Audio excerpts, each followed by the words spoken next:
Qin Wangchuan, the legitimate heir of the illustrious Changshan family, was born with the awakened Changsheng celestial body, nourished by 1,080 supreme bones and 108 celestial bones. The family boasts countless emperors and sacred bodies abound, to the extent that even the longevity peaches devoured can incite fierce competition among cultivators from the lower realms. With an identity, background, and strength that are triple invincible, he has also awakened a system, albeit one that seems somewhat amiss. Congratulations, host, for awakening the cold door reversal system. After glancing at the system and then at the towering emperors surrounding him, the recently reborn Qin Wangchuan felt somewhat bewildered. System, are you the one who has lost your mind? Or is it I? As a cold door, illegitimate child, even the maid dares to humiliate the host. Please teach the maid a lesson within 5 days, compelling her to kneel and beg for mercy. Wait, which maid are you referring to? System, I suspect you have bound the wrong person. Self-check in progress. Task is accurate. By the way, the probability of this system making an error is as low as that of the world destruction. Such a stubborn mouth. Please complete the task promptly. Task reward. Origin 5, simulation attempts 1. What can a mere system offer me in terms of origin? Detecting the host's skepticism, a novice gift pack is issued. A low-grade yellow tier cultivation technique, Qi induction method, 10 low-grade spirit stones, and a vial of Qi gathering pills. Please receive them, host. Qin Wangchuan stared at the pile of meager items before him, genuinely believing that this foolish system had indeed bound the wrong person. Task completed. Commencing simulation. Year 0. You are born in an inconspicuous town at the foot of the Qin family's celestial court. Year 1. You are born with congenital blindness, and the midwife, acting on behalf of your mad mother, names you Yi Jianwei. Simulation paused. Qin Wangchuan. Wait a minute. Who the hell is this? System, you truly have a serious problem. Chapter 1. A birth of golden proportions, yet encountering a foolish system. In the thousands of states, beyond the cosmic seas, atop the pavilion of celestial mechanisms, 12 ancient bronze mirrors float in mid-air, reflecting the anomalies of the ancestral land of the Qin family. 108 celestial bones, 1,080 supreme bones. The elder of celestial mechanisms traced a frail finger across the star chart, his murky eyes reflecting the shattered celestial phenomena. The Qin family truly seeks to forge an unparalleled celestial body. Within the hall, the 12 ancient beings fell silent simultaneously, with the celestial emperor absent. Even if they knew, no one could prevent the Qin family from transgressing the taboo. It is said that those who were born at the dawn of the universe are immortal, capable of plucking stars with a mere gesture and shattering the great realms with a breath. Their descendants are referred to as the primordial divine clan. After the era of origins, another kind of being was born, one who is a sage from birth, neither dying nor perishing. Descendants refer to them as celestial beings. However, as bloodlines have evolved, no individual in the world possesses even the slightest trace of primordial or celestial blood. Yet, there exists a method that has been passed down. It is said that by employing 108 celestial bones and 1,080 supreme bones, one may utilize secret methods to forge a crucible. After a century, one can reclaim the source and return to the ancestral form, giving birth to the primordial divine clan that governs all paths. This is a forbidden technique. The primordial Qin family does not indulge in such aspirations. They believe in another legend. By nurturing the fetus with supreme bones and celestial bones for a century, they're certain to give birth to a celestial body. What they desire is a Kirin child of unparalleled celestial stature. In the thousands of states within the celestial court, the imperial domain, central state, the Changshan Imperial Clan, the Qin family. This world is divided into the lower 1,000 states, middle 1,000 states, and upper 1,000 states, collectively known as the 3,000 Dao states. At the pinnacle of the upper 1,000 states lies a transcendent realm that surpasses all worlds. The cultivators of the lower realm revere it as heaven above heaven. Yet those who truly dwell within call it by its true name, the celestial court of the 10 directions. This name is derived from the 10 great imperial clans residing here, each occupying a celestial threshold, akin to 10 radiant suns governing all realms. As one of the 10 great imperial clans, the depth of the Qin family's heritage is sufficient to shake the heavens and the myriad worlds. Within the clan, there exist not only nearly 100 formidable emperors, but also a supreme celestial emperor, whose mere gesture can suppress the ages.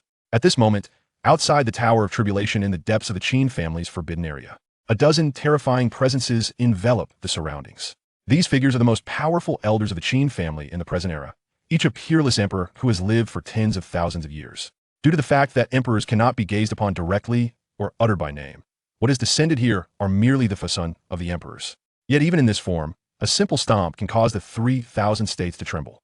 At this moment, Their expressions are gravely solemn.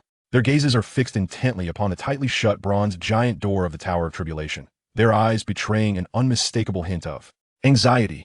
Above the Tower of Tribulation, 1,080 supreme bones revolve around its outer circle like a constellation of stars.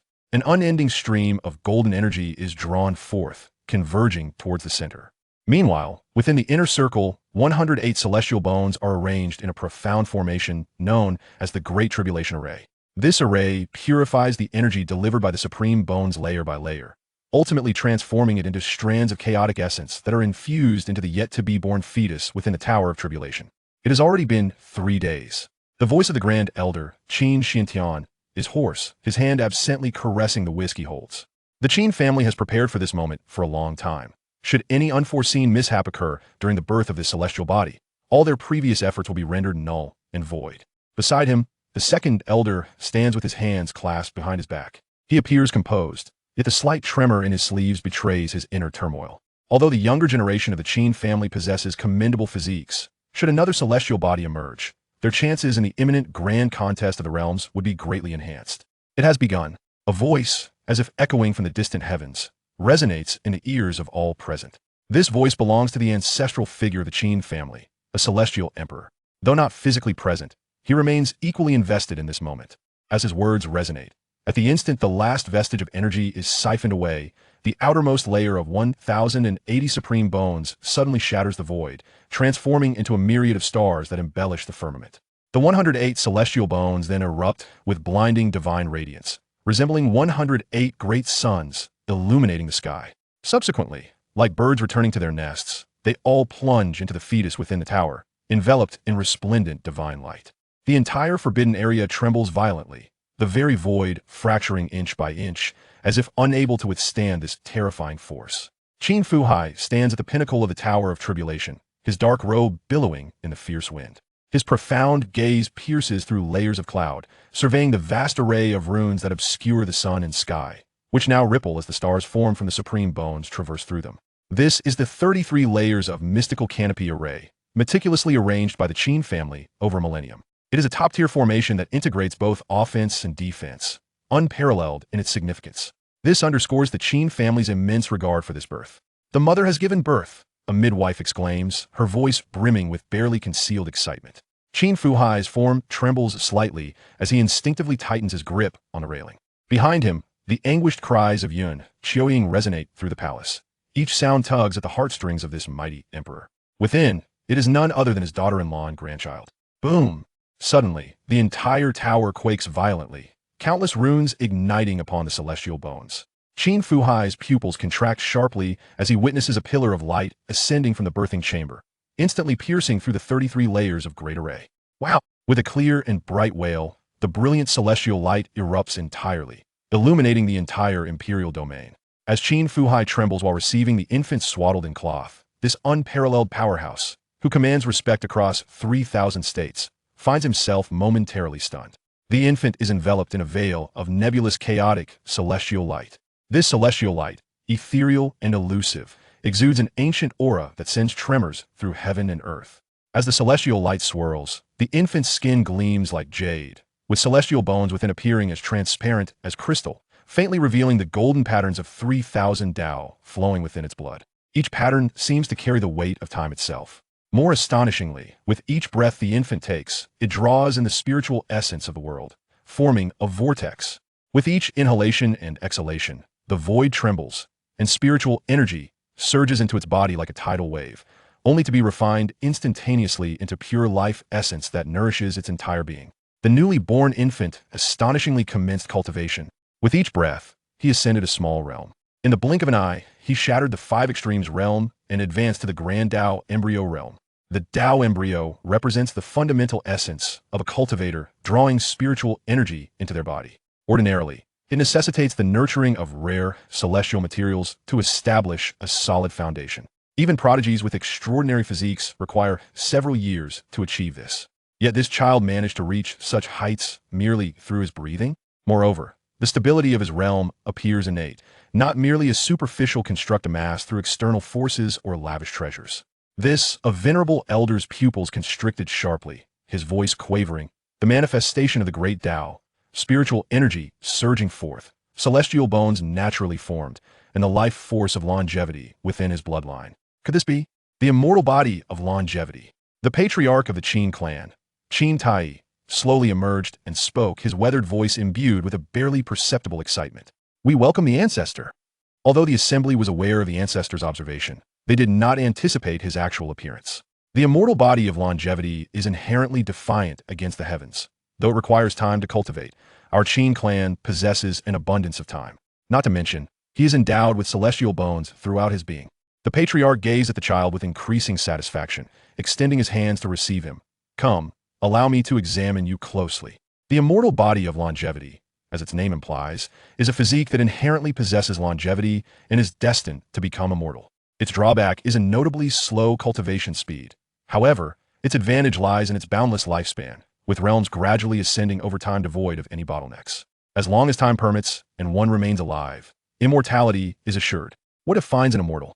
Above the quasi-emperor lies the great emperor. Above the great emperor is the heavenly emperor, and only above the heavenly emperor is one considered an immortal. This is a boundary that has never been breached, shrouded in mystery and conjecture. Yet, one thing is certain: an absolute power transcending even the heavenly emperor. For ordinary families, the immortal body of longevity could become a burden. Such a physique requires millennia, even tens of thousands of years to mature. By the time it flourishes, the family may have long since perished. However, the Qin clan harbors no such concerns. The Qin clan has existed since antiquity, surpassing 1,000,000 years. A mere few tens of thousands of years is trivial. This child is the finest gift for our Qin clan. The patriarch raised the infant high, his gaze never straying from the tender visage, and without turning his head, he inquired, "What is his name?" Qin Fuhai stepped forward, respectfully responding. Before his father departed, we discussed and decided upon Qin Wangchuan. Excellent. Qin Wangchuan, the youngest of the direct lineage's 9 sons, shall be regarded as the unparalleled prodigy of our Qin clan in this generation. Simultaneously, countless ancient beings awakened from slumber, gazing in astonishment towards the Qin clan. The longevity body. In this generation, the Qin clan has birthed an immortal body of longevity. If this child matures, our Qin clan shall produce an unparalleled immortal emperor. Meanwhile, cradled in someone's arms, Qin Wangchuan stared wide-eyed at the several elderly men surrounding him, feeling that everything was so sudden. Indeed, he's a time traveler. In his previous life, he was also a young master, merely seeking a thrill, only to be unexpectedly met with death. Upon regaining consciousness, he vaguely remembered being in a dark place for a prolonged period, having just opened his eyes. Nevertheless, he did not miss a single word spoken around him. So, I have traversed into a fantastical world, endowed with an extraordinary physique, and I am a top-tier, second-generation immortal. Qin Wangchuan pondered, blinking his eyes. A flash of brilliance flickered in his gaze. Since heaven has granted him such a perfect beginning, how could this soul, inherently craving excitement, resign itself to mediocrity? Thus, he immediately established a grand and ambitious goal in his heart: to traverse the myriad realms of existence. But before that, Qin Wangchuan suddenly narrowed his eyes, his expression taking on a peculiar quality. "Oh, if my eyes and ears are functioning correctly, then it must be you who is mad, right?" Ding! Congratulations to the host for awakening the Cold Clan reversal system. This system will assist the least favored host from the Cold Clan in reconstructing a glorious life and embarking on a path of resurgence. System loading 0.002. Who would not be bewildered upon reading these words? The Cold Clan? Within the resplendent palace filled with celestial radiance, the figures surrounding him merely breathing caused the space to tremble. Does your Cold Clan truly resemble this? Either he or the system must be insane. Realm classifications. The smallest realm, 5 extremes realm, the largest, the 23rd realm, Heavenly Emperor realm. For the sake of convenience and simplicity, all realms will be categorized into straightforward designations of 1, 2, 3, and so forth. Below are the detailed specifications of the realms. 5 extremes realm 2, Tao Embryo realm 3, Spirit Platform realm 4, Spirit Path realm 5, Spirit Sea realm 6, Spirit Domain realm 7, Divine Path realm 8, Divine Domain realm, the highest in the lower realm 9, World realm 10, Heavenly Palace realm 11, Nirvana realm 12, Half Respect realm 13, Supreme realm 14, Heavenly Respect realm 15, Divine Respect realm, the highest in the middle thousand realms 16, Quasi-Saint realm 17, Saint realm 18, Great Saint realm 19, Saint Respect realm 20, Heavenly Saint realm 21, Quasi-Emperor Realm, 22. Great Emperor Realm, the highest in the upper 1,000 realms, including the 10 directions Immortal Court, 23. Heavenly Emperor Realm, Beyond the Rules. Chapter 2. Completing the mission, Simulation Count 1. In the blink of an eye, 5 years have passed. The Qin family's cataclysmic plan could no longer be concealed, nor had they ever intended to hide it. Throughout these 5 years, Qin Wangchuan spent the majority of his time in slumber, yet his cultivation level remained unperturbed.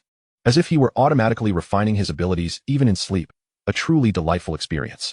Not only within the clan, but many outside of it were also aware of the emergence of a prodigious figure, the Kirin child. As the youngest of the 9 legitimate sons of the Qin family, he was the most favored among them.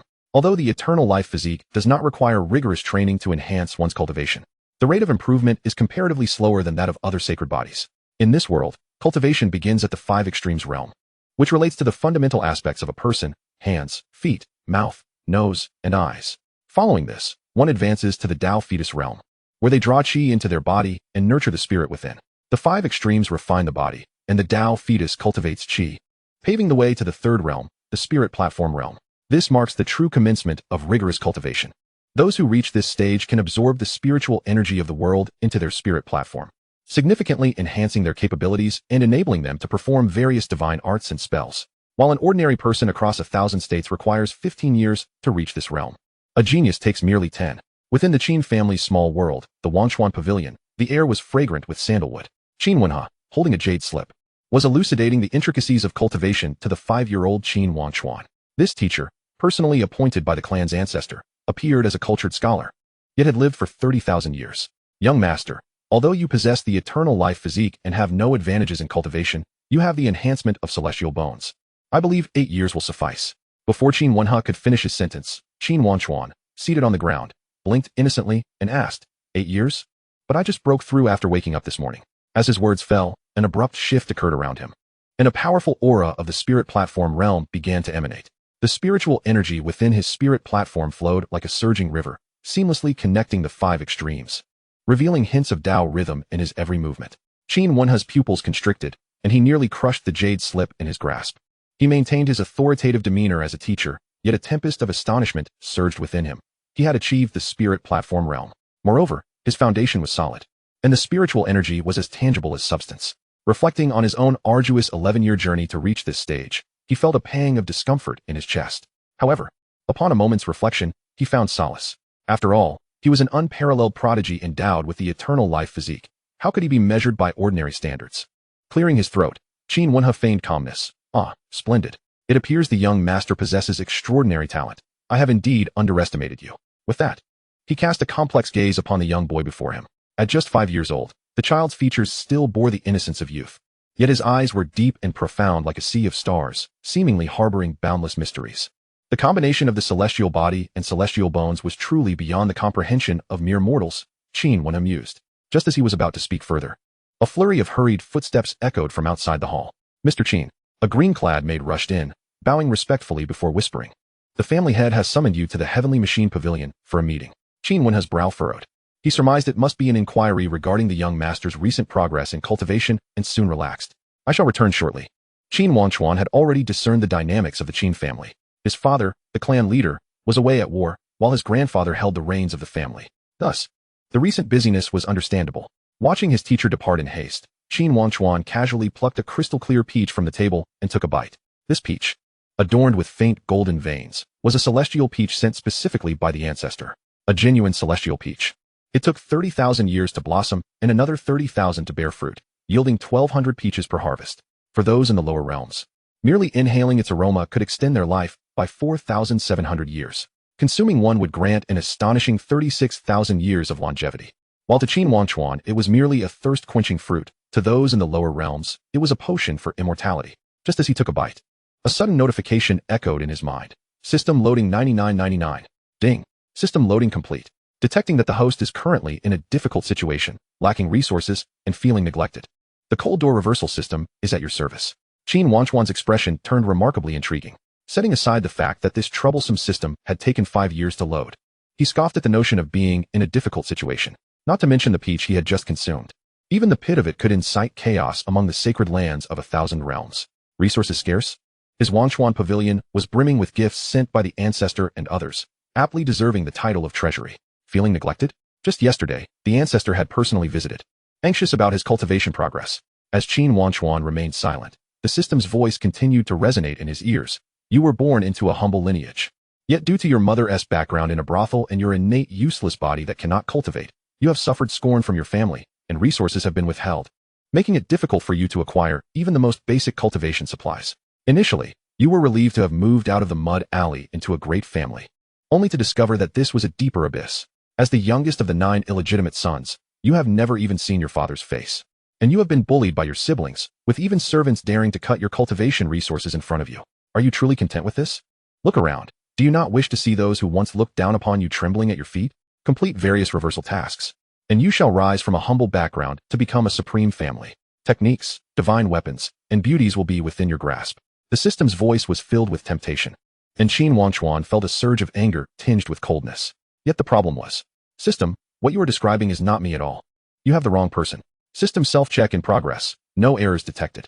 Host Qin Wangchuan, the youngest illegitimate son of the humble cultivation lineage, has suffered bullying due to his innate useless body, with countless emperors in the Qin family and the heavenly emperor presiding over them.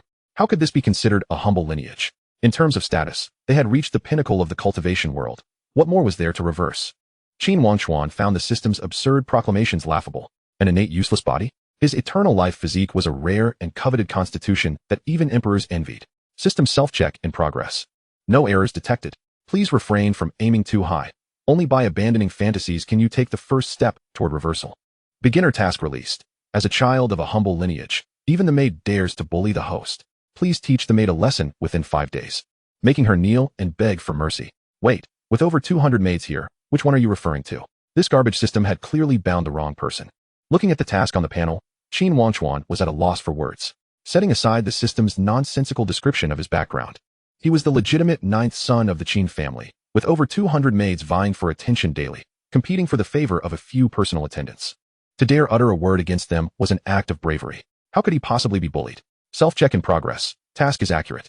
By the way, the probability of this system making an error is as low as the destruction of the world. How audacious. Detecting the host's doubts. A beginner's gift package has been issued, a low-grade yellow tier technique, Qi drawing method, 10 low-grade spirit stones, and a bottle of Qi gathering pills. Please check your rewards. Qin Wangchuan stared at the meager offerings before him, utterly speechless. Was this truly a beginner's gift package? A low-grade technique he had never even heard of, while he cultivated imperial tier techniques. Furthermore, it was explicitly marked as low-grade, as if it were something one would receive upon entering a novice village. As for the low-grade spirit stones, that was even more ludicrous. He typically bathed in imperial-grade spirit liquid, the hard currency of the 10 Directions Immortal Court. The Qi gathering pills, he recalled, were said to be used in the lower realms, specifically in the lower 1,000 states, for body refinement. In the upper 1,000 states, they wouldn't even be fit to feed to dogs. Who did they think they were dealing with? Please complete the task promptly. Task rewards. Origin 5, simulation count 1. Current host origin, 250, conversion, 25 times. You, a mere system, dare to provide origin? Qin Wangchuan's expression turned remarkably intriguing. Origin, as the name implies, is the essence of a person. It fundamentally determines one's potential and cultivation speed. The advantages of possessing an immortal physique are undeniably apparent. Automatic cultivation and the absence of any bottlenecks and breakthroughs, guaranteeing eventual ascension to immortality. However, the drawbacks are equally conspicuous. The speed of cultivation is woefully slow, lagging behind that of most sacred bodies. The higher the original source, the swifter the cultivation, effectively compensating for the deficiencies of the physique. Only an emperor can augment their original source, yet this flawed system appears capable of providing it directly. This peculiar system is unexpectedly intriguing. Let us give it a try. Without hesitation, I beckoned a maid from a distance. There was no need for Qin Wangchuan to utter a word. Upon her approach, she knelt promptly, awaiting orders. Ding. Congratulations, host, on completing the task. Rewards have been dispensed. Original source, 5. Current original source, 255 times. Feeling the surge of extraordinary energy within, Qin Wangchuan could not help but stretch languidly. Every inch of his skin seemed to relax considerably. That sensation was akin to finally fitting a missing piece of a puzzle into place, rendering him more complete. It was immensely pleasurable. Chapter 3, Life for Experience Simulation, Remaining Lifespan, 999 years. Current original source, 255, conversion, 255 times. With an increase of 5 points, from 25 to 255.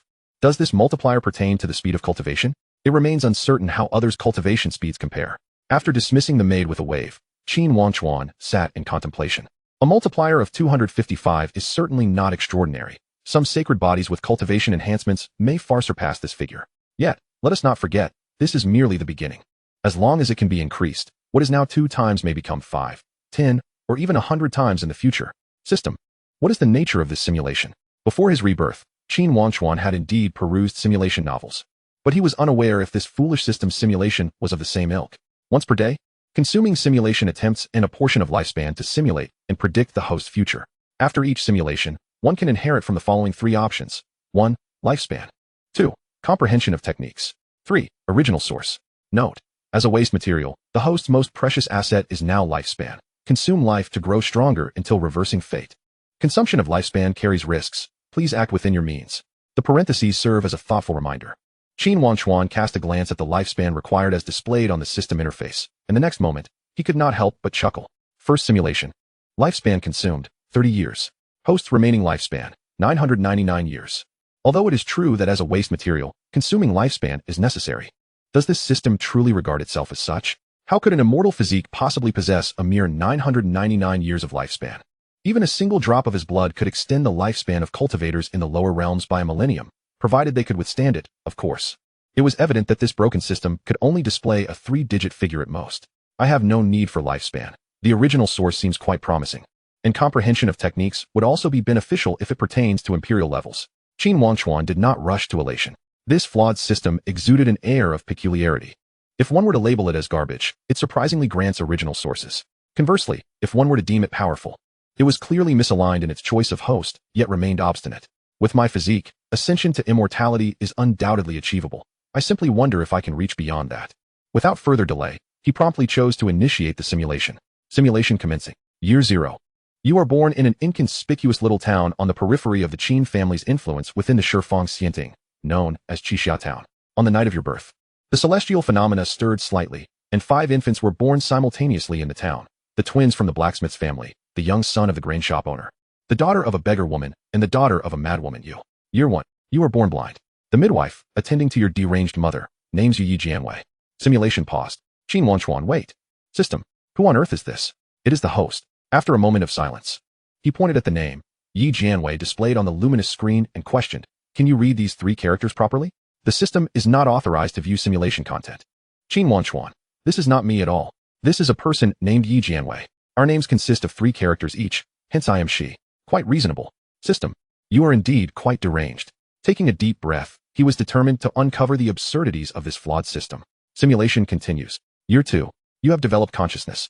Although you cannot see, you are extraordinarily sensitive to spiritual energy. Occasionally, during moments of clarity, your deranged mother holds you and murmurs, Jianwei, know the subtle signs. Know the subtle signs. Year 3. Through the recounting of those around you, you learn the reason for your mother's madness. She was once a renowned courtesan who sold her artistry, but not her body. Deceived in love by a young master of the Yi family and subsequently abandoned, leading her to a state of despair. Year 4. This year, the new emperor of the Zhongzhou dynasty ascends the throne. While caring for your deranged mother, you assist neighbors with their chores to supplement the household income, dreaming of earning enough to afford a house that does not leak when it rains. Year 5. Your mother attempts to stop a carriage from the Yi family on the street and is struck down. She passes away on a rainy night. Just before her death, she suddenly becomes lucid, grasping your hand and saying, Jianwei, you cannot survive alone. Rather than suffer in this world, it is better to leave with me. Though you wish to depart with your mother, you cannot allow her body to be abandoned in the wilderness. You attempt to sell yourself for her burial, but your blindness renders you unsellable. Just as despair begins to set in, a mysterious figure passes by, offering you a tattered jade slip, calmly stating, some things cannot be bestowed. Blind one, learn the lute. You receive a broken lute and a fragment of the 9 heavens lute emperor scripture. Year 6. You begin your cultivation. Following the method outlined in the scripture, you successfully step into the first realm, the 5 extremes realm. Year 7. Qixia Town is attacked by demonic beasts. The twins from the blacksmith's family are devoured whole. The young son of the grain shop owner is rescued by a cultivator from the Qin family. The beggar woman's daughter goes missing. You manage to survive by hiding after hearing the commotion in advance. Year 8. You gradually break through to the second realm. At this point, you discover that your hearing has become increasingly acute, enabling you to hear the sounds of mice scurrying in their burrows. Year 9. During the reconstruction of Qixia Town, a tavern is in need of help. Noticing your ability to play the lute, they hire you as a helper, providing you with a place to practice. Year 10. One day, while practicing in the tavern's courtyard, you overhear passing cultivators chatting. Have you heard? Two bold individuals from the Qin family, Qin Xian and Chao Xiangwen, actually dared to collude with outsiders, stealing a secret treasure before defecting from the Qin family. This should be quite a spectacle. Internally, you muse that powerful families are rarely virtuous and continue to pluck the loot strings. Simulation paused. Wait a moment, defection from the Qin family? Qin Wangchuan scrutinized the lines of text, deep in thought. The new emperor of the Zhongzhou dynasty ascended 2 years ago, meaning that Yi Jianwei is the same age as me, both being 5 years old this year, and the defection occurs at the age of 10. Although this simulation does not depict my future, I can still glean a glimpse into it, revealing certain truths. At this juncture, Qin Wangchuan has formulated a plan. Traitors must not be spared, yet there is no rush for action. Simulation continues. Year 15. You break through to the third realm, the spiritual platform realm, and your lute's melody can captivate the hearts of many. One day, a drunken cultivator, captivated by your beauty, attempts to force you into marriage. After being rejected, he becomes enraged and attempts to assault you under the cover of night. With a deft flick of your fingers, the sound of your lute shatters his soul. Year 16. As your lute skills improve, you accumulate some wealth. Your once frail body now blossoms, revealing an enchanting beauty. The frequency of harassment increases. Your disdain for men grows, and you begin to contemplate leaving this town. Year 18. You appear to be a blind performer, yet in truth, you have already achieved the fourth realm, the spirit path realm, where the sound of your melodies can manifest as a tangible force. Year 19. You infiltrated the Yi family, eliminating the eldest son amidst the throng of wives and concubines to avenge your mother. Concurrently, you discovered that the Yi family in Qixia town was merely a minor branch. You became the target of a joint pursuit and bounty from the Yi family's collateral branches. Year 20. You departed from Qixia town, traversing the world under the guise of a blind lute master. As no one believed a blind person could cultivate, you adeptly concealed your true identity.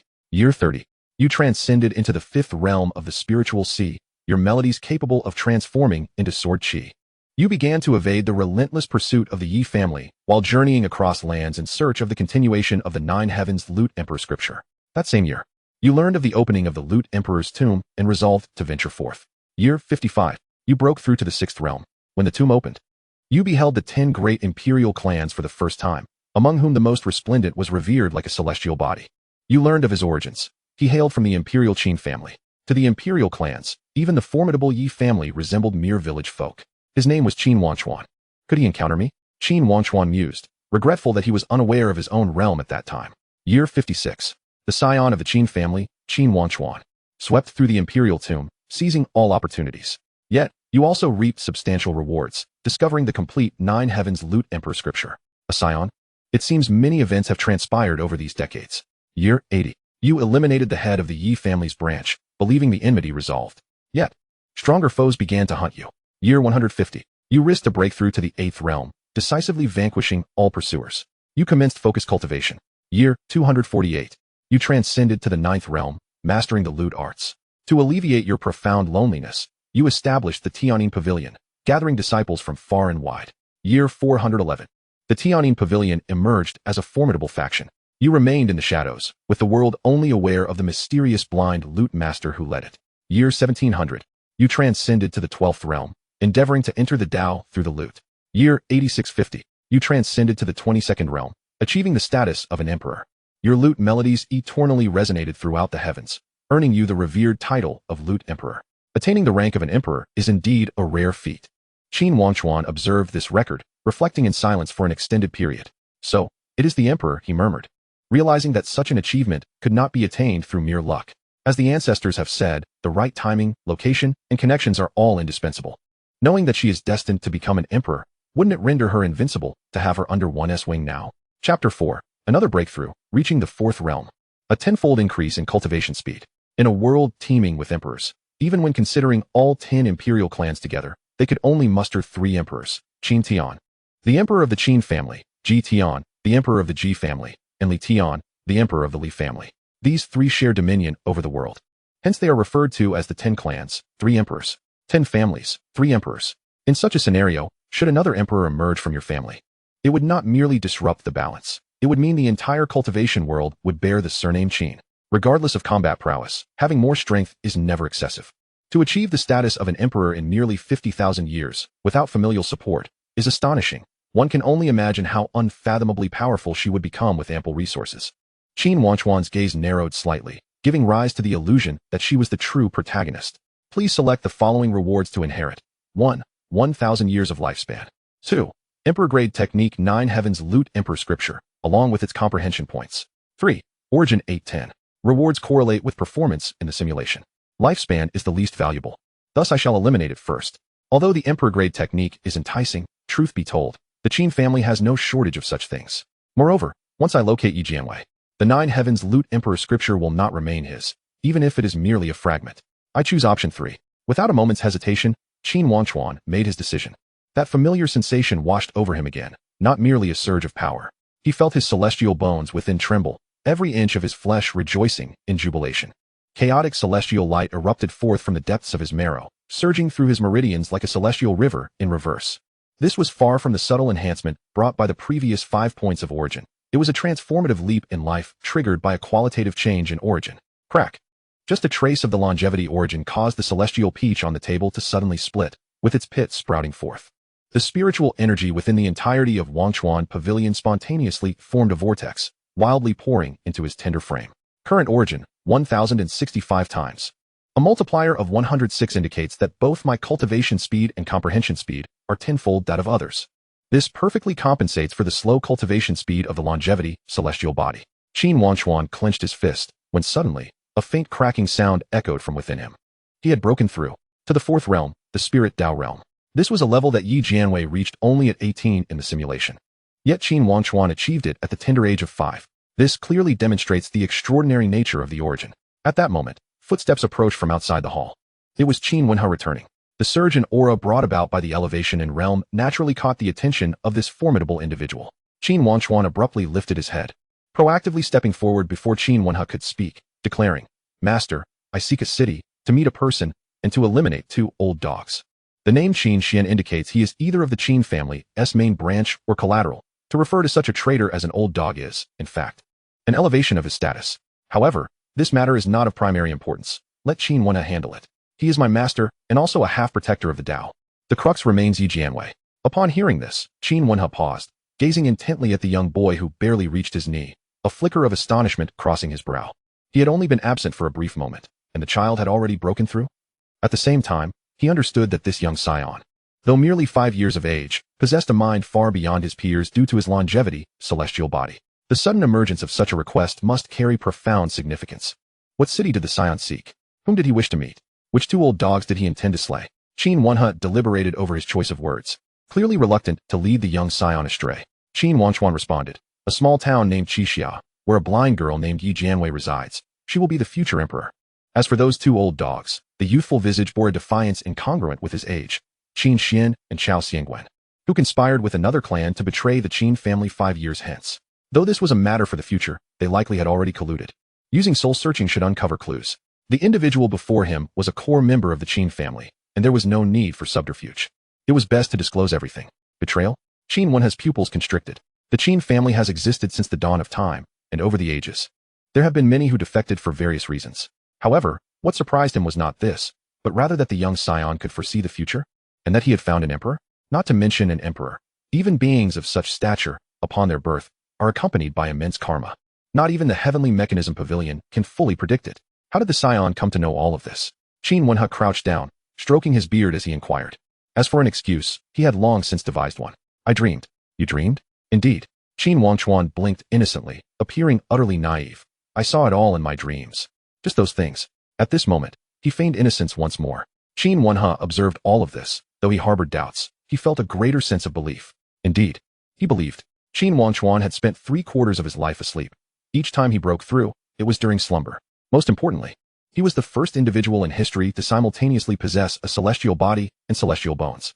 Although the notion of seeing the future in dreams seems absurd, it could be considered reasonable in his case. Qin Wenhe bent slightly, his gaze softening as he looked at the young scion. His tone laced with careful consideration. "What does the scion wish for me to do?"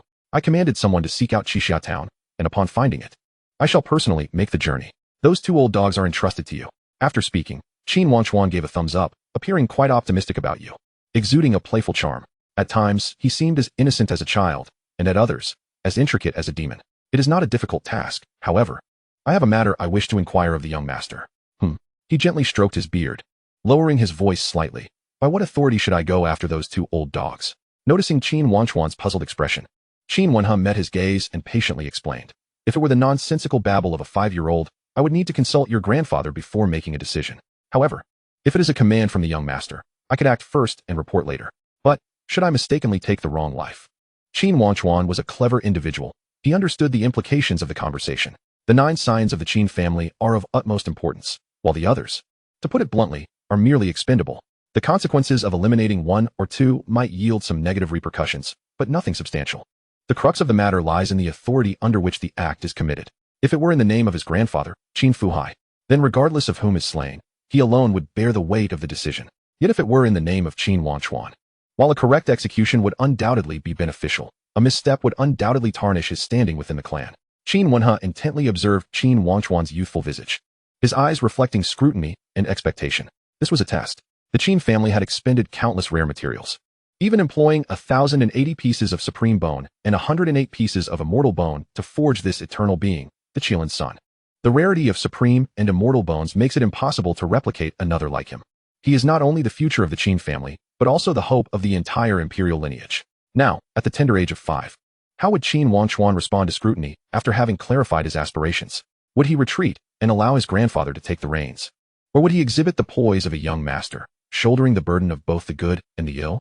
The hall was enveloped in silence, broken only by the gentle rustling of the wind caressing the tender peach blossoms outside. Qin Wangchuan blinked and suddenly smiled. Yet, before the warmth of that smile could reach his eyes, they suddenly turned icy, filled with a frost that belied their youthful clarity, and the aura surrounding him condensed. Teacher. The 2 syllables fell, and the sandalwood fragrance within the hall dissipated abruptly. Qin Wenhe's breath hitched, as if before him stood not a mere child, but an arrogant prodigy. In the name of the young master, kill. The words resonated, and the hall was suddenly filled with a tempest, clouds swirling tumultuously. Such was the embodiment of absolute self-confidence. A glint of brilliance flashed in Qin Wenhe's eyes, and a slight smile graced his lips. This was the spirit befitting the Qilin son of the Qin family. He was thoroughly satisfied. I accept the command. Utilizing the Qin family's means, they swiftly located Qixia town, situated at the periphery of their influence. And Qin Wangchuan promptly set out with his entourage. Meanwhile, Qin Wen had dispatched individuals to seek out Qin Xian and Chao Xiangwen. This pair consisted of a master and servant. The former was a direct descendant of the Qin family, while the latter hailed from a subsidiary clan. At that moment, Qin Xian was situated on a floating island belonging to the Qin family, engaged in a sparring session. This locale was dedicated to martial training for the clan's disciples. The circular floating island, several miles in diameter, was crafted entirely from Xianming black stone and surrounded by 7 smaller training platforms, connected by rainbow bridges. The island's perimeter was shrouded in clouds, with over 100 young disciples of the Qin family visible on various platforms, engaged in combat practice. Qin Wenhe, accompanied by the elder steward, stepped into the training arena, his gaze sweeping across the surroundings like a bolt of lightning. Standing with his hands clasped behind his back, he then proclaimed, his voice infused with profound spiritual energy that resonated throughout the arena. Where are Qin Xian and Chao Xiangwen? Come forth at once. At the sound of his voice, the entire training arena fell silent. The disciples, who had been sparring, halted simultaneously, casting uncertain glances towards the source of the command. Whispers began to circulate.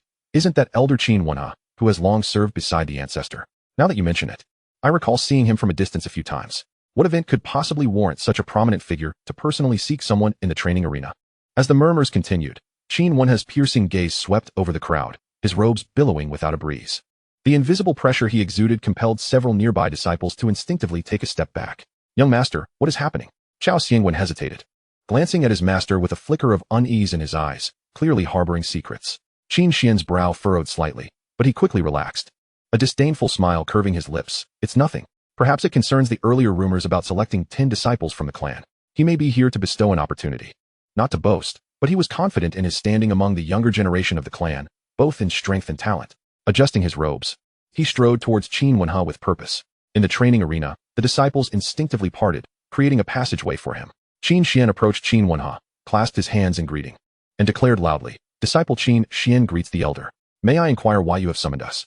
Chao Xiangwen followed closely behind, bowing respectfully, but keeping his head lowered, unwilling to meet Qin Wenhe's gaze. Qin Wenhe's eyes, deep as an abyss, silently assessed the two before him. After a moment, he spoke with a calmness that carried an undeniable authority. You are Qin Xian? Qin Xian lowered his gaze even further. Indeed.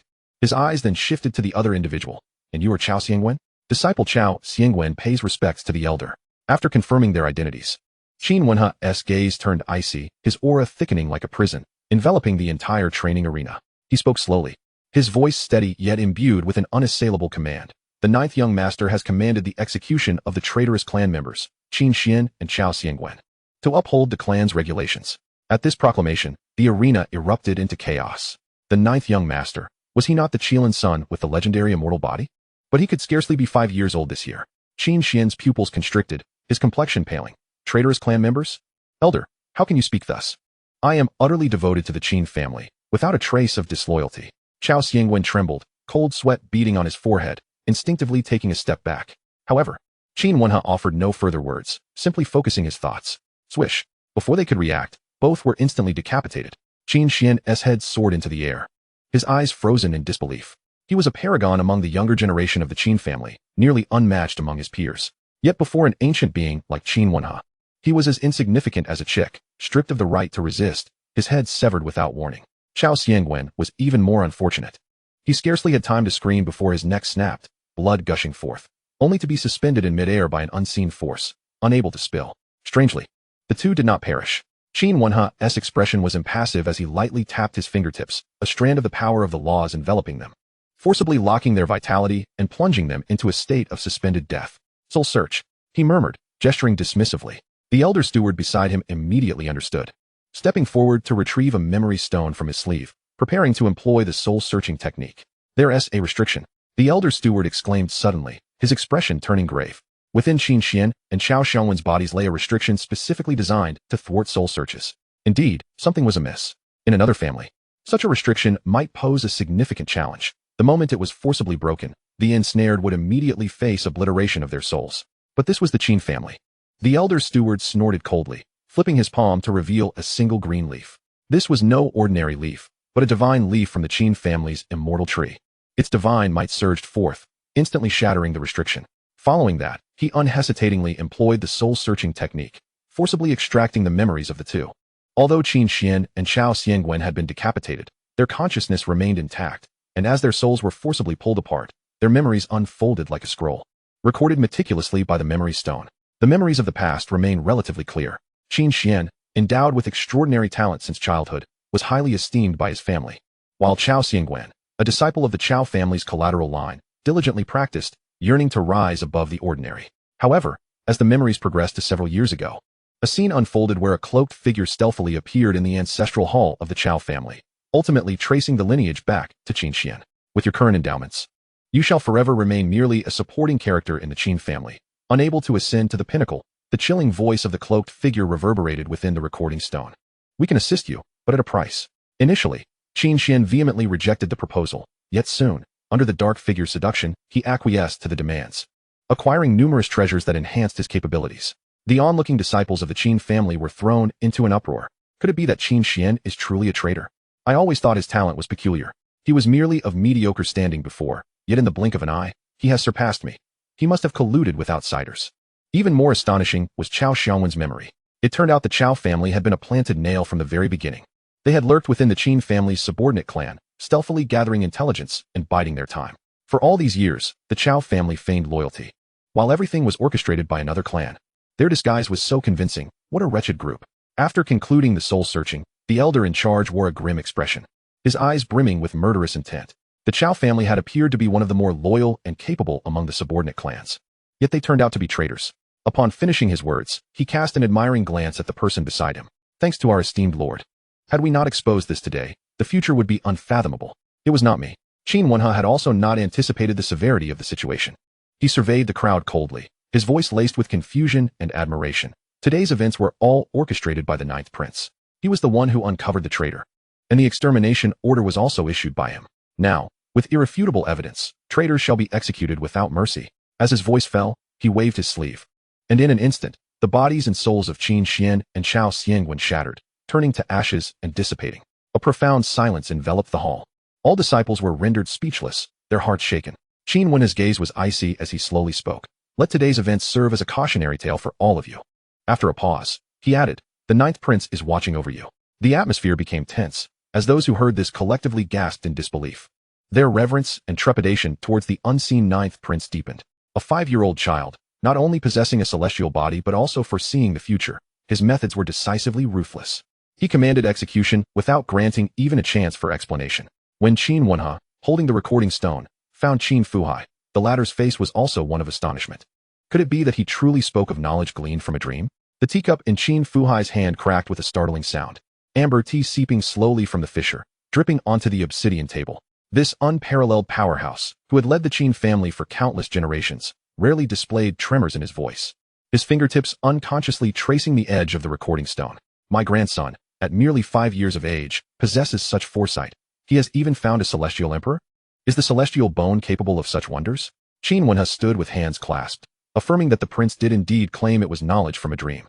And the traders had now validated its authenticity. That Yi Jianwei should still be in Qixia town, and as the prince described. She is a blind girl. She may truly be the future celestial emperor. The hall suddenly fell into an eerie silence.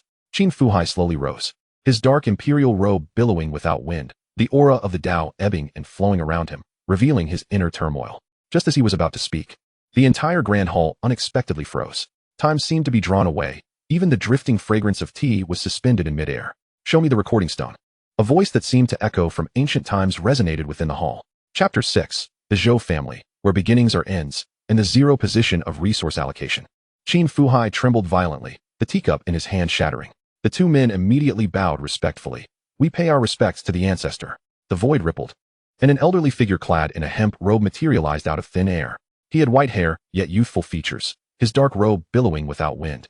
And there was a faint aura of the Tao being born and extinguished around him. Most striking were his eyes, the left one as deep as the vast starry river, and the right one bright like the newborn sun, with the essence of yin and yang swirling within their gaze. The ancestor of the Qin family, Qin Tai. This celestial emperor, who had lived for countless eons, took the recording stone and lightly tapped it. In an instant, a massive luminescent screen manifested in the room, displaying the memories of Qin Xian and Xiao Xiangwen's soul searching like a flowing river. Interesting.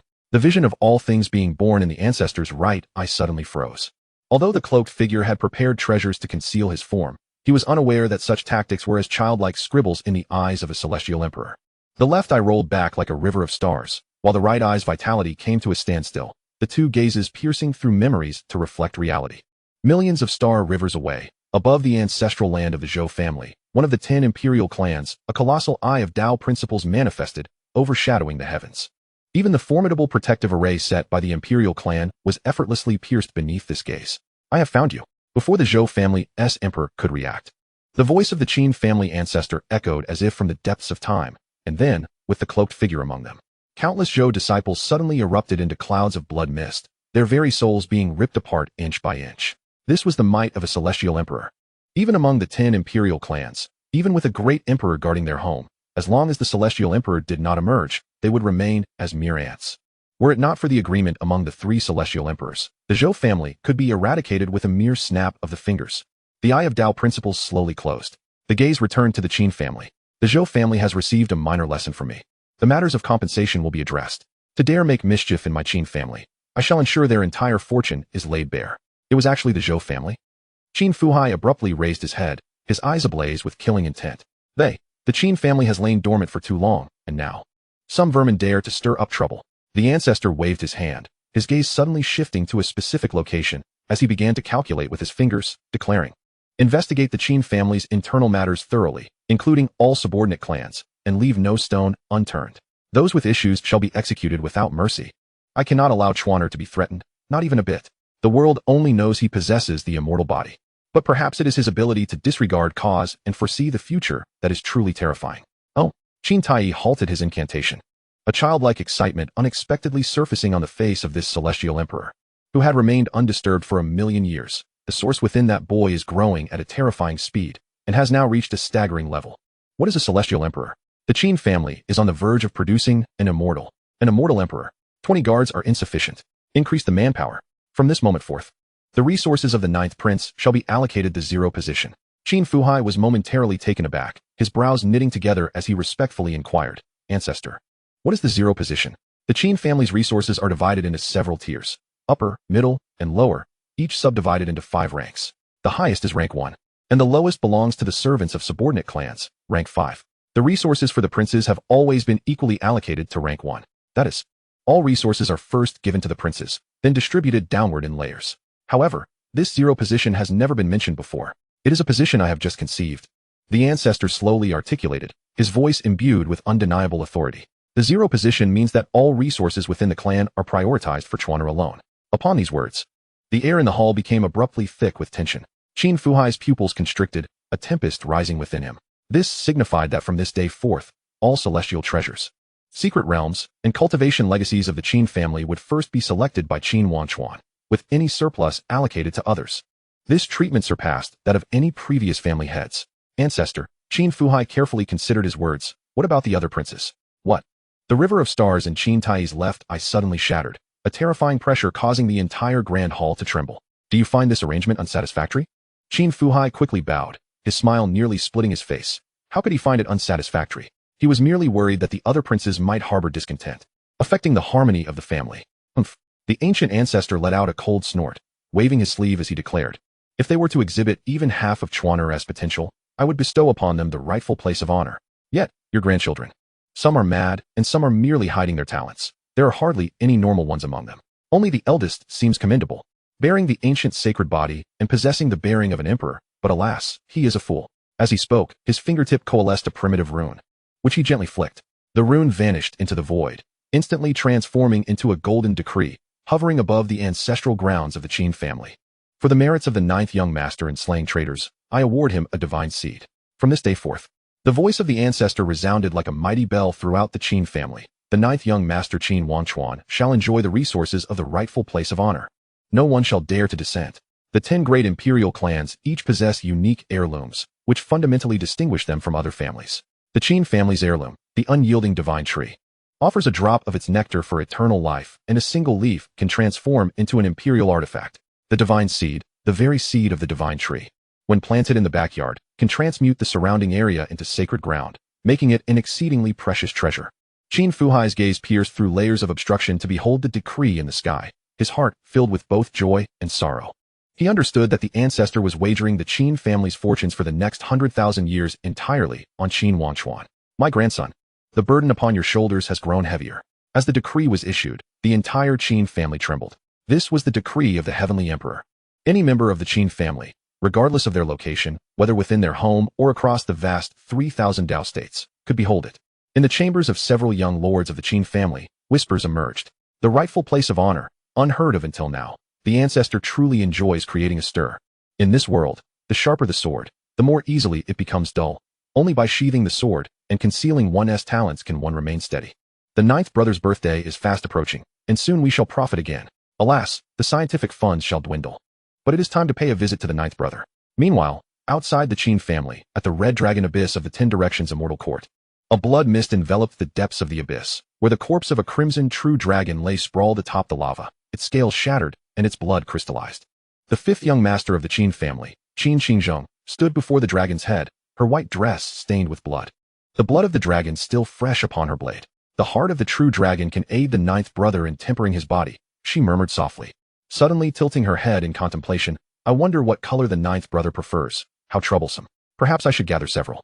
With a flick of her fingertip, the dragon's body split open. A pulsating crimson dragon heart was encased in ice, then drawn into the void. Within the fissure of the void, several similarly encased hearts appeared, golden, red, and even a purple one. Suddenly, a roar erupted. The entire abyss trembled as the ancient dragon emperor awakened from the magma, its dragon eyes locking onto Qin Qingzhong, radiating a murderous intent. Humans seek death. Qin Qingzhong blinked, unsheathing her accompanying imperial sword. Do you wish to be a gift as well? On the other hand, the Qin family flourished, but the Zhou family faced dire straits. With a mere glance, Qin Tai observed as the protective formation of the Zhou family was torn asunder like thin paper, their ancestral grounds diminished by half. 13 immortal islands plummeting, and the scripture pavilion engulfed in divine flames, their millennia-old heritage reduced to ashes. Beneath the might of the emperor, hundreds of thousands of Zhou family disciples had their bodies explode, their souls being mercilessly stripped away by the branches of the unyielding divine tree, their wails echoing incessantly. When one slays in your presence, one must ultimately offer an apology. Such is the power of the Heavenly Emperor. When the Heavenly Emperor is enraged, even the imperial clans are but ants. Zhou Xianying, the head of the Zhou family, knelt and coughed blood, nearly going mad as he watched this scene unfold. I warned you not to provoke the Qin family. Why did you not heed my words? In truth, no one can guarantee the absolute purity of their family. Infiltration is a common tactic among the great clans, primarily employed to monitor the movements of other factions. However, The issue lies in the fact that the Zhou family's hard-won infiltrator was uprooted without having accomplished anything, leading to this unforeseen calamity. The other imperial clans were naturally aware of the events transpiring within the Zhou family. The Zhou family had been rendered obsolete in this era's grand contest. They had lost their eligibility to participate. The direct intervention of the Heavenly Emperor only served to underscore the significance of the Qin child. Should that Qin child be allowed to mature, the world would recognize the Qin family as the birthplace of an extraordinary prodigy, yet remain oblivious to the true extent of its defiance. Despite having witnessed the consequences of past misdeeds, many still felt compelled to act. However, at this moment, the central figure of the events, Qin Wangchuan, remained oblivious to all that had transpired. He was nearing Qixia Town. Chapter 7. I bought it, snatching the future Heavenly Emperor. Qixia Town lies at the fringes of the Qin family's influence, a seemingly inconspicuous little town. The buildings within are predominantly of azure bricks and black tiles, with sparse pedestrians on the streets, occasionally interrupted by the calls of vendors, creating an air of mundanity and tranquility. Qin Wangchuan stood upon the celestial vessel, catching sight of the town's silhouette from a distance. Originally, he had no need to come here. Sending someone to retrieve Yi Jianwei would suffice. Yet, he was also curious about the identity of the mysterious figure. Your Highness, this time we left without announcing our departure. Could that be a problem? A guard hesitated to inquire from behind. Announce? Qin Wangchuan shook his head. Hadn't we done that long ago? The guards exchanged glances, perplexed by his words. If the elders had forbidden it, how could we possibly stand here? In an instant, realization dawned upon them. Indeed, with the Qin family's capabilities, if they truly were not permitted to leave, they would have been halted long ago. It is known that other young lords are not allowed to leave the Qin family before the age of 10. This is the very indulgence the ancestor has shown towards Qin Wangchuan. They would not think to restrict him, but rather to increase his protectors. Dressed in a dark patterned robe, with the unique jade pendant of the Qin family's direct lineage hanging at his waist, and surrounded by a swirling aura of chaotic celestial light that he had intentionally restrained, his eyes, deep as the sea of stars, still emanated an air of transcendence. Behind him stood 20 Qin family guards, all formidable warriors, their auras repressed like a deep abyss. With their presence, not only could he command respect in this border town, but even among the upper echelons of society, he could walk with confidence. Young master, we have arrived. One of the guards stepped forward respectfully. Qin Wangchuan nodded slightly, standing aloft as he gazed down upon the town beneath him. A hint of maturity, incongruent with his youthful visage, graced his features. Where is she? Long before his arrival, the Qin family stronghold had discreetly sealed off the entire town. However, Qin Wangchuan, wary of disrupting the future, had refrained from allowing them to act hastily. Right below, the flying vessel circled in the air, while the other guards transformed into beams of light, vanishing into the void. Qin Wangchuan retained only 2 companions by his side as they descended into Qixia Town. On the streets, passers-by turned their heads in surprise. A 5-year-old child walking along the road naturally attracted attention, especially given his opulent attire and extraordinary demeanor. Coupled with the 2 guards behind him, their expressions icy and serious, exuding an imposing presence, it was evident they were not mere servants of an ordinary family. Whose young master is this? How handsome? Is he from out of town? Shoo! Don't meddle. Look at his attire. He must be a scion of a noble family. Though the 1,000 states were referred to as the upper realm, and the 10 directions immortal court remained an unattainable dream for countless cultivators, there were still individuals of low cultivation residing here. They were the indigenous people of this world. Although their innate talents surpassed many from the 1,000 states, due to the monopolization of cultivation resources by the 10 great imperial clans, they could not stir much commotion. At the intersection of the town, damp cobblestones bore a few muddy copper coins, where Yi Jianwei knelt at the edge of a grass mat, her fingers probing for a spiritual stone that a kind passerby had discarded moments ago. She could not see, yet she could hear. The whispers of pedestrians filled her ears, laced with mockery, pity, and even a touch of contemptuous jest. This blind girl is still selling herself to bury her mother? Who would want her? I heard her mother was the courtesan of the drunken immortal pavilion, but then she went mad. Death is better, sparing her the burden. She's not a bad catch. Had it not been for young Master Ye's proclamation, bringing her home to warm the bed would have been a fine idea. Indeed, young Master Ye has long declared that anyone who dares to collect this madwoman's corpse will face dire consequences. The murmurs slithered into her ears like venomous serpents. Yi Jianwei pressed her pale lips tightly together, her fingers fumbling to tuck the edge of the straw mat, where her bluish-gray knuckles protruded through a gap, back in place. Dried rouge clung to her fingernails, reminiscent of unspoken final words. This was the last red makeup she had applied for her mother. From the moment her mother drew her last breath, Yi Jianwei understood that in this world, trust was a luxury she could no longer afford. Even now, she vividly recalled the events that transpired during her mother's dying moments. A pair of icy hands gripped her shoulders with an unyielding force, and amidst the sounds of weeping, a mournful voice echoed in her ears. Jianwei, you cannot survive alone. It is better to leave this world with me than to suffer in it. The events of that rain-soaked night haunted her like a nightmare, waking her countless times from sleep. She had wanted to join her mother in death, but ultimately could not bear the thought of leaving her mother's body to lie on the streets. Mother, just wait a little longer, Yi Jianwei whispered softly, her voice barely audible. I will come to you soon. Her murmurs abruptly ceased. Quick, just ahead. Damn it, that little wretch dares to collect the body of a madman? Last time, her elder brother had shown her mercy, but this time, she would not escape. The iron hooves of the crimson flame steed shattered the bluestone pavement, sending sparks flying. Vendors along the street hastily packed up their stalls, while pedestrians retreated like the ebbing tide. A few children were knocked to the ground. Yet none dared to speak up. The Yi family's third young master was notoriously overbearing. Yi family. Yi Jianwei trembled all over, recognizing the familiar sound of hooves approaching like thunder. Instinctively, her small frame lunged toward the mat, her hands frantically clawing at it, attempting to roll up her mother's body and take it away. But she was too small, too weak even to tug at the hem of her mother's garment. In mere moments, the sparks from the crimson flame steed had already ignited in front of her. Dozens of Yi family cultivators dismounted aggressively, led by a man clad in fine robes, whose face was as grim as his sword, glimmering coldly at his waist. The man was named Yi Li, the third young master of the Yi family. Despite his name suggesting propriety, he was known for assisting his elder brother in various acts of bullying.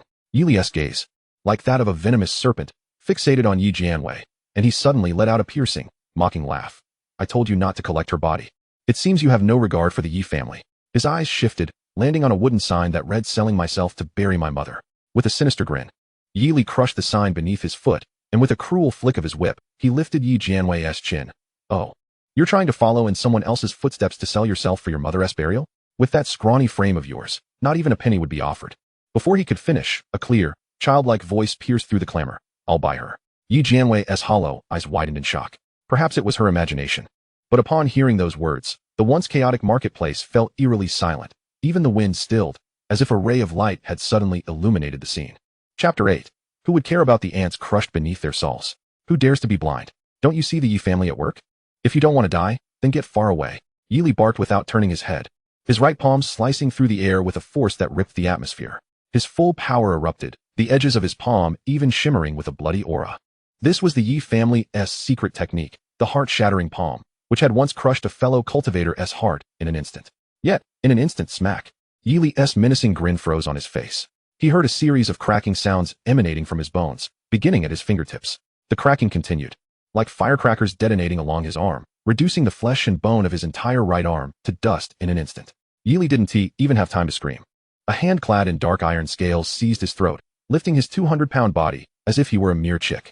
His legs instinctively kicked in the air, while his left hand desperately clawed at the iron grip around his neck.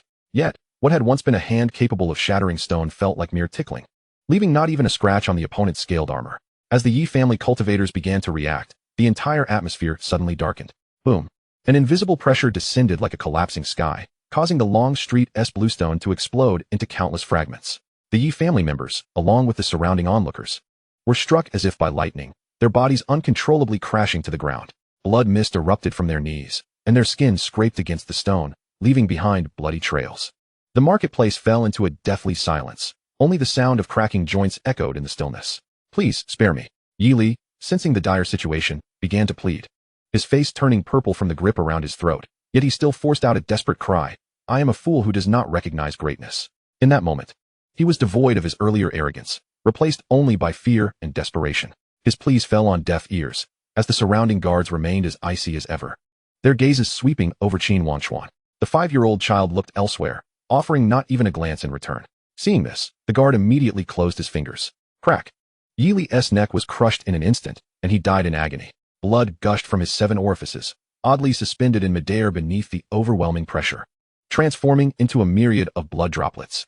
In the final moments of consciousness, he pondered, was this an assassination aimed at me, or an attack on the Yi family?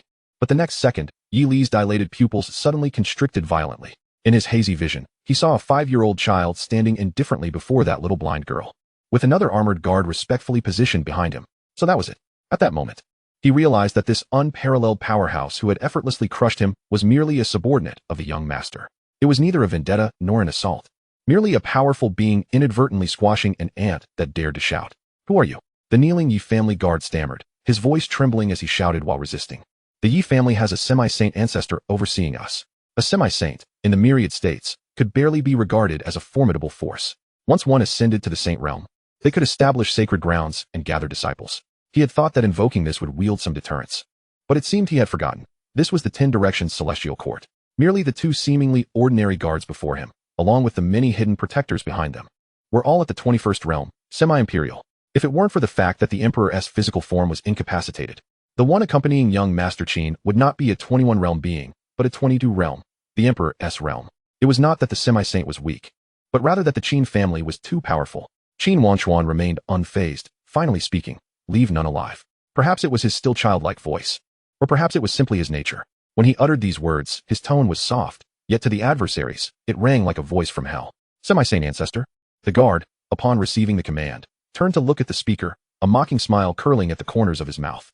Slowly lifting his hand, he casually flicked his fingers. Puff! The Yi family guard who had spoken didn't even have time to scream as his head exploded, the rest of his body collapsing like a heap of mud in a pool of blood. "A mere semi-saint doesn't even get the chance to shine my young master's shoes." Another guard scoffed. Even if a saint or great saint were to arrive, they would merely be slightly larger ants. With that, he focused his thoughts. Suddenly, over a dozen Yi family guards collapsed as if their entire strength had been siphoned away. Physically unscathed, their souls were extinguished in an instant, leaving no opportunity for rebirth. Had it not been for the consideration of the young master, they would not even have a complete corpse, but would have been reduced to mere clouds of blood mist. The onlookers in the marketplace trembled upon witnessing this scene, hastily pressing their foreheads to the ground in prayer. They were too powerful. This was not merely a disparity in strength, but an overwhelming oppression from another dimension. Next, Qin Wangchuan's gaze fell upon the still kneeling girl. Though Yi Jianwei could not see, she could hear the cracking of bones and the heavy scent of blood. She bit her lip fiercely, the phrase "I'll by her" echoing so closely, yet she feared it was merely another figment of her imagination, as those famished nights would often conjure her mother's calls. She hoped it was not an illusion, for if it were real, she would have the means to bury her mother. From a young age, the astute Yi Jianwei was acutely aware that the individuals before her might belong to an entirely different realm. Yet, she found herself bereft of choices. "Please buy me," she implored, instinctively dropping to her knees. "Just 500 spirit stones will suffice. 5 years, or even 10 years, I am capable." Her trembling voice was laced with a desperate hope, akin to a drowning soul grasping at the last vestige of buoyancy. Qin Wangchuan stood silently before her, his dark robes sweeping the edge of the mat. He observed the blind girl, destined to become the future emperor of the Qin, kneeling before him like a beggar. Beneath the mat lay a fragment of her mother's finger, the final resting place of her remains. As Yi Jianwei pressed her forehead to the ground, a sudden scent of refreshing cedar wafted past her. It bore no trace of perfume, as pure as the first snow in a mountain stream. Yet it inexplicably stirred a long-forgotten warmth within her perpetually cold limbs. She found herself enamored by this fragrance. Lost in thought, she was abruptly drawn back by the dull thud of bags hitting the ground. Qin Wangchuan raised his hand, and 2 guards behind him understood, tossing down bags of spirit crystals, far superior to spirit stones, enough to sustain her for a lifetime. The boy's voice was melodious, reminiscent of clear spring water, evoking a surreal dreamlike quality. Yi Jianwei's fingertips quivered as they brushed against the heavy bags of spirit crystals, only to retract, as if scalded. "A master," she croaked, her voice hoarse, her fingers instinctively clutching the edge of her garment. "I am not worth so much." She had heard of spirit crystals, coveted even by the head of the Yi family. Had it been anyone else, they would have been elated, but she felt only trepidation. A blind girl, incapable of even burying her mother, how could she merit such generosity? With muddy fingers, she gently pushed the bags back, lowering her head, her voice barely audible against the wind. "I do not want spirit crystals. Just help me bury my mother and provide me with a meal each day. My life will be yours." Chapter 9. Meeting the mysterious figure.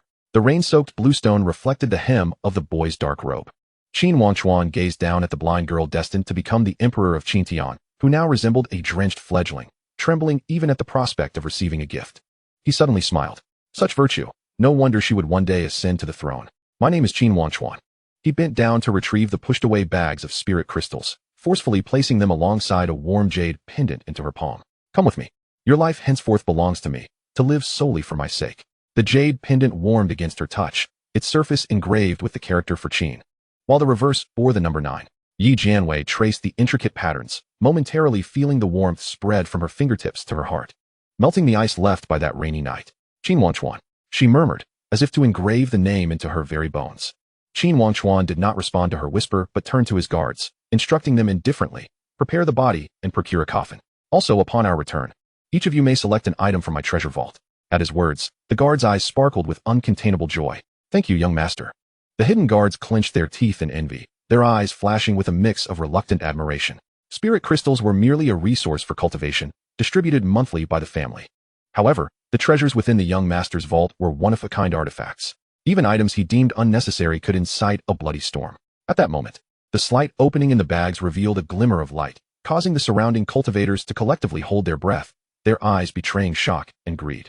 Had it not been for the unsettling scene just witnessed, they would have long since surged forth. Yi Jianwei remained on her knees, dazed, her eyes misty. Her mother would not be left to rot in the wilderness. This was better than anything. Qin Wangchuan stood still for a moment, surveying his surroundings. According to the simulation, the mysterious figure who would bestow the 9 heavens Qintian scripture should be arriving soon. Assisting Yi Jianwei to her feet, he spoke, "Please wait a moment. I must wait for someone to annihilate a clan." After a brief hesitation, Yi Jianwei tightened her grip on her garment, her voice trembling. "Master, we should leave first. If you kill members of the Yi family, they will come after us." She gently stroked the 9 on the jade pendant, her voice growing softer. "My mother was killed due to their grievances, and they forbade us from collecting her body or intervening, or else." Yi Jianwei, blind to the inferno before her, would surely have refrained from speaking, so boldly had she known. Qin Wangchuan nodded, reflecting, a small family, quite formidable. "No, the Yi family is powerful," she insisted, her shoulders involuntarily shrinking, as if recalling some horrific memory. "Many have died, and so shall we." The 2 standing guards nearly burst into laughter at her words. A family from a border town, even 100 or 1,000 of them, could be easily quelled. Not to mention, this was within Qin family territory. "Fear not. All will be well," Qin Wangchuan interrupted, suddenly looking toward the end of the long street. The blue stone was shrouded in mist, and a figure clad in a raincoat approached with steady footsteps. The man appeared to be in his 30s, with sharp brows and bright eyes. A fortune-teller's banner at his back, and a bamboo tube hanging at his waist, filled with clinking coins. As he reached Yi Jianwei, he lifted his hat to speak, only for his pupils to constrict in shock. Where there should have been only one person in the divination, there now stood a 5-year-old child. The child, clad in dark clothing, gazed back at him with an unsettling depth of understanding for one so young. The fortune-teller's long fingers instinctively formed a calculation, but to his astonishment, he could glean nothing. The heavens were shrouded in chaos, and the fates were entirely absent. It was as if the child before him was not a living being, but a sword severing the flow of destiny. What a mystery, he mused, his bronze face reflecting astonishment. Having traversed the 3,000 states for millennia, he had never encountered a fate so utterly unfathomable. "Forget it, young ones. I possess a cultivation method. Given your apparent bond with me, who desires it?" The fortune-teller's gaze flickered between the two, his sole duty to distribute the method. To whom it went mattered little. Internally, he was convinced, it must be the boy who would claim it. The boy appeared more mature, while the blind girl, unable to see, would naturally be oblivious to the item's value. Yet in the next moment, he was mistaken. "Give it to her," Qin Wangchuan said nonchalantly. "Oh." The fortune-teller's interest peaked as he lifted the jade slip. "Do you know why I possess this cultivation method?" "I do not." "Then why not take it? It is more fitting for her." "What if I told you it is a treasure capable of altering one's fate?" "Then give it to her." "Then give it to her." Those 4 short words ignited a fire in Yi Jianwei's heart, making it feel as though it might burst. Born of humble origins, she had witnessed too much darkness. For someone to treat this method with such gravity indicated its extraordinary rarity. Yet, he had given it to her without a hint of hesitation, as if it were merely a trifling matter. Why? She wondered. Was it because she was too weak? Or perhaps he felt pity for her? Or did he simply not care for this so-called treasure? Regardless of the reasoning, it should not have been this way. Yi Jianwei clenched the jade slip offered by the fortune-teller, her knuckles paling, her heart gripped by a profound ache, a mixture of sweetness and sorrow. She realized indeed, there could be someone who would treat her this way, not as a charity case, nor from pity, but genuinely willing to bestow something valuable upon her. Her eyes suddenly grew warm, and she hurriedly lowered her head, fearful he might witness her moment of weakness. In truth, Qin Wangchuan's intentions were quite simple. She is now mine, so who receives it matters not. The fortune-teller, however, remained oblivious to the unfolding events. With a light chuckle, he stepped forward, intending to scrutinize the distinct young man before him. Yet, how could the 2 guards allow him to approach? The fortune-teller deftly twirled his fingers, his gaze shifting slightly, although he could not discern the fate of Qin Wangchuan. The origins of the 2 guards became vividly apparent in the divination symbols that danced at his fingertips. Raising an eyebrow, he murmured with a hint of a smile, "So, they are of the Qin family." His tone was unremarkable, yet laden with profound implications. "I still owe your ancestor a favor. Therefore, I present you with this 6-character sword technique. Young man, learn the art of the sword." It was as if the fortune-teller saw something through Qin Wangchuan, and he began to chant aloud, his carefree voice echoing throughout the street. "Swordmaster, A single sword against the cold stars, its solitary edge once illuminated the sorrows of eternity. Let those heaven-born flaunt their brilliance. I shall remain steadfast above the clouds. Chapter 10. The Annihilation of the Yi family, the bonds of dust severed. Qin Wangchuan accepted the sword technique, casting his gaze downward. There was no gilded cover nor esoteric title. The yellowed cover bore merely a single ink-blotted character for sword. The brushstroke was sharp as a blade, penetrating through the paper. With just a glance, a chilling sword aura surged forth, causing a slight sting in his eyes. It must be noted that Qin Wangchuan possessed celestial bones, capable of effortlessly perusing even imperial tier techniques. Yet, at this moment, the mere character on the cover inflicted a scorching pain upon his gaze. Could it surpass imperial tier techniques? Was it a gift from a celestial emperor? The figure before him was indeed a celestial emperor. Realizing this, Qin Wangchuan abruptly lifted his head, only to find the fortune teller had vanished without a trace. Young master. The two guards instinctively positioned themselves in front of Qin Wangchuan, scanning the surroundings with vigilance, attempting to locate the fortune teller's presence. Initially, they had perceived him as merely an inconspicuous fortune teller, but his sudden disappearance alerted them to the gravity of the situation. Relax, he is a celestial emperor. If he truly wished to act against us, we would have perished already. Qin Wangchuan sighed softly, harboring no resentment towards them. The guards were taken aback. A celestial emperor? Not only they, but even Qin Wangchuan had not anticipated that the one assisting Yi Jianwei in the simulation would be a celestial emperor. It was rumored that the heavenly sword of the Li family, Li Tiandi, traversed the 3,000 Dao states, cultivating the path of causality and forging countless benevolent connections. Today's encounter confirmed that the tales were not mere fabrications. No wonder he chose to invest in Yi Jianwei. It was apparent he foresaw her destined ascension to become an emperor. At this juncture, Qin Wangchuan paused, contemplating his own constitution.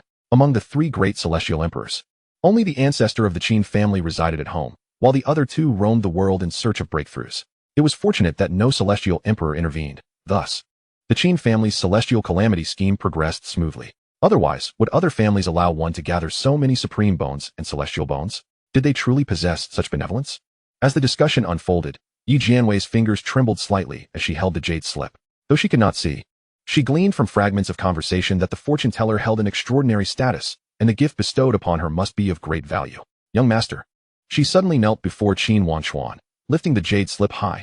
This is far too precious. I cannot accept it. Moreover, it would be a waste on me. As I cannot see. The jade slip emitted a faint glow in her palms, illuminating her fingers pale as snow. The puddles at the roadside reflected her tense profile, her eyelashes fluttering like a distressed duckling stranded in a mire.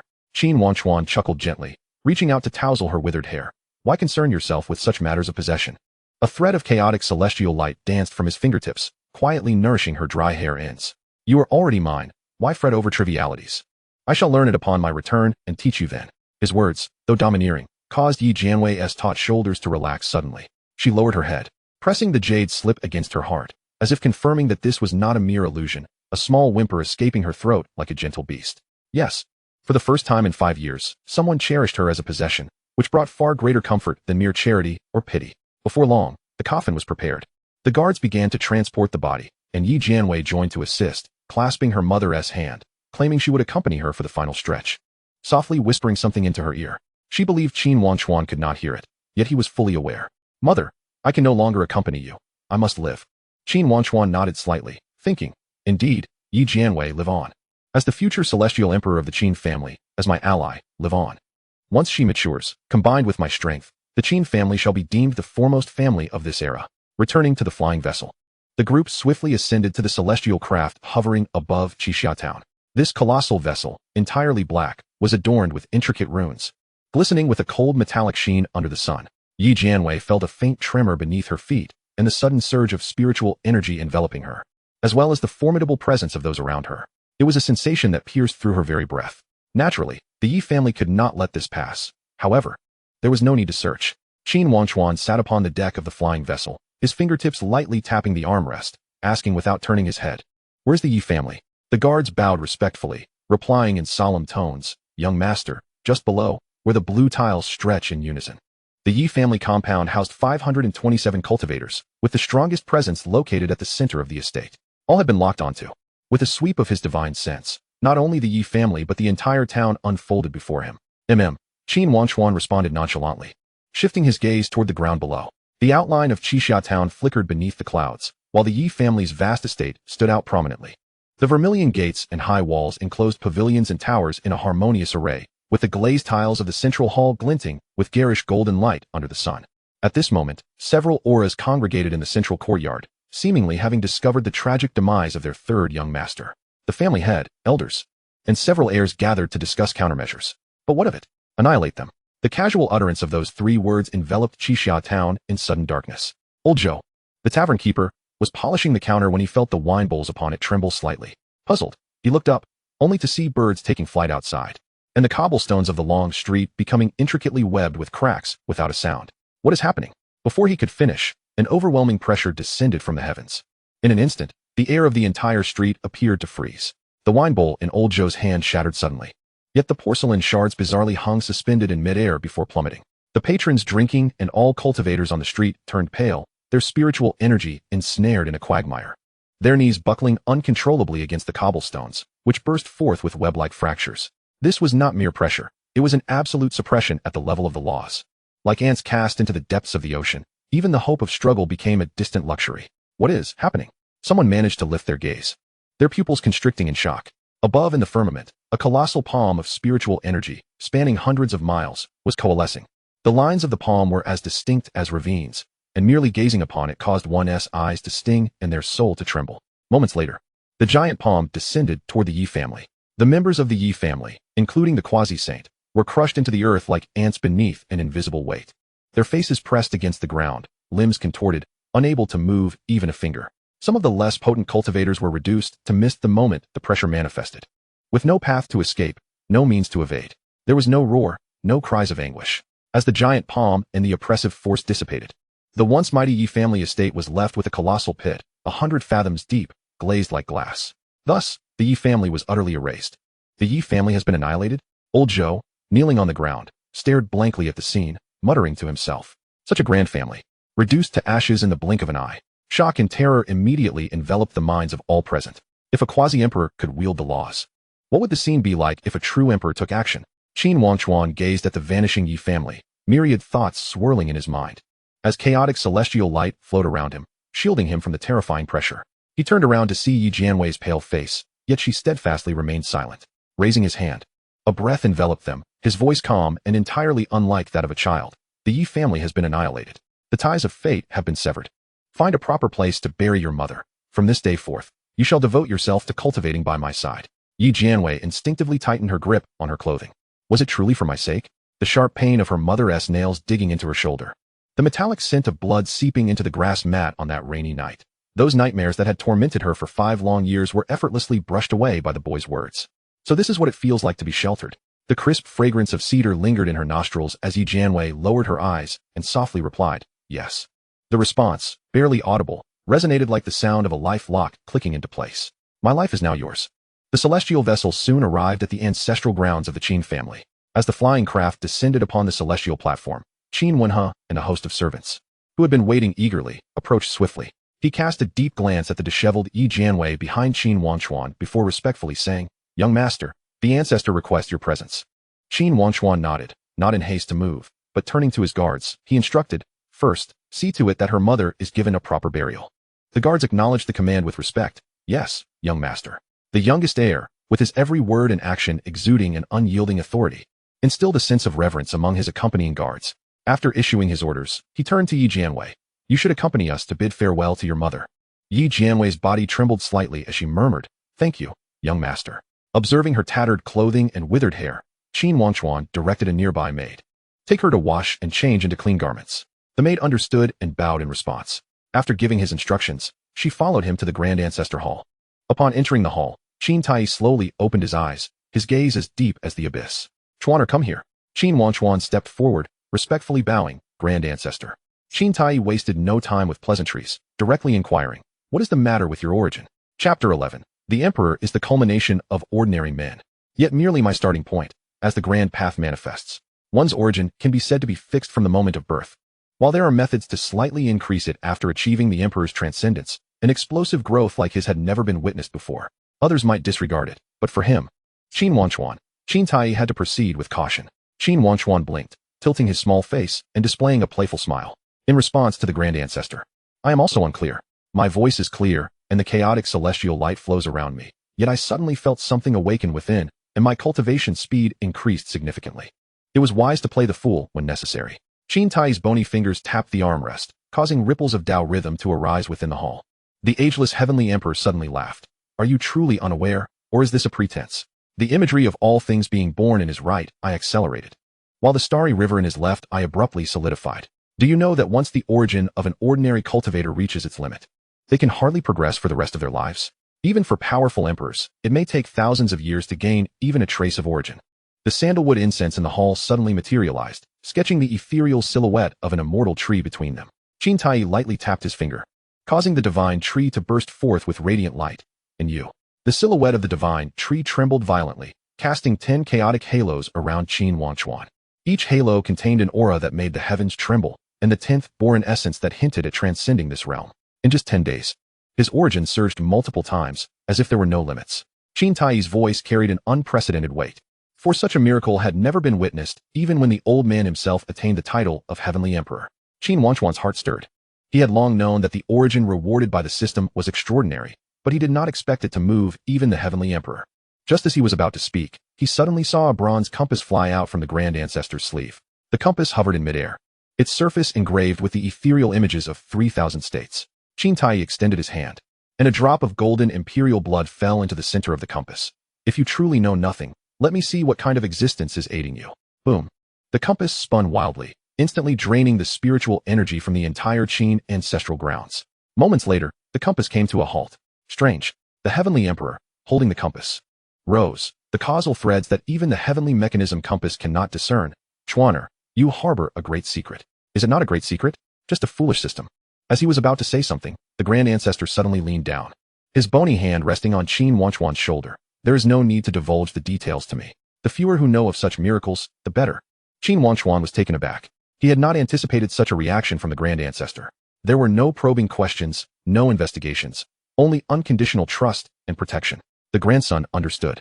He nodded solemnly, a certain corner of his heart quietly shifting. Is this what family means? Even when confronted with miracles beyond comprehension, the immediate instinct is to protect rather than covet. Pleased, Qin Tai stroked his beard and suddenly shifted the topic. Tell me about the blind girl you brought back. Her name is Yi Jianwei. Qin Wangchuan's eyes lit up. My dreams foretell that she will surely become an emperor in the future. Oh. The starry river in the Grand Ancestor's left eye suddenly rolled back. Let me see. An invisible consciousness swept across the entire Qin family, swiftly locking onto Yi Jianwei, who was burying her mother in the back mountains. Moments later, Qin Tai furrowed his brow. Mediocre roots, blind. This is. Life suddenly surged in his right eye. I see. A natural Tao heart. Though one of the 7 orifices is damaged, it aligns with the number of 39 paths that possess flaws. What a piece of uncut jade. No wonder Oldly would lend her a hand. Yet he likely did not foresee that in the end, he would only be sewing a wedding dress for you. As the Heavenly Emperor, he naturally calculated the karma that Yi Jianwei had inadvertently accumulated from the Li family. Merely with a flick of his fingers, he could ascertain the cause and effect, as well as Qin Wangchuan's acquisition of the sword technique. Qin Tai suddenly revealed a meaningful smile. Do you know why Oldly gifted you the sword technique? He said it was a debt of gratitude to you. Qin Wangchuan replied. The Grand Ancestor suddenly burst into hearty laughter. What nonsense. That old fellow is the most astute. He must have realized that the karma you bear is even more astonishing than his own back in the day. This is merely to cultivate good relations in advance. As the laughter subsided, Qin Tai suddenly adopted a serious tone. Chuaner, both the Qin and Li families hail from a lineage of swordsmanship. But do you know why the name of the heavenly sword has fallen to the Li family? I do not. On one hand, it is due to the divine sword from the Li family's sword tomb. On the other hand, it is because of the sword technique. It should not be referred to as a sword imprint.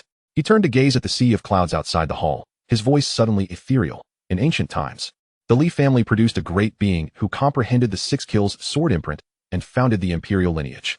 Countless descendants refined it, leading to the current 7 kills sword imprint of the Li family, which is indeed terrifying in its power. Cultivate diligently, and you may yet comprehend the treasure sword imprint of the Li family. Is it truly that formidable?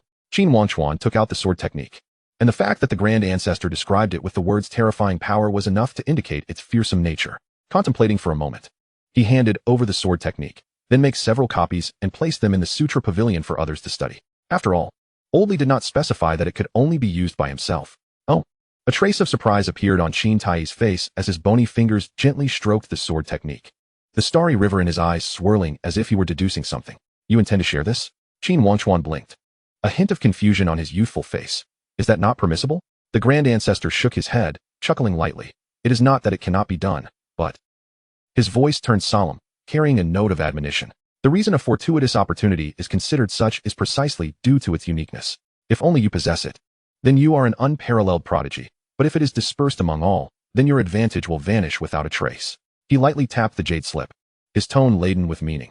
The techniques created by the Heavenly Emperor are indeed treasures for the common folk, but if everyone can cultivate them, how can you ensure that you remain superior to the masses? Upon hearing this, a smirk crept onto Qin Wangchuan's lips, his eyes reflecting a defiant spirit that belied his age. The Grand Ancestor worried too much. His voice rang clear, imbued with an undeniable confidence. No matter how powerful the sword technique may be, it is merely a path trodden by others. To me, it is of no consequence. Moreover, his gaze, slightly averted, and his delicate little hand gently pressed against his heart, resonated with the ethereal essence within him, producing a subtle hum. The same technique, when cultivated by different individuals, yields vastly different outcomes. I bear the immortal body of longevity, my origins far surpassing those of ordinary mortals, complemented by the blessing of celestial bones. If I lack even this modest confidence, how can I speak of aspiring to become an immortal emperor? The emperor is the pinnacle for common folk, but not for me. The Heavenly Emperor merely marks the beginning. My ambition is to ascend to the immortal emperor, and even beyond. With celestial bones, an immortal body, and a system at my disposal, if I cannot reach that realm, it can only reflect my inadequacy. As soon as the words left my lips, the sky above the ancestral grounds of the Qin family suddenly transformed, the atmosphere shifting ominously. Though Qin Wangchuan was unaware, Qin Tai perceived it clearly. The previously clear sky was instantaneously engulfed by chaos, with relentless calamity clouds swirling and converging into a colossal vortex spanning 3,000 domains. At the vortex's center, a faint celestial radiance descended, and the echoes of the Tao reverberated, as if heaven and earth trembled at such brazen claims. This transcended mere talent. It was a sign of the Tao's benevolence. In the celestial courts among the sea of clouds, Li Tiandi, who was fishing, suddenly felt his rod snap. He abruptly looked up, his gaze piercing through the boundless void towards the direction of the Qin family. What is this? His typically carefree expression turned solemn, his fingertips weaving intricate gestures, yet all he saw was a world of chaos. A chance for scholarly pursuit? How intriguing. He chuckled lightly, the ancient, rusted sword in his sleeve emitting a melodious dragon's cry. The Li family of this generation is without hope, so let you assist me in comprehending the eighth seal. In the 9 heavens of the 1,000 states, Ji Tiandi abruptly opened his eyes, freezing the space around him. Above the immortal emperors, he gazed towards the location of the Qin family above, his voice hoarse like the clash of gold and iron. After the golden age concludes, one still dares to speak so boldly. How fearless the child is. After the initial shock, Qin Tai paused, then burst into hearty laughter, filled with satisfaction. Excellent. What a remarkable immortal emperor, and what a profound truth about the same technique yielding different results. He clapped his hands in appreciation. Chuaner, your spirit surpasses even my own youthful fervor. The grand era is about to commence, and my Qin family shall become the foremost clan in all realms. As the laughter subsided, the ancestor's gaze turned profound as he slowly spoke. If that is the case, you must not labor in vain. He shifted his tone, conjuring a gilded token in his palm, inscribed with the characters Tai Yi. From this day forth, you may visit the immortal tree of the undying at any time. That is a true opportunity. Qin Wangchuan's eyes brightened, and he bowed in gratitude. Thank you, ancestor. Qin Tai waved his hand, a hint of depth in his eyes. Go forth, for I wish to see how far you and your little attendant can progress. Meanwhile, on another front, Yi Jianwei had just finished burying her mother and was returning with the guards when she was suddenly obstructed. I heard the 9th brother brought back a little wildcat. A melodious voice chimed from the side. Qin Zhaoer, lifting her skirt, gracefully approached, her 9-year-old form already hinting at a budding elegance. She toyed with the tassel of the jade pendant around her waist, the golden phoenix embroidered on her crimson skirt shimmering under the sunlight, swaying gently with her every step. When did our Qin family allow just any stray cat or dog to enter? The girl tilted her head, her hairpin glinting as her apricot eyes brimmed with innocent malice. Suddenly, she covered her mouth and giggled. Oh, I misspoke. It doesn't even qualify as a cat or dog. Chapter 12. 8th young lady Qin Zhaoer mercilessly chastises the female ghost. The maid stepped forward protectively, positioning herself behind Yi Jianwei. 8th young lady. This one belongs to the 9th young master. Qin Zhaoer sprang onto her toes, her golden skirt swirling elegantly. She leaned in closer to the maid, her fingertips entwining in her hair, a hint of dangerous arrogance gleaming in her eyes. Are you attempting to stop me? The maid immediately lowered her head. I wouldn't dare. She was not a servant of Qin Wangchuan, but one belonging to the immortal boat platform, a type that could be commanded by anyone. Thus she did not dare provoke the young masters. Qin Zhaoer snorted softly, skipping to stand before Yi Jianwei. Oh, what a pitiful little blind girl. Her overly sweet tone dripped with feigned pity, but in an instant, her demeanor shifted. Why? Why does a mere 5-year-old child receive such favoritism from the ancestor? Why is it that everyone else is in position 1, yet he occupies position 0 and receives a divine seed? What is it about him that surpasses me? The more Qin Zhaoer contemplated, the angrier she became, biting her lip as she recalled her mother's words. Zhaoer, your talent is commendable, but alas, compared to Wangchuan, you are destined to remain in the shadows. The unspoken words stung more than any verbal lament. A blind girl like you is hardly worthy of being in my Qin family? Qin Zhaoer suddenly lowered her voice, a sweet tone laced with venom. Yi Jianwei's voice was hoarse, her frail fingers tightening abruptly, her nails digging into her palm. She longed to retort, but found herself at a loss for words. This silence provided the perfect opportunity for an outburst. Impudent. A guard behind Qin Zhaoer bellowed, a tremendous pressure descending like a mountain. However, before the pressure could settle, it was dispersed by another force. It is you who are impudent. A furious roar echoed like thunder. Qin Zhaoer and her guards were caught off guard. Pressed against the jade bricks, their hairpins clattering to the ground, their garments soiled, their previous arrogance utterly stripped away. Struggling to raise her head, she met Qin Wangchuan's icy gaze. "Eighth sister." A clear, youthful voice rang out like a cold spring striking jade, sending a shiver through everyone present. Qin Zhaoer forced a smile, her voice overly sweet. "Ninth brother, I'm merely helping you discipline your disobedient servant." Qin Wangchuan approached slowly, flanked by his guards. Though his 5-year-old stature was not imposing, his gaze sent shivers down the spines of all present. Even among the guards of the young masters, the quality differed vastly. Qin Wangchuan was always accompanied by the finest. Yi Jianwei's hollow eyes glistened with tears, her cracked lips trembling slightly. The call held an abundance of emotions, from despair to grievance, from powerlessness to reassurance, like a lost cub finally catching the scent of home. "Everything will be all right." Qin Wangchuan gently brushed his fingers through her withered hair. Just a few short words, yet they caused Yi Jianwei's tense spine to relax suddenly. She turned her gaze towards Qin Zhaoer. "Eighth sister, what great authority you wield. Even chastising my people. Truly impressive." Qin Wangchuan's juvenile voice carried a hint of playful mockery, yet his starry, profound gaze was laden with frost. He subtly signaled to the guard behind him, and the oppressive aura lingering over Qin Zhaoer and her company dissipated in an instant. With a guilty conscience, Qin Zhaoer looked up, only to meet those frigid eyes. Instinctively, she forced a couple of awkward laughs, beads of cold sweat forming on her brow. As fellow young masters, they had interacted before. Qin Zhaoer was not a bad person per se, just immature, willful, and particularly exclusionary. Though she was an elder sister, she behaved like a spoiled child from a past life. Having been reprimanded several times before, she surprisingly still hadn't learned her lesson. Since she recognized her mistakes, she would have to face the consequences. As Qin Wangchuan's childish voice fell, Qin Zhaoer's pupils constricted, her crimson-tipped fingers nervously clutching her skirt. "It can't be that, can it?" Just as she pondered this, 2 female guards immediately stepped forward, one on each side, seizing Qin Zhaoer. "What are you doing?" Qin Zhaoer's voice shot up, a hint of panic flickering in her phoenix eyes. "How dare you? I am the 8th young lady." Before she could finish her sentence, the 2 female guards had already saluted gracefully. "We ask for the 8th young lady's forgiveness." Saying this, they firmly but respectfully grasped her arms, actions leaving no room for resistance. Seeing the guards last time, Qin Wangchuan used this to strike himself. The female guard, unfazed by the commotion, swiftly restrained her and held her in her embrace. The surrounding attendants and guards discreetly averted their gazes, not daring to look further. Smack! The jade ruler fell, producing a crisp sound. Qin Zhaoer's palm trembled, her ears flushed with embarrassment. "Qin Wangchuan, how could you? Just a blind person, is it necessary to go this far?" Smack! With each strike of the jade ruler, Qin Zhaoer's initial rage gradually transformed into soft sobs. By the 15th blow, she could no longer contain her pleas for mercy. "Ninth brother, I was wrong, truly wrong. Where did you err? I was wrong to bully my people." This declaration struck Yi Jianwei's muddled world like a thunderclap, reverberating in her ears. Her hollow gaze widened slightly, her cracked lips trembling unconsciously. The beatings and insults endured in Qixia Town suddenly felt distant, replaced by a subtle sense of reassurance. It was only after Qin Wangchuan delivered 20 strikes that he ceased. Stowing away the jade ruler and gazing at Qin Zhaoer, remember today's lesson. As Qin Zhaoer was helped up, tear stains remained on her face. Yet she no longer dared to act recklessly. I know. Ninth brother is the worst." She suddenly stamped her foot, her voice tinged with tears as she turned. The jingling of her waist ornaments clanging chaotically, nearly tripping over her own lengthy skirt. The guards scrambled to assist her, but she shrugged off their hands and shot a fierce glare at Yi Jianwei, her expression reminiscent of a ruffled cat, looking fierce despite her disheveled state. Qin Wangchuan watched her retreating figure and addressed Yi Jianwei.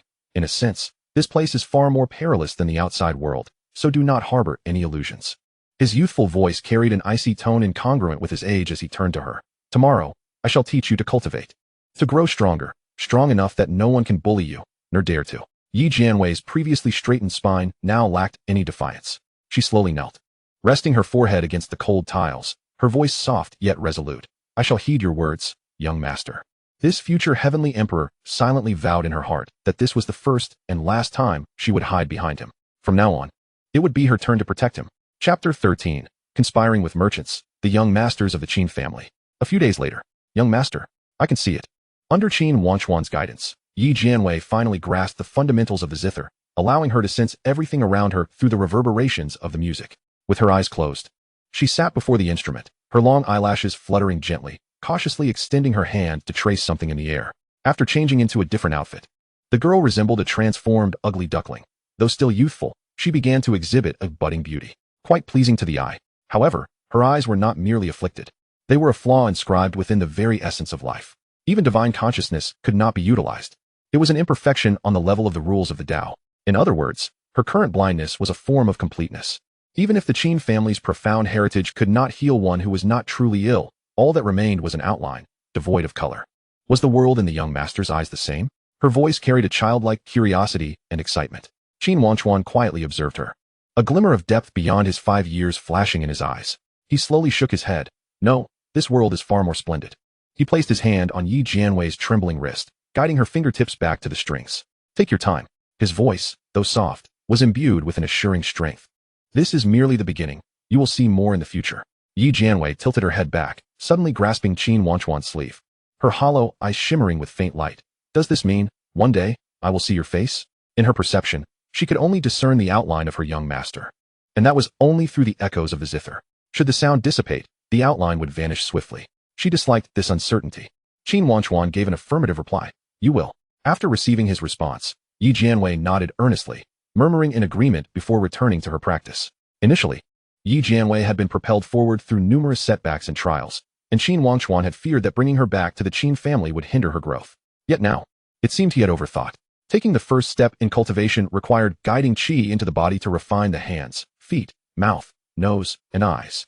Remarkably, after just 6 days, she had progressed to the eyes, poised to soon break through that boundary and enter the first realm, the 5 extremes realm. Of course, the divine seed given by the ancestor played a significant role, as after being planted in the courtyard, the spiritual energy in Wangchuan Pavilion became several times denser than elsewhere. Yet, her comprehension and potential were evident. Not bad. He felt quite satisfied. However, reaching the second realm would be challenging. Laying the foundation necessitated time spent refining with heavenly materials and earthly treasures, something everyone must endure. Naturally, this excluded those with extraordinary constitutions. Next, it was time for the sword technique.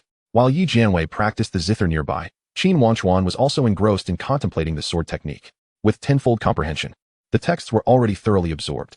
He closed his eyes, envisioning the 6-character sword technique: stand, slash, suspend, fall, control, exterminate. Each character contained supreme sword intent. Ironically, not only had he mastered the zither technique, but he had also comprehended this sword technique 5 days prior. Yet a lingering question plagued him. The sword technique's power seemed ordinary. The first 2 characters and the middle 2 could produce interactions: one to stand, one to slash, one to suspend, one to fall. The control character provided defense, while the exterminate character signified a kill. Though it could both attack and defend, did it truly relate to the sword imprint? Qin Wangchuan furrowed his brow, pondering what exactly the sword imprint was.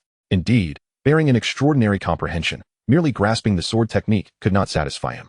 The key lay in whether he could further comprehend the Li family's sword imprint. Suddenly, he opened his eyes, and the fingertips of the 5-year-old boy coalesced into a sword qi about an inch long.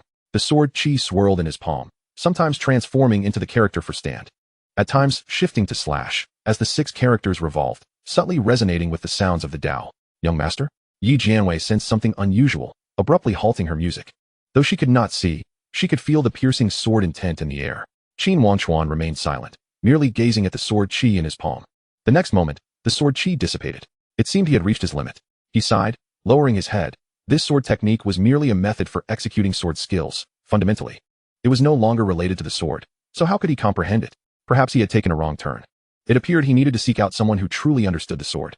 Aside from the ancestor, the highest swordsmanship within the Qin family belonged not to the elders, but to the 5th young master, Qin Xingzheng. This individual was obsessed with swordsmanship, born with an imperial sword, and spent most of his time in seclusion, contemplating the sword, rarely making appearances. If he could receive guidance from her, perhaps he could glimpse the secret of the sword imprint. I shall go out for a while. He rose. Glancing at Yi Jianwei, you continue practicing the zither, there is no need to follow. Yes. Yi Jianwei nodded in acknowledgement, her fingertips once again plucking the strings. The music flowing like water, harmonizing with the spiritual energy in the courtyard. After Qin Wangchuan had taken a few steps with his guards, he passed by the training ground when a delicate figure darted out from around the corner, blocking his path. Oh my, is that not our ninth brother? The newcomer, clad in a pale yellow gauze dress adorned with jingling jade pendants, held a jade plate in her hand, her fingers playfully tapping on the counting beads. Her eyes curved in a smile, sweet yet laced with a cunning akin to that of a fox. She was the wealthiest seventh young master of the Qin family. Even the elders sought her for loans. Qin Miaoyan, completely unlike Qin Zhaoer in temperament. Qin Wangchuan halted, his expression impassive. Seventh sister, do you require something? Of course I do. Qin Miaoyan leaned closer, lowering her voice, speaking mysteriously. Ninth brother, I have a lucrative opportunity here. Would you like to join? Not interested. Qin Wangchuan attempted to bypass her. Were it anyone else, he might show some curiosity, but the person before him was Qin Miaoyan. To summarize her nature in 2 words, cunning merchant. Once, under the guise of investment, she ensnared a rival family into relinquishing a spiritual mine, leaving them both grateful and indebted. A similar incident transpired at the 5-year banquet, where she accepted several unnecessary gifts, only to later approach them under the pretense of high-priced repurchase. A single beauty-enhancing golden lotus pearl and 1,000 vials of spiritual essence were surrendered to her. It was later discovered that the pearl alone was valued at no less than 50,000 vials of spiritual essence. Numerous such examples abound. Although she was subsequently exposed and compensated to some extent, the thought of engaging in any further collaboration with this unscrupulous merchant was utterly unappealing. It aptly illustrates the adage, strangers are easily deceived, while familiar faces yield a veritable jackpot. Don't be in such a hurry to leave. Qin Miaoyan tugged at his sleeve, a smile brightening her face. This matter concerns you. Many individuals are offering exorbitant prices for information about you. She blinked mischievously, mentioning preferences such as favorite foods, colors, and usual haunts. Essentially, all tidbits pertaining to you that people are willing to pay handsomely for. Qin Wangchuan furrowed his brow. Perplexed, what do you mean? What do I mean? Qin Miaoyan shrugged. With the engagement approaching, every family wishes to discern your tastes in advance to cater to your preferences. Engagement? Qin Wangchuan's eyes widened in astonishment. Who is getting engaged? You are. Me? Yes, you. The two stared at each other, the air thick with tension. After a moment of silence, Qin Wangchuan slowly replied, I'm getting engaged, and I had no knowledge of it?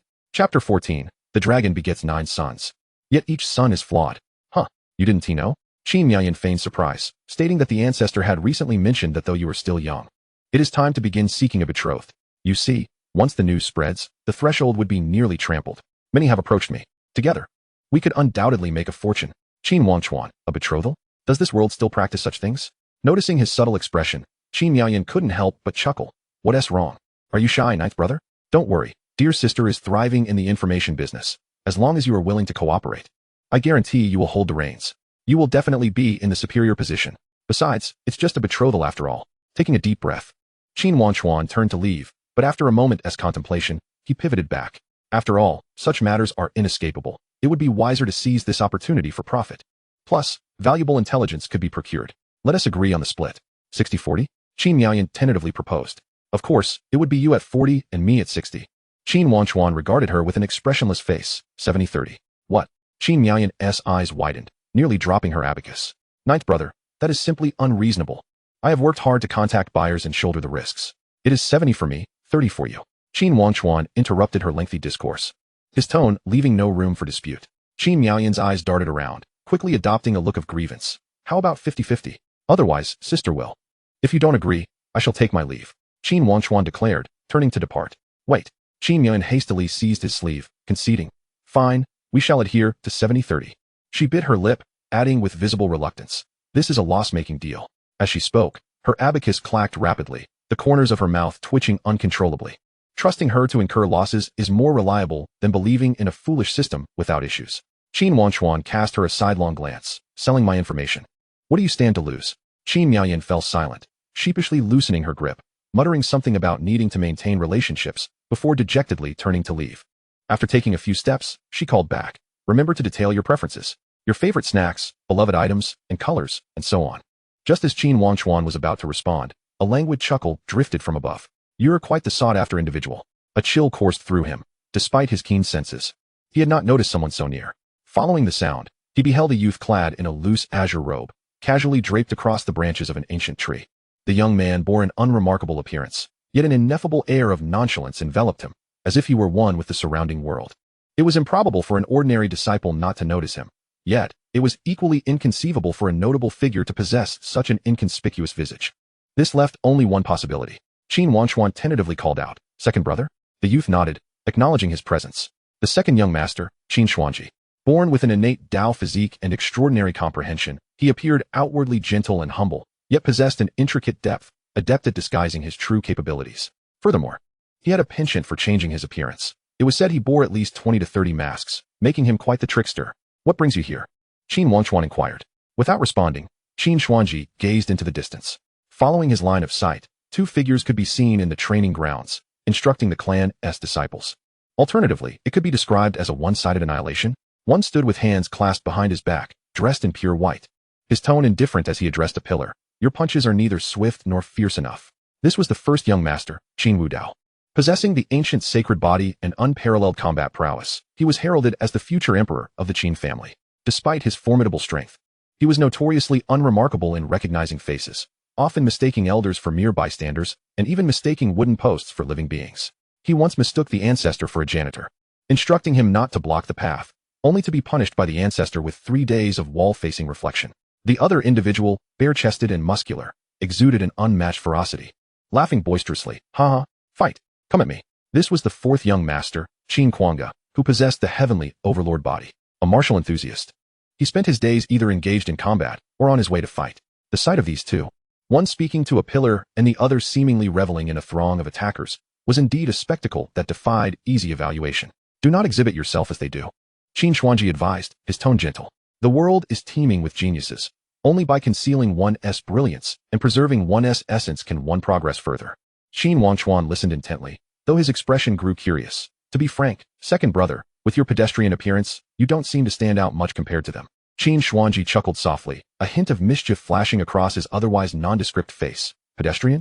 He raised a hand and brushed it across his face, revealing a refined and handsome visage. "How about now?" Before Qin Wangchuan could respond, he transformed again, this time into an elderly man with deep wrinkles. "Or perhaps this." Then he shifted into the form of a youth. "Or do you prefer this look?" Qin Wangchuan, enough of this nonsense. Qin Xuanji reverted to his original face, casually tossing a pouch down. "I heard you acquired a little maidservant with a flawed origin. Inside this pouch are 10 innate divine sources. While they may not be of great use, they are certainly better than nothing." Upon receiving the divine sources and expressing his gratitude, Qin Wangchuan shook his head. "No need. In that case, I shall procure a gift myself." The Qin family has 9 sons, each with their own peculiarities, yet in terms of strength and harmony, they are unparalleled. Except for a certain mischievous little girl, the relationship among the heirs is remarkably amicable, and Qin Wangchuan even feels like the favored one.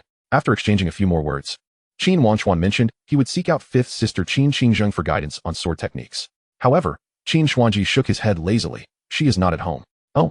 Qin Wangchuan raised an eyebrow. "She went in search of treasures to enhance your physique," Qin Xuanji remarked, casting a meaningful glance at Qin Wangchuan's already perfectly refined foundation. A smirk playing at his lips, implying that she would never suspect you had completed your refinement so swiftly. In the realm of extraordinary talents, upon reaching the second realm, one must rely on rare treasures of heaven and earth to lay a solid foundation.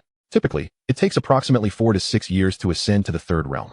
However, even the Qin family did not anticipate the astonishing speed at which Qin Wangchuan's cultivation progressed. Such is the power of the immortal body, not to mention Qin Xingzheng. Even Qin Xuanji was taken aback by this development. He paused momentarily, then shook his head with a chuckle. "But you are well aware of your 5th sister's temperament. She's quite the simpleton, spending her days either lost in thought while clutching her sword or scouring for treasures. Let her be, perhaps she will return in a few days. However, if she brings back something peculiar, the 9th brother must be prepared for it." He recalled the last time she returned with a tricolored healing herb, which had confined him to bed for half a month. Was it truly that dreadful? He mused internally, making a mental note. After bidding farewell to his second brother, Qin Wangchuan found himself at a loss for direction. The last time, the ancestor had mentioned the mysterious sword imprint of the Li family, leaving him without any leads. Who else could he consult? Just as the thought crossed his mind, a sudden flash of inspiration struck him as he recalled the token bestowed by the ancestor. He abruptly raised his head, his eyes gleaming with clarity. Of course. The Divine Tree. Chapter 15. Against heaven's comprehension, the young demoness shall suffer again. Regarding the immortal divine tree, although he had never seen it in person, he had absorbed a wealth of knowledge about it from those around him. It is said to be a primordial spiritual root that has taken root in the ancestral land since the dawn of time, enduring countless epochs without decay. Some even claim it predates the Qin family itself. A single leaf is an imperial artifact. A single branch can stabilize the ages. It is rumored that the divine tree not only possesses unparalleled strength, but also comprehends the past and present, capable of answering all of life's mysteries. Since even the ancestor could not fathom the sword imprint of the Li family, perhaps it could provide me with the answers I seek. Without further hesitation, Qin Wangchuan flipped his right hand, and the purple golden token materialized in his palm. He gently tapped it with his fingertip, and a green light enveloped him. In the next instant, his figure vanished from his original spot, reappearing amidst an ancient and boundless terrain. A dense mist surrounded him, rich with spiritual energy that almost materialized, while beneath his feet lay an ancient stone path covered in moss. At the path's end stood a towering ancient tree, its trunk as robust as a dragon, its branches and leaves obscuring the sky, the bark adorned with enigmatic patterns that seemed to record endless epochs. Is this the divine tree? Qin Wangchuan stepped forward. But as he did, the entire space trembled slightly, and the tree's branches rustled as if stirred by an unseen wind. Immediately, an ethereal feminine voice resonated from all directions. Qin Wangchuan. The voice was otherworldly, yet distinctly articulated his name, reverberating within his very soul. Taking a deep breath, Qin Wangchuan clasped his hands in a gesture of respect. I am Qin Wangchuan, a junior seeking guidance regarding my perplexities. As his words fell, a blue light swirled around the tree's trunk, and a graceful figure gradually took shape. She was a maiden clad in green, her beauty transcending the mortal realm. Her eyes sparkling like stars, and her long hair cascading like a waterfall, surrounded by a subtle aura of wood spirit energy. Barefoot, she glided through the air and approached Qin Wangchuan, her eyes particularly striking. Though she appeared to be in the bloom of youth, her gaze seemed to have witnessed the vicissitudes of eternity. Here for the Li family's sword imprint? She inquired, a faint smile gracing her lips, her voice ethereal. Qin Wangchuan nodded. Indeed, I possess the ability to perceive the past and foresee the future, yet this Li family sword imprint is exceedingly intricate. The maiden shook her head. I cannot impart knowledge on this matter. A flicker of disappointment surged within Qin Wangchuan, but before he could dwell on it, she suddenly raised her hand and pressed her finger against his forehead. However, I can allow you to witness it once. In an instant, a wave of unfamiliar memories flooded into Qin Wangchuan's mind. He beheld an individual wielding a long sword, the hilt dancing gracefully, the tip tracing ethereal lines.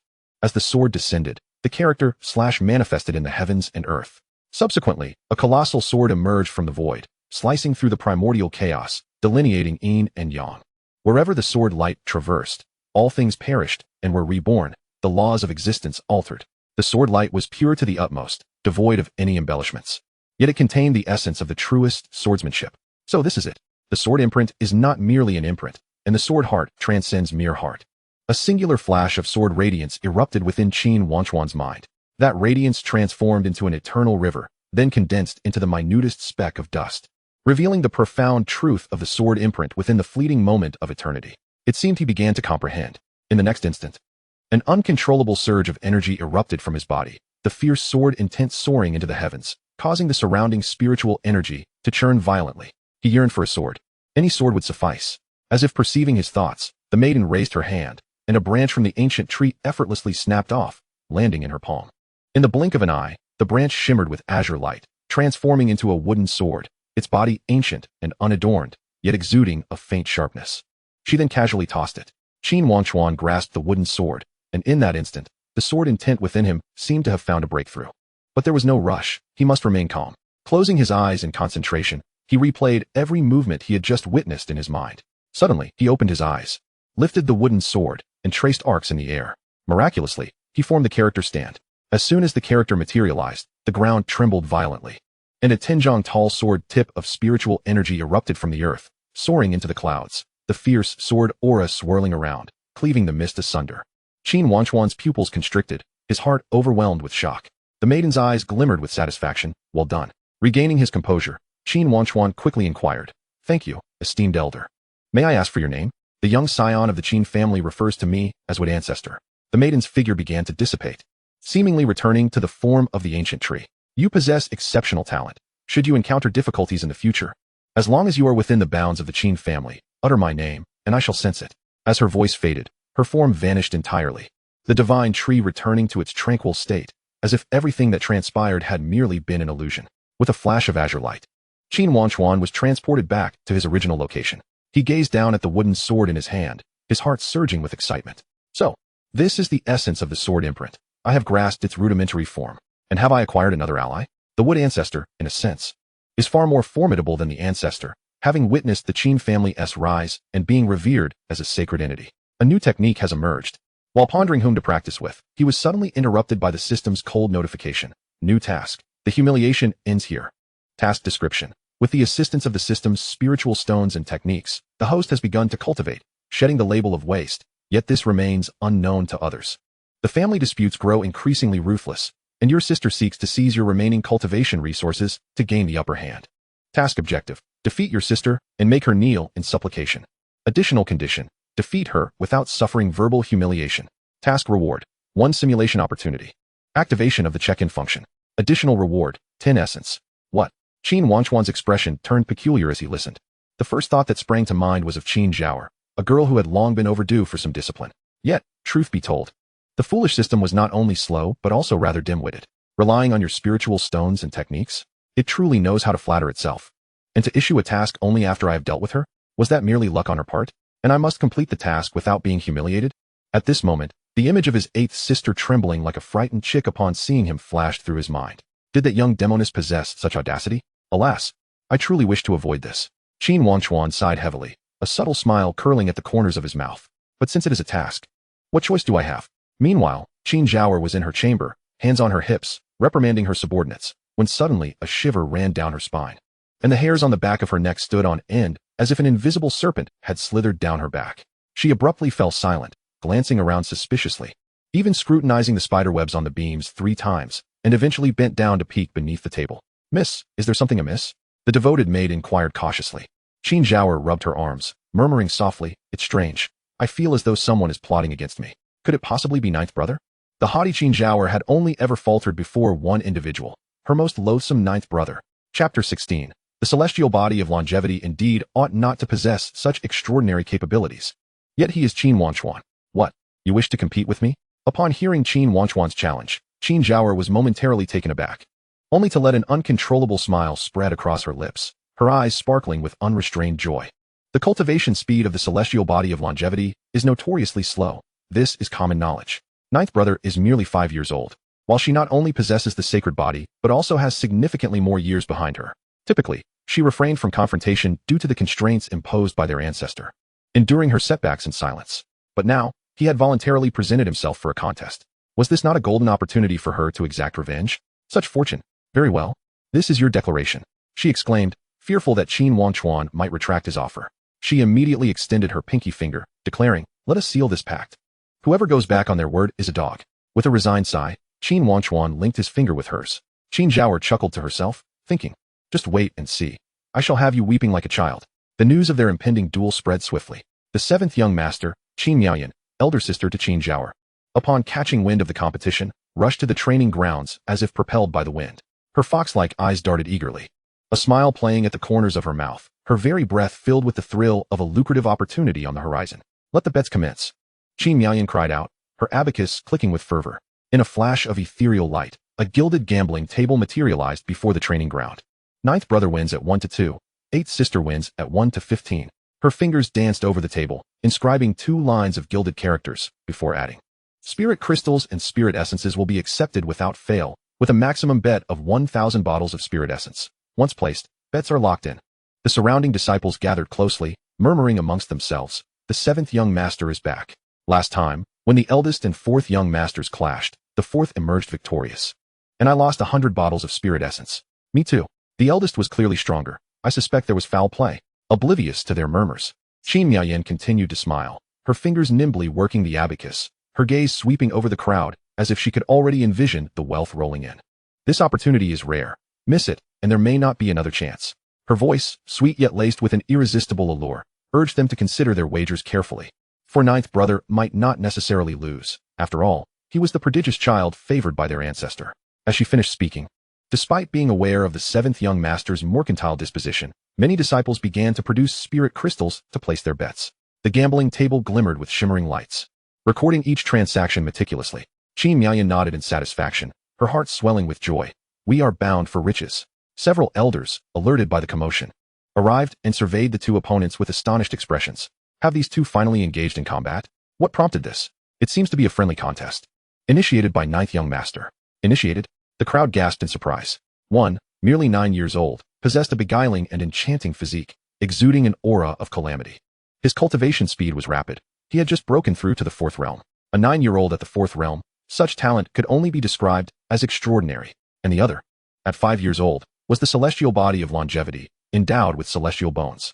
Though her constitution was exceptional and her foundation robust, she was hindered by the notorious slowness of her cultivation speed. Logically, there should be no comparison. Wait, something is amiss. The elder in charge of the training grounds suddenly noticed a discrepancy and exclaimed, "Look closely at ninth young master's aura." The crowd focused intently, observing that while Qin Wangchuan was obscured by his celestial bones, his presence was solid and even seemed to surpass Qin Zhao's. Why do I sense that ninth young master might also be at the 4th realm? Not just that, he may even exceed the 4th realm. The elders exchanged incredulous glances, their disbelief mounting. Everyone knew that the celestial body of longevity cultivated at a glacial pace. One elder stroked his beard, his brow furrowed. How could a 5-year-old possibly achieve this? Indeed, it seems implausible. A calm voice echoed from behind, drawing their attention. They turned to see Qin Wangchuan, standing with hands clasped behind his back, his gaze fixed on the diminutive figure in the arena. Imperial Master. The elders hurriedly bowed in respect. Many had been taught by Qin Wangchuan, the finest instructor within the Qin family, and thus revered him as the Imperial Master. Qin Wangchuan nodded slightly and continued. The celestial body of longevity should not exhibit such cultivation speed. However, his lips curled into a faint smile, a glimmer of profound understanding illuminating his eyes. He is, after all, Qin Wangchuan, with celestial bones enveloping him, and the innate chaotic celestial light shielding his form. He had even exposed traitors within the clan through mere dreams. Whatever occurs with him is scarcely surprising. The crowd fell silent, momentarily at a loss for words. Indeed, this ninth young master had been extraordinary from birth. The celestial body of longevity was expected to cultivate slowly, yet he had shattered that expectation.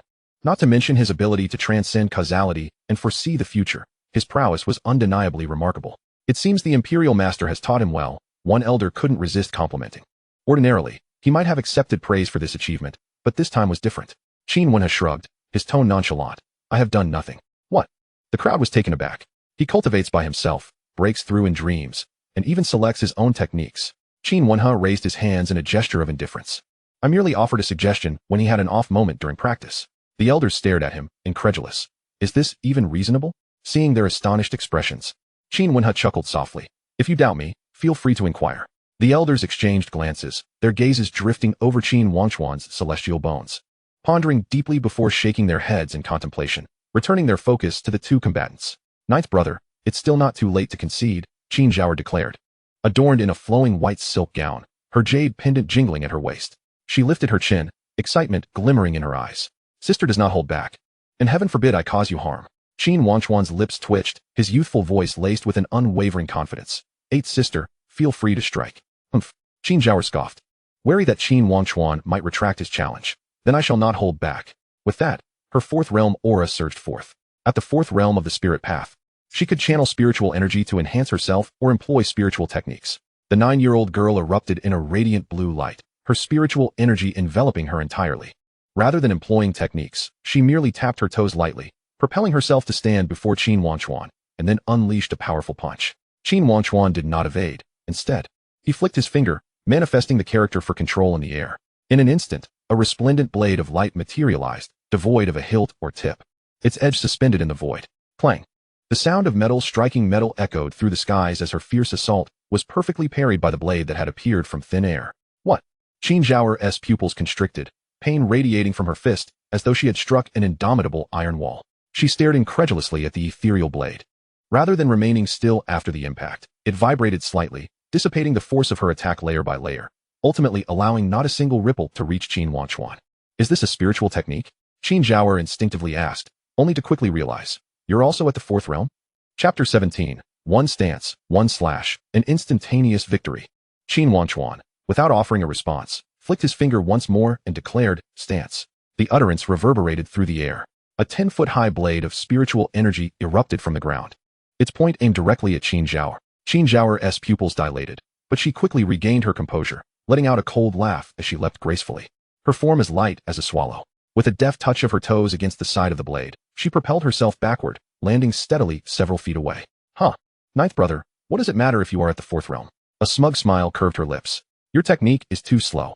You couldn't even graze my ham. No sooner had she spoken than Qin Wangchuan's gaze sharpened, his lips parting to utter, slash. The upright spirit sword tip quivered suddenly, its blade instantly solidifying into a complete colossal sword, which then struck down with the ferocity of thunder. Qin Zhao's expression shifted dramatically, in her haste to evade. She discovered that the sword's momentum had already sealed off all her avenues of retreat. Boom. The sword energy surged like a tempest, carving a bottomless chasm into the ground.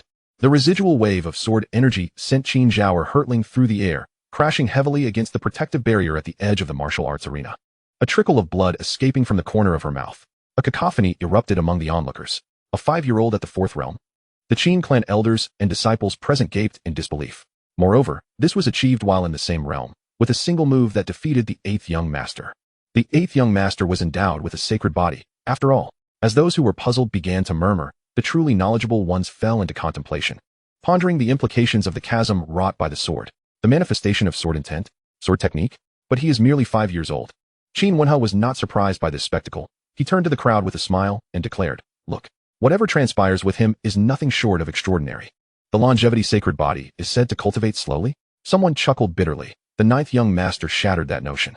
Moreover, another elder added, let us not forget. The 9th young master possesses celestial bones. Celestial bones combined with the longevity sacred body, alongside the ability to foresee the future and an extraordinary comprehension, one could mutter. This cannot merely be described as gifted. It is simply monstrous. The term echoed collectively in the minds of the crowd. In the arena, Qin Wangchuan exhibited no joy of victory. His youthful visage bore an unexpected tranquility. He stepped forward to Qin Zhao, looking down upon her. 8th sister, I concede. Struggling to rise to a half kneel, Qin Zhao gazed up at Qin Wangchuan. Biting her lip, she suddenly burst into tears. Woo-woo, 9th brother, you are the worst. Why are you crying? The last time someone bullied me, I didn't cry at all. Qin Wangchuan observed the tear-streaked face of Qin Zhao, a slight smile gracing his lips. Rather than exploit the moment, he gently brushed his fingertip across her reddened eyelid. His voice was soft, tinged with teasing, yet somehow comforting. All right, don't cry. Qin Zhao halted mid-sob, her lashes still adorned with tears, but she abruptly glared at Qin Wangchuan. Who asked for your fake kindness? She stammered, swatting his hand away, her painted nails leaving red streaks on his hand. You were the one who bullied me first. As she spoke, her tears threatened to flow again, but she caught sight of the redness on the back of his hand, and her sobs choked in her throat. Unconsciously twisting the hem of her skirt, her blood-stained lips parted several times, ultimately producing a nasal-tinged murmur. Does it hurt? The moment the words left her lips, she wished she could bite her tongue for uttering such foolishness. After all, her own backside still ached faintly. With those few exchanged words, the previously tense match transformed into a scene of levity. Task completed, simulation count. 1. Sign-in system activated. As he helped Qin Zhao to her feet, Qin Wangchuan disregarded the notification of task completion in his mind, instead staring blankly at the chasm carved by the sword above. This was the insight he had gleaned after witnessing the sword imprint. Even without a sword in hand, he could embody the sword, using his finger as a medium to achieve an effect that bordered on the miraculous manifestation of intent. With a tenfold source enhancement, concepts that would take others years to comprehend became instantly accessible to him. Moreover, he could extrapolate and apply this understanding. Truly astonishing. In the distance of the martial arts arena, the first young master, Qin Wudao, and the second young master, Qin Xuanji, stood side by side, both fixated on the spectacle, their expressions complex. What do you think of 9th brother? Qin Xuanji asked, toying with an ancient copper coin in his hand. Qin Wudao replied, hands clasped behind his back, his white robes billowing as if stirred by an unseen wind, gazing at the two figures on the stage. That sword was quite beautiful. 9th brother's defeat was not in vain. As he spoke, he lifted a fingertip, an invisible sword energy coalescing around him. But if I were to strike, it would be even more splendid. Stop, stop, stop. Qin Xuanji suddenly placed a hand on his shoulder, pointing towards the martial arts arena, his voice barely containing laughter. Look closely. The victor is 9th brother, and the vanquished is 8th sister. Qin Wudao furrowed his brow, focusing intently. He truly could not discern any difference, only seeing two figures resembling matchsticks on the stage. An abrupt silence enveloped the air. Qin Xuanji sighed, producing a jade box from his sleeve and thrusting it into Qin Wudao's hands. Did you not consume the innate divine source I gave you last time? You should use it. You really ought to replenish your strength. Otherwise, I dare say, with those eyes of yours, you might as well dig them out. Having raised him well from childhood, how had he turned out this way? Indeed, the innate divine source provided to Qin Wangchuan was merely a convenience. It was primarily intended for Qin Wudao. With a deep sigh, Qin Xuanji's gaze shifted back to Qin Wangchuan in the distance, reflecting on his recent exploits. Ninth brother. Oh, ninth brother, he murmured softly, a knowing smile curling his lips. How many secrets do you still conceal? The copper coin spun in the air, ultimately landing back in his palm, face up. Good fortune. Qin Xuanji narrowed his eyes. How intriguing. Grow stronger, the brighter the light, the larger the shadow. And I shall hide, all the better. Before he could finish, a derisive voice cut through the air beside him. Hiding and sneaking about, such a cowardly path. You, blind one, have the audacity to speak to me? Meanwhile, in the celestial realm of the 10 directions, Emperor Li Tian sat calmly on a cloud, holding a bamboo fishing rod. The line cascading into the depths of the cloud sea below. Suddenly, his fingertips paused, the fishing line quivering slightly as if a fish had taken the bait. Yet, in the next moment, he raised an eyebrow, his gaze piercing through the endless void toward the direction of the Qin family. Interesting. He chuckled softly, casually setting the fishing rod aside, turning to the person beside him. Old Qin, your little grandson is indeed extraordinary. Emperor Li Tian's voice carried a note of admiration as he lightly tapped the void with his fingertips, causing the cloud sea to swirl and reveal a scene of Qin Wangchuan in the martial arts arena. In just a few days, he had not only mastered the sword technique, but had also begun to grasp the embryonic form of the sword imprint. Given time, he would surely come to fully comprehend the sword imprint, perhaps even uncover the 8th imprint. Qin Tai, standing with his hands clasped behind his back, scoffed at this remark. His insights are his own. What does that have to do with you? Emperor Li Tian remained unperturbed, his smile growing more profound. Why would it not be related? What belongs to you and what belongs to me? Aren't we all family in the end? Humph. Qin Tai snorted coldly, dismissing the notion. You, old man Li, owe me a considerable favor. Hearing this, Emperor Li Tian shot him a glare, waving his hand dismissively. Don't pull that with me. I have given you the most gifted girl from the Li family in nearly 10,000 years. What more do you want? Not enough. The 2 words fell, and the cloud sea erupted as if an invisible sword intent surged. Yet in the next instant, that sword intent seemed to dissipate like deflating air. Alas, Emperor Li Tian sighed, waving his hand again, picking up the fishing rod and gazing into the distance. There's no other way. If I cannot, and the disciples of the Li family cannot, then we must seek alternatives. Otherwise, the Li family will perish. As the sole imperial clan that revered their techniques as sacred artifacts, the Li family was not in a favorable position. Ultimately, techniques would weaken as times changed. If one stagnated, unable to evolve their skills, they would soon be surpassed. At that point, even a grand imperial clan could be extinguished in an instant. Let us wait and see, Qin Tai remarked, his figure transforming into a wisp of breeze, vanishing into the cloud sea. Emperor Li Tian watched him depart. Shaking his head, the old fox truly cannot bear to lose anything. To send someone and impart techniques as well. You'd best comprehend that 8th imprint. Otherwise, this time, the Li family may genuinely suffer a loss. Chapter 18. Sign in at the 9th level reward, Supreme Tao Heart.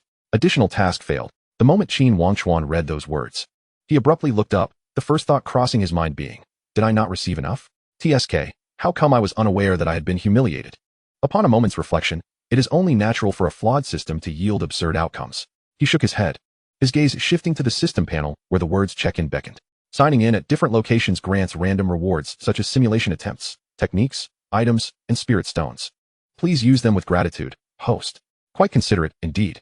Considering the possibility of failing to accomplish tasks, the system generously provided a check-in function, allowing rewards to be acquired effortlessly. Yet, dear system, perhaps you ought to rectify your ways? Can you fathom how I unlocked this feature? Were I not accustomed to such absurdities, it would surely drive me to laughter. Check-in. Qin Wangchuan softly called out in his heart. Congratulations, host, you have received a 9th tier reward, Supreme Tao Heart. As the system's notification echoed, an overwhelming force akin to the vastness of the starry river erupted from within Qin Wangchuan. The Supreme Tao Heart coalesced at his heart, transforming into a resplendent golden core, reminiscent of a miniature sun, slowly revolving. The Supreme Tao Heart, the source of all laws. In this world, cultivators at lower levels can only wield spiritual techniques, while those reaching profound realms must integrate their own path, evolving into Tao techniques. Thus, the contest among the powerful is known as the Duel of Laws. However, above all Tao techniques lies the transcendent Supreme Tao Law. The Supreme Tao Heart serves as the foundation for manifesting this supreme law. Even identical moves, when propelled by the Supreme Tao Heart, can transmute Tao techniques into Supreme Tao techniques, resulting in a disparity of power that is nothing short of astronomical. Even more terrifying is the fact that the spiritual energy stored within the Supreme Tao Heart far surpasses that of ordinary individuals, by 10-fold, 100-fold, nearly infinite. Such a boon cannot be cultivated through natural means. It is a gift reserved for those favored by the Tao. Qin Wangchuan suddenly emitted a heart-wrenching scream. Beneath the delicate skin of a 5-year-old child, Countless golden Tao patterns writhed, as if alive. With every inch they spread, large portions of flesh shattered into a glass-like substance, only to reassemble amidst the chaotic celestial light. As the reassembly progressed, his aura surged, and golden Tao patterns faintly emerged around him, resembling serpents and dragons in their enigmatic dance. Boom. The moment the supreme Tao heart completed its fusion and awakening, the heavens and earth resonated. A colossal pillar of chaotic light erupted from the crown of Qin Wangchuan's head, illuminating the ancestral grounds of the Qin family, as if 9 suns were shining simultaneously. Within that luminous pillar, myriad Tao patterns could be faintly discerned, each thread exuding a chilling aura. Young master? In the courtyard of Wangchuan Pavilion, Yi Jianwei's hand inadvertently snapped a string on her wooden zither. She was unaware that Qin Wangchuan was currently kneeling at the center of the light pillar, clutching his heart as blood and flesh continuously disintegrated and regenerated, a shadowy figure wearing a crown faintly appearing behind him. This extraordinary phenomenon certainly startled others. The entire Qin family, be they ancestors, elders, or young disciples in the midst of cultivation, turned their gazes toward the sky, awestruck by this astonishing spectacle. Is this the aura of the supreme Tao heart? Qin Tai's eyes widened in shock as he exclaimed. Who could it be? Someone from the Qin family has awakened the supreme Tao heart. His gaze pierced through layers of obstruction, following the aura. In the next moment, confusion transformed into elation. Wangchuan has awakened the supreme Tao heart? Not only others, but even Qin Fuhai, as the grandfather, stared in disbelief. He never anticipated that his grandson would be so extraordinary. An immortal body combined with an immortal bone. And now the supreme Tao heart. Wouldn't that mean he could dominate the exceptional talents of the land? This was something no one else would dare to imagine. Yet it seemed quite normal for the 9th young master. Qin Wenhe stroked his beard, observing the scene with a knowing smile. As Qin Wangchuan's mentor, he was not overly surprised. After all, he had witnessed such wonders far too often. He had become the foremost advocate for Qin Wangchuan. Qin Wudao and Qin Xuanji had sensed the shift in aura early on and stood at a distance, observing this remarkable event. See, I told you, great fortune indeed. The supreme Tao heart is truly exceptional. While some knowledgeable individuals recognized this as the phenomenon accompanying the awakening of the supreme Tao heart, ordinary disciples remained oblivious. That direction is the residence of the 9th young master? Good heavens! Has the 9th young master broken through? Such a commotion accompanying a breakthrough, truly. Our Qin family's prized possession. Rather than envy, the Qin family members were all beaming with joy, as if they were happier than if they had gained fortune themselves. Yet, they were unaware that what was transpiring with Qin Wangchuan was far more extraordinary than a mere breakthrough. In the ensuing days, guests flocked to Wangchuan Pavilion, nearly trampling the threshold. Moreover, all were of significant stature. The reason? Though the supreme Tao heart may not rival the eternal immortal body, it certainly qualifies as a prodigious constitution in its own right. It could even rank among the top 20 of the 3,000 constitutions. For reference, the eternal immortal body ranks within the top 10. It could be said that even without the eternal immortal body and the system, this singular heart would suffice for Qin Wangchuan to reign supreme across the 3,000 Tao states. Moreover, with an unparalleled status both above and below, such a rare combination of extraordinary constitutions had attracted many visitors. Naturally, explanations were unavoidable along the way. Fortunately, given his youth, even if the explanations fell short, a mere display of innocence would suffice. No one would delve too deeply. The elders and grandfather were, of course, overjoyed, taking turns bestowing a multitude of rewards.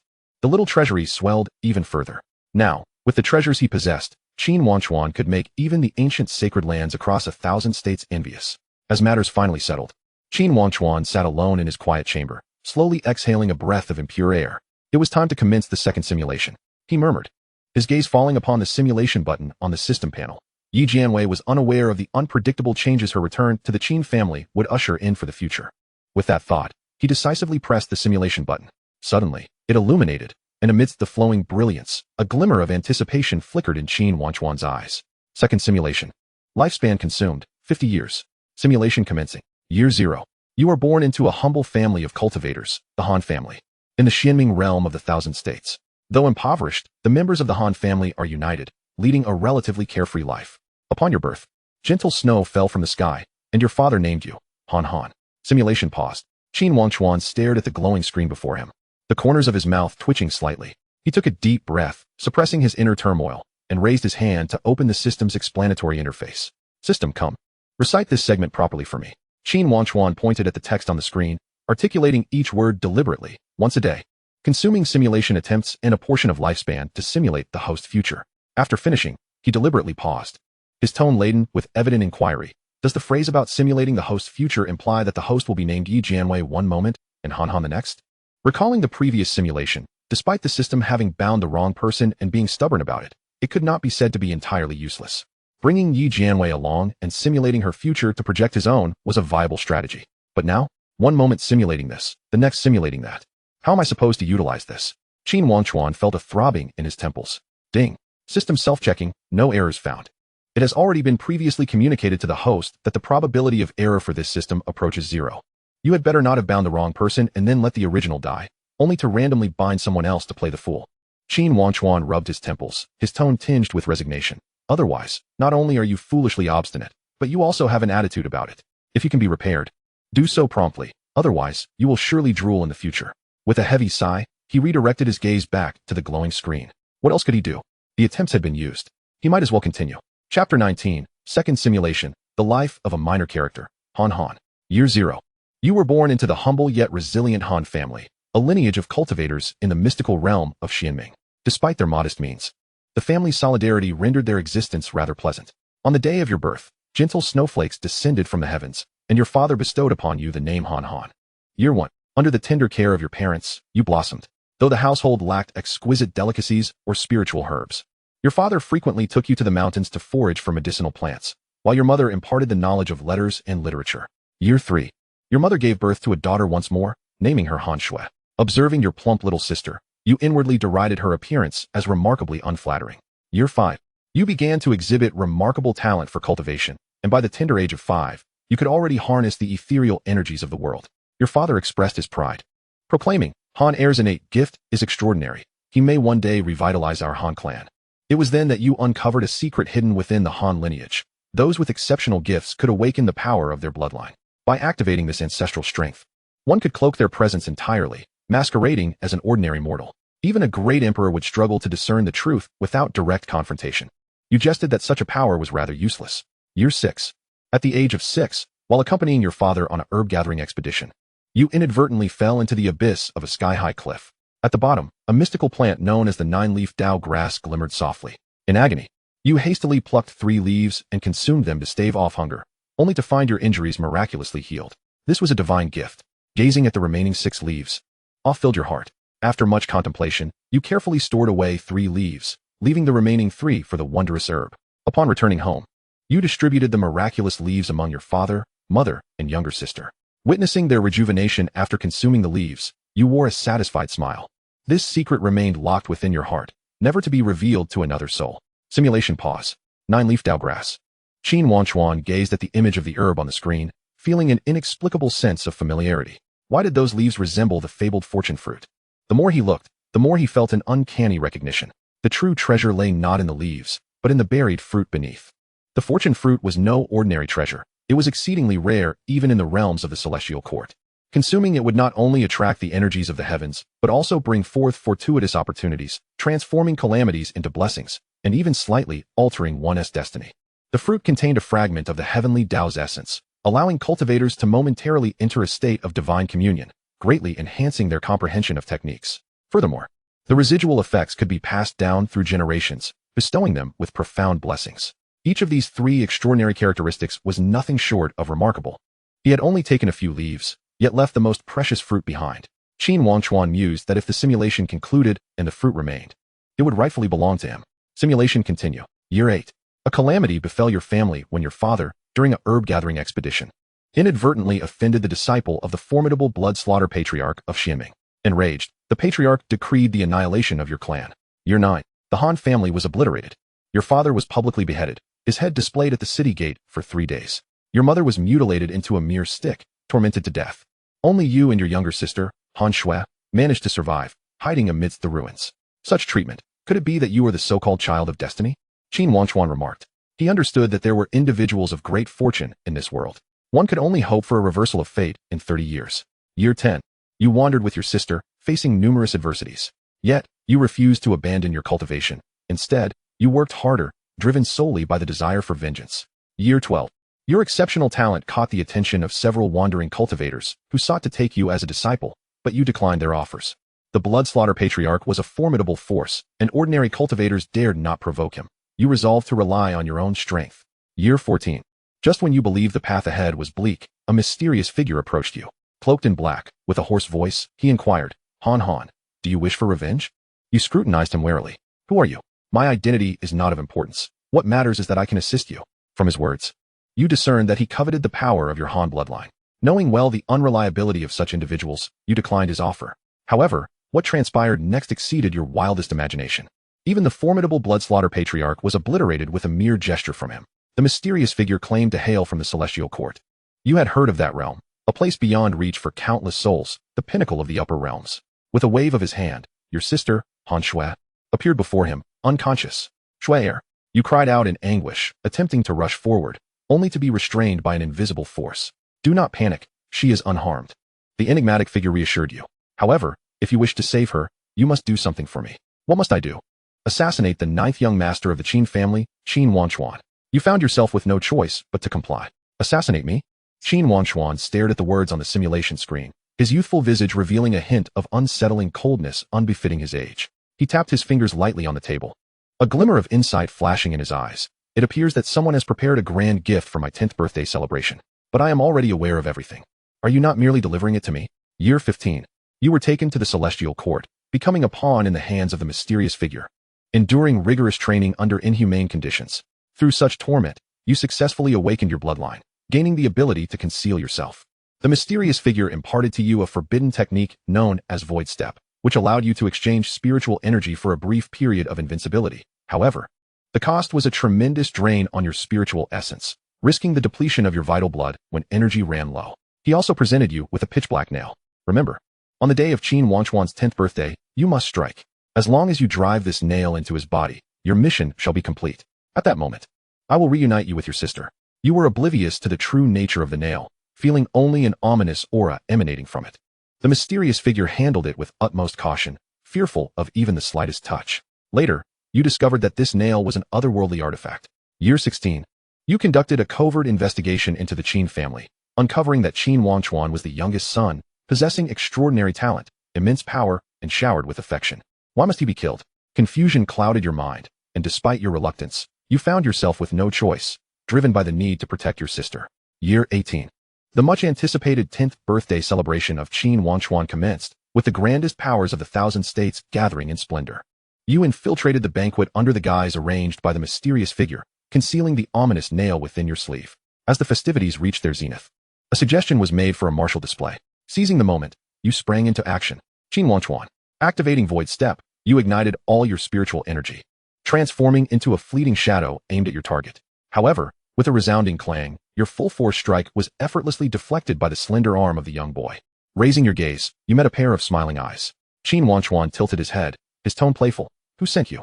As his words echoed, the enchanting notes of a zither filled the air, sending a piercing pain through your head. Gritting your teeth, you remained silent and attempted to strike again. Yet, despite your diligence and rigorous training, you found yourself utterly unable to advance against his overwhelming strength. The sheer power instilled fear within you. In the next moment, the Qin family's emperor intervened. An overwhelming imperial might descended, shattering your bones, leading to your immediate demise. The voice of the Qin family emperor echoed in your ears. A mere ant dares to harm my Qin family's heir? With great effort, you lifted your gaze to the crowd, searching for the mysterious figure, only to find he had vanished without a trace. Shui heir, I am so sorry. Before your consciousness faded, you heard Qin Wangchuan softly lament. What a pity. Simulation end. Final achievement. Would-be usurper. Survival duration, 18 years. Conclusion, a life as a pawn. Ultimately discarded. You were born into a humble family and raised in obscurity, destined for an ordinary life. Yet, through an unforeseen calamity, you were ensnared in the whirlpool of fate. In your youth, you encountered the 9-leaf Taoist herb, nurturing it with benevolence, yet failed to secure even a fragment of fortune for yourself. Your family perished, your loved ones met tragic ends, and you, along with your sister, clung to life, consumed solely by the flames of vengeance. However, when you believed you had grasped a lifeline, you were oblivious to the fact that you had already become a mere puppet in the hands of others. The command to assassinate Qin Wangchuan was nothing more than a trap destined for failure. It was only when the emperor of the Qin family struck down with a single palm that you realized you were not even a chess piece, but rather a discarded pawn, used and cast aside. The last thoughts that crossed your mind were, where's my sister? Where's the promise? Only the gentle sigh of Qin Wangchuan would punctuate the absurdity of your life. What a pity. What a pity that your exceptional talents would ultimately serve as the attire of another. What a pity that your years of endurance bore no fruit. And more regrettably, your sister had long since been tormented to death. From the very beginning, Your life was destined to be a tragedy.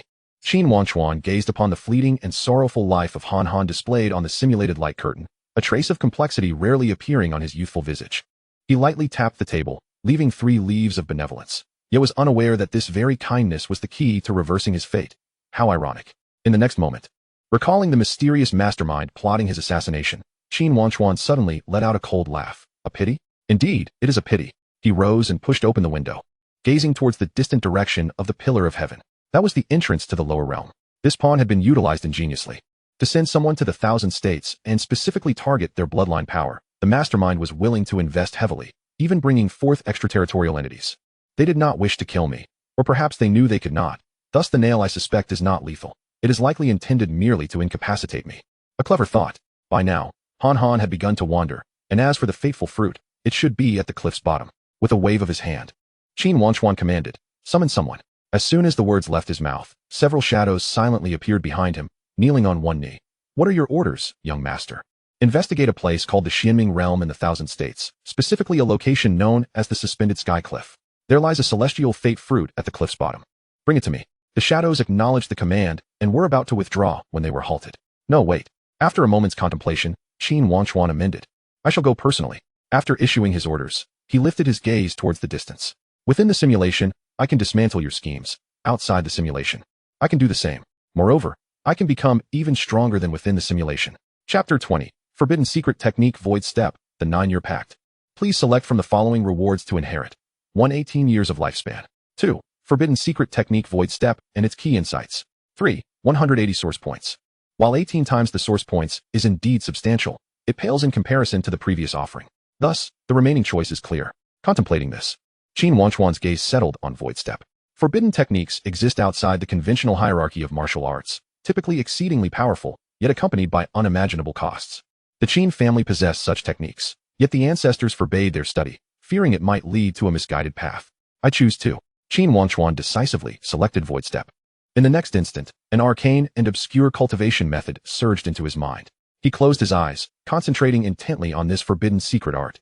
Void Step allows one to burn spiritual power for the sake of unparalleled speed, each step traversing space itself, compressing thousands of miles into mere strides. Upon achieving great mastery, one can reach the realm of one step, one world. How intriguing. A faint smile graced Qin Wangchuan's lips as he took a step forward. Feeling the surge of spiritual energy within him boil, his entire being enveloped in a soft silver glow. Whoosh. In an instant, his figure vanished from sight, only to reappear 100 paces away. Remarkable. A glimmer of surprise flickered in Qin Wangchuan's eyes. This speed far exceeded ordinary movement techniques, even surpassing some specialized teleportation spells. Though it demanded immense energy and came at a terrifying cost, should one lack sufficient spiritual power, one would end up burning oneself, a technique that would recoil upon its user. However, with his supreme Tao heart, his spiritual reserves were tenfold, even 100-fold that of an ordinary individual, fully capable of sustaining multiple uses. In essence, this cost could almost be deemed negligible. Qin Wangchuan attempted Void Step several more times, his figure flickering throughout the courtyard like a wraith. This speed was indeed astonishing. He halted, his eyes shimmering with brilliance. However, now was not the time for indulgence in cultivation. He lifted his gaze towards the horizon, as if piercing through layers of clouds to reach the lower realm. "I await the discovery of the Xianming realm." Days later, "Young master, we have found it." An assassin knelt on one knee, respectfully presenting a jade slip. Qin Wangchuan accepted the slip, scanning it with his consciousness, raising an eyebrow. The Xianming realm, one of the Thousand States, lies southeast of the 10 Directions Celestial Court, a remote domain with sparse spiritual energy, primarily a gathering place for scattered cultivators and humble families. The Suspended Sky Cliff is situated in the northern region of the Xianming realm, perpetually shrouded in mist, with miasma permeating the cliff space, making it difficult for ordinary cultivators to venture deep. Excellent. Qin Wangchuan stored away the jade slip, a smile playing at the corners of his mouth, preparing himself. "I shall descend to the lower realm." He not only sought the celestial fate fruit, but also wished to pay a visit to the Han family. As the young master, notifying the elders was inevitable. However, regrettably, it was not permitted. Qin Fuhai sat upon a mat, his eyelids barely lifting, outright denying the request. "Grandfather, I merely wish to visit the Xianming realm and return swiftly." Qin Wangchuan patiently explained. "No, I possess a supreme Tao heart, and am protected by the chaos celestial light. Ordinary cultivators cannot harm me." "No." Seeing him fall silent, Qin Fuhai let out a cold snort. "At such a young age, you're already thinking of running amok? Isn't the 10 Directions Celestial Court enough for you to stir trouble?" Do you not know that the world is not short of geniuses, but only those who can survive to the end are the true victors? No matter how high your talent, if you fall midway, you will merely become a handful of dust. This statement was somewhat intended to intimidate. For the Qin family, reviving a person is not an insurmountable task. Of course, there would be a price. Qin Wangchuan remained silent for a moment, ultimately retreating in resignation. He then sought out his ancestor. Unfortunately, the response was the same. Too young. Insufficient strength. Even with a protector, it would be difficult to guarantee absolute safety. Blah, blah, blah. Yet, in the end, the ancestor provided a deadline, 9 years. If you reach the 5th realm before the age of 9, I shall permit you to travel. The 5th realm, the Spirit Sea realm. The spirit platform transforms into a sea, exponentially increasing spiritual energy, allowing for the use of higher-level spiritual techniques. Even a prodigy bearing a sacred body would require at least 20 years to attain this realm. The ancestor's condition was somewhat harsh. Nevertheless, Qin Wangchuan accepted. With his talents, he held complete confidence in his ability to achieve this. Returning to Wangchuan Pavilion, Qin Wangchuan sat before his desk, his brow furrowed. If I am not permitted to descend to the lower realm, then my mission is also at a standstill. His gaze shifted to the system screen. New mission. A powerful being descends. After defeating your cousin sister within the clan, your status has risen, and resources are no longer being withheld. However, just as everything seems to improve, your childhood friend, the daughter of the Yin family, has drawn the attention of Elder Imo Qianjue from the Qinglan Holy Land. This individual feigns the guise of taking a disciple, yet in truth practices the sinister technique yin-yang complementation, specifically targeting young women of decent talent to bring back to the Holy Land, where they are nurtured and then drained of their cultivation. She does not wish to go, but her low strength leaves her helpless. Please assist her at the Yin family in Qingshi Town. Mission objective: showcase your strength, intimidate Imo Qianjue. Additional objective: defeat Elder Imo Qianjue of the Qinglan Holy Land. Mid-3rd realm. Mission rewards: 1 simulation attempt, 50 source points.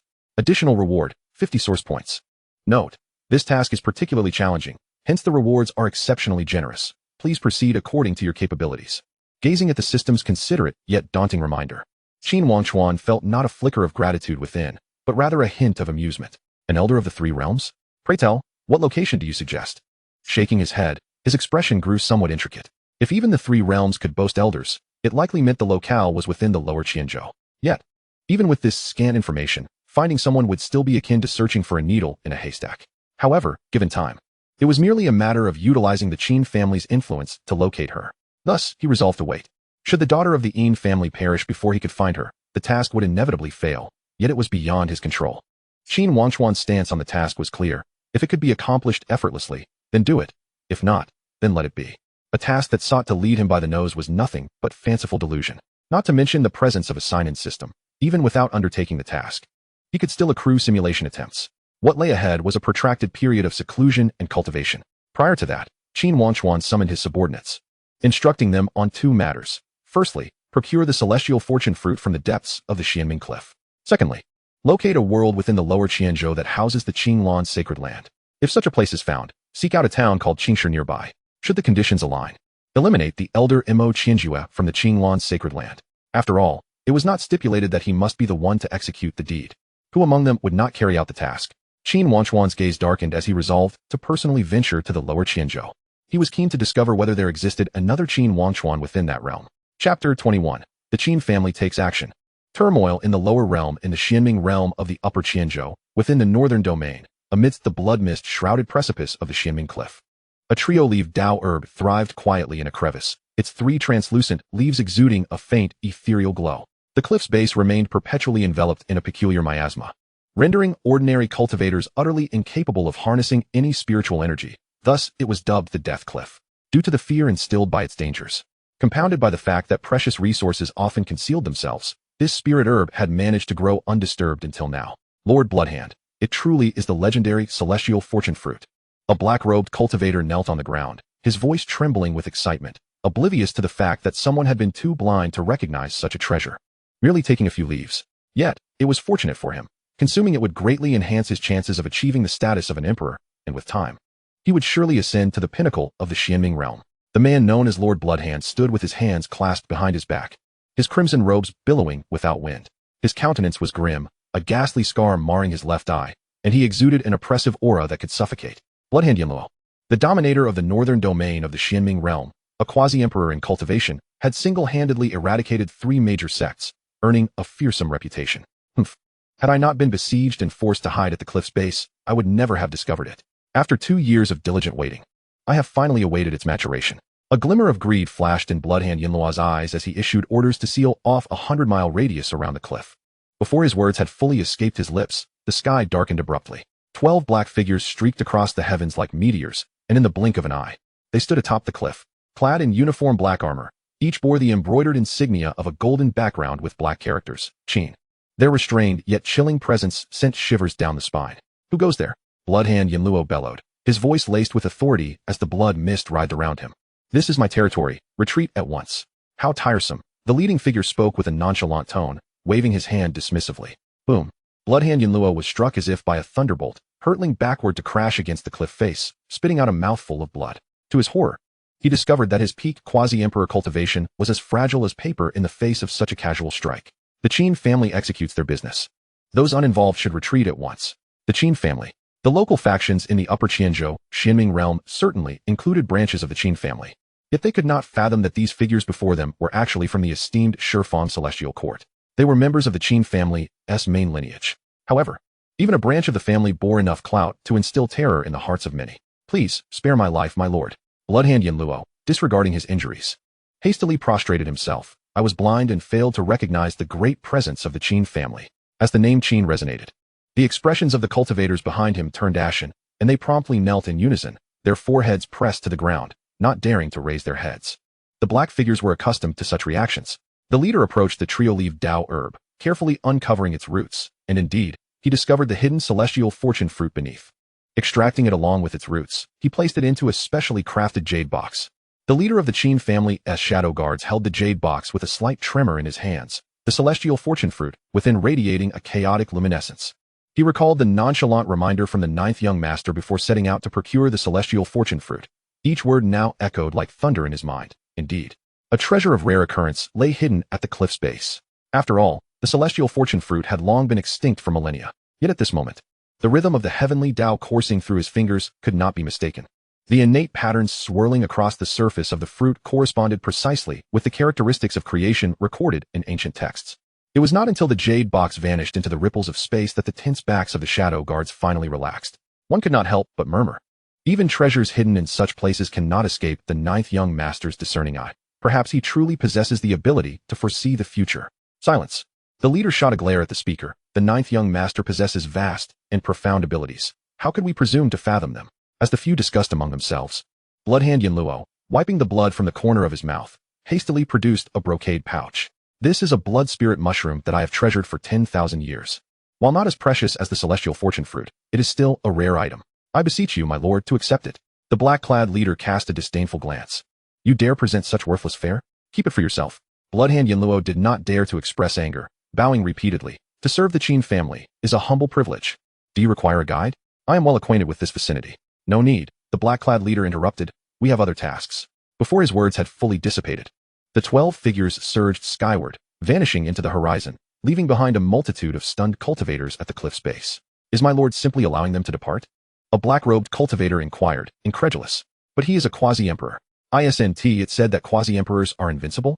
Another chimed in. Why do they retreat like dogs? Silence.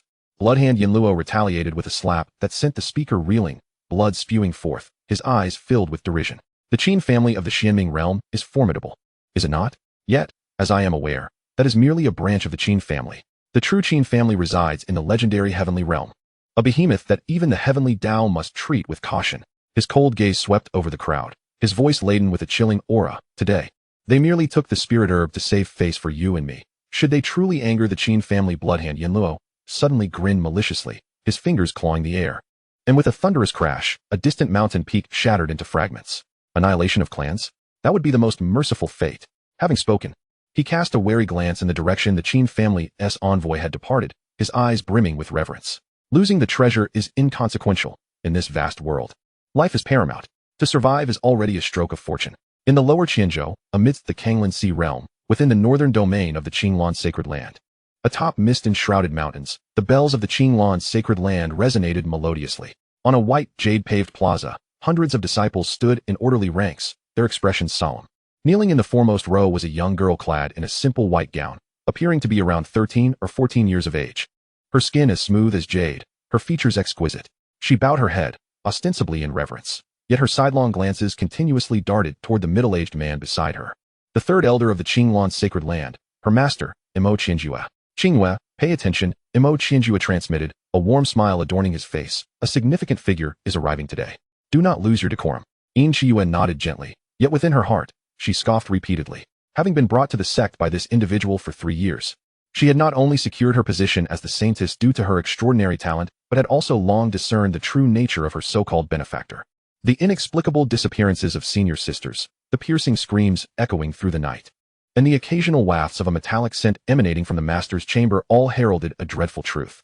While on the surface, the master appeared to be benevolent in his recruitment of female disciples. In reality, he was clandestinely practicing sinister arts. I, too, was merely a vessel for his malevolent ambitions. Despite my esteemed title of saintess, I was destined to become merely a tool for his desires once I matured. Seizing the opportunity presented today, I calculated in silence, my fingers unconsciously twisting the hem of my garment. Suddenly, the clouds in the sky surged, and 9 golden rays of light pierced the heavens. We humbly welcome the celestial. The headmaster of the sacred land proclaimed loudly, kneeling first. The entire Qinglan sacred land, from the elders to the servants, fell to their knees, foreheads pressed against the ground. Stealing a glance, Yin Qianjue beheld 9 golden-armored cultivators hovering in midair, exuding an overwhelming aura. Adorning their shoulders was an emblem of gold with black characters, Qin. Although these golden-armored cultivators lacked the suffocating presence of the dark-clad figures from the Xianming realm, the oppressive pressure they radiated was still akin to an ocean's depths, causing those present to involuntarily ease their breaths. Meeting their gaze was akin to 1,000 needles piercing the skin, as though their mere presence could obliterate the entire sacred land in an instant. All within the Qinglan sacred land, heed my command. The foremost golden-armored cultivator's voice boomed like thunder. By the decree of His Highness, we are here to seek someone. The headmaster trembled as he raised his gaze. Might I inquire whom the celestial seeks? I shall cooperate fully. The 2 golden-armored cultivators exchanged glances, disregarding him. One produced a jade slip. Does this condition meet your expectations? The other surveyed the assembly below for a moment before retrieving another jade slip. Qinglan sacred land, Qingshi town. It should be correct. Is the daughter of the Yin family present? A tremor coursed through Yin Qianjue as she looked up in confusion. She had never imagined that such illustrious figures would come for her. Qianjue, respond quickly. Imo Qianjue urged anxiously, a flicker of unusual emotion in his eyes. Disciple Yin Qianjue is here. She rose slowly, her voice wavering with tension. Yin Qianjue? The golden-armored cultivator frowned. Is she the daughter of the Yin family? There is only one daughter in the Yin family. It must be me. Overwhelmed with anxiety, she hastily replied, yes. The golden-armored cultivator's gaze pierced through her, nodding slightly. Where is Imo Qianjue? Imo Qianjue's face brightened as he rushed forward. I am here. Might I inquire? Celestial bang. With a dull thud, Imo Qianjue's body exploded. Flesh and blood scattering. The hall fell into a deathly silence. Yin Qianjue's eyes widened in disbelief, frozen in place. The master, whom she perceived as a divine being. The very nightmare that haunted her nights. Had he just perished? Reduced to mere remnants in an instant, not even leaving behind a final word? His Highness has decreed the execution of Imo Qianjue, the golden-armored cultivator stated, retracting his hand with a tone so flat it resembled the swatting of a mere insect. As if the task were complete. Having said that, they prepared to depart. Wait. Yin Qianjue suddenly called out, her voice sharp with excitement. Who is that, Highness? Why do you wish to save me? Save you? Laughter erupted in response. You are but an ant in the lower realms. Do not flatter yourself. The matter today serves His Highness's own purpose. The golden-armored cultivator glanced back at her, his tone condescendingly laced with pity. You need only know that he is a figure beyond your reach, even if you were to cultivate for 100, 1,000, or 10,000 lifetimes. In a flash of golden light, the 9 figures vanished, leaving behind a scene of devastation and the stunned inhabitants of the sacred land. Yin Qianjue staggered back, collapsing to the ground. She gazed at the mangled remains of Imo Qianjue, feeling as if everything were a surreal dream. Had the terror that clung to her like a parasite for 3 years truly been lifted? Who was that Highness? She murmured. A tempest of emotions swirling within her. What kind of existence was he?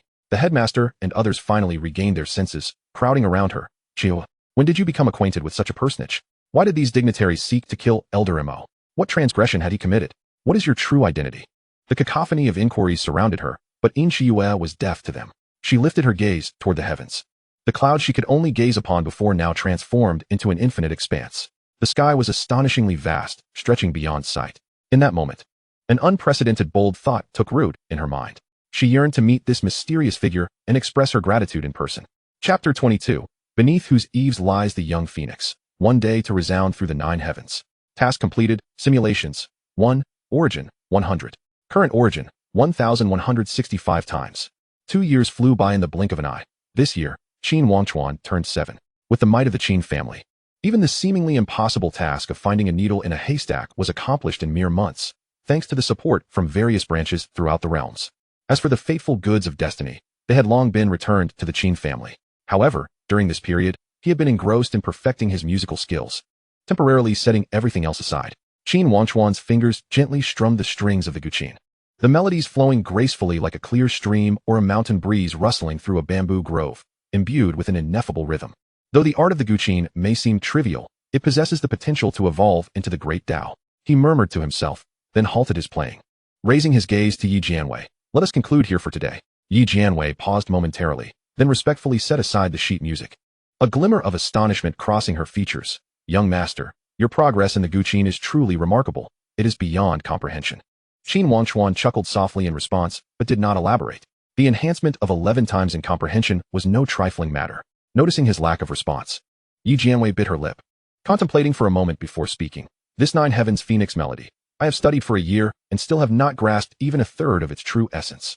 Yet you, young master, after merely hearing me play it once, have captured its quintessence, surpassing even my own performance. She paused, a complex expression flickering across her face. Your extraordinary comprehension exceeds the mere definition of genius. Having been in the Qin family for so long, she was well aware of Qin Wangchuan's entire identity, the 9th young master of the Qin family. Initially, she found the name familiar, only later realizing, indeed, it was that Qin family, one of the top 10 imperial clans. Although her young master was the youngest scion, he was also the most prodigious figure, born with supreme and immortal bones. He awakened an everlasting celestial physique, destined to ascend to immortality. Breaking through in dreams was a commonplace occurrence for him. First, he foresaw and eliminated traitors from the clan. Later, he awakened the supreme Tao heart, being lauded as the youngest to reach the 4 realms in history, alongside his astounding comprehension. All of this only heightened her sense of pressure. To avoid bringing shame to her master, she had to practice diligently. 2 years had passed. Though she had fortuitously entered the 2nd realm in a short span, she had only brushed against the threshold of the 3rd realm. Yet, she was still far from her young master. A sense of inferiority lingered above her head. Relax. I cannot speak for others. Qin Wangchuan's fingers glided over the strings, his gaze resting upon Yi Jianwei's tense shoulders, his lips curling upward as his eyes suddenly took on a profound depth. But you, Yi Jianwei, will one day become a top-tier powerhouse whose name resonates across the 3,000 Tao states. I am more certain of this than anyone else. After all, in the simulations, she had already ascended to the position of the Celestial Emperor, and her potential within the Qin family could only be greater. Yi Jianwei's vacant eyes quivered slightly, her pale fingers unconsciously twisting the hem of her snow-white skirt. Though unseen, she could distinctly feel that the gaze cast upon her bore no trace of mockery or jest, but rather a seriousness and warmth akin to the sun melting the snow in early spring. Young master, she unconsciously called out, her ears flushing crimson, warmth radiating from her cheeks to her neck, even her toes curling involuntarily. It was evident that her face was as red as a monkey's backside. Having a tender heart, she did not wish for her master to witness her flustered demeanor, and thus she immediately knelt down. The servant girl Yi Jianwei pressed her forehead against the cold tiles of the floor, her once dull hair now scattered about her, and with a trembling voice, she vowed, I shall not disappoint your expectations, my lord. Ever since her mother's passing, she had sworn never to shed tears again, yet in this moment, a gaze pierced her heart, igniting a pain deep within. Her unseen eyes grew moist, and tears began to cascade uncontrollably. Though she was but a servant and they shared similar ages, the young master had always cared for and trusted her as an elder brother would. In her heart, Yi Jianwei silently swore, for my lord, I would embrace death without regret. Upon entering the cultivation chamber, Qin Wangchuan turned over his hand, revealing a fruit that radiated a golden hue, its surface shimmering with a chaotic aura. It was the fabled fruit of destiny. On the path of cultivation, while comprehension is indeed vital, opportunity is equally indispensable. He gazed intently at the fruit, a flicker of profundity passing through his eyes. Typically, the fruit of destiny does not bestow an enhancement in cultivation, but that is only the case for ordinary individuals. With my celestial bones and supreme Tao heart, perhaps I can seize this chance to break through. Without hesitation, he consumed the fruit of destiny. Boom. In an instant, a vast power, akin to a starry river, erupted within him. Qin Wangchuan felt his spirit tremble as the scenery before him abruptly transformed. It was as though he were suspended in an endless void, stars swirling around him. Looking down, he beheld the laws of the Tao intertwining into a net, enveloping the entire world. In this expansive realm of interwoven laws, Numerous luminous points flickered. Their mere existence disrupted the surrounding Tao, drawing it closer to them, forming distinctive lights. An inexplicable sensation surged within him, and Qin Wangchuan felt an overwhelming sense of omnipotence at that moment. It was a powerful feeling that could easily ensnare one in its grasp. I am heaven. As the words fell, time seemed to stand still. The fruit of destiny not only contained the essence of heaven and earth, but also allowed him to momentarily touch another realm. He glimpsed the laws of the Tao and witnessed the flow of fortune, as well as the child of fortune entwined within it. So that is how it is.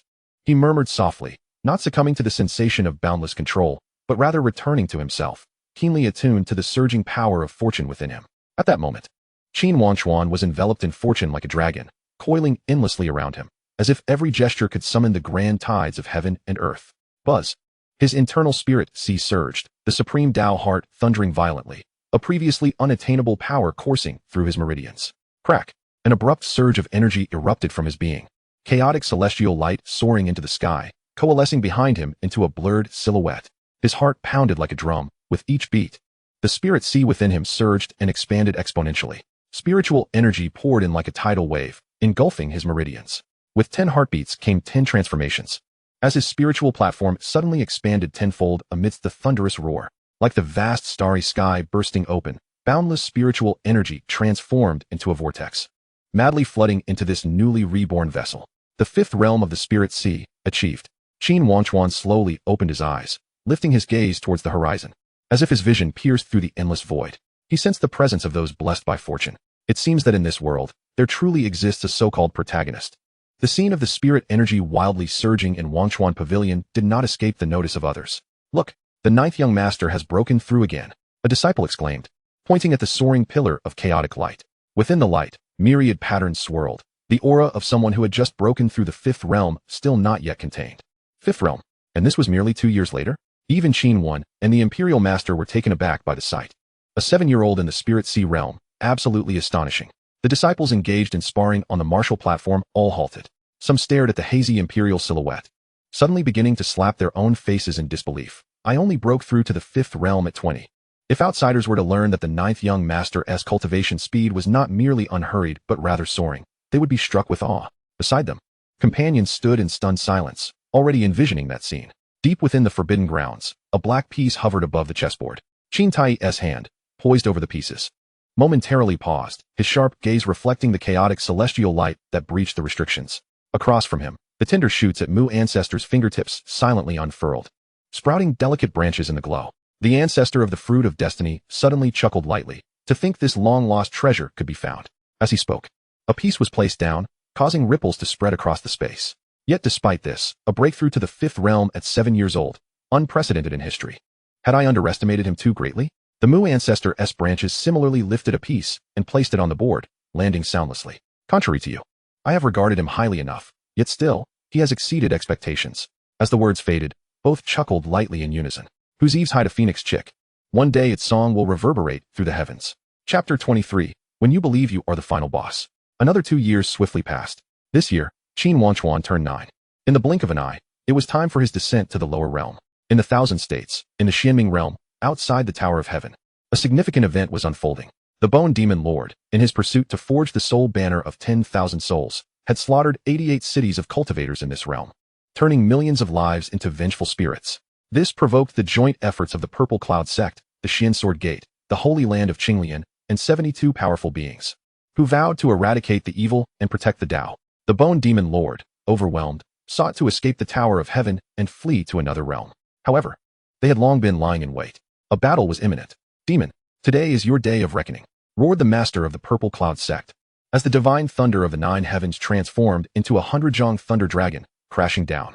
The Bone Demon Lord scoffed, unfurling the soul banner, which devoured the thunder dragon whole. Is that all you've got? Seeing this, the 7 sword cultivators of the Xian Sword Gate promptly formed the Big Dipper sword array. Their 7 life swords transforming into streaks of light, slashing forth. The demon showed no signs of evasion, allowing the sword's edge to pierce his body. Yet from the wounds erupted countless vengeful spirits, instantly tainting the flying swords and causing them to plummet. How is this possible? The sword cultivators gasped in horror. The 3 supreme elders of the Holy Land of Qinglian exchanged glances, gritting their teeth as they summoned their sect's ultimate treasure, the purifying Qinglian. A holy radiance illuminated the land for miles, attempting to cleanse the demonic energy. Futile. The Bone Demon Lord spat forth his demonic blood, instantly staining the Qinglian red. As billions of vengeful spirits clung to it, corrupting this millennia-old sacred artifact into worthless scrap. You thought you had me ambushed? In truth, this has all been part of my plan. Otherwise, how could I have gathered you all here? It is time to end this. The Demon Lord formed seals with his hands, and the grand formation prepared long ago activated at that moment. The soul banner surged in the wind, expanding to cover the sky, a massive vortex of resentment forming. The treasures of the 72 great beings exploded, their primordial spirits being forcibly torn from their bodies, swallowed amidst their anguished cries.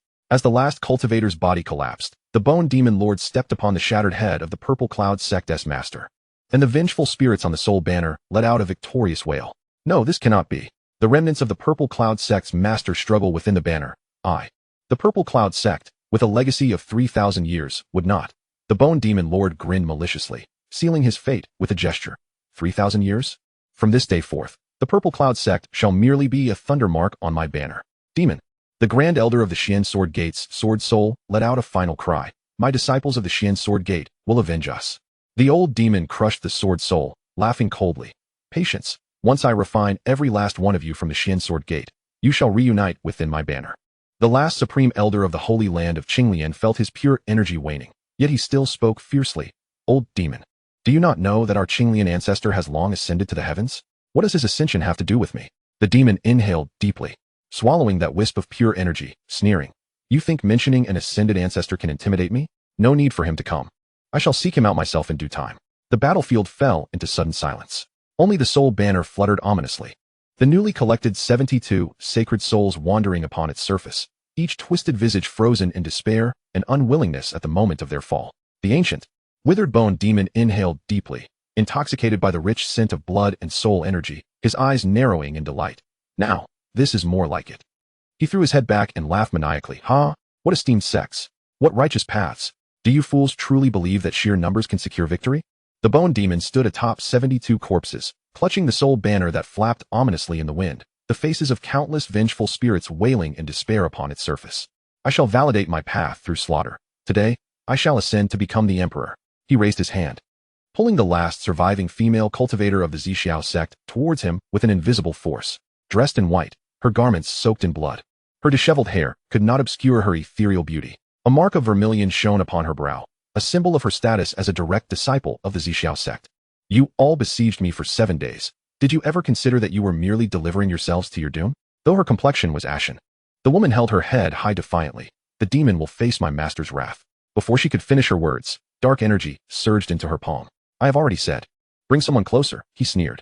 You are already dead. What use is vengeance now? Her delicate form trembled violently, her skin, as jade, visibly shriveling and withering, her once sparkling eyes dimming rapidly. With one final, heart-wrenching scream, her soul was forcibly extracted, transforming into a white light that merged into the soul banner.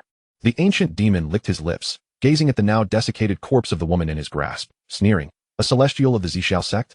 Merely a wisp of a soul upon my banner. After 26,000 years of arduous cultivation, having slaughtered countless sects, today, I shall be unrivaled in this realm. The bone demon laughed maniacally, as the blood light from the soul banner surged, staining the entire sky a deep crimson. Once I refine these 72 holy souls, it shall be the moment I ascend to the celestial court of the 10 directions. He looked down upon the battlefield, now a river of blood, where once formidable righteous beings now served as stepping stones for his ascension. Right and wrong, good and evil. In this world, only strength prevails. The powerful have perished, while some younglings hide in the distance, believing themselves well concealed. Just as he prepared to hunt down these remaining fish, suddenly, the ancient demon paused, a crimson glow igniting in his eyes. He felt the demonic energy within him surging uncontrollably, the millions of vengeful spirits within the soul banner shrieking in unison, actively nourishing him with pure soul power. Is a breakthrough imminent? The heavens abruptly darkened, ominous demonic clouds converging from all directions. The spiritual energy within a 1,000-mile radius surged into his body, transforming every inch of his flesh in a remarkable metamorphosis. Heaven aids me. The ancient demon rejoiced. Today, I shall solidify my path to becoming an emperor. Not merely an emperor. He spread his arms wide, the soul banner billowing in the wind, transforming into a vast, blood-red canopy that obscured the sky. The 72 newly acquired holy souls writhed in agony within the banner, forcibly refined into purest primal power. With the lives of countless beings as offerings and 72 holy souls as guides, The ancient demon was engulfed in a tempest of demonic flames, his aura escalating dramatically. The void began to warp and fracture, dark imperial patterns manifesting upon his skin. Thunderclouds gathered overhead, and as long as he withstood 99 thunder tribulations, he would ascend to emperorhood. For ordinary mortals, these tribulations were terrifying, but to the bone demon, they appeared exceedingly simple. No need to endure them himself. He could use the souls within the soul banner to bear the brunt. This was an alternative path to emperorhood, undoubtedly lacking the might of other emperors. Yet it was steadier. The ancient demon began to celebrate prematurely. Today, I shall become an emperor. He gazed toward the distant sky, his eyes seemingly piercing through the clouds. Beyond the barriers of this realm, to another world. This realm is too small. It is unworthy of an emperor like me. With my imperial cultivation, even in the heavens, I shall claim a place for myself. With that, he formed seals with his hands, the soul banner swelling in the wind, growing to 1,000 zhong size, preparing to face the impending tribulations. However, at that very moment, boom, the Tower of Heaven unexpectedly activated. Someone has arrived in this realm, encountering me. You can only lament your ill fortune. Come to your deaths. The bone demon unleashed a palm strike, infused with murderous intent. In the next instant, 9-headed celestial hound shattered the void, each step shaking the very stars. Its body was clad in chaotic armor, and as its 6 wings unfurled, they stirred a tempest capable of annihilating worlds, its beastly eyes burning with infernal flames. The chariot was composed of black and gold, the dark hue serving as a base. The gilded patterns intricately etched into its surface, naturally inscribed with the markings of the great Tao. Most striking were the characters for Qin in black against a golden background on either side of the chariot. Each stroke seemingly imbued with the supreme rhythm capable of subduing the heavens, causing one's soul to tremble merely by gazing upon it. Above, a glazed palace lantern hung high, while the Taichu bells, suspended at each corner, chimed softly. With each sound, time and space across millions of miles would freeze. 100 black-armored divine generals stood at attention on either side, resembling ancient statues that had endured through time. Their presence was entirely suppressed. Had one not witnessed them personally, one would scarcely sense their existence. Attempts to probe their essence revealed nothing but an overwhelming void. Compared to the bluster of those who flaunted their power, the beings before him undoubtedly possessed a despairing strength that rendered all else insignificant. As the bone demon realized this, it was already too late to retreat. His hand, capable of slaying celestial-level foes, shrouded in overwhelming demonic energy, had already struck the chariot with tremendous force. Yet, this cataclysmic blow inexplicably halted after traveling 100 feet, as though it had collided with an invisible barrier. The demonic energy began to dissipate, his bloodied hand gradually dissolving, akin to snow under the blazing sun. The entire process was silent, yet it sent chills down the bone demon's spine. How could this be possible? His pupils constricted violently. A single thought screaming through his mind. Flee. Flee now. Chapter 24. There will always be more formidable figures. His body trembled uncontrollably, and the bone demon could think only one thought. Flee. Yet, before he could make a single move, this once mighty demon found himself paralyzed. Was it a magical artifact? Or was it my own fear? In the briefest of moments, the bone demon's mind whirled with countless thoughts. The next instant, those thoughts abruptly severed. He felt a terrifying aura, one that transcended the heavens, locking onto him. Beside the chariot, an unassuming elder turned to glance at him. Unlike the armored guards, this elder was appointed by the ancestors, a true protector of the Tao. Bold. There were no lengthy speeches, no exchange of names. The elder merely flicked his fingers. Uffed. The bone demon's astonished expression had yet to fade when his demonic body, suffused with terrifying energy, began to crumble like decayed wood from millennia past. The soul banner, which had consumed countless lives, with its 72 holy souls yet to utter a cry of despair, disintegrated into ash and silence, as if it had never existed. Even with a treasured artifact in hand, he had not even the chance to scream or struggle. Like the ants he had once crushed, he perished without resistance. The bone demon's primordial spirit struggled in its final moments, desperately seeking escape, yet it was ensnared by an invisible force. Helplessly watching as his demonic form turned to dust, his soul fire extinguishing inch by inch. Just one step away from reaching the pinnacle. No, I, the Emperor, have not yet, the dream. Yet even this final thought could not fully manifest, obliterated in an indifferent glance from the 9-headed celestial hound. The once mighty bone demon, who had slaughtered millions and dominated the realm, thus vanished without a trace. Not even a speck of dust remained. Inside the chariot, Qin Wangchuan did not even lift his eyelids, merely inquiring calmly, "What is the matter?" Replying to the young master, "A quasi-emperor obstructed our path, but it has been resolved." The elder respectfully responded, "We have now reached the Xianming realm." Upon closer inspection, it became evident that such extraordinarily powerful elders numbered more than one. There were at least 10 stationed on the bright side. This was no longer a descent by the young master, but rather an outing by the crown prince. Qin Wangchuan lightly tapped the window frame with his fingertips, his gaze sweeping over the blood sea conjured by the demon lord below. He remarked softly, "The stench of blood is quite pungent." No sooner had he spoken than the armored guard waved his hand, and a gentle breeze swept through, causing the corpses and bloodstains to vanish without a trace. "It seems some disputes have arisen in this realm," the elder replied. "Indeed." Qin Wangchuan stepped out of the carriage, his 9-year-old stature already exuding an extraordinary presence. He was clad in a dark-hued brocade robe, with the collar and cuffs intricately embroidered with ancient Qin clan patterns in dark golden threads.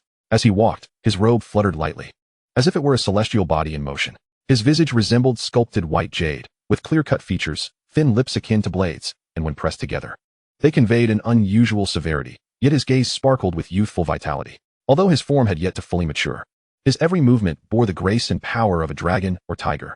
Notably, Yi Jianwei was absent from this company, though he had initially invited her. She insisted on seizing every moment for cultivation. "Look at how diligently the future heavenly emperor is working," he mused. Thus, only Qin Wangchuan descended to the lower realm.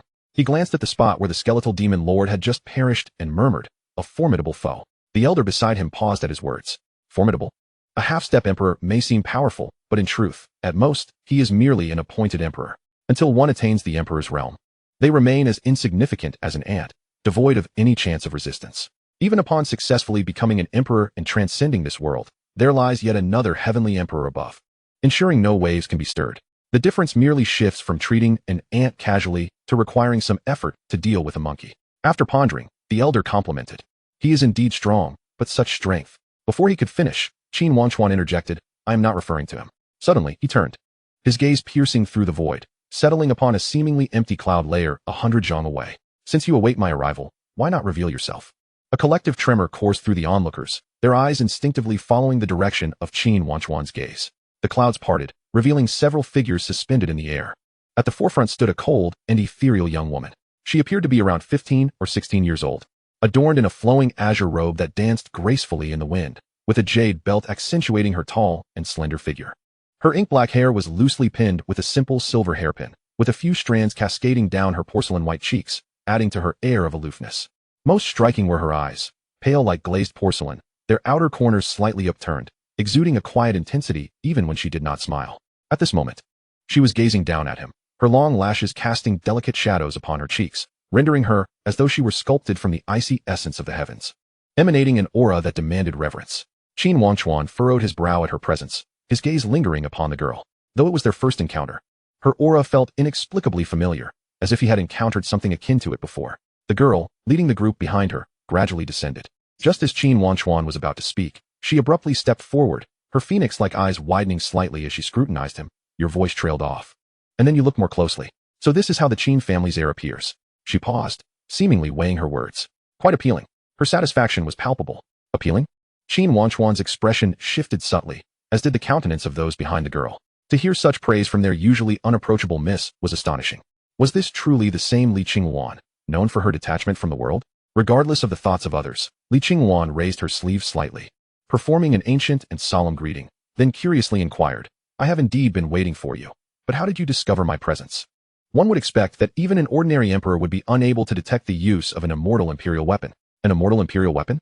You carry such a thing with you? A few elders gasped in astonishment, but quickly set aside their surprise. After all, they recognized the identity of the individual before them. One elder communicated telepathically to Qin Wangchuan, "Young master, this is Li Qingwan of the heavenly Sword Li family." "Ah, so she is from the Li family," Qin Wangchuan acknowledged. No wonder she felt familiar. Her aura resembled that of the renowned Li heavenly emperor. The elder continued to provide a brief account of her exploits. Li Qingwan, the direct descendant of the Li family, was known for her cold demeanor and disdain for crowds. Her extraordinary talents were said to be a once-in-a-million-year occurrence. On the day of her birth, countless swords in the Li family's ancestral grounds resonated, and 3,000 rays of sword light descended from the heavens, transforming into a phoenix that lingered for 3 days. At the age of 3, while playing in the sword pool, she inadvertently awakened the ancestral sword that had lain dormant for millennia, startling the Li heavenly emperor. By the age of 5, she began her sword training, and after merely 3 days, she manifested a wondrous phenomenon as sword energy transformed the surrounding spiritual essence into sword shapes. At 7, during a retreat in the sword tomb, the 10,000 ancient swords trembled in unison, creating a spectacle of a myriad of swords converging. That same year, she broke through to the 4th realm. 9 innate sword energies descended from the heavens, taking the form of sword lotuses that supported her for 100 days without faltering. The Heavenly Emperor once proclaimed that she was the reincarnation of a celestial being destined to reach unprecedented heights in the sword path. Despite being only 16 now, legends of her prowess echoed throughout the realms of the immortal courts. The fourth realm at the age of 7, Qin Wangchuan nodded. Her talent was indeed remarkable. Yet there remained a distance between them. Spiritual essence, he suddenly spoke, causing Li Qingluan to momentarily falter. What? Qin Wangchuan repeated, I said spiritual essence. He then regarded her intently. Wasn't she known for her aloofness? Why did she seem somewhat simple-minded, almost gullible, even when concealed and suppressing her aura? The presence of any cultivator would disturb the surrounding spiritual essence. By observing the flow of spiritual energy, one could easily discern its direction. To perceive the flow of spiritual essence? Li Qingluan's pupils constricted sharply, her typically cold expression revealing the first signs of shock. Could such a feat truly be accomplished? Even with her clarity of heart and swordsmanship, she had never heard of anyone being able to control the flow of spiritual essence.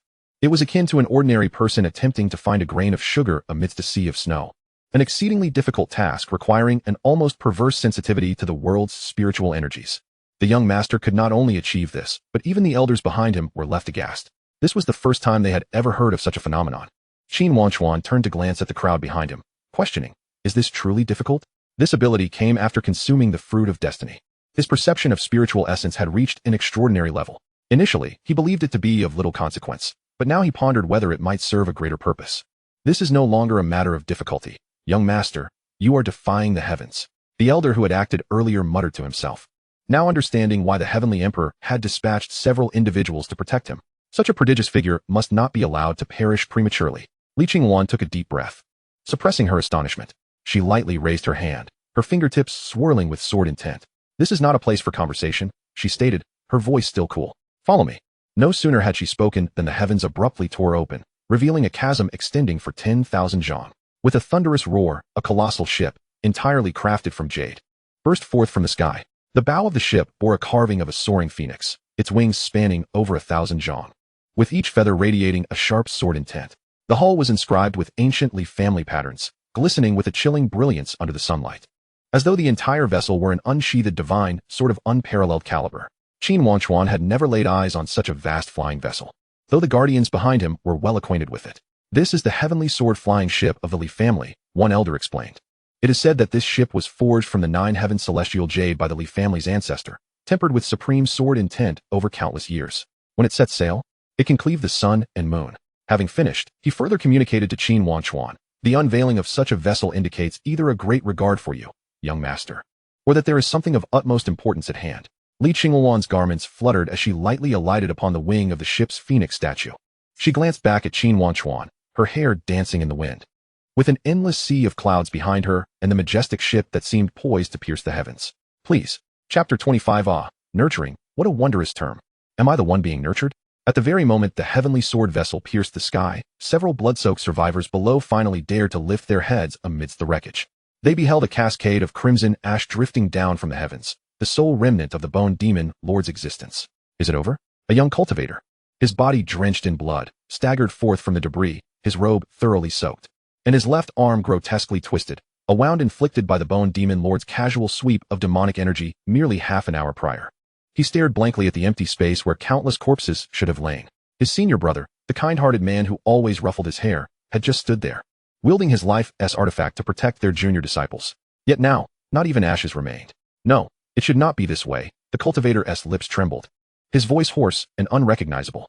He stumbled forward a couple of steps, suddenly collapsing to his knees, his fingers digging deeply into the earth. At the very least, there should be a complete corpse. He should have been able to return his brother's remains to the sect.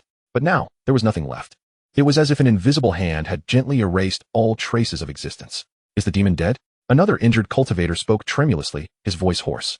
He gazed at the dissipating demonic energy in the sky, still unable to believe he had survived. The exuberance of their attack on the demon, the shock of falling into the trap, the terror of their sect's instantaneous massacre, and the dread of the demon's impending breakthrough, all occurred in the blink of an eye, only to conclude just as swiftly. Not far off, an elderly woman with white hair clutched a shattered artifact, staring blankly at the firmament. She knew not who had acted, nor from whence that palanquin and flying vessel had come, but the overwhelming pressure that transcended heaven and earth compelled her to instinctively kneel, too fearful to look up. It must be a figure of great importance from the upper realm, she murmured, her voice trembling. It must be someone of great significance from the upper realm. And on a distant cliff, several young cultivators lay sprawled on the ground, one of them fixated on the sky, muttering, "Is that demon truly gone? Not even a chance to resist?" Another's voice quivered. What realm must the one who acted be in?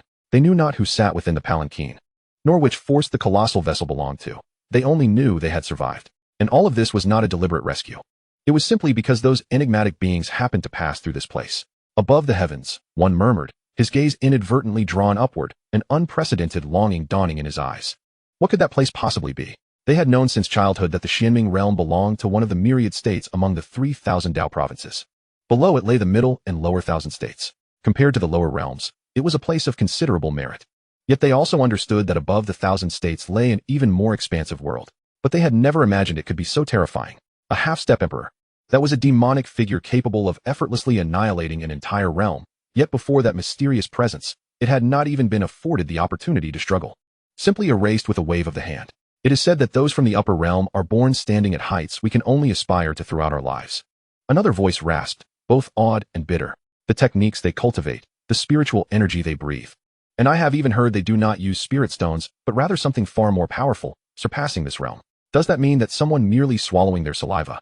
The quivering voice continued. In our eyes, the exalted, the sovereign, the quasi-emperor, in the upper realm, might merely be commonplace cultivators? Silence enveloped them. There was indeed another truth they all knew, but dared not voice. If a half-step emperor was deemed no more than an ant in the eyes of the upper realm's powers, then what of the supreme emperor in the eyes of those above the heavens? This thought was so overwhelming that they scarcely dared to contemplate it. If that were the case, what did it mean for them, these cultivators of the lower realm, who struggled desperately for enlightenment? Ants? Dust? Or perhaps even less than dust? The first to speak among the cultivators suddenly smiled bitterly. We lack even the qualification to be regarded by them. Once more, they fell into silence. Gazing at the now tranquil sky, their hearts filled with a mixture of reverence and an indescribable complexity of emotions. Longing? Fear? Resentment? Perhaps all of it. Regardless, what they had witnessed today had utterly overturned their understanding. Would they gather their spirits anew, transforming what they had seen, heard, and felt into stepping stones on their cultivation path? Or would they be irrevocably crushed, their hearts shattered? That remained to be seen. On the deck of the vessel, the sea of clouds roiled beneath their feet. My grandfather told you I would come to the Xianming realm, so please protect my path? Qin Wangchuan mused thoughtfully, stroking his chin. But that makes no sense. The Qin family possesses numerous powerful figures. Why would they invite an outsider for protection? There is a conspiracy. As he pondered, a sudden heaviness settled on his shoulder. A snow-white cloak embroidered with azure phoenix patterns gently draped over him. He looked up to meet Li Qingwan's gaze. Her long lashes fluttered slightly, and her porcelain-white earlobes visibly flushed crimson. The vessel was too swift, and the wind too strong. It's nothing, Li Qingwan explained stiffly, her fingers casually reaching up to adjust his collar. At the other end of the deck, several elders of the Li family exchanged knowing glances, a spark of unspoken understanding flickering in their eyes. It's settled. It seems the marriage arranged by the ancestor is even more suitable than anticipated.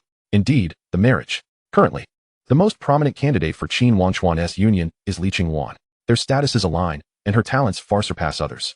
However, Li Qingwan is not only cold in demeanor, but possesses the same temperament as sword cultivators everywhere, stubborn and proud. Should she find herself dissatisfied, even the arrival of an emperor would be of no consequence. For words sum it up, rather die than yield. But it seems that, at present, the eldest elder in gray robes stroked his beard, wearing a honeyed grin, oblivious to the tea spilling over. In all these years, he had never witnessed this icy maiden take the initiative to care for another. It appears the young lady has reached that age. Suddenly, a jest from him caused a younger elder beside him, a sword-wielding figure, to erupt in a violent cough, desperately attempting to conceal his mirth behind his sleeve while casting frantic glances at his companions. Meanwhile, the sword attendants nearby trembled with suppressed laughter, shoulders shaking. Shut your mouth. If you laugh now, it could end badly. After all, no one had expected the lady, who typically found even a few extra words bothersome, would now behave like an awkward bride, covering her future husband with a cloak. How endearing. Li Qingwan evidently sensed the commotion behind her. She clenched her jaw, and a surge of sword energy swept across the deck, interrupting the discussions. Yet her flushed ears betrayed her true feelings. Absurd.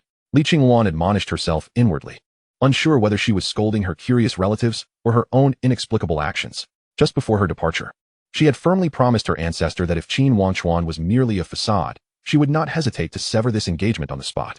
But now she slightly turned her head, her gaze possessively resting on the youth beside her. He is good-looking, with extraordinary talent, and his character seems quite agreeable. Yet he is still too young, with innocence yet to fade. At the very least, she thought, It would take another 7 or 8 years. Li Qingwan mused, her eyes sweeping over the boy's still slender shoulders, unexpectedly feeling a rare sense of patience. When the time comes just as this thought arose, the spiritual energy within her mind suddenly surged. It was then she realized she was genuinely contemplating the absurdity of nurturing a partner. Wait, is it truly absurd? Li Qingwan suddenly came to her senses, questioning herself. In the realm of cultivation, most partnerships are formed with the aims of strength or familial ties, seldom based on affection. But if one were to raise someone from childhood once this notion took root, it became inescapable and utterly terrifying. Even more frightening was the imagery of the boy maturing to stand shoulder to shoulder with her, evoking a flicker of anticipation within her typically frigid heart. Qin Wangchuan remained oblivious to the perilous thoughts harbored by the person beside him. He merely sensed a subtle tension in the atmosphere. Although Li Qingwan's demeanor was frigid, her gaze lingered on him like a gossamer thread, almost impossible to shake off. Her every action exuded an air of consideration. First, offering her coat, then, sharing food, and ultimately, she personally peeled a spiritual fruit and handed it to him. No, this was all decidedly wrong. To an overwhelming degree, it was wrong. Chapter 26. You see, his insight has always been extraordinary. If one disregards her bizarre attitude, their journey together could be deemed relatively normal. However, their conversation was evidently not on the same wavelength. She persistently inquired about Qin Wangchuan's preferences, while his attention was firmly fixed on the Li family's sword seal. The sword seal was the very foundation of the Li clan. Although she claimed it was not something that could be disclosed, it was not entirely a matter of utmost secrecy. Before that, Qin Wangchuan expressed his reflections. Although he did not know the exact characters contained within the Li family's 7 killings sword seal, he gazed at the mountains, partially visible amidst the sea of clouds, and suddenly turned his head, but I suspect it must contain the characters for destruction and creation. Unbeknownst to them, the distance between the two had narrowed to the point where they could count each other's eyelashes. Initially sitting opposite one another, she had somehow moved to his side. Li Qingwan's sleeve even brushed against the hem of his garment, and the fragrance of her maidenly presence mingled with the cold scent of plum blossoms, enveloping his senses. Oh! She suddenly leaned in, her hair grazing the back of Qin Wangchuan's hand. How do you perceive it? The intent of the sword could not deceive. Qin Wangchuan subtly leaned back a fraction. I have witnessed someone wield the sword seal. It is not merely about annihilation, but rather a path of first destruction, and then creation. Li Qingwan gazed intently at Qin Wangchuan's profile. At this proximity, she could clearly see the depth of his gaze reflected in his eyes, as well as catch a whiff of the cedar aroma emanating from him. When she regained her composure, she felt an overwhelming shock within her heart. She had seen countless sword cultivators contemplate the 7 killings sword seal. Some dedicated themselves to arduous training for a century, yet remained perplexed by its methods, while others spent their entire lives ensnared by the superficiality of its characters. Yet, never before had she encountered someone who, with a mere glance, could pinpoint the profound truths contained within. Having only glimpsed it once, she found herself momentarily stunned. What is impossible? Sword cultivators place great emphasis on destiny and methods, and this individual before her seemed as if he were born for the sword. Contemplating this, her gaze sharpened, and her innate flying sword, the Qing Feng, suddenly unsheathed. Indeed, the characters for destruction and creation were present, but they were not part of any seal within the 7 killings. The intricacy of the 7 killings seal lies in the fact that it is actually formed by the superimposition of different characters. As she spoke, while the sword tip danced, for characters gradually emerged and overlapped, annihilate, open, heaven. The resonance of these 4 characters, when intertwined, formed the complete first seal. In other words, for characters equated to one sword. Of course, when others wielded it, there could be more than just 4 characters. One sword? This time, it was Qin Wangchuan's turn to be astonished as he pressed further. Are you saying that the sword seal is actually composed of many characters freely constructed? That each person's manifestation of the sword seal is distinct? Li Qingwan nodded. Precisely. Now I see, Qin Wangchuan murmured, his gaze drifting beyond her as if penetrating the mountains and seas to glimpse something profound. He suddenly smiled, a grin as sharp and bright as a sword's edge. I understand. Li Qingwan raised an eyebrow. Understand what? This makes sense now. Even the most perfect techniques are lifeless. They cannot be venerated as sacred artifacts. Your Li family's sword seal is a living swordsmanship. He transformed his finger into a sword and began to mimic her earlier movements. But Li Qingwan suddenly snorted coldly. When discussing swordsmanship, how can one do so with empty hands? Qin Wangchuan took up the long sword, its blade trembling slightly, producing a melodious phoenix cry. This sword is called Gulwan and has yet to find its master. I shall borrow it for a time. She crossed her arms. Lest you claim that my Li family's sword seal possesses profundity yet lacks substantial proof. The youth's wrist flicked lightly, and the sword's tip traced a perfect crescent arc in the air. The azure gold patterns on the sword's spine suddenly came alive, swirling like a dragon upon the blade. Each shift in sword momentum precisely replicating the trajectory Li Qingwan had just demonstrated. yet infused with an indescribable rhythm. Slash, annihilate, open, heaven. With each character recited, the sword's momentum grew increasingly fierce. Upon completing the 4 characters, a pure sword intent coalesced at the tip, lingering in the air for an extended moment. So it is. Qin Wangchuan stood with the sword in hand, realizing that whether it was the sword technique or any other, these characters were merely superficial. The true essence lay in allowing the sword cultivator to combine them with their own path. In essence, this was a journey of self-exploration. The person who sought to pioneer this path intended to liberate future generations from the constraints of fixed techniques. I am unbound. My path is infinite. Having spoken, Qin Wangchuan gazed intently at the Gulwan sword suspended before him. As the blade quivered, a phantom of the Qingwan emerged from its tip, and a clear ringing of the sword echoed through the valley. Wherever the sword light reached, even the howling mountain winds were stilled. What a magnificent sword, he murmured, his fingertips brushing the blade's spine, causing a ray of dawn light to burst forth from the point of contact, illuminating his smiling eyes. Admittedly, he was not a true sword cultivator and thus lacked a sword of his own. The only one he possessed was a wooden sword gifted by his ancestor. It was time he sought a sword that truly belonged to him. He contemplated this in his heart. Meanwhile, Li Qingwan fixated on the pure sword intent that remained unscattered, her fingertips instinctively tightening around her sleeve. Undoubtedly, the person before her was a genuine genius. This sword, if you fancy it, she suddenly spoke, her voice dropping a few notes. I bestow it to you. Qin Wangchuan raised an eyebrow. A sword finds its true worth only in the hands of a worthy master. Li Qingwan paused, brushing a stray strand of hair aside. In your hands, it shall shine far brighter than in mine. Qin Wangchuan gently caressed the patterns on the sword's spine, suddenly breaking into a smile. In that case, I cannot take your sword without offering something in return. He produced a translucent jade fruit, its skin shimmering with an inner radiance. This is the Yutian Phoenix fruit, known for its beauty-enhancing properties. If you do not accept it, he extended the fruit toward her. I cannot dare to claim this sword. Li Qingwan hesitated for a moment, but ultimately accepted it. While her gesture of gifting the sword was not motivated by such a transaction, this fruit undeniably held immense allure for any woman. Who wouldn't he wish to be more beautiful? In the distance, the members of the Li family were already visibly shaken.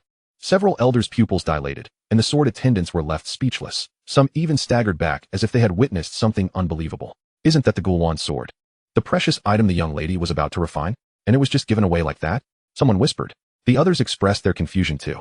When did the young lady become like this? Shoo, do not speak recklessly. Yet, this was clearly the case. The gazes of the crowd flitted between the two, ultimately converging into a deeply resonant sigh. Who could have anticipated that the ever-cool and composed young lady would lose her composure today, almost eager to offer her lifelong treasure? The two continued their discussion, delving into the teachings of their ancestors. As they conversed, the topic inevitably turned to themselves. How intriguing. She suddenly flipped her wrist, the Qingfeng sword slicing through the air to carve a semicircular azure rainbow. The sword hilt, neither too light nor too heavy, pressed against Qin Wangchuan's throat, at just the right angle to reveal his pale, enticing Adam's apple. Then, what is your path? The sword's edge reflected the sunlight, casting a luminous glow on their faces. The guards on both sides instantly tensed. Qin Wangchuan's pupils dilated slightly, as if this question had pierced through a long-standing fog. He lowered his gaze to the long sword in his hand and murmured, my path? The words were so soft they almost dissipated in the wind, leaving Qin Wangchuan himself feeling unfamiliar with them. This question, he found, was impossible to answer. Young master, an old servant's voice suddenly interjected, shattering the stillness in the air. The flying boat had unknowingly come to a halt above a landscape of ruins, decaying beams jutting out of the scorched earth, resembling a hell's cape. We have arrived at the Han family ruins. Chapter 27. He began to ponder. What level of cultivation would ensure stability? What magnitude of power would provide protection? Stepping down from the flying boat, the two walked side by side. After some contemplation, it appears that she finds her previous remarks somewhat inappropriate. It matters not if my earlier inquiries elicit no answers. Suddenly, she spoke, her tone softened compared to before. Noticing Qin Wangchuan's gaze, she continued. It is perhaps premature for us to discuss profound truths. Were I in your position and questioned about my aspirations, I too would be left speechless. Hence, there is no need for haste. Upon hearing this, Qin Wangchuan chuckled softly, finding her demeanor truly gentle. Initially perceived as a naive and aloof beauty, she revealed a surprisingly tender side. He, of course, felt no urgency. The pursuit of enlightenment demands a lifetime. One cannot possibly be rushed. Gentle? Me. Li Qingwan momentarily faltered, the unfamiliar praise momentarily distracting her from her actions. A peculiar ripple stirred within her heart, and she instinctively sought to refute, yet found her lips curving upwards unbeknownst to her. Surprisingly, she did not find it disagreeable. However, her newfound softness rendered the onlookers from the Li family noticeably perplexed. The cold beauty, who often spoke harshly and resorted to violence at the slightest provocation, now presented a strikingly different visage, one that felt utterly foreign. The two walked slowly across the scorched earth of the Han family ruins, their boots crunching over the shattered debris, producing a delicate sound. Li Qingwan suddenly grasped Qin Wangchuan's sleeve, cautioning, "Be careful." With a swift motion, she struck down a precariously leaning wall. Her gaze swept across the charred beams and cracked foundations, her fingertips brushing against the various marks upon the remnants of the wall. The ground was barren, devoid of life. Indicative not of mere feuds, but of a massacre orchestrated by a powerful adversary. Frowning, she withdrew her hand, observing the specks of black ash that adorned her sleeve. Before inquiring, "What brings you here?" A gentle breeze whisked through the ashes, and Qin Wangchuan knelt to pick up a half-burnt plaque. The character Han barely discernible, yet still evoking the spirit of the calligraphy that once flowed gracefully. "A friend's home," he murmured softly, his fingers tracing the plaque. 37 souls, the eldest barely 60, the youngest not yet a year old. Every year, during the beginning of spring, a feast would be held beneath the old plum tree in the courtyard. The deep sword scars etched upon it seemed to narrate a final struggle.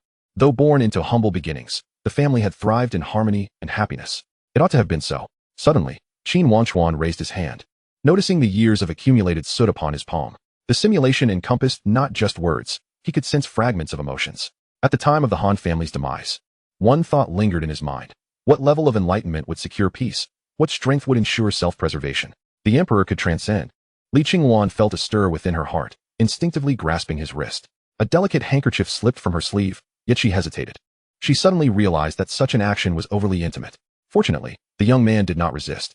After wiping away the soot, she inexplicably exhaled in relief, only to freeze upon meeting his gaze. In the sunlight, Qin Wangchuan's profile was taut with intensity. He gazed down at the charred plaque, his eyelashes casting heavy shadows upon his face, and an unusual seriousness flickered in his eyes, one that seemed far too grave for a boy of 9. It was a conviction that felt almost stubborn. "Not enough," he declared resolutely, his knuckles tightening slightly. Observing Qin Wangchuan in such a state rendered Li Qingwan momentarily spellbound. She suddenly recognized that the individual standing before her was unlike any other. Those who had never experienced the despair of being crushed like ants could hardly comprehend. The emperor might suffice in this realm, yet he was not Han, nor was he in the realm of Xianming, in the court of the immortal beings. Being an emperor was simply insufficient. Li Qingwan's lips parted slightly, then "the heavenly emperor is also inadequate." The 3 words resounded with conviction, startling a few crows perched amidst the ruins. The plaque in his hand fractured with a sharp crack, debris cascading onto the scorched earth. Previously, Qin Wangchuan had been well protected at home, and his declarations of destined greatness were mere expressions of confidence in his talent. Yet, the present was different. He had gained a deeper understanding. "There is nothing left here, let us depart." His tone was as flat as if discussing dinner. The oppressive atmosphere that had once hung heavy now dissipated entirely. With a flick of dust, Qin Wangchuan turned, adjusting a crooked blade of grass as he walked away without uttering any grand proclamations. He sought to explore more, to feel more. Li Qingwan stood rooted, her mouth agape. Yet, she found Qin Wangchuan had already taken 5 steps away, casually plucking a blade of grass, twirling it between his fingers. The sunlight danced upon his hair, rendering him almost translucent, as if one could witness the unique vitality of youth coursing through his veins, at times profound, at others juvenile. Which of these was his true self? Unconsciously rubbing the handkerchief between her fingers, she suddenly took 2 steps forward, seizing the boy's fingers stained with the juice of grass. "Do not move. It's dirty." Her voice and actions were gentle, which in Qin Wangchuan's eyes bore no significance, merely interpreted as her penchant for cleanliness, a sisterly concern, perhaps. However, to those accompanying them, the members of the Qin family exchanged knowing glances with the Li family, their eyes meeting in an unspoken understanding. A subtle smile curling at the corners of their lips. Indeed, since he was a friend, why did he not seek you out during the massacre? If one were to be blunt, we were technically adversaries. While mutual respect was valid, one could not afford leniency towards an enemy. "If you cannot act, I will assist you." "No need, I will handle it." As the azure spiritual light flowed across the vessel's hull, the flying boat slowly ascended, setting sail once more. Their destination, the southern realm of Qianzhou, the vast expanse of the Kanglan Sea. On the cobbled streets of Qingshi town, the morning mist had yet to dissipate. Yin Xiue exited the Yin residence, her steps light as she hurried through the morning market, eager to return to her sect. Earlier, a powerful figure who had descended upon the sacred land had mentioned the daughter of the Yin family, prompting her to ponder if it was related to her lineage. Thus, seizing a moment of respite, she returned to inquire. Yet, her efforts yielded no fruitful results. The sacred land was several days' journey from home. She needed to set forth soon. Turning the corner, she suddenly halted. In the morning mist, a young boy stood alone beneath the old locust tree, gazing at the leaves. Though still quite young, his height and demeanor resembled that of a 14 or 15-year-old. Clad in a black and gold brocade robe, a jade pendant hung from his waist, reflecting a gentle luster in the morning light. Most striking were his eyes, which, despite their youthful innocence, conveyed an unsettling depth beyond his years. What could a young noble of such stature be doing alone in this small town? Inchiyue hesitated for a moment, then straightened her dress and approached, adopting what she believed to be a friendly tone. "Young master, are you lost?" The boy looked up at the sound, his gaze lingering for a brief moment on the jade token of the Qinglan's sacred land at her waist. "I am merely taking a stroll," he replied, his voice clear as jade, yet imbued with an unexpected calmness that belied his appearance. "Ah, I see." Inchiyue smiled brightly, though her fingers within her sleeves tightened around her belt unconsciously. "How peculiar. He seems like an ordinary person without any aura, yet he exudes a certain piercing sensation." At the tender age of 14, she had just entered the first realm, officially becoming a cultivator, and her extraordinary talent had garnered her the title of a once-in-a-century prodigy. The last time she felt such a sensation was in the presence of those celestial beings from the upper realms. Yet how could a child younger than herself be compared to an immortal? Shaking her head, she continued, "Though Qingshu town is small, the candied hawthorn from the vendor at the east end is exquisite. If you do not mind, young master, you should try his osmanthus candy. I am well acquainted with the streets and alleys around here. If you seek someone, I could assist you." Her eagerness was not directed at everyone. It was simply that this individual was exceptionally unique. Strangely, she felt compelled to engage in further conversation. "Seeking someone? Indeed, I have a person I wish to inquire about." The boy raised his gaze, and the morning light flickered in his eyes. In that instant, Inchiyue felt as if she beheld a pool of autumn water reflecting cold stars, its clarity startlingly profound. "The daughter of the Yin family, Inchiyue," he spoke, stating her name and lineage in an even tone that caused her heart to skip a beat.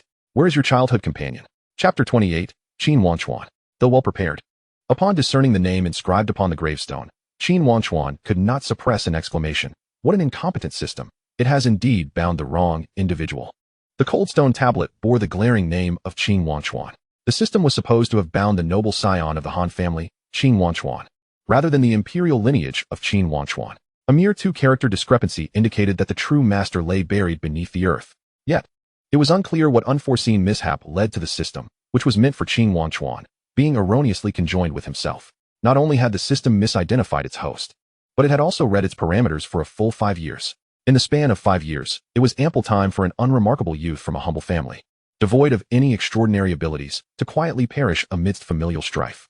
According to the narrative prescribed by the system, Qin Wangchuan could have leveraged its powers to ascend from obscurity, adopting a guise of innocence to outsmart adversaries, cultivate relationships with a myriad of beauties, and ultimately establish an unparalleled empire, even transcending mortal confines.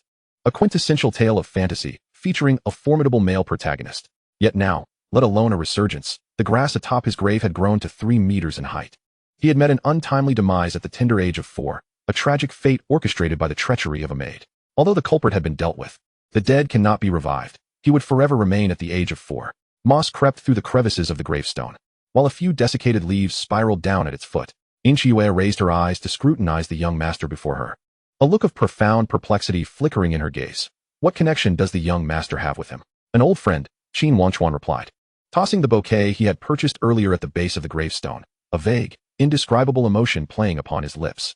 Regardless of the outcome, the soul had long since departed. He could say whatever he wished. The moss upon the inscription dampened his fingertips. Who could have imagined that this boy, who had perished through the machinations of a maid, was destined to be the protagonist endowed with fortune? If only the system had awakened a year earlier. If only he could have endured another year. In the end, being outmaneuvered by a maid was truly pitiful. "Old friend," Inchiyue furrowed her brow slightly, wondering why she had never heard him mention this before. While this explanation continuously clarified how he knew her name, something felt amiss. It was too seamless. The young master seemed to possess an intricate understanding of her, while she knew nothing of him. Nevertheless, it was merely a fleeting encounter. Overthinking would yield no benefit. The morning breeze swept across the gravesite, stirring a few withered leaves that twirled at Inchiyue's feet. If they were indeed old friends reunited, he would surely be pleased if he were aware of it. The hour was growing late. She needed to return to the sect for her report. She gathered her wind-tousled hair and prepared to take her leave. "Let us go together." This unexpected invitation caused Inchiyue to momentarily falter in her breath. She glanced up to see the young man gazing intently towards the direction of the Qinglan's sacred ground. Those eyes, which should have been innocent and youthful, harbored a depth that was both shocking and profound. Is the young master also headed to the Qinglan's sacred ground in the northern domain?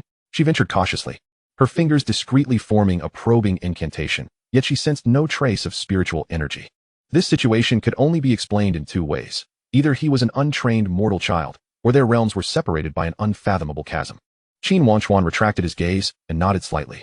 In his line of sight, a translucent system panel materialized before him.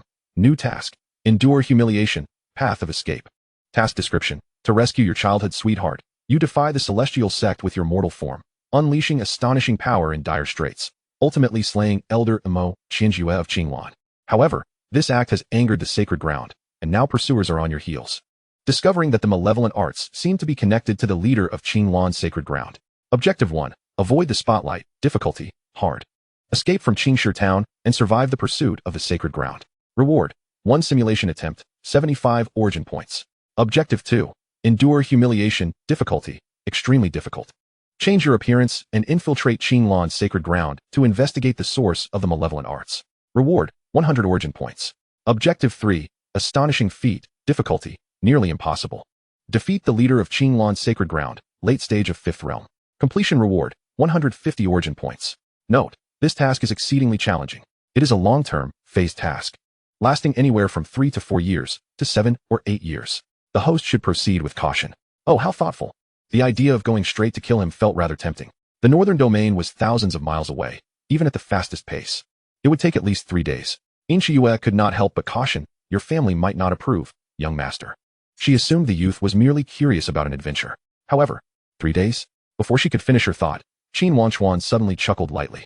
Then, he lifted his gaze towards the sky, and in the next moment, the heavens and earth underwent a dramatic transformation. Boom! The clouds were torn apart by an unseen giant hand, and amidst the violent turbulence of space, the legendary sky sword flying boat emerged, shattering the void. Each feather of the azure phoenix statue at the bow radiated blinding sword light, sending birds within 100 miles into a frenzy of flight. The moment the flying boat appeared, a torrent of spiritual pressure cascaded down like a celestial river, causing Inchiyue's knees to buckle, and she was forcefully slammed to the ground. In the chaos of her disheveled hair, she could barely prop herself up with trembling arms. Just a moment was all it took. The young man's voice remained calm, yet it now carried the thunderous resonance of the descending vessel. Inchiyue looked up at the flying treasure, which far surpassed the ancient scriptures of the sacred ground, her throat tightening. Everything before her had transcended her understanding. Young master, who exactly are you? My surname is Qin. He stood beneath the flying boat, gazing down at her, his black and gold robe billowing in the spiritual tempest like a raging tide. Behind him loomed the expansive azure jade vessel, every ancient rune upon it narrating the extraordinary nature of this artifact. This character should be familiar to you. Inchiyue's pupils dilated suddenly. The name Qin struck her heart like a heavy hammer, sending reverberations through her ears. The scene from 2 years prior flashed vividly in her mind. The gilded armor of the cultivator adorned with the character Qin. The droplets of blood from Emo Qinjue that had splattered onto her lips. And that phrase about a figure so grand that not even a lifetime of cultivation could reach them. She began to tremble violently, not from fear, but from an almost ecstatic realization. This young man before her was the very prince spoken of by that gilded cultivator. The one who had effortlessly crushed her nightmares with a mere decree, a savior-like presence now standing before her. You were the one who sent someone to save my life 2 years ago. Inchiyue's voice trembled, her fingertips unconsciously digging into her palm. In the shadow cast by the flying boat, the young man shook his head. I have my own objectives. It cannot be deemed as saving you. Just as Inchiyue fixed her gaze upon Qin Wangchuan, a mix of astonishment and joy swelling within her, in the next instant, a cold voice, laden with sword intent, erupted violently within her mind. Have you seen enough? As the flying boat descended slowly, they beheld a woman standing upon the deck. An extraordinarily beautiful woman, who at that moment was fixated on Inchiyue with an icy glare. Mind your gaze. Chapter 29. Beneath the Supreme, mortals are but ants. In the Qinglan's sacred ground, the forbidden area of the back mountain, that girl has finally left. The sect leader, Xianmingzi, stood with hands clasped behind his back in the center of the stone chamber. Bathed in candlelight, his usually benevolent visage now bore a ghastly expression. His fingertips lightly tapped the stone wall, the muffled echoes reverberating within the secret chamber. It has been 2 years since that day when the celestial beings came and slayed Elder Emo. We have lived in trepidation ever since. For figures emerged from the shadows of the stone chamber, all core elders of the sacred ground. Their expressions were grave, their auras obscure, far from their usual ethereal demeanor. We had intended to fully support Elder Emo to help him break through, and at that time, our Qinglan sacred ground could claim the title of the foremost sect. Yet unexpectedly, a celestial being's casual move has shattered our decades-long plans. To use the name of Qinglan for malevolent practices is truly unavoidable. After all, this realm is not limited to our sacred ground. If we do not reveal a trump card, we may find it difficult to rest easy even in our sleep. Regardless of what kind of malevolent arts they are, as long as they grant us strength, it suffices. The third elder spoke ominously, his bony fingers twisting a blood-red jade slip. Shall we proceed? If we halt now, years of effort will be in vain. But if we continue, who will take the lead? Who will take the lead? Suddenly, the candle flame flickered violently, plunging the room into a profound silence. Everyone was reminded of that nightmarish scene from 2 years ago. 9 golden-armored figures stood suspended in the air, their mere aura fracturing the protective array of the holy ground. Mo Qianjue, a formidable presence in the third realm, was reduced to blood mist before he could even utter a scream in the face of such beings. It was not until today, after Qin Wangchuan departed from the holy ground, that they dared to convene in this place for discussion. The fourth elder abruptly slammed his palm on the table. Enough of that. Let's devise a plan to deal with her first. Mind your words. The grand elder cast a cold glance. Have you all forgotten the might of the celestial beings from the upper realm? What if she bears their mark? This won't do. And that won't do either. What then shall we do? After nurturing her for so many years and exhausting countless resources, the sect master sighed. That girl as primordial Qin should be the finest supplement. With a wave of his sleeve, the stone wall rumbled, revealing a myriad of jade plaques behind it. Each plaque bore a name, most of which had already dimmed. These were the disciples who had gone missing over the years. We cannot delay any longer. A glint of crimson flashed in Zuan Mingzi's eyes. Since the upper realm has not shown interest in 2 years, it indicates that the girl is merely an inconsequential pawn. He crushed the jade slip in his hand, and the blood-red dust coalesced into the phantom of Qin Wangchuan. Let go of the primordial Qin. We must not be greedy for the moment.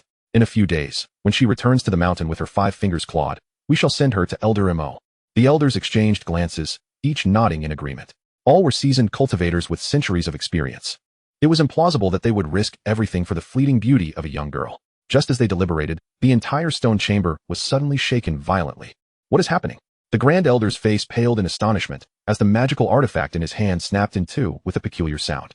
The group rushed out of the secret chamber, only to be struck by a bolt of terror as they crossed the threshold. Boom! The entire Qinlan mountain trembled violently, stones cascading down. Looking up, they beheld a colossal jade flying vessel, its shadow eclipsing the summit. Having arrived at the apex of the protective array unbeknownst to them. This is impossible. Sect Master Zuan Mingzi stammered in disbelief. Is this a flying vessel? How could there be such a gigantic vessel in the world? It was not that he had never seen grandeur, but the sheer size of the vessel before him was staggering. The statue of the Qingwan at its bow dwarfed even the entire peak of Qinglan. At that moment, it began to descend slowly as the golden barrier of the protective array flickered to life, evidently activated. Enemy attack. Quickly, activate the array with all your might. The elder in charge of guarding the array, still oblivious to the situation, could only scream frantically at those nearby. With the infusion of spirit stones, the protective array blazed with light. However, with a crisp crack, the array, which was said to withstand the full force of a fifth realm expert, shattered like a child's soap bubble under the gentle pressure of the flying vessel, collapsing in a thunderous roar.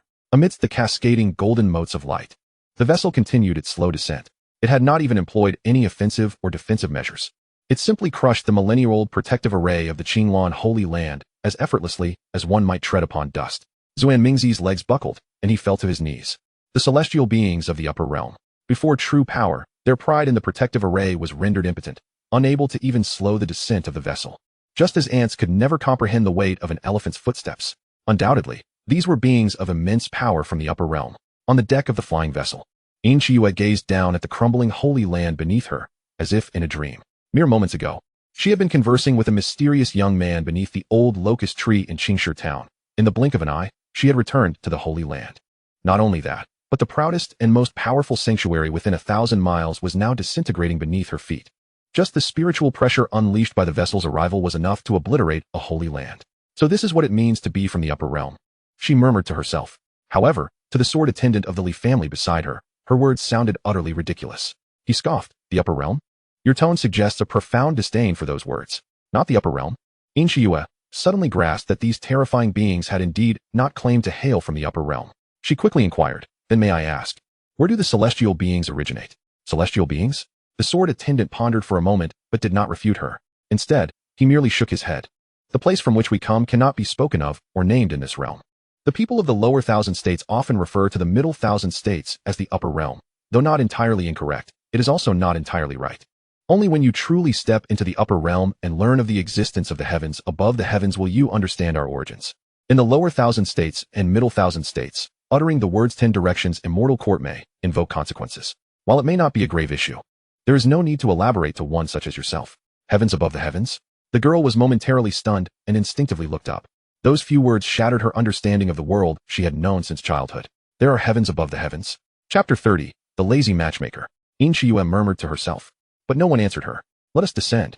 In the distance, Qin Wangchuan's voice pulled her back. Below, the Qinglan Holy Land was already in full readiness. We welcome the celestial beings. The sect master knelt on the ground, his voice booming, echoing through the mountains. Throughout the entire Qinglan Holy Land, from the elders and stewards to the disciples and servants, everyone bowed their heads, their foreheads pressed firmly to the ground, displaying the utmost reverence. It was indistinguishable from the last time, but utterly different. Qin followed behind Qin Wangchuan, descending the flying vessel with measured steps, her gaze slightly lowered. The difference in status was palpable. Last time, she had been one among the kneeling crowd. This time, she finally saw clearly. Or rather, she could not see clearly at all. All she could see were the dark, bowed figures on the ground, like watching ants. Qin thought to herself, then discreetly glanced at the young Qin Wangchuan ahead, continuing her contemplation. Has he grown accustomed to being worshipped in this manner? What is your command, esteemed celestial being? Zuanmingzi's forehead pressed tightly against the ground. He asked tremulously. His splendid purple-gold robe spread upon the stone slab, its intricate cloud patterns now dust-laden. The aura of the celestial beings before him was even more formidable than the last visitors. The intangible pressure felt almost tangible, thickening the air around them. From Qin's perspective, she could see that the backs of the elders kneeling in the front row were already soaked with cold sweat. Yet they dared not wipe it away. It turned out that even someone as powerful as the sect master was just like an ordinary person. She suddenly realized that, if they were not acquainted, in the eyes of these worshippers, she was no different from a celestial being. And what was even more terrifying was that, unlike those pretentious young masters she had seen before, this young master seemed genuinely accustomed to it. As if it were second nature. His calm gaze bore not a single ripple of emotion.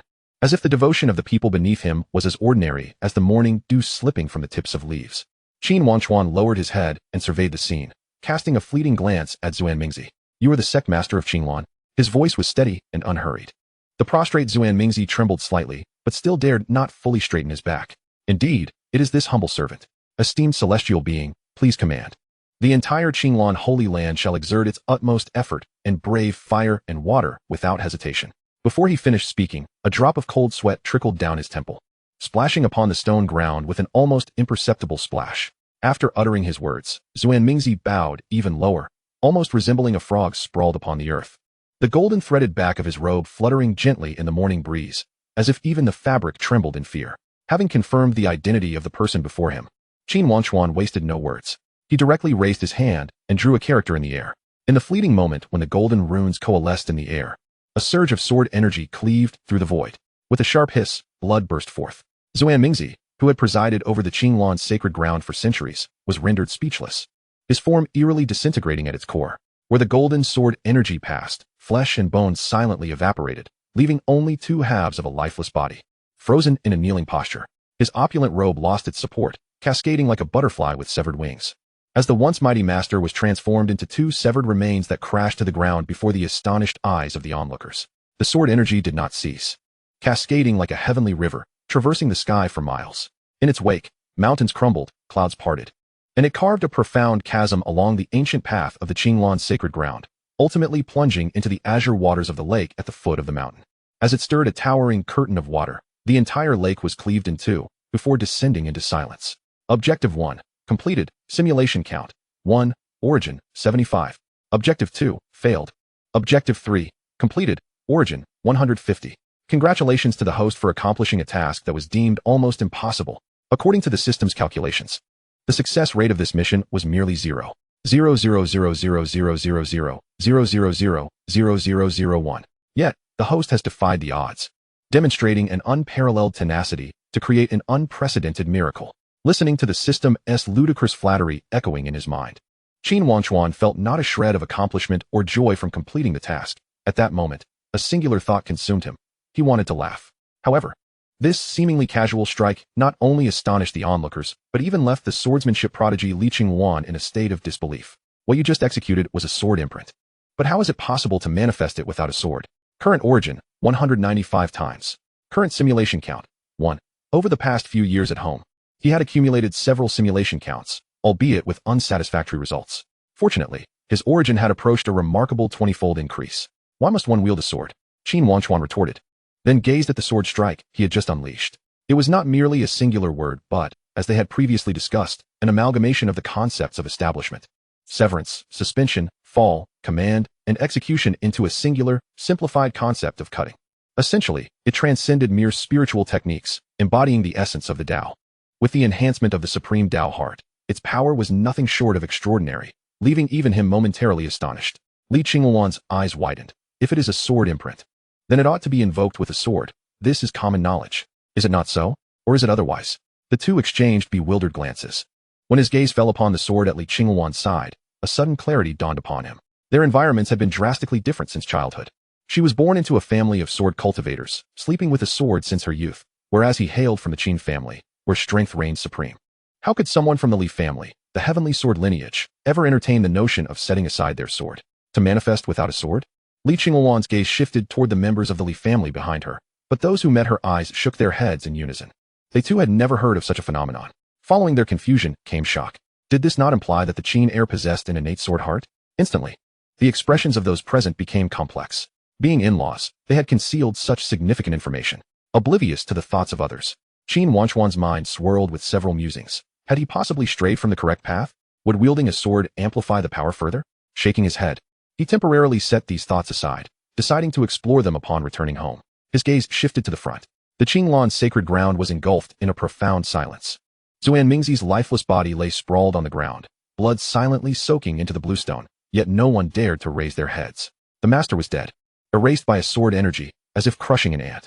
The bodies of the elders of the sacred ground quivered slightly, their foreheads pressed firmly against the ground. Their breath stifled.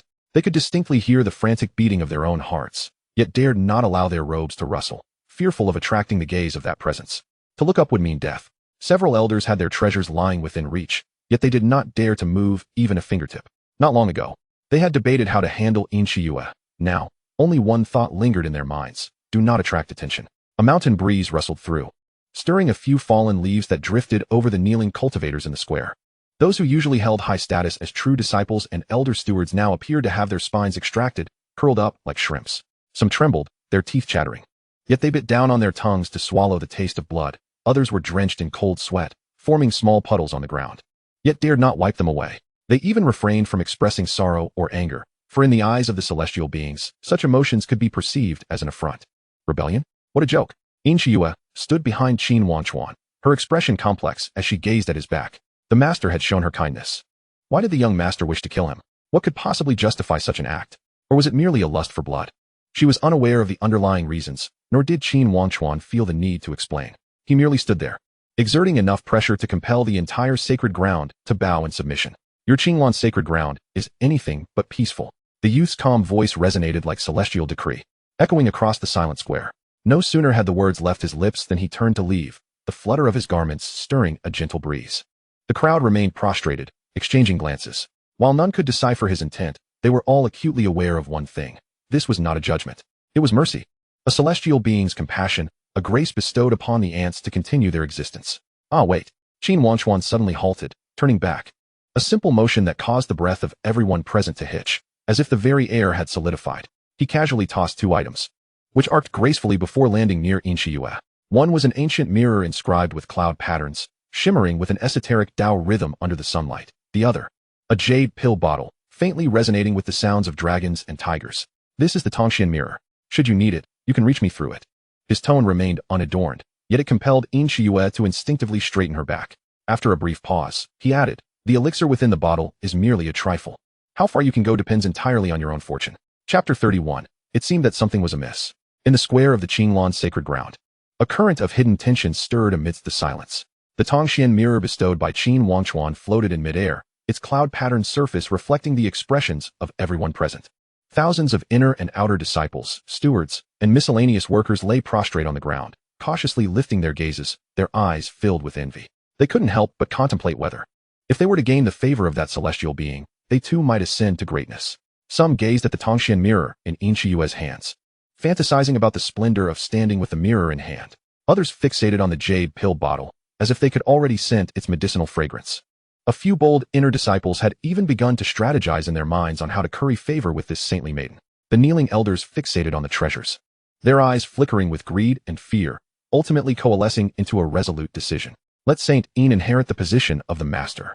the eldest elder suddenly proclaimed, his forehead striking heavily against the bluestone. This declaration reverberated like thunder, and the entire sacred ground fell silent for a moment, only to be followed by a chorus of agreement.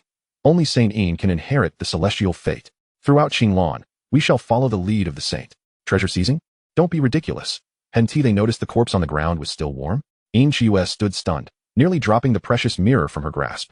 At not yet 20 years of age, she was suddenly thrust into the role of master. Rather than hastily declining, she instinctively glanced toward the direction of the flying vessel. At that moment, the vessel had already ascended, piercing through the void and disappearing from sight. Yin Qiue murmured softly to the mirror and bottle in her hands. What exactly is the intent of young Master Qin? What does it mean that the Qinlan sacred ground is not peaceful, and what does he wish for me to do? After much contemplation, one answer resonated in her heart. Young Master Qin desires for me to oversee the sacred ground, to serve as his hound. Such fortuitous occurrences are unlikely to be rejected by anyone. However, on the other hand, he has slain the esteemed master who had shown me kindness. In an instant, Yin Qiue found herself engulfed in confusion. Suddenly, the residual warning runes of the protective mountain array flickered violently. Alert! The coalition of the three sacred lands, Finshan, Jinyu, and Qishao, has been discovered 700 miles away. The scout's voice trembled as he reported. The Grand Elder's complexion turned ashen. These arch-rivals must have sensed the shattering of the protective mountain array, seizing the opportunity to launch an attack. With the sacred land's defenses utterly destroyed, how can we withstand this? Master, please follow me. The rest prepare for battle. Though several elders harbored ulterior motives, their capabilities were undeniable, and they immediately issued commands. However, at the moment the two forces clashed, the Finshan sacred land approached, bearing the treasured artifact of their sect, the Nirvana fire, to pay homage. The Xianming sacred land presented a staggering amount of spirit stones. The Qishao sacred land offered to relinquish 3 spirit mines, merely desiring a glimpse of the celestial beings from the upper realm. 3 voices resonated through the heavens. But even more astonishing was the sight from afar. The leaders of the 3 sacred lands personally leading their followers, all disheveled, kneeling before the mountain gate, resembling condemned criminals. Behind them, a multitude of cultivators bowed in submission, as if surrendering. The elders were bewildered, momentarily at a loss for comprehension. They have come to pay homage to young Master Qin, Yin Qiue articulated, her mind the only one clear amidst the chaos. Witnessing such a colossal flying vessel, others naturally assumed it signified the arrival of celestial beings, though the reality was not far from this assumption. How shall we respond? Indeed, Master, what are we to do? In that moment, all eyes turned toward her. It was then that Yin Qiue felt a sense of reality. She had not anticipated that one word from young Master Qin would elevate her to the position of master. With this in mind, she inhaled deeply and proclaimed, "Open the gates to welcome our guests." Though she had mentally prepared herself, as she gazed at the throngs of cultivators kneeling outside the mountain gate, she finally understood that young Master Qin's casual bestowal was not merely of treasures. It was a mirror that revealed the grotesque nature of the entire cultivation world. Subservient to power, it was also a measure that laid bare the abject humility of the so-called sacred lands before absolute strength. Yet, one question lingered in her mind. Why did young Master Qin choose to slay the master? Days later, in the forbidden stone chamber of the Qinlan sacred land, Yin Qiue sat in the position of master, while several core elders, led by the transmission elder, knelt before her. The flickering candlelight illuminated the walls, revealing a dense array of jade tablets, records of disciples who had gone missing over the years. "Speak," she commanded, her fingertips lightly tapping the armrest. Her voice as frigid as ice. "Relay everything you know, without omitting a single word." The elders exchanged glances before finally disclosing the truth. "Master, no Xuanmingzi."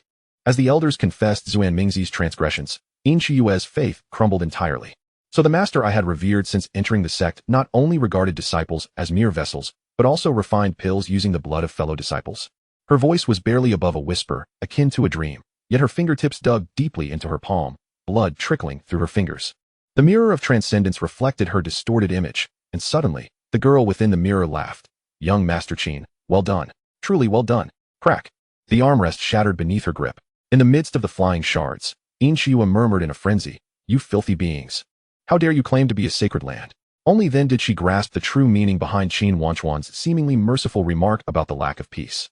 It was not disappointment. Rather, it was a final courtesy extended to these wretched creatures. The Grand Elder prostrated himself, declaring, "We deserve death 1,000 times over." But at that time, we were left with no choice. Everything was for the sake of the sacred land. Silence. Is it permissible to slaughter the innocent in the name of the sacred land? Had it not been for young Master Qin's intervention, how many more would have perished? You do not merely realize your mistakes, you realize your impending doom. The mirror of transcendence suddenly burst forth with blinding light. rendering the elders unable to open their eyes. Qin trembled, not from fear, but from exhilaration. She finally comprehended why young Master Qin resorted to violence. It was not senseless bloodshed, but a cleansing of a stinking refuse.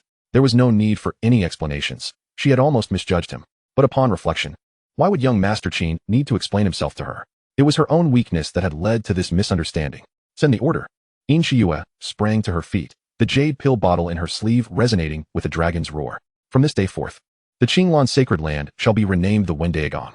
Those who participated in the wicked deeds shall forfeit their cultivation to preserve their corpses. Moreover, a statue shall be constructed to honor young Master Qin, with incense offered in his name. In the 32nd chapter, during the third official simulation, Ji Wuxian, the Qinglan sacred land underwent a significant reform. Qin ordered the creation of a jade statue of Qin Wangchuan, but secretly inscribed her name at its base. During the reform, she implemented extreme measures in the name of Qin Wangchuan. The Wendaegon required but a singular voice. Qin caressed the mirror of transcendence and softly addressed the disciples kneeling across the square. That is the voice of our master. No dissent shall be permitted. Should there be any, severe punishment shall ensue. In fact, she later personally hanged an elder who questioned Qin Wangchuan at the palace gates, proclaiming, "This is the fate of those who doubt the master." That night, Qin stood alone atop the mountain. In her left hand, the mirror of transcendence, in her right, the jade bottle. She gazed blankly in the direction where young Master Qin had departed, her cheek pressed against the icy treasure as she murmured dreamily, "Were it not for you, I would not be who I am today. Master, how magnificent you are." The mirror reflected her twisted visage, as an artifact transcending this realm. The mirror of transcendence required no further explanation. The most astonishing aspect was the elixir within the jade bottle. It was a divine medicine she had never encountered, capable of gradually enhancing one's cultivation with but a whiff of its fragrance. Suddenly, Qin laughed foolishly, pressing the mirror to her lips as if kissing the shadow of someone. "What is Wendaegon?" she whispered softly, as if addressing an unseen presence.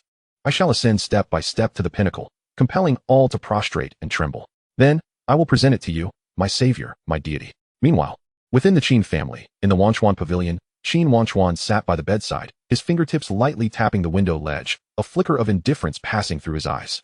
The reason for bestowing those two items upon Qin was not due to any regard for her, but rather a fundamental purpose. In the future, should there be tasks in the lower realms, she could be entrusted with them, sparing him the need to arrange for others. What a relief it would be. Who wouldn't cherish a perfect task tool? Looking down, he noticed Yi Jianwei clad in a white dress, playing the zither in the courtyard. Her slender fingers danced gracefully, producing melodious notes that cascaded like flowing water, creating ripples in the morning mist. For years had passed, and the once little beggar had now blossomed into a sight to behold. Meanwhile, in the distance, many within the Qin family busied themselves. This was due to the impending 10th birthday banquet of Qin Wangchuan. The scale of the event necessitated a year's preparation. After all, as one of the 10 heads of the 3 days, this banquet was not only a matter of prestige, but also a crucial occasion to showcase their foundation to various factions. Servants flitted between pavilions and towers. Even the palace lanterns hanging in the corridors had been replaced with newly crafted silk shades. Yet, the guest of honor, Qin Wangchuan, appeared particularly composed. "Sign in," he silently called out within his heart. "Congratulations to the host. You have received a half-step reward. Low-grade spirit stones, X100. Half-step rewards had arrived. The system was no longer even attempting to pretend. He gazed at the prompt on his panel, momentarily doubting whether he had been ensnared by the system. The first sign-in had granted him a 9th-tier reward, bestowing upon him an extraordinary physique in a single stroke. Anyone would exclaim, "Wow, this system has some serious prowess." Just when one might think this was merely the beginning, fantasizing about even more extraordinary rewards to come, reality dealt a sharp slap, reminding him of the futility of such hopes. After years of sign-ins, the majority had yielded first-tier rewards, with the occasional second-tier. And now, even a mere half-step had emerged. Absurd. Forget it, Qin Wangchuan sighed softly, glancing at the number of remaining simulations before decisively pressing the button to commence the simulation. Third simulation, life consumption, 80 years. Simulation commences. Year 0. You are born into the illustrious Ji family of the Taishu Imperial Clan, as the most distinguished direct descendant of the Ji lineage. Your arrival is heralded by the appearance of 9 phoenixes and the auspicious purple aura that stretches for 30,000 miles. The ancestral patriarch personally bestows upon you the name, Ji Wuxian, signifying a life free from worldly attachments and impurities. Year 1. You possess the innate Taichu sacred body, with purple mystical patterns manifesting upon your brow, connecting all meridians. Upon reaching your first birthday, you are able to channel the rhythms of heaven and earth, astonishing the entirety of the Ji family. Year 3. You begin systematic cultivation of the Taishu Emperor scripture. entering a meditative state within 3 days and stepping into the first realm in 7. The patriarch of the Ji family strokes his beard in admiration, proclaiming, "This child bears the grace of a celestial emperor." You feign ignorance of the meaning, yet inwardly rejoice, thinking to yourself that surely no one can surpass my extraordinary talents. Year 5. During the family competition, you, at the age of 5 and in the 3rd realm, defeat your 10-year-old cousin. It should have been a moment of great celebration, yet as you glance back, you see your father engaged in conversation with others. With Wuxian's exceptional gifts, it seems there should be no rivals among your peers, yet there is one from the Qin family who possesses the eternal life sacred body. This is the first time you hear the name Qin. Year 7. You close in seclusion with the patriarch to comprehend the void seal. When you leave the 7th imprint upon the stone wall, joy fills your heart. It took merely months to grasp 7 seals, a talent that could be deemed extraordinary. However, after a long wait, the anticipated praise does not come. The patriarch, stroking your head, laments, "If only you possessed half the comprehension and courage of that little grandson from the Qin family." A surge of unnamed fury explodes within you. You gaze at your trembling hands, the first inkling of a burning emotion coursing through you. It is an emotion that should not dwell within you. An emotion named jealousy and rage. Year 8. You commence secretly gathering intelligence on the little grandson of the Qin family. The information is scarce, yet you learn that his name is Qin Wangchuan, 3 years your junior. One fact, however, is unhidden by the Qin family. Qin Wangchuan is a prodigy crafted over a century with countless treasures, destined to attain immortality. Immortal? You scoff at the notion, feeling it is not as remarkable as it seems. Year 10. At your 10th birthday banquet, you dominate your peers. As the crowd erupts in cheers, your gaze is fixated on the Qin family section to the east. Has he not come? Understandably, he is merely 7 years old this year. You feel both disappointment and relief. Unbeknownst to anyone, you wish to meet this prodigy, yet fear that witnessing his extraordinary endowments will leave you awestruck. Yes, you are afraid. Afraid of being outshone. Afraid of disappointing the expectations of your kin. Year 11. You begin to frequently dream of a hazy figure. He stands atop a lofty mountain. Turning to smile gently, "You cannot even see my silhouette." Qin Wangchuan. You awaken from the dream, calling out his name. Year 12. The patriarch grants you your destined divine weapon, the Taishu halberd. Everyone harbors the utmost expectations for you. Yet during a trial, when the tip of your halberd pierces the 18th trial puppet, you suddenly go into a frenzy, shattering the entire trial arena. Your mind is in turmoil. Why does he suddenly come to mind? You hide in the shadows, clutching your head in confusion, yet no one answers you. Year 13. The Qin family sends an invitation, requesting the Ji family to attend the 10th birthday banquet. You hold the invitation in your hand, staring at it for 3 days and nights. Simulation paused. Wait, wouldn't he consider me a heart demon, would he? Qin Wangchuan ponders, increasingly convinced of such a possibility. What good person would fixate on an invitation for 3 days and nights? Chapter 33. Since you all enjoy chess so much, let us engage in a grand game. Whether or not you are a heart demon is uncertain, but it appears a confrontation is inevitable. Simulation resumes. Same year. During the 10th birthday banquet of the 9th young master of the Qin family, an attempted attack occurs, swiftly suppressed, yet it incites considerable chaos. At this moment, you step forward, resolutely challenging Qin Wangchuan. As the assault concludes, you brace yourself for rejection, yet unexpectedly, he consents. Standing before him, you comprehend why so many speak of him in reverence. Your palms begin to sweat, and you internally resign yourself to defeat, yet you refuse to yield. Ultimately, you make your move, intending to test the waters with a void seal. Instantly, the entire area is engulfed by the power of the void. However, when the dust settles, his attire remains unscathed. You intend to summon the Taishu halberd, but in the next moment, his strike appears before you in the blink of an eye. The sword is swift, you barely perceive its approach. In the final second before being struck, you glance at Qin Wangchuan, wondering how he, 3 years your junior, can be so formidable. Yet what you see is Qin Wangchuan gazing at the sky, not even sparing you a glance. Your family's elders intervene. And although your body is unharmed, your heart has shattered into a million pieces. Have I caused him to retreat into himself? Qin Wangchuan raises an eyebrow slightly. You sought me out, do not blame me. Year 14. You return to the Ji family, and one day during your cultivation, you suddenly find that no matter how hard you try to awaken your spiritual platform, it remains in a dormant state. Elders, seniors, and the patriarch each attempt to discern the cause, yet none succeed. Some speculate that perhaps Qin Wangchuan has damaged your meridians, though you remain silent. A question plagues your mind. If I can never surpass him through cultivation, what purpose does it serve? Year 15. Your cousin brings back a 9 netherming lotus, stating, "Brother, perhaps this can heal your affliction." Though you doubt its efficacy, to spare your cousin disappointment, you consume it. The injury fails to improve and, in fact, worsens. Year 16. Your cousin visits more frequently, exhibiting far greater attentiveness than before. Yet you pay little heed, consumed by your quest for information on Qin Wangchuan. You are acutely aware that he is the root of all your troubles. If only you could win just once, that would suffice. Year 18. You dismiss your guardian and venture to the lower realms to clear your mind. Once certain you are truly alone in the lower realms, your cousin, who has been following you in secret, reveals herself and captures you. With a playful, cold smile, she remarks, "Cousin, you are already crippled.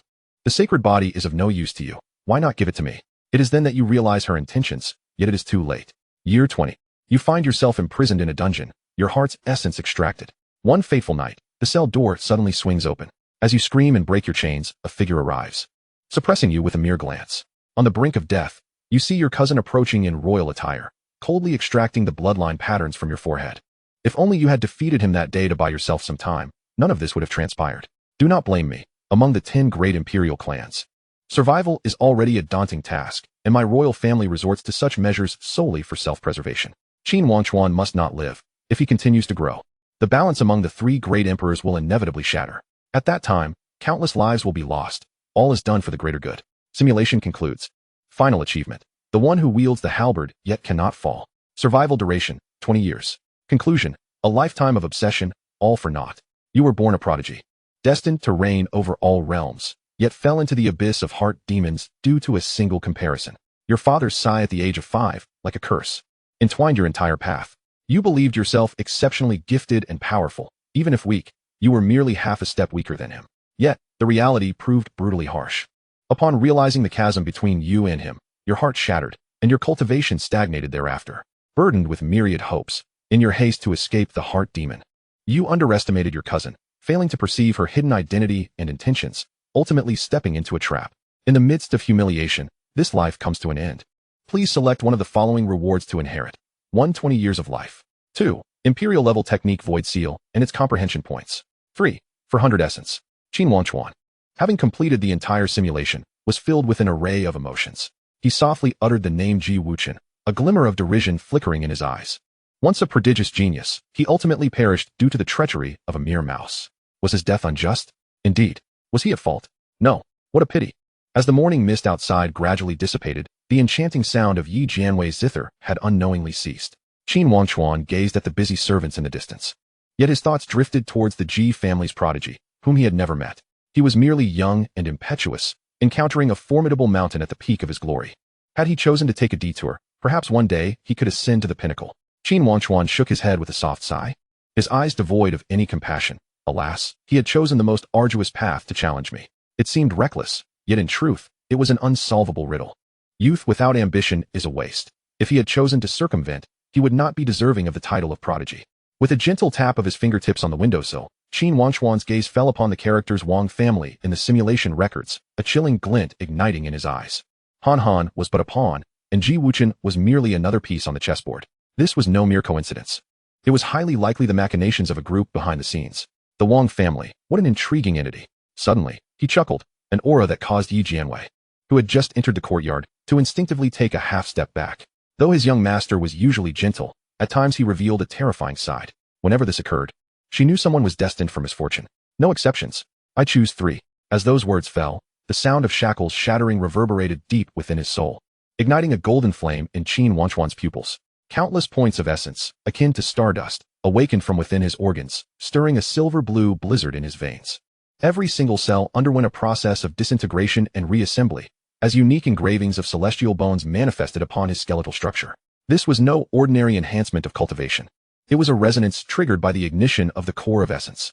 Current essence, 245 times. Current simulation count, 0. Qin Wangchuan slowly closed his eyes, feeling the surging power coursing through him. Each increment of essence felt as though it had pried open a deeper law, elevating the passive cultivation speed of his immortal body to unprecedented heights. At this rate, he would soon step into the 6th realm. He murmured, a hint of coldness barely perceptible at the corners of his mouth. Since you all enjoy playing chess so much. Qin Wangchuan raised his hand, a black piece coalescing from thin air, slowly spinning in his palm, dark and profound, as if it had devoured all surrounding light. The heir of this generation shall accompany you for a delightful game. This number of participants is insufficient. Draw everyone in. Let me indulge in the game. Ding. Host's intense emotions detected, triggering the task of the disruptor. Task content. Unveil the Wang family's conspiracy. Shatter the undercurrents within the 10 directions immortal court. Reward, unknown. Qin Wangchuan's lips curled into a slight smile as he flicked the black piece into the air. What a rare occasion of normalcy, system. Ding. The task has been automatically issued. This system has no authority to view it. It matters not. As the piece landed, it struck precisely at the center of the Wang family inscription on the simulator panel. Everything began with the banquet at the age of 10. It shall be I who brings this undercurrent to an end. Chapter 34. The Qin family's internal banquet commences. The invitations for the Qin family's 9th young master's 10th birthday banquet had finally spread across the realms, with time passing swiftly. Even those not of imperial lineage were aware of the significance of this gathering. After all, it was the Qin family, one of the 10 heads of the 3 heavens, and the first official appearance of the Kirin son, who possessed the immortal body of longevity. A tide of undercurrents surged across the continents. There were royal princesses who had burned incense and bathed for 3 months, all in preparation for a perfect rendition of the neon garment-breaking array. Alchemical masters who exhausted half a lifetime of savings to refine a cauldron of 9-turn mystic spirit pills as gifts, and numerous first-rate families hastily altering their genealogies, desperately attempting to forge connections with the Qin family. The reason was simple. If the young lord took a liking to them, it would be akin to leaping through the dragon's gate, a meteoric rise to prominence. Simultaneously, the position of a legitimate wife represented the unification of families. Everyone yearned for this opportunity. As the morning light began to brighten, the exterior of Wangchuan Pavilion was adorned with star-patterned silks. When Li Qingwan entered the inner chamber with a jade comb in hand, she stumbled upon a scene of confusion between Qin Wangchuan and his servant. Young master, how do I wear this attire? I can manage it myself. How can that be? You are of noble stature. Allow me. She gently stepped forward, deftly unfolding the intricate garments and gesturing for Qin Wangchuan to don them. Her gaze inadvertently fell upon half-eaten pastries on the nearby table, an expression of affectionate exasperation flickering in her glassy eyes. You seem quite at ease while everyone outside is in a frenzy preparing for your banquet. Qin Wangchuan shrugged at her words. It only appears to be leisurely. Before he could finish, his hair was playfully tugged. Li Qingwan, unbeknownst to him, had circled around to his back, the cool jade comb caught in his tangled locks. Don't move. As her fingertips brushed against the delicate contours of his collarbone, Yi Jianwei instinctively took a step back. She was but a servant, while Miss Li was the legitimate daughter of the esteemed Li family, her status equally noble, leaving no room for discontent in her heart. Amidst the soft sounds of the comb gliding through the morning mist, a faint sigh unexpectedly mingled. Your hair has grown longer than last year. Has it? Qin Wangchuan's fingers brushed against the tips of his hair. I hadn't noticed. As he spoke, his gaze settled on Li Qingwan. The copper mirror reflected their intertwined figures. Her deftness and styling was akin to wielding a sword, the dark gold hair tie weaving through with the grace of a swimming dragon, yet she lightened her grip as she tied it. You've been coming quite frequently this year. Are you perhaps coveting my company? Qin Wangchuan raised an eyebrow, half-jokingly inquiring. Since her return from the lower realms, Li Qingwan had made regular visits. Surprisingly, her family elders had not only refrained from stopping her, but had even granted her the privilege to enter and exit Wangchuan Pavilion. Though he did not dismiss matters of the heart, he regarded her merely as a friend. How could that be? Li Qingwan covered her mouth and chuckled softly, her glass-like eyes narrowing slightly, the curve at the corners resembling a crescent moon, carrying a hint of playful mockery. She feigned surprise, her fingertip lightly resting against her lips. You are still young. How could you entertain such thoughts? Moreover, I have long heard that the elders of the Qin family have arranged a fiancé for you. I wonder who possesses such good fortune. Her voice was soft, tinged with a hint of regret. The final note was deliberately elongated, like a feather brushing past the ear. After a year of close companionship, even if it was a family arrangement, she had come to accept it. The person before her was the husband she, Li Qingwan, had chosen. Am I thinking too much? Qin Wangchuan had initially doubted her, but her expression did not seem to betray any deception. Enough. Li Qingwan stepped back half a pace, suddenly producing a white jade box from her sleeve, a gift. Noticing the young man raise an eyebrow, ready to open it, she quickly supported it, tightening her jaw as she added, the internal banquet is about to begin. You should hurry along. Qin Wangchuan lifted his gaze, catching a glimpse of the faint blush on her earlobe. As he opened the white jade box along the way, he found a love knot resting quietly within. The crimson thread and golden line, the end tied in a whimsical knot, clearly hand-woven. How thoughtful. He chuckled softly, his fingers caressing the pattern on the knot, casually tying it around his waist. Upon exiting Wangchuan Pavilion, a carriage was already awaiting him. The Qin family's internal banquet was set at the Starfall Pavilion, followed by an external banquet. As Qin Wangchuan entered, stepping in time with the chime of the clock at the beginning of the hour of Chun, several clan elders turned their hopeful gazes towards him. The patriarch and the wooden ancestor also personally made an appearance, a rare sight indeed within the Qin family. Ninth brother. The eldest brother, Qin Wudao, was the first to approach. As his sleeves fluttered, a pitch-black flying sword, imbued with the essence of chaos, shot forth and embedded itself at Qin Wangchuan's feet. This is a gift for you. The expressions of the elders shifted. This sword bore the aura of ancient chaos, a harbinger of the primordial. Yet what astonished them was not merely this. Elder brother, you truly possess the countenance of Qin Zhaoer, who gazed with an unsettling expression at the flying sword that was awkwardly positioned before her. Yet, in the next moment, she was silenced by the hand of her second brother, Qin Shuangji. Today, refrain from speaking ill, he instructed, casting an apologetic glance at the assembly. You all are aware of my elder brother's persistent shortcomings. Persistent shortcomings? Qin Wudao regarded the several stick figures before him with a peculiar expression. He blinked and inched closer, wondering if he had mistaken their identities once more. Moreover, why was it you who was apologizing? Who exactly is the elder brother here? This time, Qin Shuangji's demeanor appeared somewhat normalized. It was unclear if this was his true self. He stepped forward, fastening a pendant at Qin Wangchuan's waist, stating, I discovered this in an ancient relic. It can obscure your aura. However, remember, this item is of no use against an emperor. Thank you, second brother. Nonetheless, as Qin Wangchuan examined the pendant, a hint of skepticism crossed his face. Shouldn't you treasure such an item, second brother?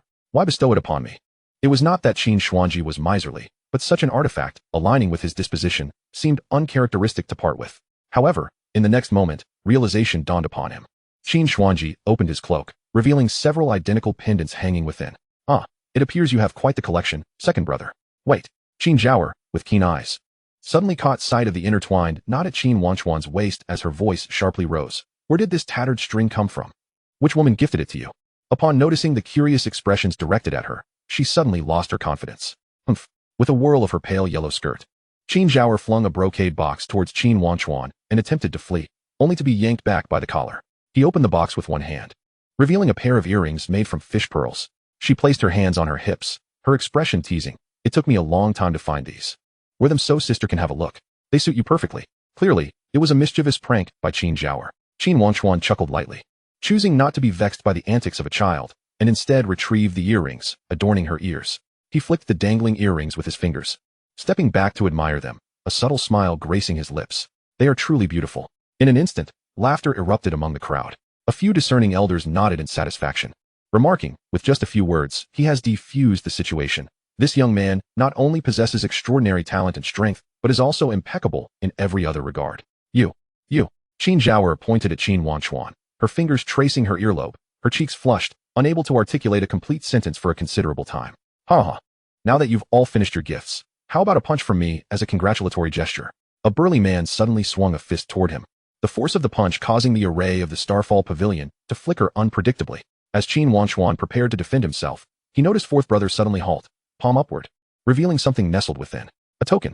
Chapter 35. The Qin family's external banquet commences. I pondered for several days, uncertain of what gift to present. Qin Kwanga boomed with hearty laughter. Just venture into my secret vault and choose for yourself. Thank you, fourth brother. Don't just focus on thanking him. Come see this treasure armor. Third sister, Qin Qingmi, seized the opportunity to step forward and began her demonstration. What she referred to as armor was, in fact, a gemstone that only revealed its true form once crushed. Qin Wangchuan's expression shifted to one of curiosity as he observed third sister displaying her creation before the elders. She was the only person who struck him as peculiar. Having tested her, he knew she was not a time traveler. Yet, she could articulate the term science, and her inventions were indeed related to it. What followed were devices such as the Spirit Energy Collapse Cannon, the Heavenly Mechanism Thunder Tribulation Cannon, and the Spirit Vane-class starship. Among others, she was genuinely engaged in scientific research. After her presentation, Qin Qingmi handed the item to Qin Wangchuan, casually reminding him, do remember to provide me with feedback after you use it. I won't know how to use it, Qin Wangchuan mentally noted, recalling an earlier incident when he had utilized a storage wristband she had given him, which had exploded. With a sigh, he turned around, nearly startled by the proximity of fifth sister, Qin Qingzhong, who was now almost nose to nose with him. Her cool gaze unwavering as she scrutinized him, as if he were a rare treasure. You carry a delightful sword intent with you, she affirmed, having taken a whiff of him. Curiously, Qin Wangchuan inquired, what scent is that? Unable to articulate it, she shook her head, as though suddenly reminded of something, and reached out into the void. A few boxes appeared before them, containing several still beating hearts. In this grotesque display, she remained oblivious, simply offering them to Qin Wangchuan. For body refinement. Qin Wangchuan. Ha. He has already undergone body refinement. The ancestor could not contain his laughter, remarking that although these young masters might not be able to step out into the world, they certainly possessed a knack for humor. Once the laughter subsided, he urged Qin Wangchuan to accept the offering, explaining, these hearts are dragon hearts. Consuming them will benefit you and may even awaken some unique abilities. Thank you, fifth sister. Qin Qingzhong exhaled with satisfaction, as if pleased, and affectionately ruffled Qin Wangchuan's hair. With the sound of jingling golden abacuses, seventh sister, Qin Wangchuan, tossed a storage bag, declaring, "Here, it's filled to the brim with spirit marrow. Don't accuse your seventh sister of being stingy." Spirit marrow? Is this genuine? Qin Wangchuan was taken aback, unable to believe that the typically frugal seventh sister would part with such a treasure. However, upon opening it, his expression darkened. It was indeed filled with spirit marrow. "But seventh sister, I recall you still owe me from our previous transaction, right?" They had agreed to split the proceeds from the information he had provided. Yet he had yet to receive his share. Clearly, it had all been accounted for as a congratulatory gift. Noticing Qin Wangchuan's skepticism, Qin Wangchuan chuckled. "What need have I for money when I have my life? Just take it." With the exception of the absent sixth young master, Qin Wangchuan, all gifts had been presented. The elders commenced their offerings, with his grandfather naturally presenting the finest items, heavenly materials, and earthly treasures beneficial for cultivation. The ancestor had also prepared a gift, but the timing was not yet opportune. As Qin Wangchuan collected his congratulatory gifts and approached his family's main seat, the entire Starfall Pavilion suddenly transformed into transparency. The crowd was astonished to find themselves standing upon the manifestation of the immortal tree, a colossal tree that spanned the cosmos, its branches descending to bear a fruit resembling jade. This fruit took 30,000 years to mature. The voice of the wood ancestor resonated. "Consuming it allows one to glimpse the river of fate." "Wood ancestor, what is this?" Someone in the banquet exclaimed in wonder, astonished that the wood ancestor had ever bestowed such a gift, as surprise mingled with confusion. One could not help but wonder if the ninth young master had truly defied the heavens to earn the favor of this ancient deity. Grandfather Qin Fuhai cast a knowing glance at Qin Wangchuan, urging, "Hurry and accept it." Qin Wangchuan stepped forward to receive it, expressing his gratitude to the wood ancestor. Suddenly, Qin Fuhai advanced to adjust Qin Wangchuan's attire, gently patting his shoulder. "Today's banquet is your rite of passage. Go forth and proclaim your presence to all. Tell them you have arrived." As his voice faded, the entire Starfall Pavilion fell into silence. Qin Wangchuan stood before the branch of the immortal tree, the jade fruit glowing softly in his palm, illuminating his features like a captivating painting. As he turned, shadows surged behind him like a tide. Qin Wudao, Qin Xuanji, and Qin Kuanga stood united, casting him approving glances. Qin Qingmi gestured with her hand, silently urging him, "Don't forget to use it." Qin Qingzheng continued to embrace her ancient sword, her expression dazed. Qin Miaoyan rolled her eyes. "What are you staring at? I'm the one who is losing out here." Qin Zhaoer touched the pendant dangling from her ear, her gaze inscrutable, lost in thought. Suddenly, Qin Wangchuan smiled, realizing that perhaps the essence of family lay precisely in moments like this. With a decisive step forward, he felt the rhythm of the immortal tree beneath his feet. The branches transcended the myriad realms, casting magnificent silhouettes across countless dimensions. Whether it was the Qin family warriors guarding the borders or the scattered descendants among the stars, they all sensed a stirring and looked up. At this moment, his name echoed throughout the universe. Even in the endless void beyond, whispers reverberated, "Son?" The internal banquet concluded, and the external festivities began. As the 9 golden crows leapt from the sea of clouds, the sound of 100,000 bronze bells resonated simultaneously. The sound waves surged like a tide, startling the phoenixes resting upon the glazed tiles, who took flight, scattering a cascade of starlight. The auspicious hour had arrived. With a resounding command from the ceremonial officer, the white jade steps that spanned 33 heavens began to illuminate in succession. Each step shimmered with the ethereal image of golden lotus flowers, extending from the lower realms all the way to the main hall's entrance, resembling a celestial pathway. At this moment, if one were to gaze down from the clouds, a breathtaking spectacle would unfold. Vessels of various shapes and sizes from different provinces filled the starry trajectories, their colorful lights intertwining to form a resplendent aurora around the Qin realm. The foremost 9 vessels blotted out the sun, their emblazoned crests stirring profound emotions amongst all onlookers, prominently displaying the insignia of the remaining 9 imperial clans. The heavenly mechanism Cloud Clan has arrived. Amidst the resonant chants, a battalion of golden-armored warriors shattered the void as they approached. The foremost among them bore a gilded plaque upon his shoulder, inscribed with the words "Congratulations to the young Master Qin on his 10th birthday," wrought from the very stars themselves, exuding a chaotic aura. Was that the Polaris? Some keen-eyed cultivators gasped in astonishment, realizing they had plucked a star in celebration. Even more astonishingly, the 36 warriors carrying the plaque bore golden Dao patterns upon their foreheads, unmistakably the rare, mountain-relocating sacred bodies from the upper realms, each capable of tearing apart the stars of the lower realms with their bare hands. However, upon reflection, it was no surprise, as the mother of the 9th young master hails from the Cloud Clan, whether they could move stars or pluck moons. It was all within the realm of possibility. Suddenly, the 36 mountain-relocating sacred body warriors halted in their tracks, the void around them solidifying like a mirror.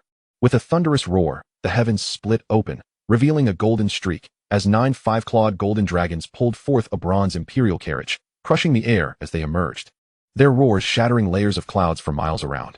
The weight of this spectacle pressed down upon all factions present, revealing their true depths. The dark curtains draping the imperial carriage swayed without wind, and a graceful silhouette could be faintly discerned seated within, her mere outline sending shivers through the souls of many present. By decree of the emperor, a venerable official clad in purple robes stepped forth upon the dragon's head, a crimson-golden imperial edict sliding from his sleeves. As the edict unfurled, phantom images of mountains and rivers materialized upon the floor of the Starfall Pavilion, as if the vast territories of Central Continent were condensed into this space, bestowing the young Master Qin the 86 counties of the Western Territories. An eerie silence fell over the assembly. The imperial edict bore the unmistakable seal of the Central Continent dynasty, and where it was stamped, the spiritual veins and land contracts of the 86 counties were all indelibly marked. Had they truly gone mad, ceding territories merely to appease that young master? An elder from an ancient sect murmured to himself, unable to comprehend the sight before him. The Central Continent dynasty ruled over billions of miles of territory. While 86 counties may not seem substantial, this was not a gift to the Qin family, but a personal bestowal upon the ninth young Master Qin. It implied that countless secret realms, spiritual mines, and even ancient relics would belong to him. The purple-robed elder gravely added, "The emperor has decreed that upon the young master's coming of age, he may present this contract to enter the Central Continent." The curtain was suddenly lifted by a delicate hand, revealing half of an enchanting visage. "If you find the world uninteresting," a voice as chilling as a spring cascading over jade intoned, "I too can be your companion." A wave of astonishment swept through the assembly. It was the crown princess Jiang Xuanli of the Central Continent dynasty. Her voice resonated like a thunderclap, igniting a fervor throughout the banquet. She gracefully descended from the imperial carriage, adorned in a flowing black and gold phoenix robe, with 9 phoenixes entwined with pearls in her hair, each bead seemingly harboring a miniature world, emanating a hazy celestial glow. She had personally come. A young scion from a sacred ground gasped in disbelief, his folding fan snapping in his grip. Jiang Xuanli, the most extraordinary princess of the Central Continent dynasty in millennia, born with the divine eye of the void, capable of perceiving the currents of fate. She had once severed the avatars of 1,000 quasi-emperors with a single sword and repelled 1,000,000 demonic troops with a mere word, to bestow gifts upon him. The crown princess held such favor? She was destined to become the future empress, and countless prodigies yearned for her glance.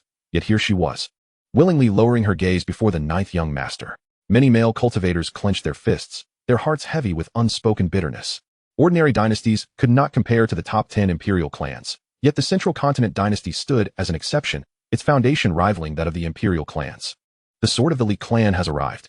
Before anyone could fully grasp the magnitude of the imperial dynasty's astonishing gift, a clear, resonant sword cry sliced through the sky. Several enormous swords descended through the clouds, their blades entwined with ancient crimson patterns, each line seeming to breathe, exuding an aura of impending slaughter. The leading elder of the Li clan stood upon a beam of sword light, his sleeves sweeping outward. With a clang, a 3-foot azure sword plunged downward, its blade transparent as crystal, yet sealing within it a droplet of blood as brilliant as a star. With each pulse of that blood droplet, every sword cultivator present felt their own swords tremble in response.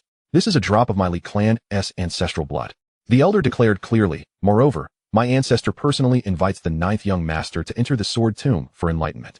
A wave of astonishment rippled through the crowd. What was the sword tomb? It was a forbidden ground housing the remains of the Li clan's successive sword emperors. A place even direct descendants were granted only a single chance to enter in their lifetimes. If the previous gifts merely showcased the clan's foundations, then the Li clan had truly laid bare their innermost treasures. This gift was beyond extraordinary. Some fixated on that droplet of imperial blood, their throats tightening. That was the essence of an ancient powerhouse, containing the wisdom of a lifetime. The Li clan was willing to part with such a treasure? And the sword tomb, another exclaimed, for it was said to harbor an ancient deity. An elderly man stroked his beard and pondered. These gifts far exceed customary etiquette. It seems each family has grand ambitions, perhaps related to a betrothal with the ninth young master. A betrothal? No wonder the cultivator who had just inquired suddenly realized. Imperial clan unions with lands as dowries. This was the true centerpiece of the event. The burning Heaven Yin clan has arrived, presenting a 9-flame golden crow. As the ceremonial officer's voice echoed, a radiant sun appeared before the assembly. Upon closer inspection, it was not a sun at all, but the treasured 9-flame golden crow of the Yin clan. Had the Yin clan gone mad? They dared to offer their clan's most cherished treasure? A member of the Yi clan suddenly stood, his protective flames swirling uncontrollably, and upon realizing it was merely a fledgling, he regained his composure. The 9-flame golden crow was a primordial ferocious bird capable of incinerating the heavens and boiling the seas. It was a tangible force of nature. The Yin clan would not dare part with it lightly, but if it were a chick, there was no such concern. While precious, it would take tens of thousands of years to mature. The Void G clan has arrived, presenting a cart of void crystals, 100 dragon blood Bodhi fruits, and a volume of the Great Void Transformation Dao Sutra. The Underworld King clan has arrived, offering 10 bottles of yellow spring water and 1,000 units of underworld essence. The Qin clan's ceremonial officer's voice grew ever more resounding. Each announcement was like thunder, as gifts from various factions reverberated with earth-shattering impact. Just as the assembly was captivated by the myriad treasures, a gray shadow stealthily flitted past, as Han, utilizing a prearranged identity, mingled among the guests. Meanwhile, 100 paces away, behind the coiling dragon pillar, Ji Wuqing stood at the threshold, taking a deep breath before resolutely stepping into the banquet hall. In the side hall of the main chamber, Yi Jianwei's fingertips gently traced the dark patterns on Qin Wangchuan's robe, each line warming under her touch like a burning brand. She could not see, but felt the resonance of the interplay of sun and moon. The majesty of dragons and phoenixes entwined, a luxury befitting only the true prodigies. Her fingers suddenly froze. Young master, Yi Jianwei spoke softly, as if afraid to disturb the shimmering ambience around them. Perhaps I should remain unseen. The hall fell silent for a moment. Yi Jianwei was no longer the naive girl she once was. The youth now bore the essence of a prodigy. She was afraid that her blindness would bring shame to the young master. Afraid to embarrass me? He suddenly interjected, articulating her unspoken thoughts. Yi Jianwei bit her lip, her fingers unconsciously twisting the hem of her garment. Without music, I see nothing, she self-deprecatingly chuckled. If I cannot even walk steadily when we go out. Then her words trailed off. Suddenly, Qin Wangchuan interrupted, the copper mirror reflecting a hint of vermilion at the corner of his eye. In times of adversity, one cannot always think of escape. If I were to encounter danger in the future, would you also flee? You will witness much grander scenes than this in the future. How could I ever abandon the young master and flee on my own? That is impossible for me in this lifetime. Yi Jianwei seemed to be pierced by these words, abruptly lifting her head to shout anxiously. Qin Wangchuan chuckled lightly. But right now, you are preparing to leave me and flee on your own. His tone was casual, as if discussing an inconsequential matter. You are afraid, and so am I. Yi Jianwei was taken aback, her voice trembling as she asked, Young master is also afraid? Of course, you are human, and so am I. She remained oblivious to the scene. Otherwise she would undoubtedly notice the composed demeanor of Qin Wangchuan, with the corners of his lips subtly uplifted and a hint of mockery gleaming in his eyes, utterly devoid of any trace of fear. Then I shall protect the young master. Behold, the future heavenly emperor is indeed easily deceived. Hand in hand with Yi Jianwei, they stepped outside, where the various young masters had been waiting for some time. Oh, Qin Zhaoer is leaning against the intricately carved pillar, her almond-shaped eyes slightly narrowed, her gaze flitting between the intertwined sleeves of the two, noticing how tightly ninth brother is holding on. Chapter 37. As you finish your song, I shall take the stage. Enough of your prattling, Qin Xuanji interjected, waving his hand dismissively as if shooing away flies, before turning to Qin Wangchuan. Since you are out now, let us proceed. Ninth brother wouldn't he happen to be lost, would he? Qin Wangchuan chuckled softly. Elder brother, it is but a short distance from the side hall to the main hall. How could I possibly lose my way? That is hard to say, Qin Xuanji replied with a knowing smile, but before he could finish, Qin Wudao's sword sheath pressed against his back, causing him to immediately adopt a serious expression and fall silent. Third sister Qin Qingni, reveling in the joviality, exclaimed with a grin, Ah, there truly are those who can get lost. At Big Brother's 10th birthday banquet, everyone had arrived. Yet he was nowhere to be found for half the day. Guess where he was eventually discovered? Big Brother, why are you pushing me? Qin Wudao coughed impassively, but Qin Qingni paid him no heed, continuing, by the pond in the back hall. He insisted he was admiring the fish. The funniest part was when she clapped her hands. There were no fish in that pond at all. Ha! It was from that incident that this custom of young masters entering together arose. Qin Zhaoer burst into laughter. Qin Xuanji stifled his laughter with a shake of his head, and even Qin Wangchuan could not help but curve the corners of his mouth. Only Qin Wudao remained expressionless, stating, Let's go. Yi Jianwei kept her head down, refraining from laughter, but a subtle smile played at the corners of her lips. It turned out that these lofty Qin family young masters could also engage in such playful banter. With one hand holding Yi Jianwei's, Qin Wangchuan leisurely walked towards the back door of the main hall, listening to the others recounting their childhood misadventures. Inside the hall, his mother had already begun presiding over the proceedings. Today, we are graced by the presence of esteemed friends to celebrate my son's 10th birthday. With my husband away on a journey, I shall host in his stead, and I hope for your understanding. Yun Xiaoying, also a paragon of the Yun family, spoke confidently before the numerous dignitaries. Lady Yun, you are too modest. It is rumored that the 9th young master possesses a body of eternal life. Is there any truth to this? After several rounds of pleasantries, the conversation naturally shifted to Qin Wangchuan. Just as Yun Xiaoying was about to speak, a maid approached and whispered in her ear. With a light laugh, she addressed the assembly, since there are so many inquiries. Why not pose your questions directly to the main subject? As her words fell, the hall doors opened with a resounding echo. Fourth young master Qin Kwanga and fifth young master Qin Xingzheng stood on either side, one pushing the door open while the other gestured for entry. Qin Kwanga smiled broadly, whispering, "Ninth brother, don't be stage fright." Qin Xingzheng nodded slightly, having concealed his sword for 10 years solely for this moment to enter the world. Go on. Qin Wangchuan smiled serenely, handing Yi Jianwei over to fifth sister before stepping inside alone. The once boisterous guests fell into a sudden silence, all eyes converging on the entering figure of Qin Wangchuan. Even those engaged in conversation, including the sovereign and the elders, ceased speaking, as if even their breaths had momentarily halted. The youth was strikingly handsome, not in a gentle and warm manner, but with high, sharp cheekbones and a straight nose. His thin lips pressed into a stark line. Most captivating were his eyes, dark as ink, profound and unfathomable, as if they could pierce through to the very soul. He walked forward with measured steps, his inky robe swirling like the night. The dragon embroidery at the hem shimmered in the candlelight, revealing hints of dark gold. A white jade pendant at his waist swayed gently with his movements, producing a crisp sound that resonated clearly in the hushed hall. Is this truly the ninth young master? A fan dropped from a lady cultivator's hand, the sound piercing the silence of the grand hall. Even the eldest princess, Jiang Xuanli, could not help but smile with satisfaction. However, this spectacle was not so well received by Li Qingwan, who felt her own possessions had been encroached upon. Yun Xiaoying approached, ostensibly to adjust his attire, but whispered softly by his ear, "Why this outfit? Originally, he should have donned white robes, which would have rendered him ethereal as an immortal. Yet, Qin Wangchuan wore a black and gold robe, exuding a formidable presence. Though it conformed to the Qin family's attire, it was evidently inappropriate for this banquet."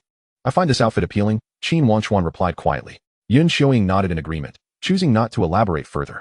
After giving her mother's hand a reassuring pat, Qin Wangchuan advanced alone. With each step, it seemed as if an invisible staircase supported him. With every footfall, a lamp ignited within the hall, illuminating his profound expression. At last, he came to a halt before the main seat, his gaze sweeping over the gathered assembly. Esteemed guests, his voice, though not loud, resonated like thunder, clear and distinct in every ear. "This banquet, I am deeply honored by your presence. Now that we are seated, let us commence." The corners of his lips curled slightly, yet there was no trace of amusement in his eyes. "Let the feast begin." Suddenly, the hall erupted with a chorus of congratulatory voices, various factions rising to toast in celebration. The prominent figures discussed grand matters, while the lesser ones focused their attention on Qin Wangchuan. The reason was simple. The aura surrounding the youth was extraordinarily unique. With the body of eternal life and a supreme Tao heart nourished by heavenly materials, his essence had been amplified 25-fold. Under the weight of these enhancements, his presence reached an astonishing level, not merely ethereal, but rather, it exuded an air of awe. Indeed, even in stillness, he radiated an unimaginable pressure, asserting his existence at every moment. The oppressive force was palpable, yet it simultaneously captivated the majority of female cultivators, leaving them entranced, as if their souls had been ensnared, gazing at him in a daze. Even Jiang Xuanli, who had encountered many handsome men, found her gaze momentarily entrapped. The ninth young master, having entered the world with such remarkable prowess, left others pondering the future with a mix of awe and trepidation. Observers noted that his strength was only a part of it. Simply witnessing this spectacle foretold an inevitable abundance of admirers. Amidst the clamor, Li Qingwan's gaze remained steadfastly fixed on Qin Wangchuan. She lightly tapped her wine cup with her fingertip, a subtle smile playing at her lips, neither fully amused nor indifferent.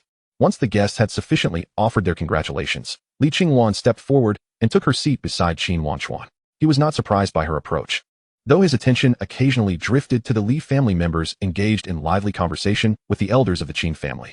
Observing this, he casually inquired, "I seem to have heard that the one betrothed to me is from the Li family. Have you no news regarding her?" Chapter 38. Han Han come. Oh. Li Qingwan gently traced the rim of her wine cup, tilting her head slightly at his words, a meaningful smile gracing her lips. What news might the ninth young master be referring to? For instance, what is her name, and what is her character like? Qin Wangchuan continued, his gaze unwavering from the elders who were now discussing future alliances. Li Qingwan chuckled softly, tapping her finger against the cup's edge, producing a bright sound. "I am unaware of such details, only that she is of exceptional talent, possessing a beauty that must surely befit the young master." Her tone was languid, laced with a teasing inflection.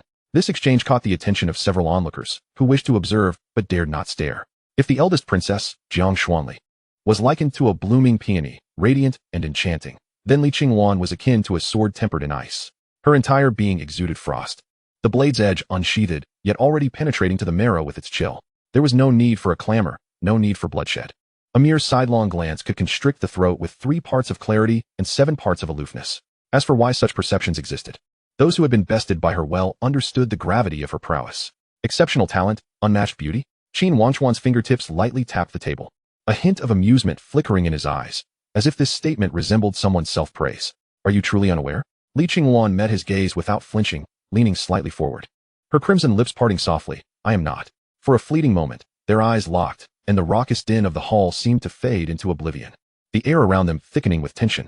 Sworn an oath? Of course. The corners of her eyes curved playfully, her gaze sparkling with mischievousness, reminiscent of a cat that had filched a fish. With a delicate tap on the tabletop, she jested, to deceive you is akin to tricking a pup. Continue the charade. I wonder how long you can maintain it given Qin Wangchuan's intellect. It was impossible for him not to notice. It was merely that Li Qingwan was an enigma. She was cold towards others yet revealed her whimsical side solely to him. Very well, I shall entertain you for a while. As the wine flowed and the revelry escalated, the hall buzzed with excitement. In a corner, Yi Jianwei's slender fingers glided over the strings of the zither, the melody of Qingping Yu flowing seamlessly. Suddenly, her fingers hesitated imperceptibly, yet the notes continued unabated. Immediately, she transmitted a message. Young master, there is someone suspicious in the southeast corner. Understood. Qin Wangchuan's fingertips resumed their rhythmic tapping, his gaze discreetly sweeping across the assembly of guests, ultimately resting on a frail young man by a pillar in the southeast corner. Undoubtedly, he was Han Han. Though his presence was nearly imperceptible, it was of no consequence to Yi Jianwei. After all, she did not rely on sight or spiritual sense, but observed the world through the resonance of music. It was nearly time, Qin Wangchuan mused internally. As the banquet reached its zenith, someone proposed a friendly contest of martial prowess. Judging by the subsequent events, the proposer was likely an accomplice. Indeed, the next moment, someone rose with a thud. Esteemed guests, with such a rare gathering of talents today, why not engage in a friendly contest to explore the path together? Here it comes. Qin Wangchuan's gaze sharpened, lifting his eyes. Before him stood Qin Wudao, hands clasped behind him, clad in garments as white as snow, his sleeves billowing in an unseen breeze. Resembling a celestial being descended to earth. It was his elder brother, which was entirely within Qin Wangchuan's expectations. After all, only his elder brother or fourth brother could utter such words. Chu Qingyan. Qin Wudao spoke the name, then turned without a glance toward the hall's exit, his voice cold. Do you require an invitation? Chu Qingyan chuckled lightly as he followed. I thought you had forgotten our last duel. Be careful this time. I come prepared. Before he could finish, a white figure drifted from the eastern tables. The man in white unfurled a folding fan with a flourish, his warm smile first acknowledging Chu Qingyan before settling on Qin Wudao. 2 against 1. That seems fair, does it not? Suddenly, the candles in the hall flickered with excitement as a figure in black rose from the western tables. The wine gourd at his waist swayed with his movements, spilling a few fragrant drops. Since it's 2 against 1, how about I add myself to make it 3? He declared, effortlessly hoisting a heavy sword onto his shoulder. The copper bells tied to its tassel chiming melodiously. It matters not, Qin Wudao replied, his footsteps unhesitating, his tone remaining serene. Let us all join. The crowd watched as the 4 figures departed. A surge of whispers erupted in the hall. Truly, it was Qin Wudao, even faced with several renowned talents. He could not be bothered to glance back. A young cultivator blushed with excitement. When it came to determining the strongest among the current emperors, no one could decisively declare. An elder nearby stroked his long beard, a glimmer of brilliance flashing in his murky eyes. Yet, if one were to speak of the foremost among those on the verge of becoming an emperor, he gazed at the figure in white amidst the crowd and stated gravely, it is none other than Qin Wudao of the Qin family. This demeanor, this composure, rumor had it that even Chu Qingyan had not lasted 10 moves against him last time. Someone murmured in awe. The crowd's admiration rose and fell. Yet only Qin Wangchuan's lips twitched as he exchanged a glance with his second brother in the corner. His elder brother was not merely composed, it was clear to him. In Qin Wudao's eyes, which regarded all beings with equal indifference, whether one was an unparalleled genius or a stray dog on the street, they were all merely animated puppets. Indeed, if he continued to feign innocence for even a moment longer, he would be exposed. Yet, the title of the foremost among those on the brink of becoming an emperor, that was a first for him. Qin Wangchuan reflected with a hint of admiration. Though he knew his elder brother was powerful, he had never envisioned him to be so formidable, to already be on the cusp of becoming an emperor, and to be dubbed the foremost. Witnessing this scene, the fourth brother, Qin Kuanga, let out a hearty laugh and stood up. Addressing the Yin family, since elder brother has initiated, Yin Yun, how long will you keep us waiting? The atmosphere in the hall suddenly ignited. From the Yin family's table, a crimson figure surged forth, Yin Yun leaping into the arena, his robes billowing like flames. Ha! Fourth young master Qin. I came today just to hear those words from you. He laughed uproariously, shattering the table before him, wine splattering as he pointed at Qin Kuanga. If I don't make you kneel and call me grandfather, I won't share your surname. Qin Kwanga grinned wickedly, tearing open his brocade robe to reveal a muscular physique. Is that all you've got with your paltry burning heaven technique? The two exchanged insults as they made their way outside, leaving a trail of shattered tables and chairs in their wake. Such spectacles were typical at these banquets, as they often involved the same few individuals, as Li Qingwan kindly explained. Qin Wangchuan nodded, then stood up in response to her astonished gaze. Do you have anyone in mind to spar with? No, she replied, but there are things I must attend to, Qin Wangchuan said, striding purposefully toward the hall's exit. The hall erupted in hushed whispers. Is the ninth young master seeking someone to duel? A young cultivator's eyes widened, forgetting to set down his wine cup. An elder stroked his beard thoughtfully. Most likely, it should be someone from the Yun family, given their similar ages and both being celestial bodies. Not necessarily. Another interjected. It could also be someone from the Zhou family. Previously, the Zhou family provoked the Qin family's ire. They might seize this opportunity to assert their dominance. In a corner, several female cultivators whispered to one another. What realm do you think the ninth young master has reached? I cannot see through him. The longevity celestial body cultivates slowly. He should be at the third realm. Have you forgotten? The ninth young master is composed entirely of celestial bones. I suspect he is at the fourth realm. Fourth realm?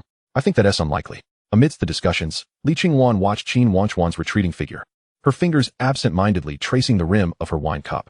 She suddenly realized that this typically unassuming fiancé of hers exuded an air of unwavering determination at that moment.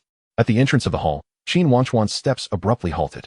With his back to the crowd, his robe billowed slightly in the draft, he suddenly turned, his gaze locking onto a corner of the hall. Han Han. This call reverberated through the hall, startling several maidens, causing their trays to tremble slightly.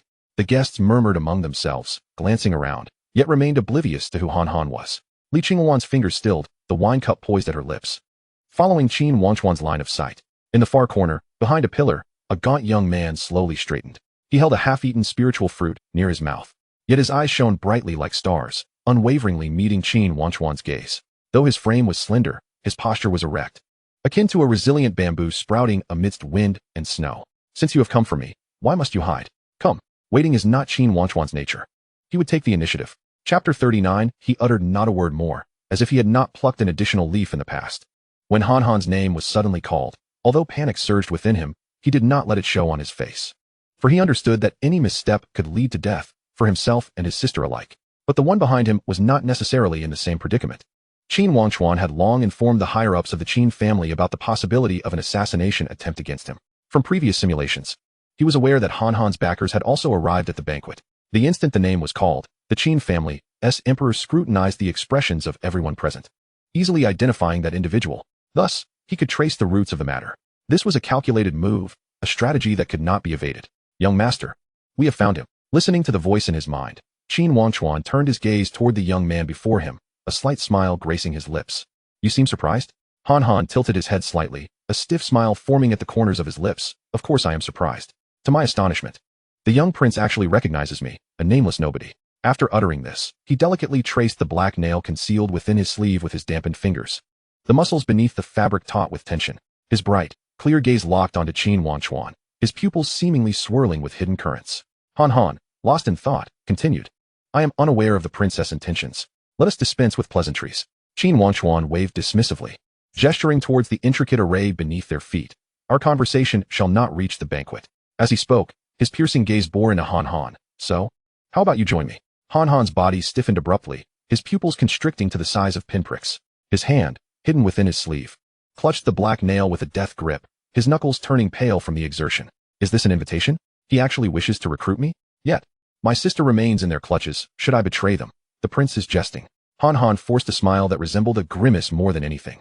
His voice as dry as sandpaper. How could a mere ant like me be worthy? She is no longer among us.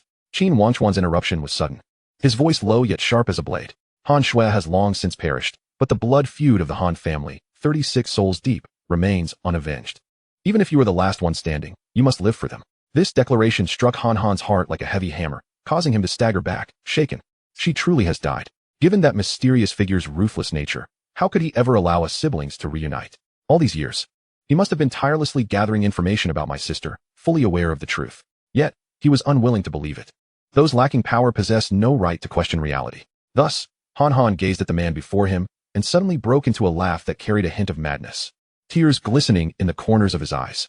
Ha ha, help me. Is it not your kind that has reduced my family to this state? Gradually, he lifted his gaze, his expression growing increasingly venomous, bloodshot eyes glaring with intensity.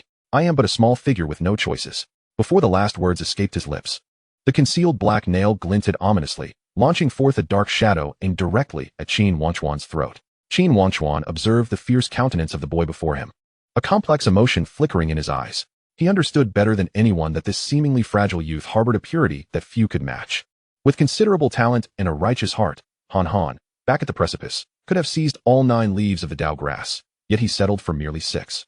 Not taking a single leaf more. Despite myriad reasons to succumb to darkness, one glance into his eyes revealed a heart that remained untainted. What a pity. Qin Wangchuan sighed softly, his palm gathering energy into a blade, a glimmer of killing intent evident in his gaze. However, in that fleeting instant, Han Han's form flickered peculiarly, activating the void step, leaving behind an afterimage, while his true self appeared suddenly beside Qin Wangchuan. Yet, this movement was not intended for attack. The ferocity he had displayed moments ago vanished, and he grasped Qin Wangchuan's arm tightly, his eyes filled with an unexpected earnestness and urgency. I know very little about him. Only that he hails from the imperial lineage, Han Han whispered urgently, a trickle of black blood spilling from the corner of his mouth. This black nail may prove useful to you. Before he could finish, an intense coughing fit seized him, expelling a torrent of dark blood, his complexion turning ashen. Yet, he summoned what little strength remained to thrust the black nail into Qin Wangchuan's hand. After this act, Han Han's body slowly slumped to the ground, drifting down like a withered leaf. His once bright eyes remained open, yet devoid of any luster. He had perished. The deadly restriction buried within him had activated, ending his life in an instant. Perhaps his unseen master had sensed something amiss, or perhaps not. But what difference did it make? He was merely a small figure. If he was to die, then so be it. Qin Wangchuan stood still, cradling the blood-stained black nail in his palm. When it was handed to him, the pointed end faced outward, as if fearing to pierce him. From the very outset, Han Han had no intention of tearing off the talisman, nor of utilizing this black nail. What he sought was an opportunity for the heir of the Qin family to learn the truth and avenge him. He truly did not utter a single superfluous word. Qin Wangchuan gazed down at this unfamiliar, yet profoundly familiar youth, reminiscent of the time he plucked leaves, never taking more than necessary. The Qin family's guards had arrived, lifting the lifeless body. Qin Wangchuan knelt down, gently closing Han Han's eyes. The boy's lashes quivered slightly in his palm before finally settling into stillness. Qin Wangchuan silently placed the bloodied black nail upon the brocade handkerchief held by the nearby guard, the warmth of his fingertips swiftly dissipating in the night breeze. Do not move. A low shout erupted like thunder. In an instant, the Qin family's emperor struck, a cold glimmer flashing as the 7 previously marked individuals were subdued without a stir. Qin Wangchuan slowly rose, the wind from his flowing garments brushing against the pale visage of the boy, as if echoing a sigh unheard. How naive I have been. As a pawn, how could I choose my place? In that moment, his aura shifted dramatically. The previously restrained spiritual energy ignited like gunpowder, detonating within his veins. His eyes, usually calm as a tranquil abyss, now surged with a fury potent enough to scorch the heavens. If one enjoys playing games, enjoys chess, then one must understand. Once a piece is placed, it cannot be withdrawn. Qin Wangchuan's voice resonated across the heavens and earth. Today, none shall escape. He abruptly raised his gaze to the sky, a chilling light surging in his eyes. What more do you wish to see? In an instant, he activated the void step, his figure soaring like a startled phoenix into the clouds. As the lonely Luan sword was drawn, the entire realm dimmed. A brilliant sword light cleaved through the sky, accompanied by a commanding shout, slash. Where the sword light passed, the clouds tore asunder. Hidden treasures shattered upon exposure, their fragments raining down. Above, a colossal golden eye forced itself into view, its pupils swirling with unsettling patterns. Was that the heavenly eye? A great emperor was eavesdropping. How could anyone dare to spy on the Qin family's banquet without detection? The crowd erupted in chaos, astonished further by the fact that even the Qin family emperor had failed to notice the intrusion. How did Qin Wangchuan perceive it? The golden eye gradually closed, vanishing into the void. The hidden black nail and its accompanying figure had fallen into the hands of the Qin family, and those behind the scenes would undoubtedly not relent. They would likely seek to seize it by force. But after that, it would be beyond Qin Wangchuan's concern. He descended gracefully to the ground, his garments billowing as he strode towards the banquet hall. With each step, the blue stones beneath him shimmered with spiritual runes, his aura growing increasingly formidable. The pressure of his spiritual energy was uncontainable. He was on the verge of a breakthrough.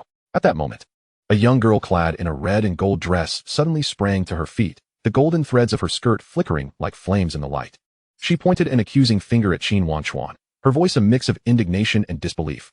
That sword just now was undeniably my Li family's sword imprint. From where did you steal it? Qin Wangchuan did not spare her a glance, striding past her as if she were a mere obstacle. As his dark robe billowed, A fierce energy surged forth, sending the girl staggering back. His cold voice, laced with an undeniable authority, commanded, "Do not obstruct the path." His gaze swept across the crowd, locking onto the figure clad in black seated among the Ji family, Qin Wangchuan. His voice was low, yet it resonated with a thunderous weight, sending shivers through the hearts of all present. "How long do you intend to remain seated?" Chapter 40. Knowing it is futile, yet acting regardless.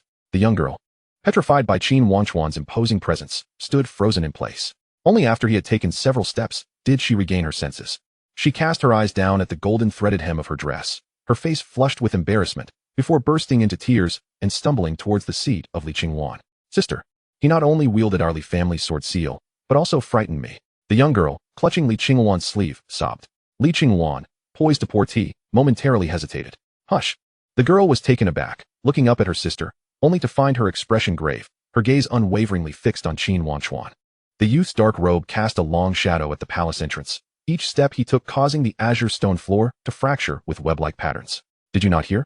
Li Qingwan pressed down on her sister's trembling shoulder, her fingertips tightening around the intricate palace ribbons. "Do not obstruct the way." Her voice was soft, yet it rendered the girl instantly silent, her eyes widening in disbelief, her indignation quickly dissipating. This elder sister, who had always been indulgent towards her, seemed strangely unfamiliar at this moment. Her phoenix eyes locked onto Qin Wangchuan, as if fearing to miss anything. "You are angry," Li Qingwan murmured, a flicker of complexity passing through her gaze. "Is it because someone dared to act against you? Or is it because of that person named Han Han?" She had thought that after a year of acquaintance, she had seen through him completely. The young master who always remained composed and indifferent.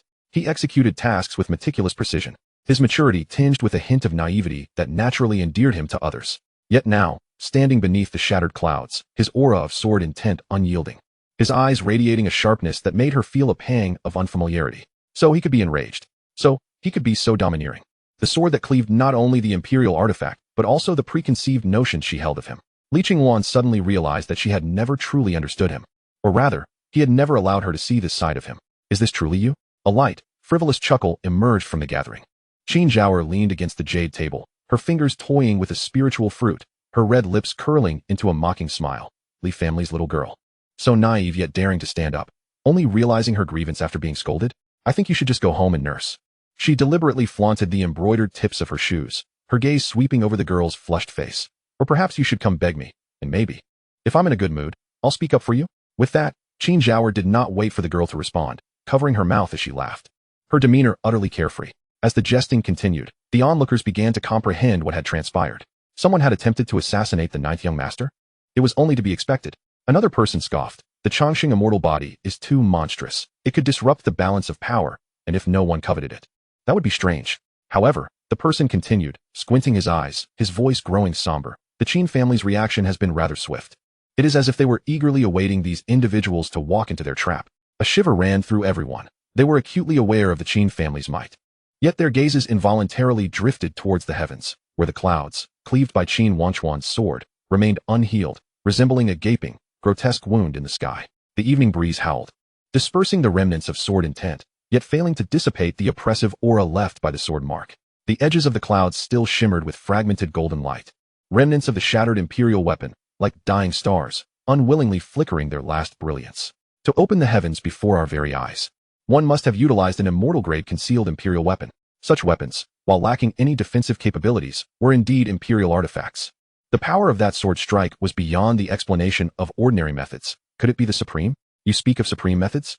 Another gasped. "Could it be that the ninth young master possesses two kinds of defiant constitutions?" "Wait," someone suddenly exclaimed. "Before we even discuss the supreme, look at his aura." The crowd focused intently, witnessing a faint layer of celestial light swirling around Qin Wangchuan, his aura swelling with each breath. Even with the concealment of his celestial bones and his brother's pendant, he could not fully mask it. Just a glimpse revealed his formidable cultivation level. "Fifth realm," someone exclaimed. "No, it's half a step into the sixth realm." An elder stated gravely. "He could break through at any moment." A 10-year-old in the sixth realm? The crowd was astounded. Concealed in a corner, Qin Xuanji listened to the astonished murmurs, a subtle smile gracing her lips. Turning, her fifth sister, Qin Qingzheng, also parted her lips, left speechless by shock. This was only natural. After all, even a prodigy like their eldest brother took a full 16 years to reach the fifth realm, while the ninth brother had truly shattered all conventions this time. Watching the expressions of the gathered crowd, Qin Xuanji felt a surge of satisfaction. Surprising, isn't it? This is my nurturing. Yet she pondered why he had called out to that Ji family lad. Ji Wuxian slowly rose from the jade table. The dark patterns on his black robe writhed under the candlelight, as if countless tiny runes danced upon the fabric. He raised a hand to halt the attendant who wished to follow, pausing slightly before deeply bowing towards Qin Wangchuan, his posture respectful yet sharp. Young Master Qin. His voice was low and clear, echoing within the hall. I have heard of your extraordinary talent. Today, it is a privilege to meet you. Might I request your guidance? Although Ji Wuxian was unaware of why Qin Wangchuan had suddenly called his name, his purpose for coming remained unchanged. Today, he was there to challenge the prodigy spoken of by all. The hall fell silent as all eyes turned to Ji Wuxian. Has Ji Wuxian lost his mind? An elder stroked his beard, shaking his head in disbelief. A 13-year-old sacred body at the fourth realm, though remarkable, pales in comparison to the young man in brocade beside him, who, at merely 3 years younger, has already touched the threshold of the sixth realm. The crowd nodded in agreement, their gazes subconsciously drifting towards Qin Wangchuan, whose spiritual power surged, making a breakthrough at any moment seem plausible. At this moment, the purple-clad female cultivator, lightly shaking her fan, sighed meaningfully, her unfinished words heavy with implication, simply self-deprecating. Finally, someone voiced the collective sentiment of the crowd, their tone soft, yet causing the entire hall to fall silent. A 13-year-old at the fourth realm, though still a distance from true prodigies, is indeed among the elite. Yet compared to young Master Qin, they are worlds apart. The disparity was glaring. The Ji family's arrogant scion should now understand the realities beyond his own world. Discussions arose in a flurry but soon quieted as Qin Wangchuan made his move. He listened intently to Ji Wuxian's words before slowly replying, all right. A single word. Simple, yet causing the atmosphere within the hall to tense palpably. With that, he ceased to speak further, turning on his heel and striding directly towards the palace exit. His dark robe billowed slightly in the night wind, his silhouette solitary and sharp, like a sword unsheathed, radiating brilliance. Ji Wuxian followed closely behind. They emerged into the courtyard. Chapter 41. Ji Wuxian, you are formidable. Outside the hall, on the azure stone square, the duel between the eldest brother and the fourth brother had just concluded. The fourth brother, Qin Kuanga, appeared slightly disheveled after fighting to a draw with the Yin family's prodigy. Qin Wudao stood with his hands clasped behind him, his white robe billowing as if a celestial being had descended. Before him, the prodigies of the three clans bowed their heads, some knelt on one knee, their swords shattered. Others staggered backwards, blood at their lips, and several had collapsed, hastily carried away by their elders. Yet he, fighting three alone, remained unruffled. The tension was palpable. All gazes turned skyward as the clouds roiled like boiling water, the entire firmament twisting and distorting. The terrifying imperial might poured down like a tidal wave, causing the ancient trees surrounding the square to snap under the pressure. The imperial might, the true self of the emperor, was about to descend. The usually jovial Qin Kuanga's eyes momentarily flashed with seriousness. It seemed that the ninth brother's captive was of greater importance than anticipated. Turning to Qin Wudao in the distance, he inquired, eldest brother, can you handle it? Qin Wudao withdrew his gaze from the heavens, calmly uttering two words, foolish question. Before he could finish, a dazzling pillar of light erupted from Qin Wangchuan, shooting skyward and instantly capturing everyone's attention. The spiritual power within him surged like a breached dam. No longer able to be contained, the spiritual sea roiled violently, stirring up tremendous waves. In the pulsating heartbeat of the supreme Tao heart, the very heavens and earth resonated in harmony, drawing forth a tempest of spiritual energy that spiraled into a vortex reaching from the ground to the sky above. Buzzing with radiant celestial light, every pore of Qin Wangchuan emitted a dazzling glow, each beam infused with profound truths of the Tao. Deep within his spiritual platform, the vast spiritual sea transformed into a boiling starry domain, with each wave causing the barriers of his realm to tremble violently. Boom! As the ninth wave of stellar energy crashed against the shore, a thunderous roar echoed from within him, reminiscent of the creation of the universe itself. In an instant, the space within a radius of 3 zhang around him warped dramatically, marking the emergence of the unique realm of the sixth level of the spirit domain. Within this confined space, the air solidified like amber, dust suspended in time as if frozen into a river of stars. Even the oppressive might of the emperor, intruding into this domain, was stripped of a third of its sharpness. Sixth level achieved. Qin Wangchuan slowly opened his eyes, reflecting the astonished gaze of Ji Wuxian.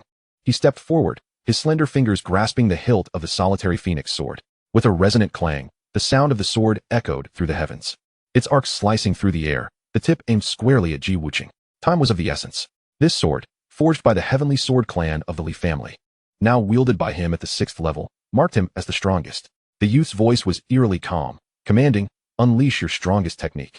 He paused, emphasizing, I mean your absolute strongest. Qin Wangchuan had Ji Wuxian to thank for his heightened awareness of the enemies lurking above in the sky. The simulation of defeating him and then gazing upwards had etched this peculiar action into his mind. Assassination could not possibly involve only a handful of foes. The reason for looking up was simple. Enemies awaited in the skies above. As it turned out, his deduction was indeed correct. To repay him, there would be no leniency. Qin Wangchuan would employ his most formidable technique to resolve the youth's inner turmoil. Ji Wuqing's pupils constricted. His strongest trump card was none other than the Taishu halberd bestowed by his ancestor, yet it had never been revealed to anyone. However, the piercing gaze of Qin Wangchuan made it clear that the latter was already aware of everything. A fine sheen of sweat broke from Ji Wuqing's palms. If there was any chance for victory prior to Qin Wangchuan's breakthrough, he now recognized with stark clarity that defeat was inevitable. Would he surrender? Smack! A resounding slap reverberated through the plaza. 5 crimson marks instantly appeared on Ji Wuqing's left cheek, blood trickling from the corner of his mouth. You wretched fool! Have you forgotten why you are here today? He shot a piercing glare at Qin Wangchuan, his eyes bloodshot. Boom! The heavens and earth abruptly darkened. A long, pitch-black halberd emerged from the void, entwined with blood-red lightning. Where its tip pointed, the very fabric of space began to collapse, revealing an endless chaotic void beyond. Come forth! Ji Wuqing roared, gripping the halberd tightly, ready to sever the river of stars. As the Taishu halberd swung, the entire realm quaked in response. Even before Ji Wuqing could fully unleash his attack, Qin Wangchuan's sword intent had already manifested. Observing Qin Wangchuan's initiating stance, both Qin Fuhai and Qin Wenhe widened their eyes in astonishment. What is that?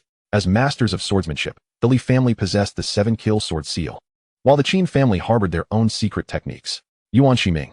Suddenly, Qin Wangchuan hurled the solitary phoenix sword into the sky, transforming it into a streak of light that pierced the clouds. As the primordial chaos stirred, he extended his right hand, causing the entire sky to darken. The clouds were torn apart by an unseen force, creating a fissure spanning hundreds of miles, from which a colossal spiritual sword's tip gradually emerged, shrouded in tangible chaotic energy.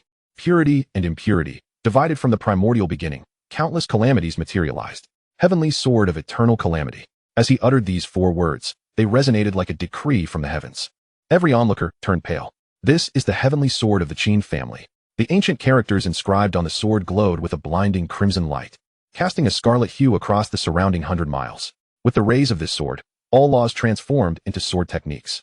Beneath this blade, the rivers of stars could be severed, the will of heaven could be defied, and all calamities could be transcended. Flash! The gigantic sword, obscuring the sun, plummeted with a deafening crash, shattering the void.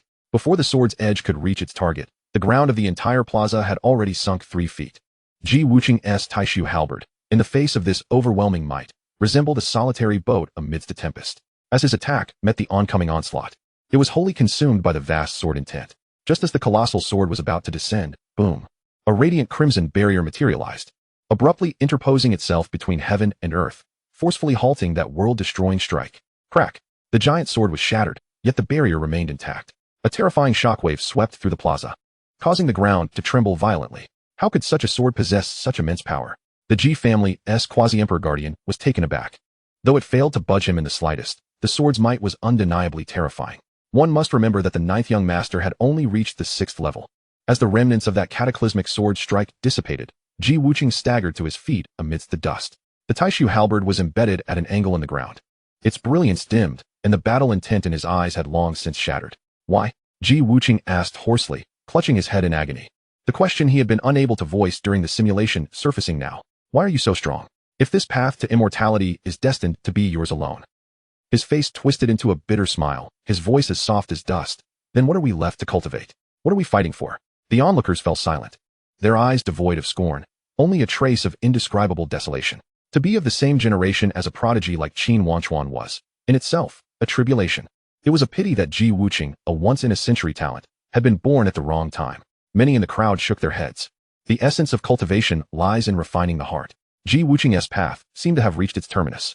Qin Wangchuan sheathed his sword, his gaze serene as he regarded the youth long tormented by inner demons, and spoke softly. Why bow your head? Raise it high. Feel proud. Ji Wuqing, you are indeed formidable. These simple words sent a shiver through Ji Wuqing's entire being. What?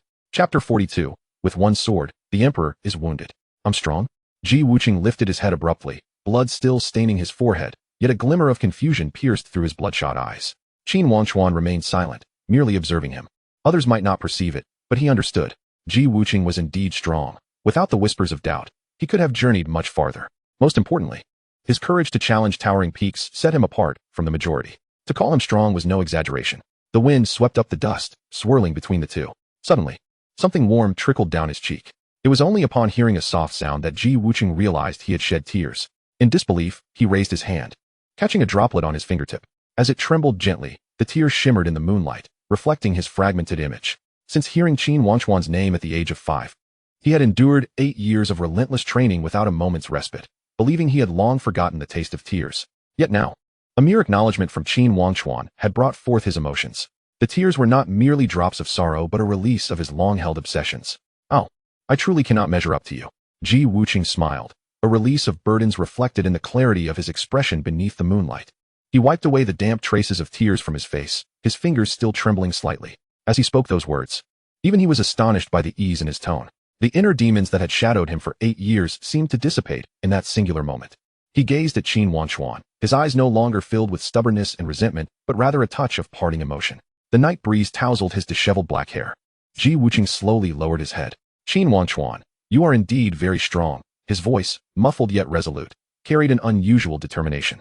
"In 10 years. Let us make a pact for 10 years. As he spoke, Qin Wangchuan suddenly lifted his head, blood and dirt marring his brow. Yet his eyes gleamed with an astonishing fervor. "In 10 years, please grant me another duel. I implore you. In a person's lifetime. There is no prouder moment than that of youth." Qin Wangchuan not only bowed his head in submission, but also uttered the word please. The onlookers from the Qi family, standing at a distance, felt their pupils constrict sharply, and several elders staggered back a step. He actually knelt down. This was a temperament that would rather bend than break, even under the family's patriarch's punishment. An elder with white hair trembled, tears glistening in his aged eyes. "Young master, you have finally crossed this hurdle." Qin Wangchuan's gaze flickered slightly. He saw a towering phantom emerge behind the kneeling youth. The Tai Su spear was resonating and trembling, as if even the stars above had brightened a bit. Qin Wangchuan had yielded, yet not entirely. He was neither willing to take a detour nor content to stop here. Instead, he chose to use the mountain as a whetstone to sharpen his edge. Qin Wangchuan understood that this person would grow stronger. Yet, it mattered little, for he too would grow stronger, far surpassing everyone else in power. However, a single word abruptly silenced the entire square. Qin Wangchuan's expression darkened slightly. "Don't expect anyone to protect you like this 10 years from now." As he spoke, he cast a glance at the Qi family's guard who had just intervened. The guard chuckled awkwardly. Qin Wangchuan's pupils contracted slightly, seemingly taken aback by how readily Qin Wangchuan had acquiesced. He opened his mouth, his throat bobbing as if words were lodged within. But ultimately, he simply lowered his head deeply, his forehead pressed against the cold ground. "Thank you, thank you." These 2 words were repeated several times, carrying more weight than any oath. It was not an act of submission, but rather a transformation. The night wind swept through, scattering Qin Wangchuan's disheveled hair, revealing the faint smile curving at the corners of his mouth, and an indomitable fighting spirit. Just then, a voice like thunder echoed. "Qin Wangchuan." It shattered the clouds for miles around. A colossal hand, shrouded in chaos, descended with ferocity, causing the space it traversed to collapse inch by inch, revealing the endless chaotic void behind it.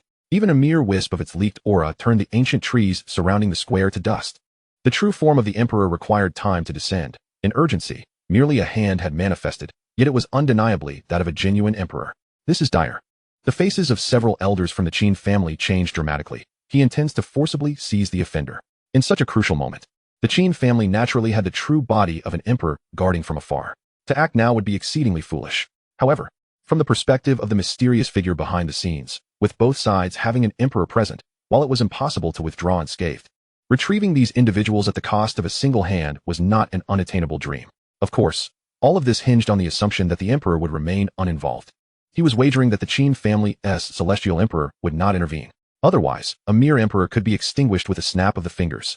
Meanwhile, within the Changsheng pavilion atop the 9th heaven of the Qin family, the ancestors had already sensed the anomaly, even aware of someone secretly observing.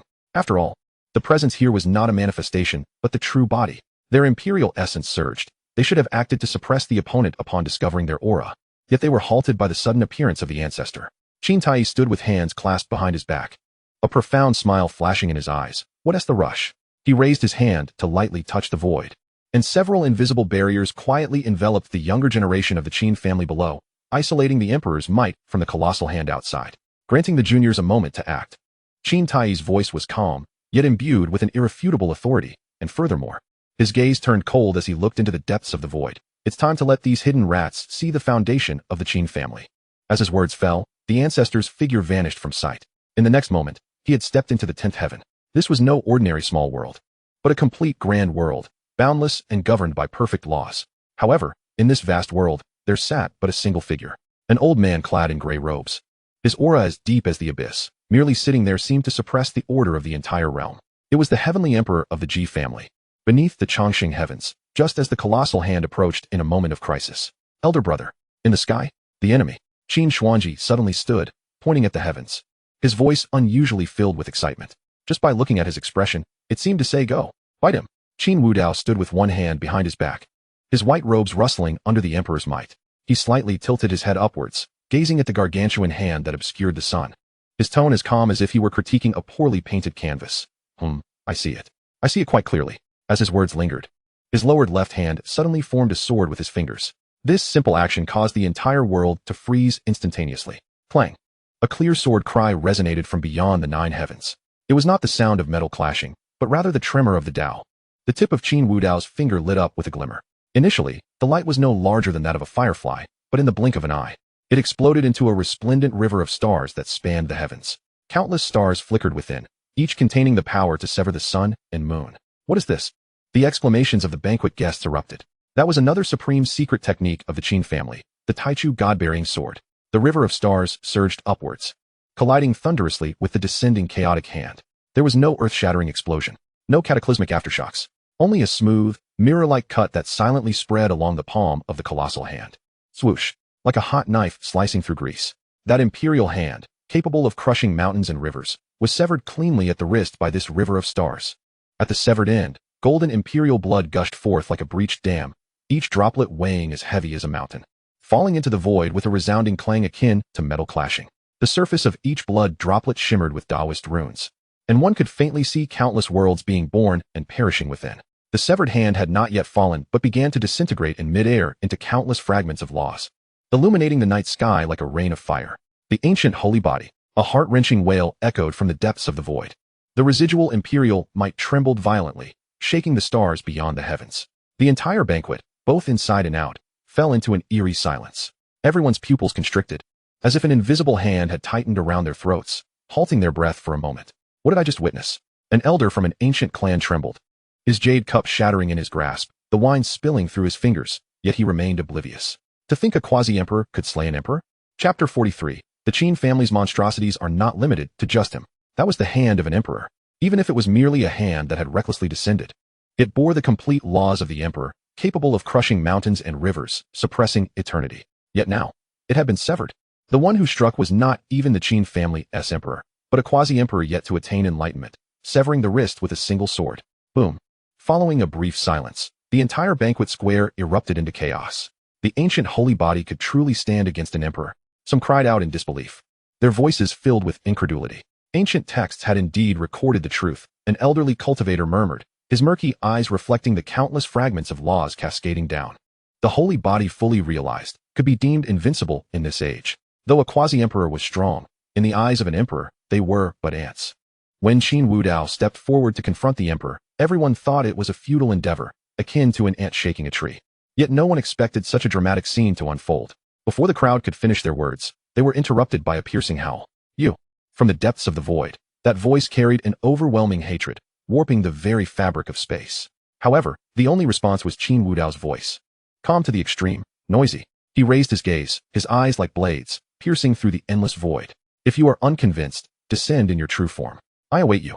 3 simple words, lightly spoken, sent shivers down everyone's spine, provoking an emperor. No, this was no mere provocation, but a blatant disdain. Perhaps only the 3 celestial emperor clans could utter such words, someone murmured. Behind the celestial emperor's protection, what significance does it hold if you are a great emperor? When the true body descends, you shall inevitably lie down. Those lurking forces that were once restless are now rendered silent. They gaze upon that figure clad in white, their eyes filled with profound wariness, even fear. The primordial sacred body can indeed contend with the emperor. What is even more terrifying is that this sacred body has not yet reached its full potential. Yet, many others fixate on that white-clad figure, their eyes igniting with fervor. Though supported by their family, not everyone possesses the audacity to speak as he does. This is the true prodigy. With a quasi-emperor's form, he dares to challenge the emperor, severing his grasp with a single sword, instilling trepidation into souls with mere words. Counting back through 50,000 years, spanning ancient and modern epochs, there exists but this singular individual. However, While the members of the Qin family observe this scene with excitement, they are predominantly filled with helplessness. What a pity! What a pity, indeed, is self-evident. All the while, the formidable Ji Wuqing gazes at that silhouette, his fists instinctively clenching, his knuckles turning pale. He suddenly comprehends why Qin Wangchuan possesses such strength. Because the Qin family is filled with monsters. Qin Xuani languidly leans against the jade pillar outside the hall. His robe half unfastened, fingers toying with several paper figurines. He watches the figure in white, a knowing smile gracing his lips. Is second brother also planning to intervene? Qin Wangchuan muses, having thought that his second brother was indifferent to such matters. Noticing Qin Wangchuan's gaze, Qin Xuani winks and transmits a thought. Isn't elder brother formidable? He does not truly fail to see, but can only perceive the strong, and those who are supremely strong. With a barely perceptible sigh, Qin Xuani remarks, such a person as elder brother is destined to ascend the pinnacle of the great path, while we are merely the green leaves and flourishing branches. If not for our inability to act, who would willingly choose to be a mere salted fish? Qin Wangchuan does not respond, instead gazing up at the heavens. The emperor is not to be gazed upon directly, yet with his entire being suffused with celestial bones, he harbors no fear. At this moment, the Qin family's great emperor has already made his move, the void shatters, and the entire world seems to fragment into pieces. Such a spectacle is beyond the reach of the younger generation.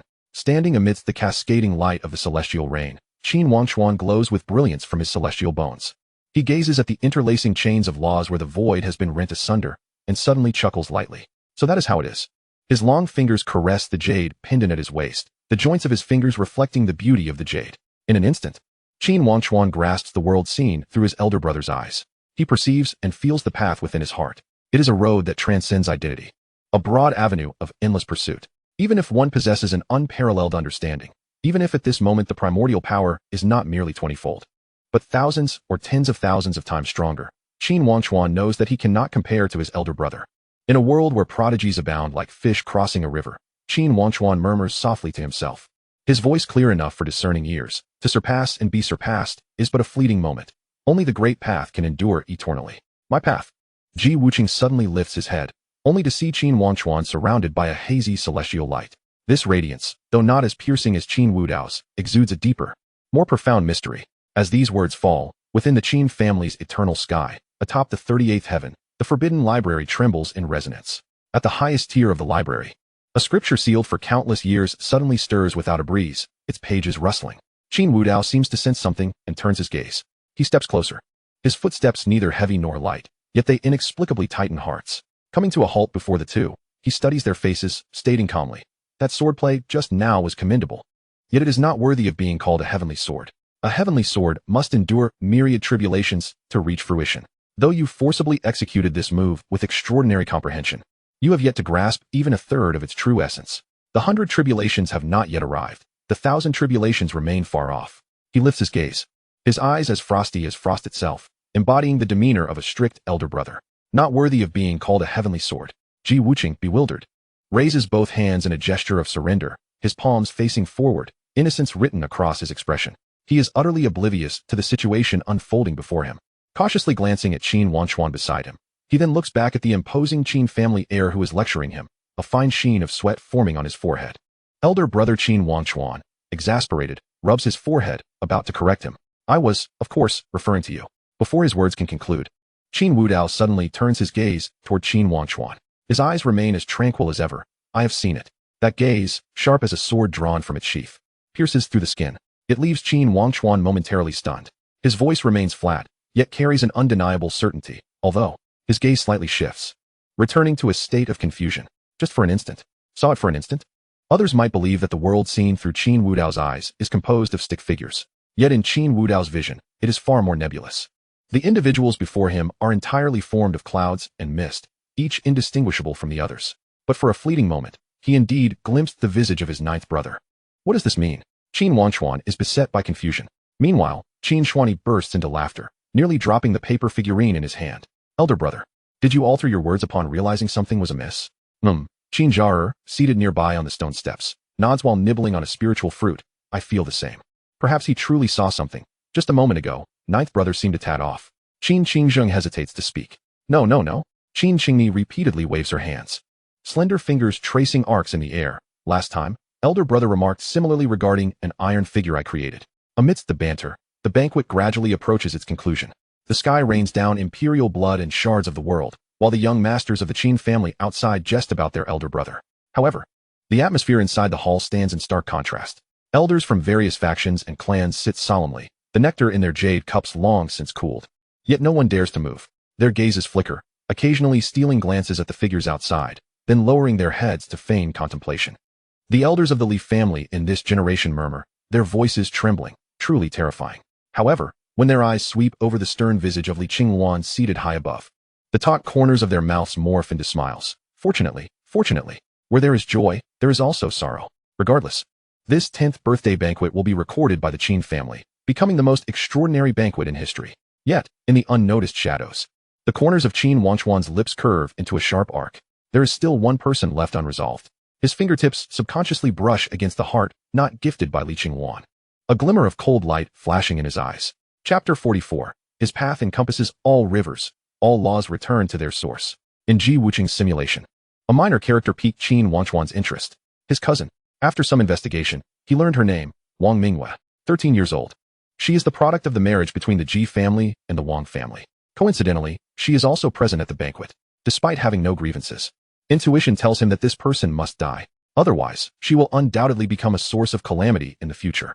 As the banquet disperses, Qin Wangchuan intercepts Wang Minghua's path. The girl halts mid-stride, the silver bells on her skirt ringing crisply in the night. May I ask what business the young master has? She bows slightly. Yet her gaze discreetly flits to the few guards behind Qin Wangchuan. Leaning against the vermilion-painted column, the moonlight elongates Qin Wangchuan's figure. What do you think? He suddenly speaks, his tone laced with amusement, asking if the banquet has been a discomfort. Wang Minghua raises her eyes with a faint smile. Young master jests. It is an honor for Minghua to attend such a grand feast.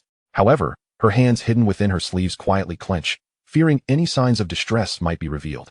Qin Wangchuan does not indulge her in further pleasantries. On the surface, she appears to belong to the Ji family, yet he suddenly steps closer, his gaze deepening, indicating his alignment with the Wang family. The girl's pupils constrict, only to quickly revert to normal. This encounter is not a test, but rather an indictment. Even if the Celestial Emperor does not intervene, do you truly believe you can deceive the heavens? He suddenly raises his gaze, his eyes slicing toward Wang Minghua like a blade, revealing that the one who has appeared today is indeed the great emperor of the Wang family. The young girl instinctively retreated a step, only to be firmly restrained by the Qin family's guards. The guardian behind her attempted to resist, but was swiftly subdued as well. With the prominent figures captured, your insignificant self need not remain silent. I have but a solitary question. Qin Wangchuan leaned closer, whispering softly in her ear, his warm breath sending chills down Wang Minghua's spine. In a world teeming with prodigies, why fixate solely on me? Is it merely because of the eternal life immortal body? Wang Minghua's chest heaved violently, her previously gentle countenance morphing into a mask of torment. She abruptly lifted her head, her eyes ablaze with fierce determination. Yes, she nearly screamed, her voice piercing the stillness of the night sky. It is precisely because you possess the eternal life immortal body. The silver bells jangled wildly with her fervent movements, tracing erratic arcs in the moonlight. The ancient sacred body, the innate Tao embryo, none of these pose a threat comparable to yours. She scoffed repeatedly, the red marks of struggle blooming on her captured arms. Qin Wangchuan narrowed his eyes, commanding the guards to release her. Everyone proclaims that you are destined to become the Celestial Emperor, but do you truly understand what it means to be a Celestial Emperor? It is not a mere phrase to be tossed about lightly. With each word she uttered, her emotions intensified, recalling the upheaval witnessed during the last era of the Celestial Emperor. Do you have any idea how many Tao provinces collapsed back then? Her finger shot towards the heavens, conjuring images of countless souls annihilated amidst the struggle of 3 celestial emperors. Even my Wang family was left bereft of its heritage. In the wake of a battle among 3 individuals, nearly the entirety of the 3,000 provinces was obliterated. Should you grow to maturity, and the Qin family gains another celestial emperor, the tragedy of the past will surely repeat itself. For the sake of saving this world, she proclaimed, her expression contorted in wrath as she gazed at Qin Wangchuan. Tell me, are we in the wrong? Qin Wangchuan listened quietly to her outburst, the moonlight casting profound shadows across his brow. Her arguments were far clearer than those simulated. He suddenly chuckled softly, a hint of desolation coloring his laughter. You are not in the wrong. Slowly, he raised his hand, his slender fingers inscribing in the void, merely a matter of differing perspectives. Where his fingertips passed, golden light swirled, forming the character for cut beneath the moon's glow. She stared blankly at the radiance, as if witnessing the culmination of some fated outcome. But I do not wish to die. Qin Wangchuan's voice was soft yet heavy enough to still the very air around them. Thus, in that instant, the character was complete. A brilliant sword light cleaved through the air, swift enough that even the sound of the wind could not keep pace. The silver bells continued to tremble. Yet Wang Mingyue's head had already soared high above. In her widened eyes, the fading golden character was reflected. "Only you shall perish," echoed the night wind, dispersing the last remnants of sword energy. As her head fell to the ground, her lips were set in a flat line, devoid of the malice she had once embodied. Perhaps she had already come to accept her fate. After all, as Qin Wangchuan had stated, it was simply a matter of differing stances. Having dared to engage, she had long prepared herself for death. The remaining guards were swiftly dealt with, yet Qin Wangchuan remained rooted in place, gazing at Wang Mingyue's severed head. Lost in thought for an extended moment. How foolish, he finally sighed, crouching down to close her eyes. Witnessing the clash of the great paths was the Wang family. And it was also they who were affected. What relevance did this hold for a mere 13-year-old? Ultimately, she was but a pitiable pawn, manipulated by unseen forces. Young Master Yi Jianwei, cradling a zither, stood silently behind, keenly aware of his master's troubled spirit, yet unsure of how to console him. She could only remain by his side. From a distance, Li Qingwan observed, "If one fears destruction, one ought to strengthen oneself rather than contemplate the annihilation of others." As Qin Wangchuan spoke, he rose and turned to Li Qingwan. "The question you posed earlier has found its answer." Li Qingwan momentarily faltered. "What?" Qin Wangchuan continued, speaking to himself. "Humanity is foolish. With myriad paths diverging, all beings are torn apart.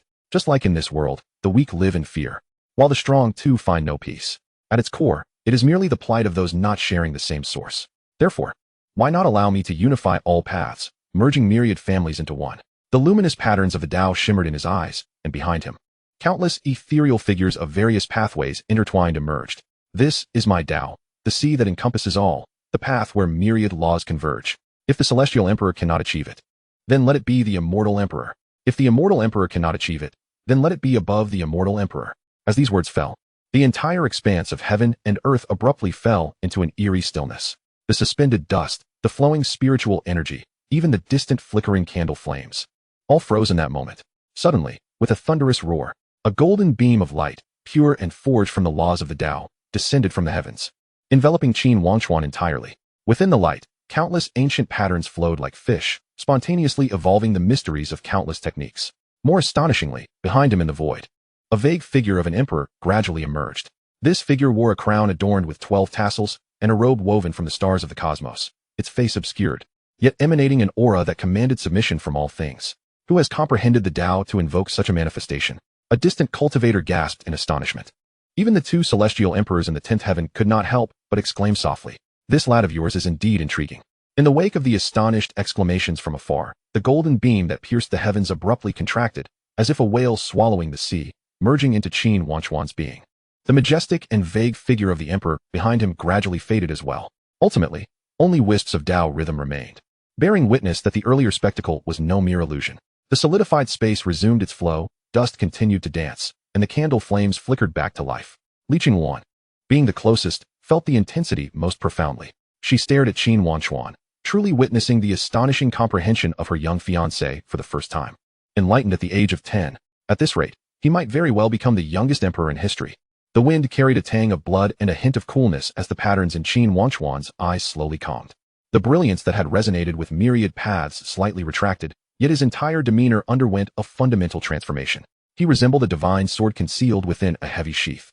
Though its radiance was temporarily obscured, it harbored a sharpness potent enough to cleave heaven and earth. Yet, what occupied Li Qingwan's mind was still the earlier display of Qin Wangchuan's wrath. Taking a deep breath, she suppressed the tumultuous emotions within her heart and stepped forward. The boy named Han Han's voice was gentle as the spring rain of March, tinged with concern. "I still have a few chaos blue lotus seeds, which can reunite the remnant souls and restore the physical form to its original state." She presumed he was angry over the death of that youth. If so, then resurrection was the solution, was it not? Qin Wangchuan slowly lifted his gaze, resting it upon Li Qingwan's worried face. His eyes, which had just calmed, transformed once more into an inscrutable depth, as if attempting to pierce through her gaze to discern the causality and whirlpools beneath it all. "Thank you, but it is unnecessary." He suddenly chuckled lightly, the lingering patterns of the Tao flickering in the night. "If he truly wished to live," he continued, pausing, "why would he risk everything to give me that thing?" Before his words could fully settle, he had already turned and stepped away. The moonlight elongated his silhouette, casting a sharp shadow upon the ground. "I'm leaving." He did not glance back as he waved his hand, but in the fleeting moment of brushing past Li Qingwan, he whispered in her ear, "Cunning little pup." His voice was as soft as the night breeze, causing Li Qingwan's pupils to constrict in shock. A blush surged from her ears to her cheeks, reminiscent of the evening glow staining the clouds. She abruptly turned to gaze at his retreating figure, her lips parting slightly. Yet, it felt as though some unseen force had grasped her throat, rendering her speechless for a moment. How did you guess? Under the moonlight. Qin Wangchuan's figure grew ever more distant. If one could not discern such details, that would truly be laughable. Initially, he had intended to tease her.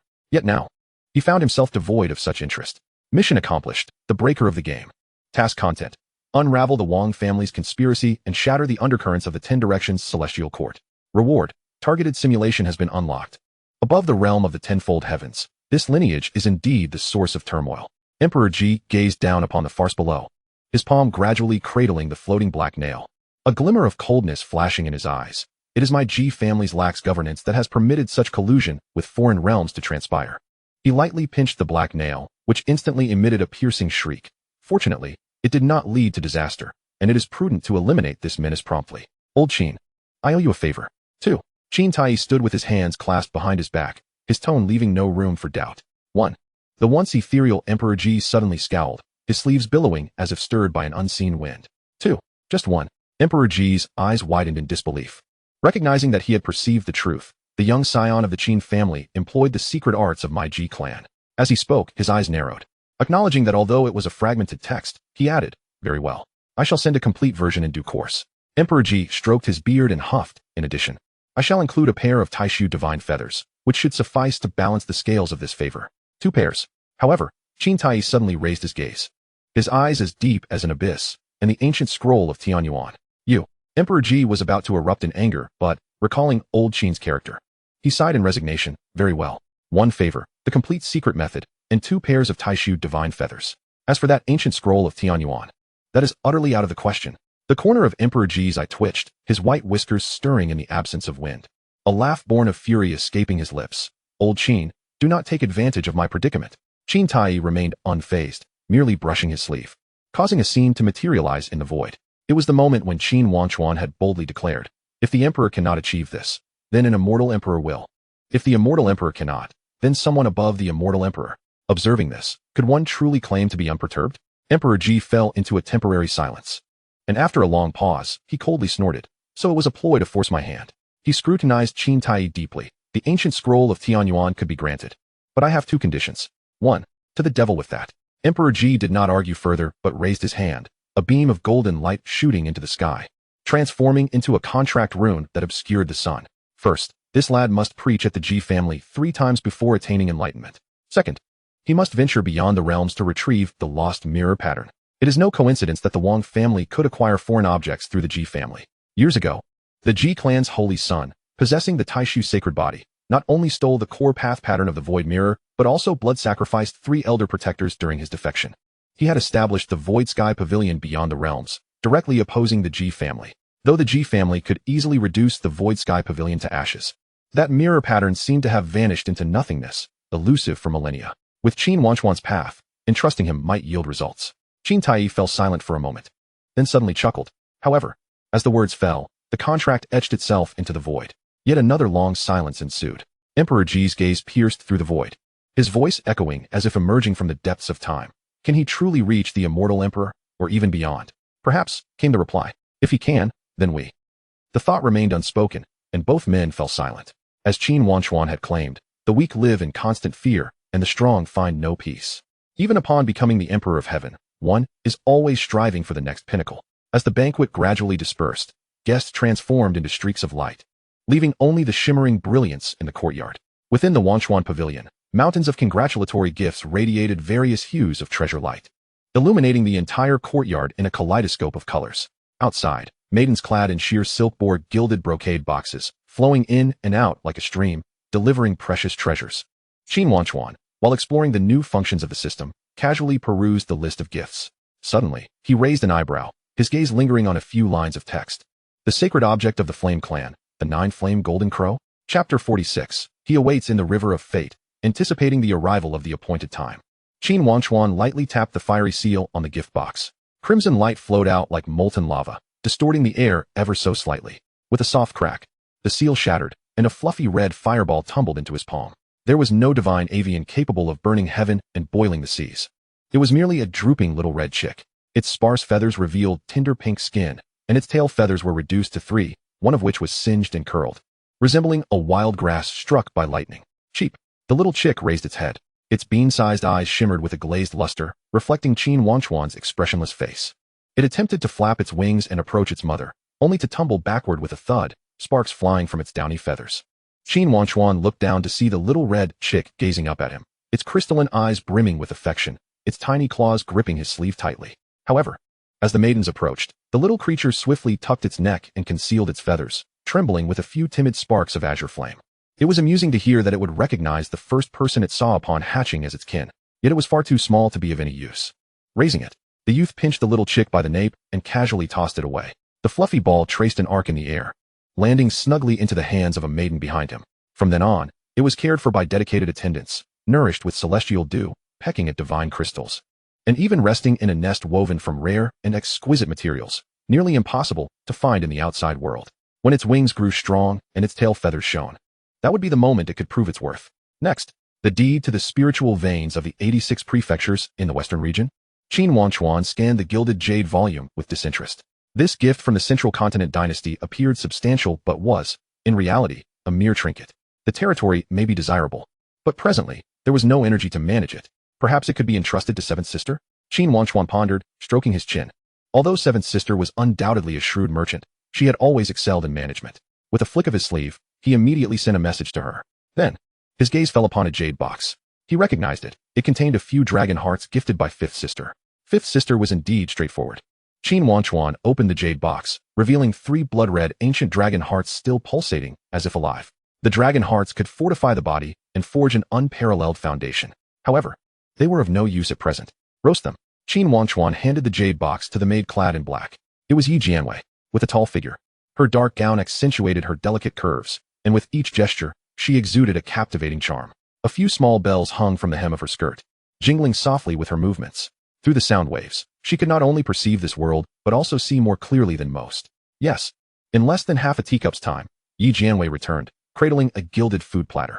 The 3 dragon hearts had been roasted to a golden crisp, their surfaces glistening with amber dragon fat, giving off an aroma that manifested as 3 miniature dragon serpents dancing on the platter. Let us eat together.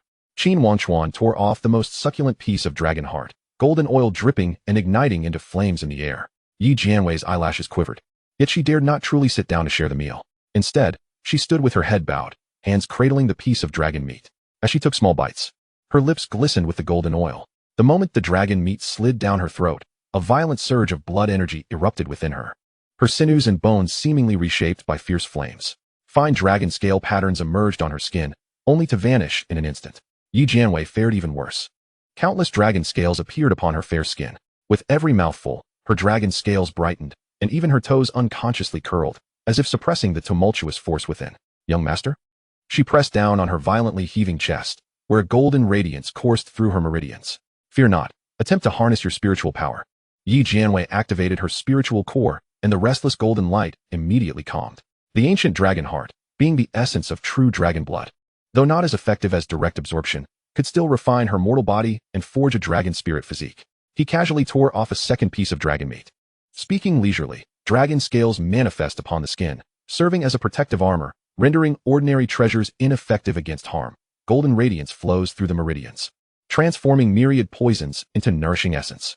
Qin Wangchuan wiped the sheen from his fingertips, and, as he rose, his garments billowed, stirring a lingering breath of dragon essence. His gaze swept over the maidens within the hall. There are still many left. You should partake as well, for it is a chance worth seizing. The maidens, taken aback at first, soon revealed an incredulous delight in their eyes. They collectively bowed in deference, their movements appearing respectful, yet as they straightened, they hurriedly quickened their pace. Each one held dragon meat, their fingers trembling slightly, torn between maintaining decorum by savoring it slowly and the irresistible urge to bite into their crimson lips. Too oily to bother wiping, instead discreetly licking with the tips of their tongues.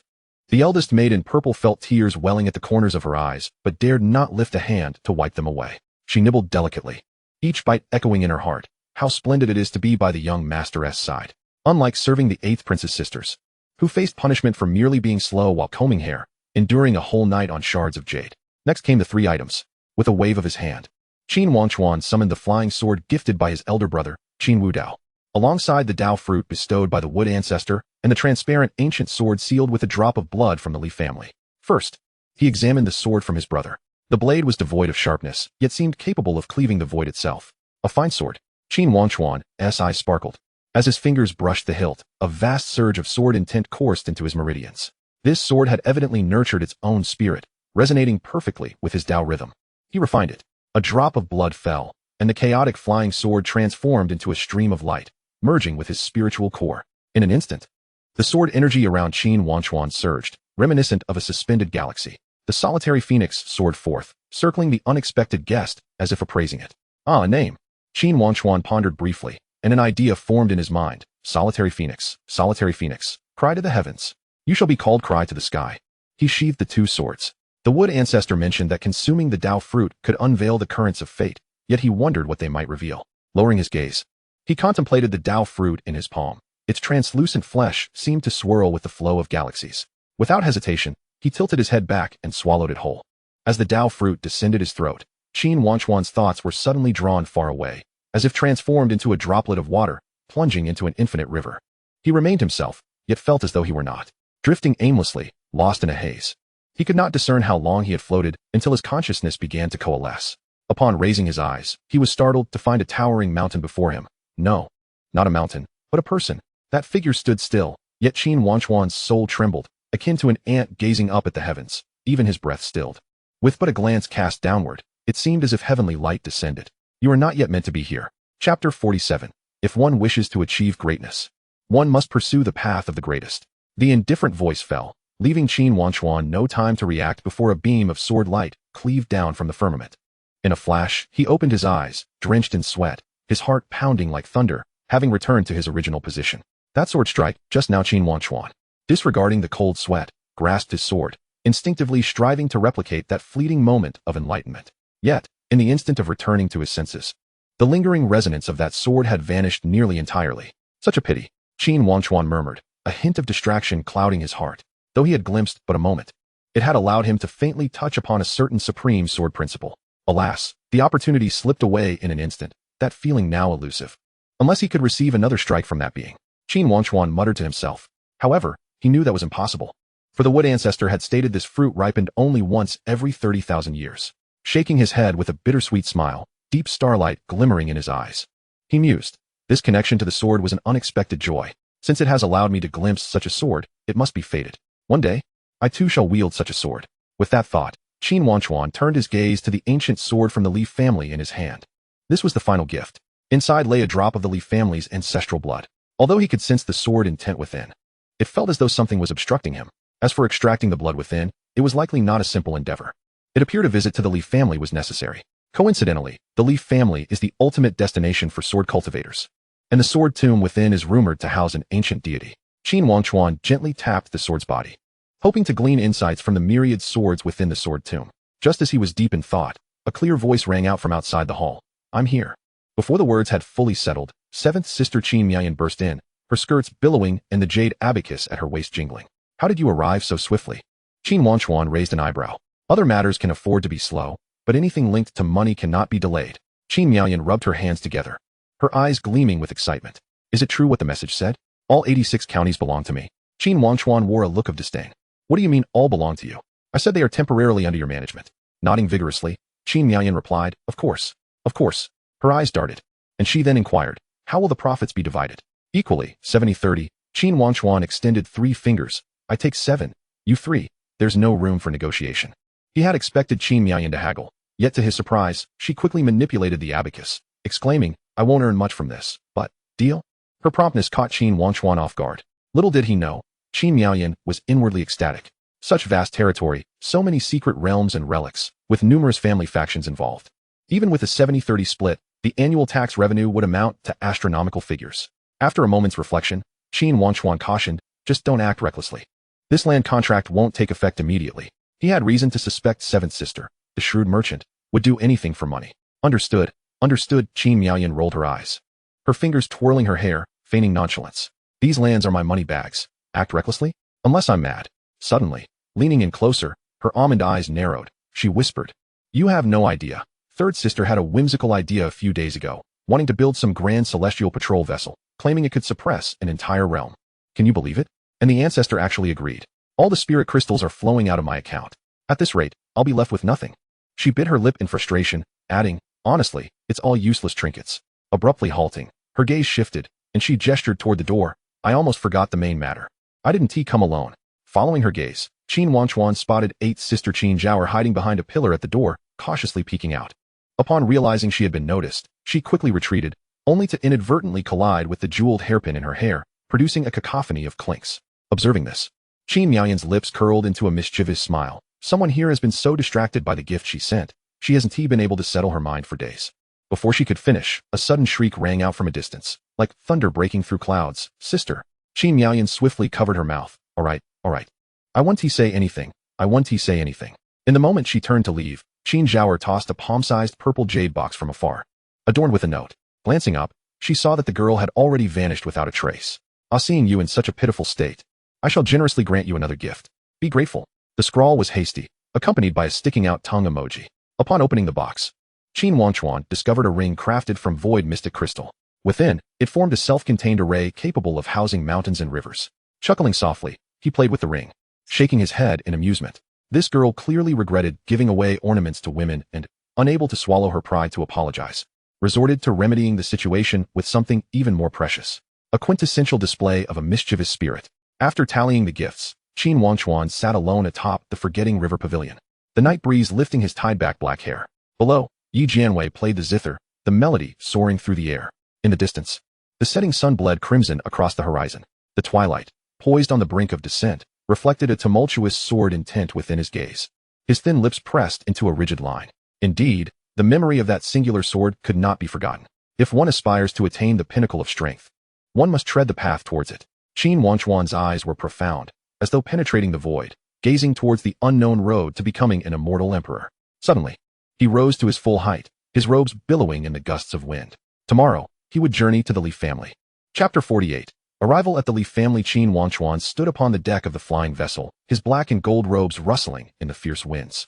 The Xuanxiao-class celestial navigator beneath his feet shimmered with ethereal blue runes, while 36 pairs of wing-like boundary sails on either side were slowly retracting. This was the latest generation of flying vessels, crafted by his third sister, Qin Xingni, and was already in widespread use. Though it could not compare to the celestial ship she spoke of, its performance was undeniably commendable. Young master, something is following us, Yi Jianwei's bell-like voice rang out, seemingly stirred by an unseen breeze. With a delicate flick of her finger, ripples in the air revealed a colossal beast, reminiscent of a mountain. Qin Wangchuan turned his gaze. The creature, known as the cloud-devouring beast, resembled a qilin with 6 wings, continuously exhaling mist from the gaps in its scales. At that moment, it trailed closely behind the flying vessel, a mere 10 miles away. Reporting to the young master, it is a cloud-devouring beast, a guard reported with cupped fists. This creature typically lurks in the sea of clouds, preying on isolated vessels. For ordinary cultivators, survival is a slim chance. He cast a glance at the roiling mist behind them and scoffed. With its speed, it won't even be able to touch the tail sail of my Qin family's vessel. In a moment, it will surely recognize its folly and retreat. Before he finished speaking, another guard stepped forward, cold gleam flashing in his eyes. If the young master is displeased, I can slay it at once. There's no need for haste. Qin Wangchuan raised a hand to halt him, his gaze falling upon the newly installed diamond crystal at the porthole of the vessel. That was the spiritual light cannon developed by his third sister. Let us give this a try. Charge. With a command from Qin Wangchuan, a thunderous roar of mechanical gears echoed from the vessel's bottom. 12 fissures suddenly opened on either side of the deck, revealing a rotating spirit gathering array within. These arrays reconfigured themselves like living entities, swiftly assembling around the diamond crystal into a colossal cannon barrel measuring 10 yards in diameter. Sensing something amiss, the cloud-devouring beast abruptly spread its 6 wings, attempting to change course. However, at that moment, a blinding white light ignited at the cannon's mouth, casting the entire realm in a ghastly blue hue. Boom! As the beam pierced through the clouds, it emitted a roar akin to a dragon's cry. The cloud-devouring beast could not even utter a lament before half of its body was vaporized, the remnants exploding into a rain of blood. The beam continued unabated, obliterating a distant mountain peak into rubble. It's slightly underwhelming, Qin Wangchuan mused, observing the melting stones with a light tap of his fingertip. Yet, this caliber can be adjusted. While it may not be feasible now, if we could expand the caliber to 10, 20, or even 100 times the current size, perhaps I could invest a little in my sister's research. Lost in thought, a sudden surge of sword intent assailed him. As the mist dissipated, an enormous sword, stretching into the heavens, descended, its body entwined with iron chains that clanked in the wind. They had entered the Li family's territory. After sailing for some time longer, they finally reached the Li family. As the flying vessel passed through the final barrier, the entire sword domain opened up before them. 9 towering sword peaks stood in a celestial formation, each crowned with a 1,000-foot ancient sword, the chains of dark iron clanging against each other in the fierce winds. This was the renowned 9-phase sword array of the heavenly swordly family. Many renowned sword cultivators from across the realm had come to seek enlightenment upon these peaks. At the highest point, a colossal crimson sword descended from the void, its blade radiating boundless sword intent, inscribed with the characters heavenly sword. The sword intent contained within those characters elicited a satisfied nod from Qin Wangchuan. He knew he had not erred in his choice of destination. Several azure, sword rainbows guided the flying vessel. Sensing something, he lifted his gaze to see a graceful figure descending upon the chains. Her garments flowing like a celestial being gracing the earth. Wangchuan. Li Qingwan lightly touched the ground with her toes, and at that moment, even the howling winds around the vessel fell silent. Dressed in a flowing moon-white gown with wide sleeves, her visage resembled a painting. Her brows akin to distant mountains shrouded in mist. Her phoenix-like eyes, cool as water, lent her an ethereal beauty. Yet, when her crystalline gaze fell upon Qin Wangchuan, the icy fog within her eyes suddenly melted away, akin to a red plum blooming upon a towering ice cliff. Even the Qingfeng's sword at her waist buzzing with excitement. "Was your journey smooth?" she inquired softly. Before Qin Wangchuan could respond, Li Qingwan had already produced a handkerchief from her sleeve, gently brushing it against him. The scent of cold plum blossoms enveloped him, sweeping away any traces of dust. But how could there be dust aboard a vessel surrounded by a race? Qin Wangchuan pondered. Yet before he could voice his thoughts, he noticed Li Qingwan extending her cool, delicate hand towards him. He regarded her with curiosity, only to hear her calmly respond. "The Li family is vast. I know it is vast, but what do you mean by extending your hand?"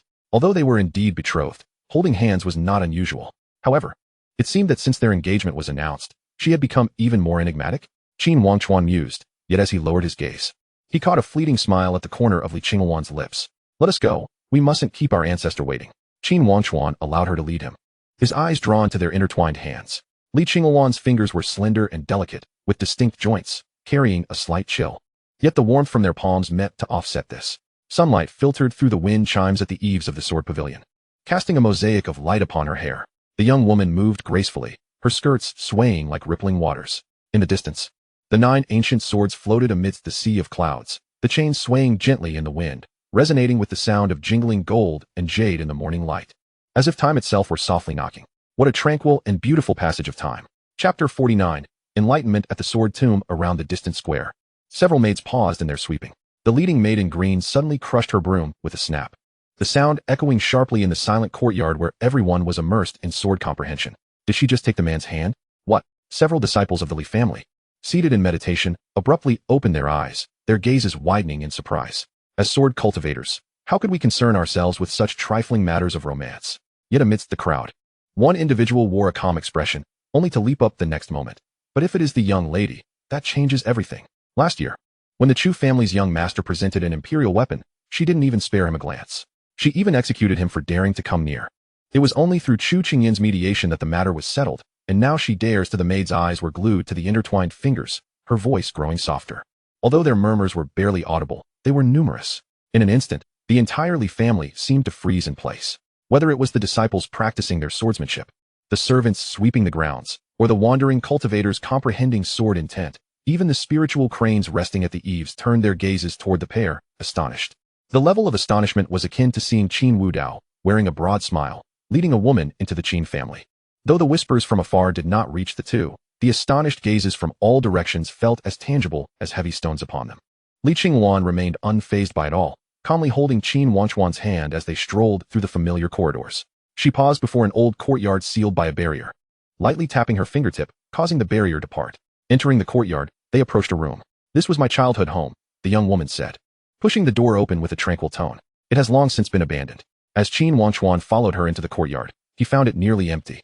Its furnishings simple to the point of starkness, yet a faint, almost imperceptible fragrance lingered in the air, reminiscent of her own essence. Before he could savor the atmosphere, Li Qingwan had already turned to leave, guiding him down a fork in the path. "To the left is the training ground. I practiced swordsmanship there until I turned 7. She raised her finger, pointing to the right. The right corridor leads to the library, which houses 25 pavilions, each containing 30,000 volumes of sword manuals. As she turned left towards the training grounds, she suddenly paused before a sturdy ancient tree. This very tree had been the site of her enlightenment in swordsmanship when she was merely 10 years old. Qin Wangchuan stepped forward, gently caressing the trunk with his palm. The moment his fingertips made contact, he was momentarily taken aback.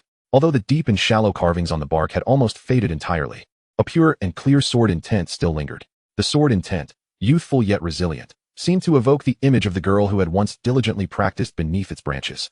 In that instant, Qin Wangchuan experienced a profound realization. He was no longer a mere child.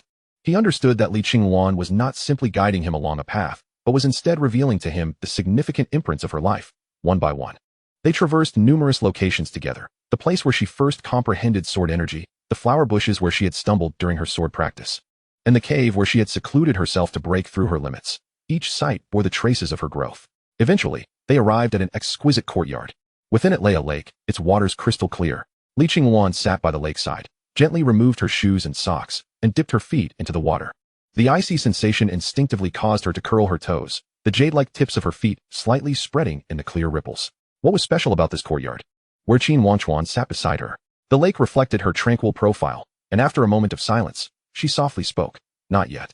Her gaze swept over every blade of grass and tree in the courtyard before finally resting in his eyes. This is the marriage chamber left to us by the Li family. Upon hearing the term marriage chamber, Qin Wangchuan's breath caught imperceptibly. This word, laden with connotations of bondage and responsibility, instinctively provoked a desire within him to refute it, despite possessing an adult soul. Yet, as he turned his gaze, the shimmering light upon her serene profile revealed a softness in her usually cold eyes that surpassed even the lake's surface. His peripheral vision suddenly caught sight of an unusually smooth depression on the stone surface, evidence of someone having sat there for an extended period. She had come here alone many times. In the end, Qin Wangchuan said nothing and did not venture inside. He simply sat quietly beside her, mirroring her posture as they gazed at the lake's surface, stirred by the gentle breeze. The afternoon sun filtered through the sparse clouds, warmly casting a soft golden hue over their shoulders, enveloping the surroundings in a tender light. A gentle breeze arrived, carrying the moisture of the lake and the faint fragrance of flowers and grass. Qin Wangchuan unconsciously closed his eyes, allowing this rare tranquility to envelop him. The sunlight was just right, and the wind gentle. Meanwhile, the imposing Li family emperor observed all from his high seat within the palace. The jade teacup in his hand silently reduced to powder. That old ghost of the Qin family. His eyelid twitched. It had not been long. And while it was one thing for the person to be taken away, how could he have also stolen away a heart? After a moment of entanglement, the two entered the grand hall, standing side by side, their sleeves nearly overlapping, revealing almost no distance between them. The Li emperor's gaze lingered for a moment on the barely discernible intersection of their garments, before he coughed lightly. Qin Wangchuan's fingertips twitched, sensing a subtle resistance from within the fabric of their sleeves. A strand of sword energy was quietly entwining around his cuff. Even in the presence of the emperor, she maintained her impeccable poise. Yet, the seemingly casually draped wide sleeves now held firm, like iron, locking their distance within an exquisitely intimate range. The stubbornness of a sword cultivator was always subtly unwavering. Very well. The Li emperor waved his sleeve and turned, causing the spiritual energy within the hall to coalesce into a luminous screen. As previously agreed, you may enter the sword tomb for enlightenment. With a flick of his finger, the screen revealed the vast expanse of countless sword tombs beneath the massive heavenly sword. As the light shifted, a faint yet mournful sound of swords echoed through the air. How long one could remain within and what one might gain depended entirely on oneself. Chapter 50. The Path of Self-Reflection. What is the purpose of seeking the sword? The sword is but the other half of a sword cultivator's life. The sword tomb is not merely a resting place for ordinary swords.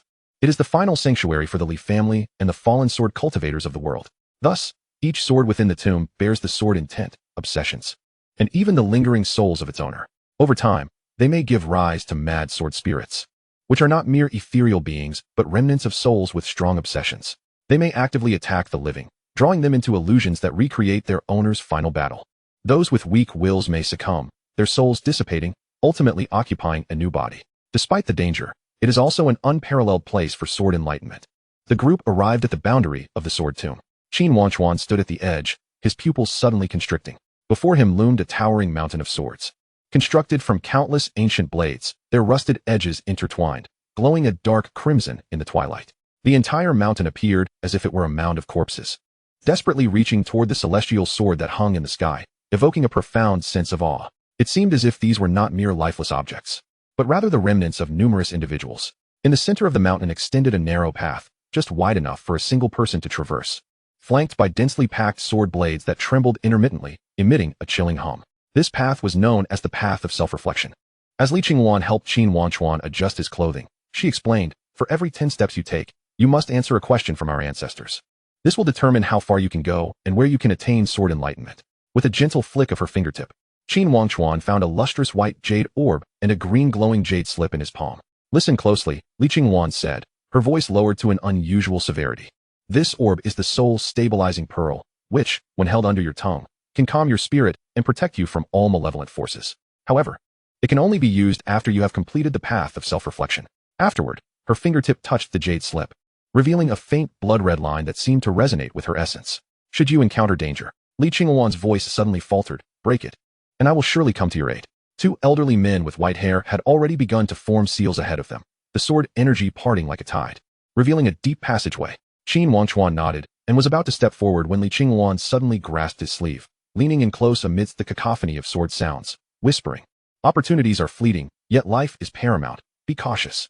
As she uttered her final words, her frosty gaze remained fixed upon him, her eyes swirling with evident concern. A faint smile graced Qin Wangchuan's lips. Though subtle, it inexplicably instilled a sense of reassurance.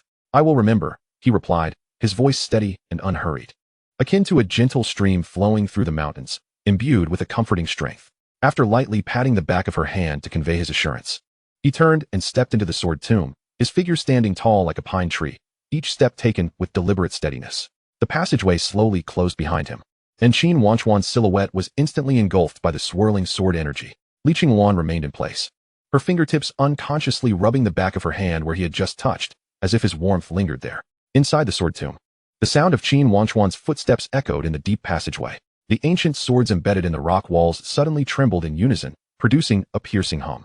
The rusted blades flickered with dark crimson light, as if countless eyes were watching from the shadows. "Who goes there?" A voice, indistinguishable in gender, reverberated from all directions.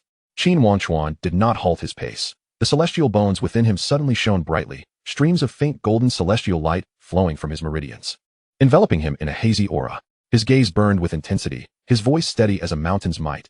"Qin family, Qin Wangchuan."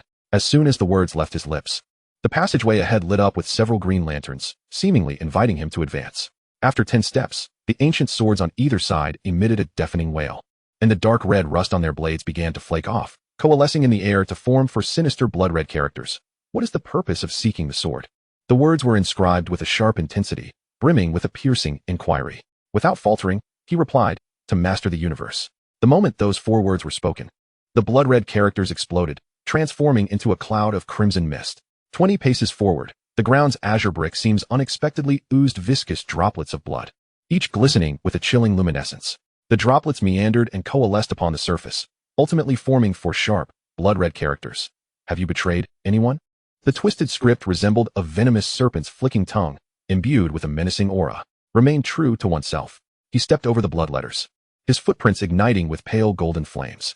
At 30 paces, the overhead rock face trembled violently, countless fragments plummeting, colliding and grinding against each other midair, sparking brilliant flashes until they assembled into 3 razor-edged stone characters. "Do you fear death?" Each character was sharply defined, as if poised to pierce the void. "Fear not the path of the unprincipled death." He met the stone characters with an unwavering gaze, his eyes like lightning. The stone characters shattered upon his gaze, disintegrating into dust before they could touch the ground, scattered by the sword's aura. 40 paces in, the entire corridor emitted a groan of unbearable strain, tilting at a sharp 45-degree angle. The sword blades on either side furiously etched into the rock walls. Amidst the flying stone debris, the words "How sharp is the sword?" surged forward, each stroke akin to a sword unsheathed, capable of severing the galaxy. His voice, though soft, brought the tilting corridor to a halt, gradually restoring it to its original position. The inscriptions on the rock face cracked inch by inch, eventually crumbling into dust. At 50 paces, all the ancient swords suddenly let out a mournful wail, all suspended upside down. Countless sword tassels writhed like living creatures, twisting in midair to form the grotesque characters. "Who among heaven and earth is supreme?" In the script, countless faces of agony and howls were faintly discernible. On the path of cultivation, everyone can attain supremacy.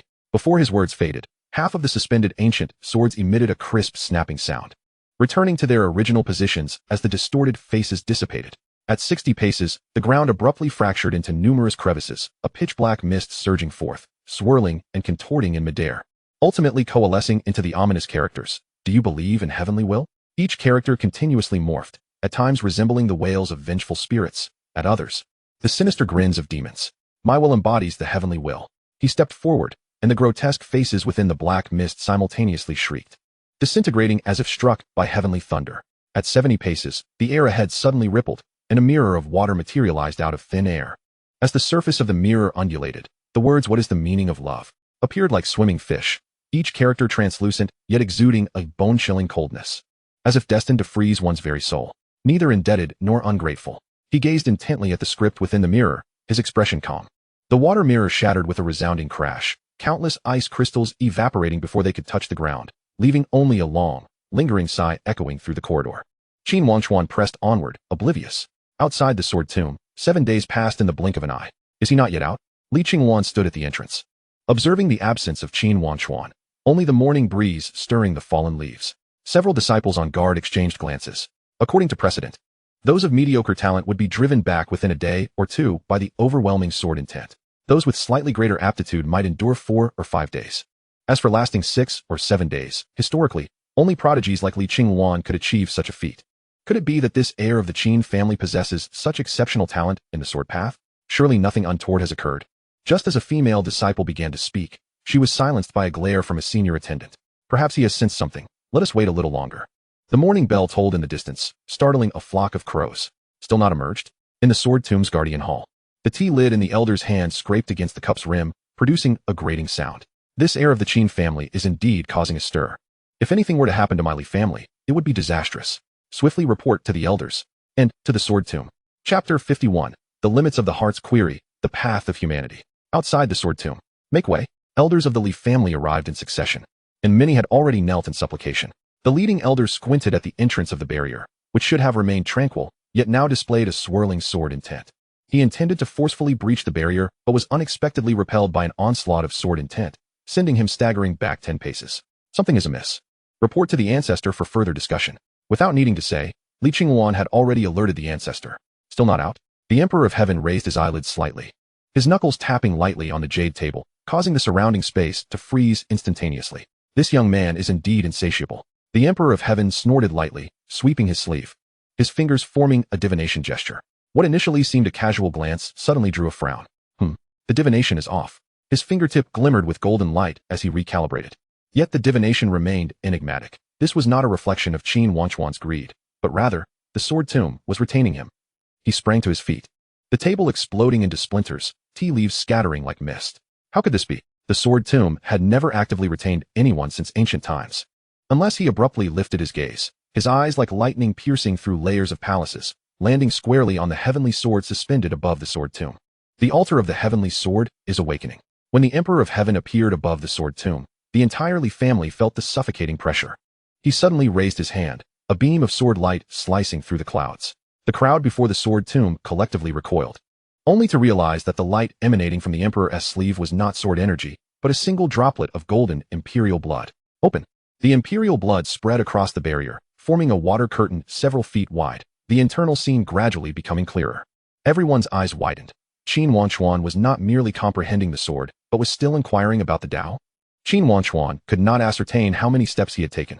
The sword mountain began to tremble, several swords soaring into the air to form the characters. What path do you seek? All laws return to their source. The path where all beings reside. What is the basis for this path? The supreme and potent force. Where does the path lie? The path lies beneath your feet. The fluidity of the questions and answers resembled not an inquiry into the Tao, but rather, a leisurely chat. Does he not feel any pressure? A young disciple gulped. His voice is dry as sandpaper. It should be known that when he entered, he was cautious with every question, barely managing 2,000 steps. Is this 5,000 steps? Or at least 60,000? An elder with white beard murmured, his gaze fixated on the figures striding leisurely within the water curtain, calculating the distance and steps in his mind. Yet there was simply no way to calculate, as Qin Wangchuan had ventured to realms beyond the reach of all. 60,000 steps? A disciple in blue robes trembled as he spoke, his pen for recording steps inadvertently pressing harder. Our family's most monstrous prodigy barely achieved 30,000 steps. Several young disciples turned pale. A boy who had yet to enter the sword tomb swallowed hard and whispered, "Is it really that difficult to traverse?" Difficult? A disciple who had previously entered the sword tomb let out a bitter laugh, rolling up his sleeve to reveal the ghastly sword scars on his hand. See this? I only managed 6,800 steps. Comprehending the sword took me a day and a half, and this sword's aura scar took 3 years to heal. His finger trembled as he pointed toward the water curtain, Yet look at him, striding as if on level ground. The elders exchanged glances.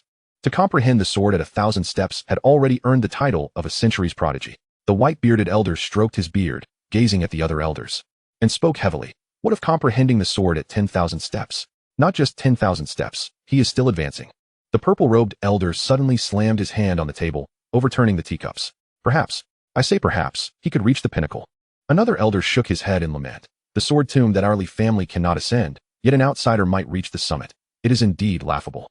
He then raised his gaze to the heavenly emperor above. In his heart, he pondered, I wonder how this matter will conclude. Li Qingwan watched this scene. Her heart a mixture of joy and worry. She remembered her own struggle when she reached 29,999 steps, her bones crying out under unbearable strain. Yet at this moment, the figure of Qin Wangchuan appeared tall and unyielding, revealing no signs of fatigue. Look at the heavenly sword. Suddenly, someone exclaimed. The crowd looked up, witnessing the heavenly sword, which had hung for a millennium, gently trembling, its corroded blade shedding dark red flakes, revealing the golden essence beneath.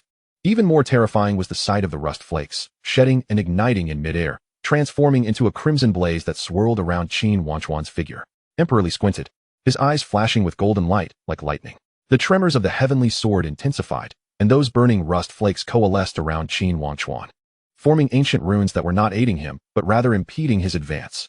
Though the opportunity was great, should this continue, the consequences could be dire. It would be wise to withdraw. Within his sleeve, the sword intent darkened, a strand of will powerful enough to sever the galaxy taking shape. At that very instant, the void suddenly split open. A colossal hand reached forth, effortlessly extinguishing this strand of sword intent. Old Qin. Emperor Li's pupils constricted as he turned to the increasingly solid figure beside him, draped in a dark robe, his eyes holding the essence of the sun and moon. It was none other than Qin Tai. Let him continue. Qin Tai stood with his hands clasped behind his back, the temporal rifts upon his dark imperial robe swirling like a dragon. His gaze pierced through the layers of restrictions surrounding the sword mound, landing upon the figure still inquiring. As he spoke without turning his head, do not even think about it. The sword intent from Emperor Li surged once more, his imperial might resonating, causing the entire Li clan to tremble. The heavenly sword and the sword mound were the very foundation of my Li family. Any misstep could lead to calamity. You owe me a favor from years past over the clouds. Qin Tai finally turned his head slightly, his eyes swirling with the images of the sun and moon. His voice calm, yet imbued with an irresistible power. Today, it must be repaid. Emperor Li paused. You intend to use that favor here? Why not? A slight smile graced Qin Tai's lips as his gaze returned to the depths of the sword mound. I have glimpsed a fragment of the future. It is a future of unparalleled brilliance. Humph. Emperor Li scoffed, retracting his sword intent as his sleeves billowed. If you perish within, do not blame me. Fear not. Qin Tai stood with his hands clasped behind his back, the temporal rifts upon his dark imperial robe suddenly glowing brightly. Others may be unaware, but Qin Tai was fully cognizant of Qin Wangchuan's extraordinary capabilities, as well as the profound secrets he harbored, to say nothing of his celestial bones, which would ensure his safety. Their gazes met in the air, an intangible pressure causing the clouds within 1,000 miles to solidify. Below them, the sword mound trembled more violently, as if responding to the struggle between these two sovereigns. Chapter 52, Rising with the Sword, Not Ending with the Sword. Qin Wangchuan continued his ascent, unwavering. Along the way, obstacles did indeed weigh him down, yet simultaneously, he felt a force aiding him. He could not discern what it was, only sensing that each time he answered, his body was nourished by an inexplicable energy, akin to that of ancestral swordsmen. He focused solely on his path, unmindful of how long he had walked, until the surrounding silence enveloped him. The resonant inquiry that had lingered in his ears now faded into oblivion. At the end of the sword mound stood a figure strikingly similar to himself. The same brows, the same form, even the creases of the robes were indistinguishable. Qin Wangchuan furrowed his brow, pondering, another trial? Yet soon, he sensed something amiss. The aura surrounding the figure did not mirror his own, but was intertwined with the colossal sword above, imbued with an ancient and unfamiliar rhythm. It seems you have sensed it. The opposite Qin Wangchuan suddenly smiled, his voice ethereal, uncharacteristic of human speech. He raised his hand, lightly tapping the void, and the massive celestial sword above emitted a sudden hum, the rust shedding at an accelerated pace, the gilded blade radiating blinding brilliance. I am the spirit of this sword. The voice echoed, not human, but rather reminiscent of the resounding notes of a sword. I have taken form as you for the sake of conversation. No sooner had the words left his mouth than his figure shimmered with rippling light, gradually fading like a reflection upon water. As the brilliance swirled, a white-clad fairy appeared gracefully. She lightly touched the void with her delicate feet, her flowing white sleeves dancing without wind, surrounded by twinkling starlight like fireflies. Those once menacing blood-red runes transformed into crimson petals, blooming with each step she took. If you dislike this appearance, I can revert to my true form. She spoke softly, her eyes like swords, piercing into the hearts of men. Qin Wangchuan did not respond, but turned to survey his surroundings. At this moment, he stood at the pinnacle of the sword mount. Looking down, the once towering sword mountain appeared minuscule, the layers of sword mounds crawling beneath him like ants. In the distance, the members of the Li clan gathered like dark dots, gazing upward, their faces etched with shock and disbelief. Further still, Emperor Li and Qin Tai hovered in the air, their imperial might overwhelming yet appearing so distant. Above, the colossal sword hung near at hand, its gilded blade radiating blinding light, the ancient patterns writhing as if alive, whispering of some primordial secret. However, as Qin Wangchuan approached, he suddenly realized. This sword was not merely suspended in place. It had pierced through the very fabric of this world. The blade thrust forth from the infinite void, tearing the heavens apart with a raw, almost violent force, creating an eternal rift in the sky. The space surrounding the sword warped and shattered. Dark fissures spreading like a spider's web, yet bound by an unseen force, unable to collapse further. It stood there abruptly, like an uninvited deity, exerting absolute power over this realm. The blade hung low, and as Qin Wangchuan looked up, he could not see its end. The hilt seemed to extend into another world. Or perhaps it served as a bridge connecting two realms. This, even for his seasoned heart, he could not help but feel shaken. What kind of celestial sword was this? It was unmistakably a blade of divine retribution from beyond the realm. Is this the end? Qin Wangchuan inquired softly. The woman shook her head. For you, perhaps it is merely the beginning. She lightly tapped the void, causing ripples to emerge. In an instant, the myriad ancient swords covering the sword mound trembled in unison, emitting a mournful sword chant. The next moment, countless blades shot up from the ground, suspended in midair as if summoned, their tips pointing downward, as though bowing in reverence to some supreme existence. As the sword rain dispersed, the long-buried truth below was revealed. A pitch-black altar obstructed the overwhelming sword intent. The altar was shaped like a nine-pointed star, each point locked by a shattered bronze chain, the ends disappearing into the void, leading to an unknown destination. The altar's surface was etched with obscure ancient symbols, which were not static but moved across the stone as if alive, sometimes forming dragons and serpents, at other times crystallizing into stars. The white-clad fairy smiled subtly. As her sleeves brushed, the moving symbols suddenly froze, coalescing into 9 ferocious dragon shadows entwined around the altar. As you can see, she spoke, her eyes shimmering with starlight, tinged with a hint of mockery. This is an altar. Her delicate hand suddenly pointed at Qin Wangchuan's heart. And you are the sacrifice. As her words fell, the air seemed to solidify, and the ancient symbols began to swirl rapidly. Yet, in the face of such a turn of events, Qin Wangchuan's eyes remained clear, even carrying a hint of calm understanding. Senior, you jest. Qin Wangchuan suddenly chuckled lightly, stepping forward to trace the symbols with his fingertip. For an altar of this caliber, to offer a sacrifice of someone as inconsequential as me would be rather petty. Inconsequential? The fairy's gaze narrowed slightly. It seemed you remain unaware of your unique nature. No sooner had she spoken than the symbols Qin Wangchuan had touched sprang to life, entwining around him like a spirit serpent, resonating with the celestial bones within him. In that instant, a brilliant light illuminated the entire sword mound. Qin Wangchuan, you were born to face catastrophe. As she raised her hand, the symbols coalesced in her palm, forming an ancient chessboard representing the heavens and the earth, the rhythms of the pieces reflecting the essence of the stars. It is rather amusing. Your Qin family seeks to return to your roots, yet none are aware of the terrifying existence you have summoned. With a gentle lift of her hand, the pieces on the chessboard began to float, intertwining in the void to form a vast star map. At the center of the star map, a chaotic ocean suddenly stirred. Sit.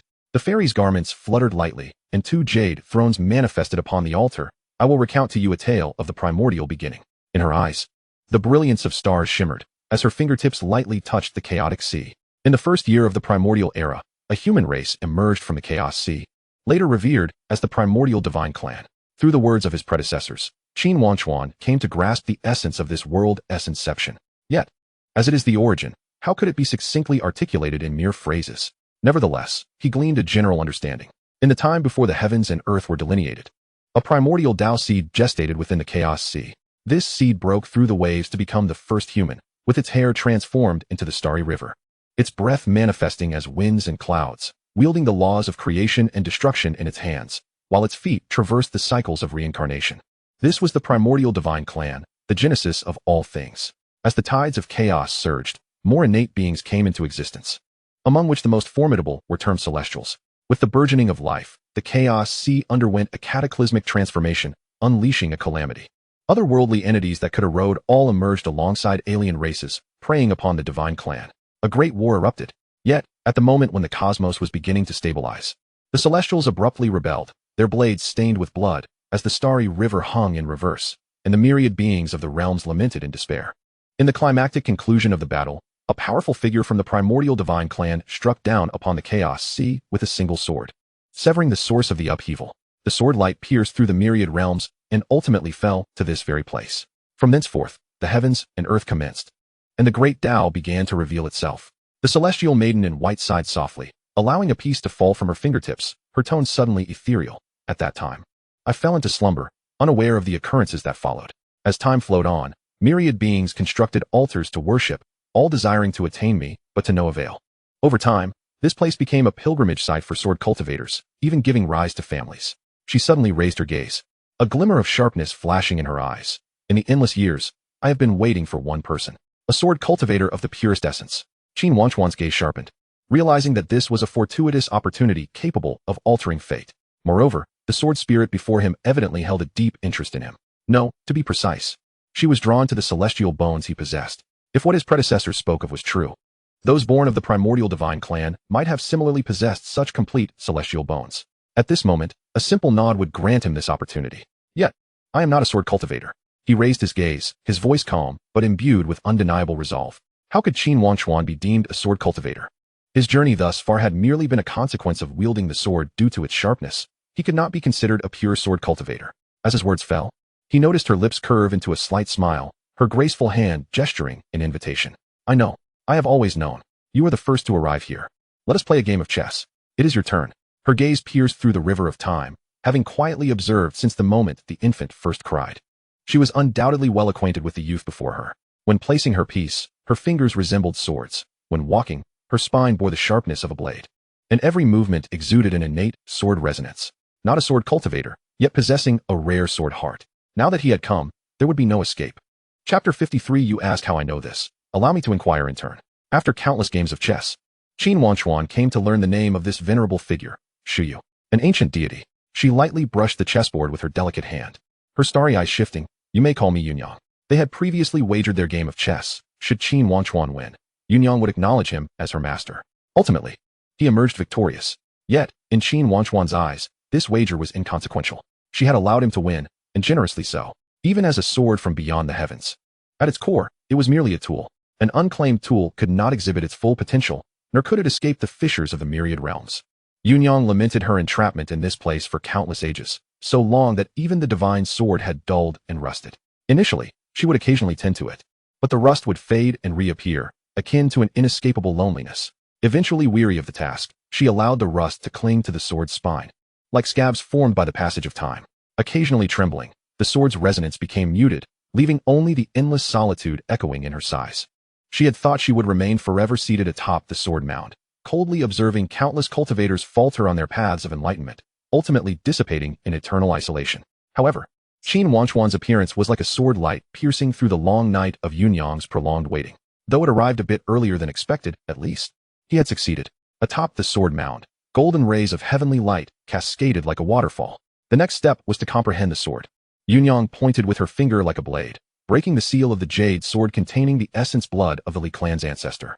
The essence blood transformed in an instant, becoming a small blood sword that slowly floated, cradled in Qin Wangchuan's palm. He then seated himself cross-legged, closing his eyes to contemplate the sword.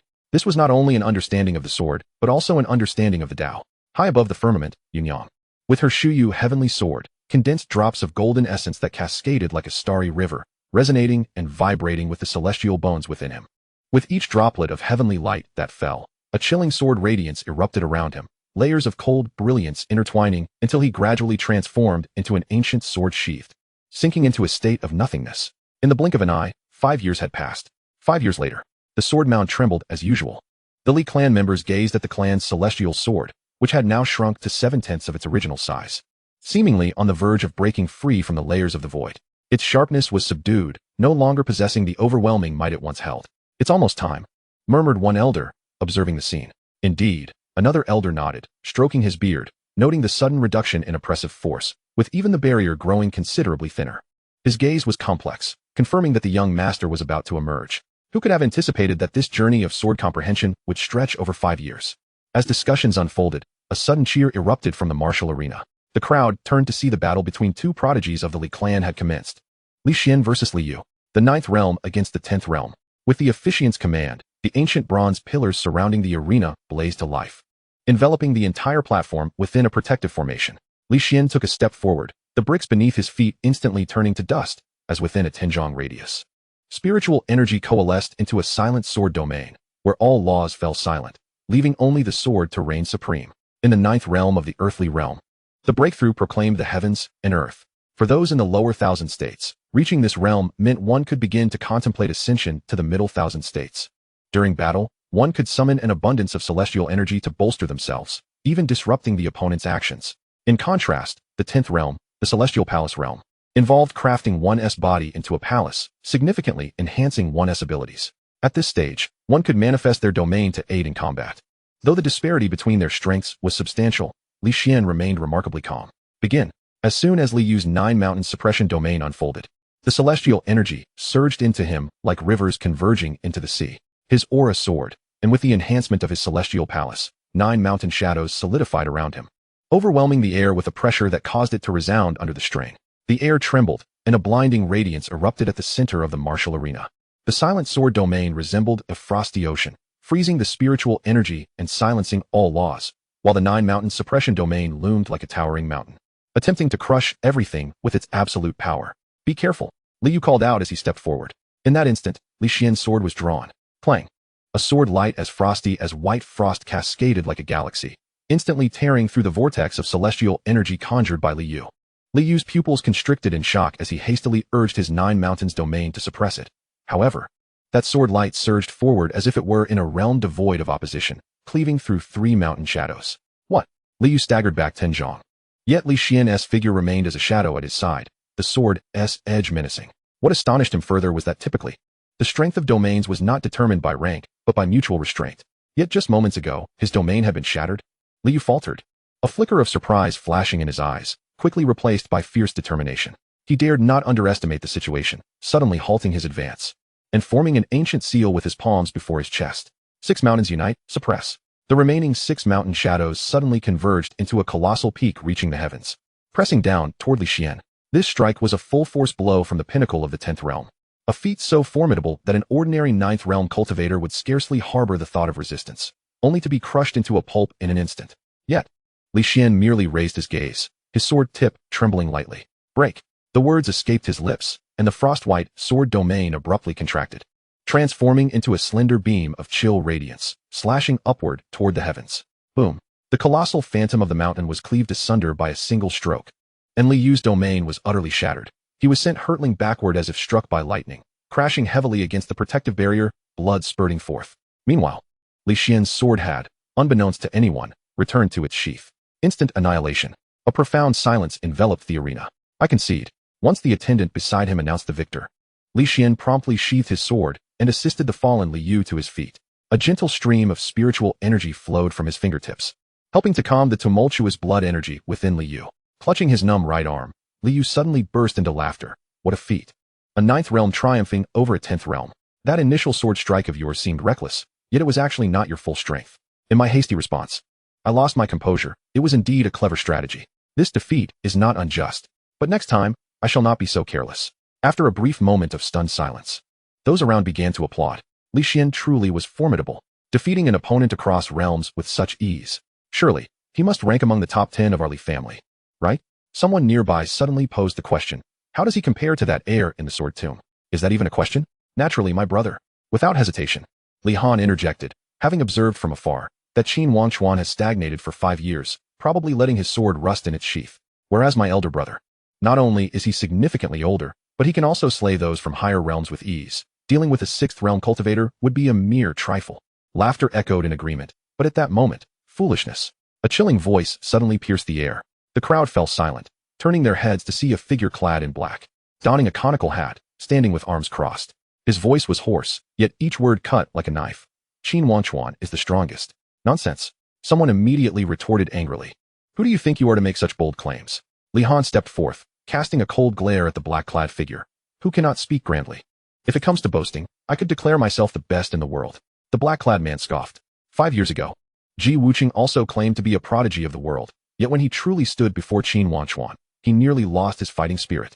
Against a talent like Qin Wangchuan, not even one Li Xian could match, let alone 1,000 or 10,000 of them. This friend, Li Xian, had somehow arrived just outside the fray, his sleeves fluttering without wind. Are your words not a bit too harsh in my presence? He had no intention of engaging in such disputes, but he had indeed crossed swords with Ji Wuqing. Ji, a prodigy of the Ji family, had triumphed across realms since the age of 5. How could he possibly lose his fighting spirit against someone younger than himself? Such slander. Might I ask your name, friend? The black-clad figure merely chuckled coldly, lifting his hat to reveal a youthful visage brimming with sharpness. Ji Wuqing, he whispered, how would I know otherwise? Chapter 54, The Lost Realm of Antiquity, the Celestial Realm. Ji Wuqing. Gasps erupted from the crowd. Time flowed on, and the once slightly inexperienced 13-year-old at the banquet had now blossomed into the radiant 18-year-old prodigy. Over the past 5 years, Ji Wuqing had traversed the state, conquering 36 cities and defeating countless renowned experts. Even those of a couple of realms above him could hardly withstand his battle prowess. His name had long since spread throughout the celestial courts. Yet, unbeknownst to many, ever since he learned of Qin Wangchuan's seclusion, he had been intentionally lingering around the Li family. It's really him. A young disciple pointed excitedly at the black-clad figure, seemingly astonished to encounter him here. Ji Wuqing casually donned his hat again, preparing to leave. But before departing, he turned to Li Xian, a sharp smile gracing his lips. If you do not believe me, feel free to challenge him. He should not refuse. Just don't blame me for not warning you. For ordinary folks, battling across realms is already a feat of supreme genius. Yet, there are still differences among prodigies. With your current level, encountering him is akin to a frog in a well looking at the moon. In your lifetime, you will struggle to comprehend the entirety. With that, Ji Wuqing turned to depart. He was not inciting conflict. He merely spoke this way to everyone after that. No matter how invincible one may be, they are still inferior to a single heir of Qin Wangchuan. Clearly, he had become somewhat of an admirer. Li Xian stood with his hands clasped behind his back, his gaze following Ji Wuqing's retreating figure, his fingertips unconsciously tapping on the sword sheath. Qin Wangchuan. He frowned slightly. At 28 years of age, he should not be so concerned about a mere 15-year-old junior. Yet Ji Wuqing's words struck him like a thorn, quietly embedding themselves in his heart. A true prodigy should not fear the battle ahead. He chuckled softly, the intent of his sword swirling in his eyes. What concerned him even more was that this lad had been comprehending the sword for 5 years. His realm stagnated, while he himself had made tremendous strides over the past 5 years, defeating foes across realms with remarkable ease. If the rumors held true, that youth possessed extraordinary talent. Li Xian suddenly laughed heartily, his sword energy soaring into the sky, sending leaves swirling around him for 10 paces. This battle, he mused, must not be missed. Elder brother? Li Han sensed his unusual demeanor and was about to speak. Boom. A thunderous roar erupted from the direction of the sword tomb, shaking the entire Li family grounds. The crowd, filled with fear, looked up to see the ancestral sword, which hovered above the sword tomb, shrinking inch by inch before vanishing entirely. Even more terrifying was the void that emerged in its place, voraciously consuming everything around. Rocks, trees, even light, were mercilessly drawn into the black hole-like vortex. This was not mere emptiness, but the ancient boundary of myriad realms. The 10 celestial courts, being the closest realm to the outer domain, would face dire consequences should the boundary shatter. Not good. An elder cried out in alarm. Those things are about to emerge. Before the words had barely left his lips, a multitude of pitch-black claws, each emanating a corrosive glow, surged forth from the rift in the void. Following them were twisted limbs, spiky backs, and countless crimson, slitted eyes, all opening in unison within the darkness. Yet they had come to the wrong place. This was one of the 3 great imperial clans. I will hold them off. You all take the chance to mend the rift. Do not delay, or else this area will be devoured. Just as an elder was issuing commands, humph. A light snort reverberated like thunder, freezing the very heavens. The ghastly creatures, poised to attack, were instantly reduced to ash. A towering figure stepped through the air, each footfall resonating with ethereal rhythms.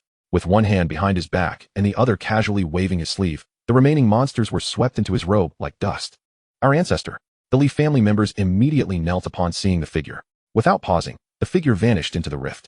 Moments later, a deafening roar erupted from within, only to be abruptly silenced. When the Li family's celestial emperor re-emerged, he held a grotesque head the size of a small mountain in his left hand, while with a flick of his right sleeve, boom, hundreds of alien creatures imprisoned in a golden cage crashed heavily to the ground, shattering the arena's blue bricks.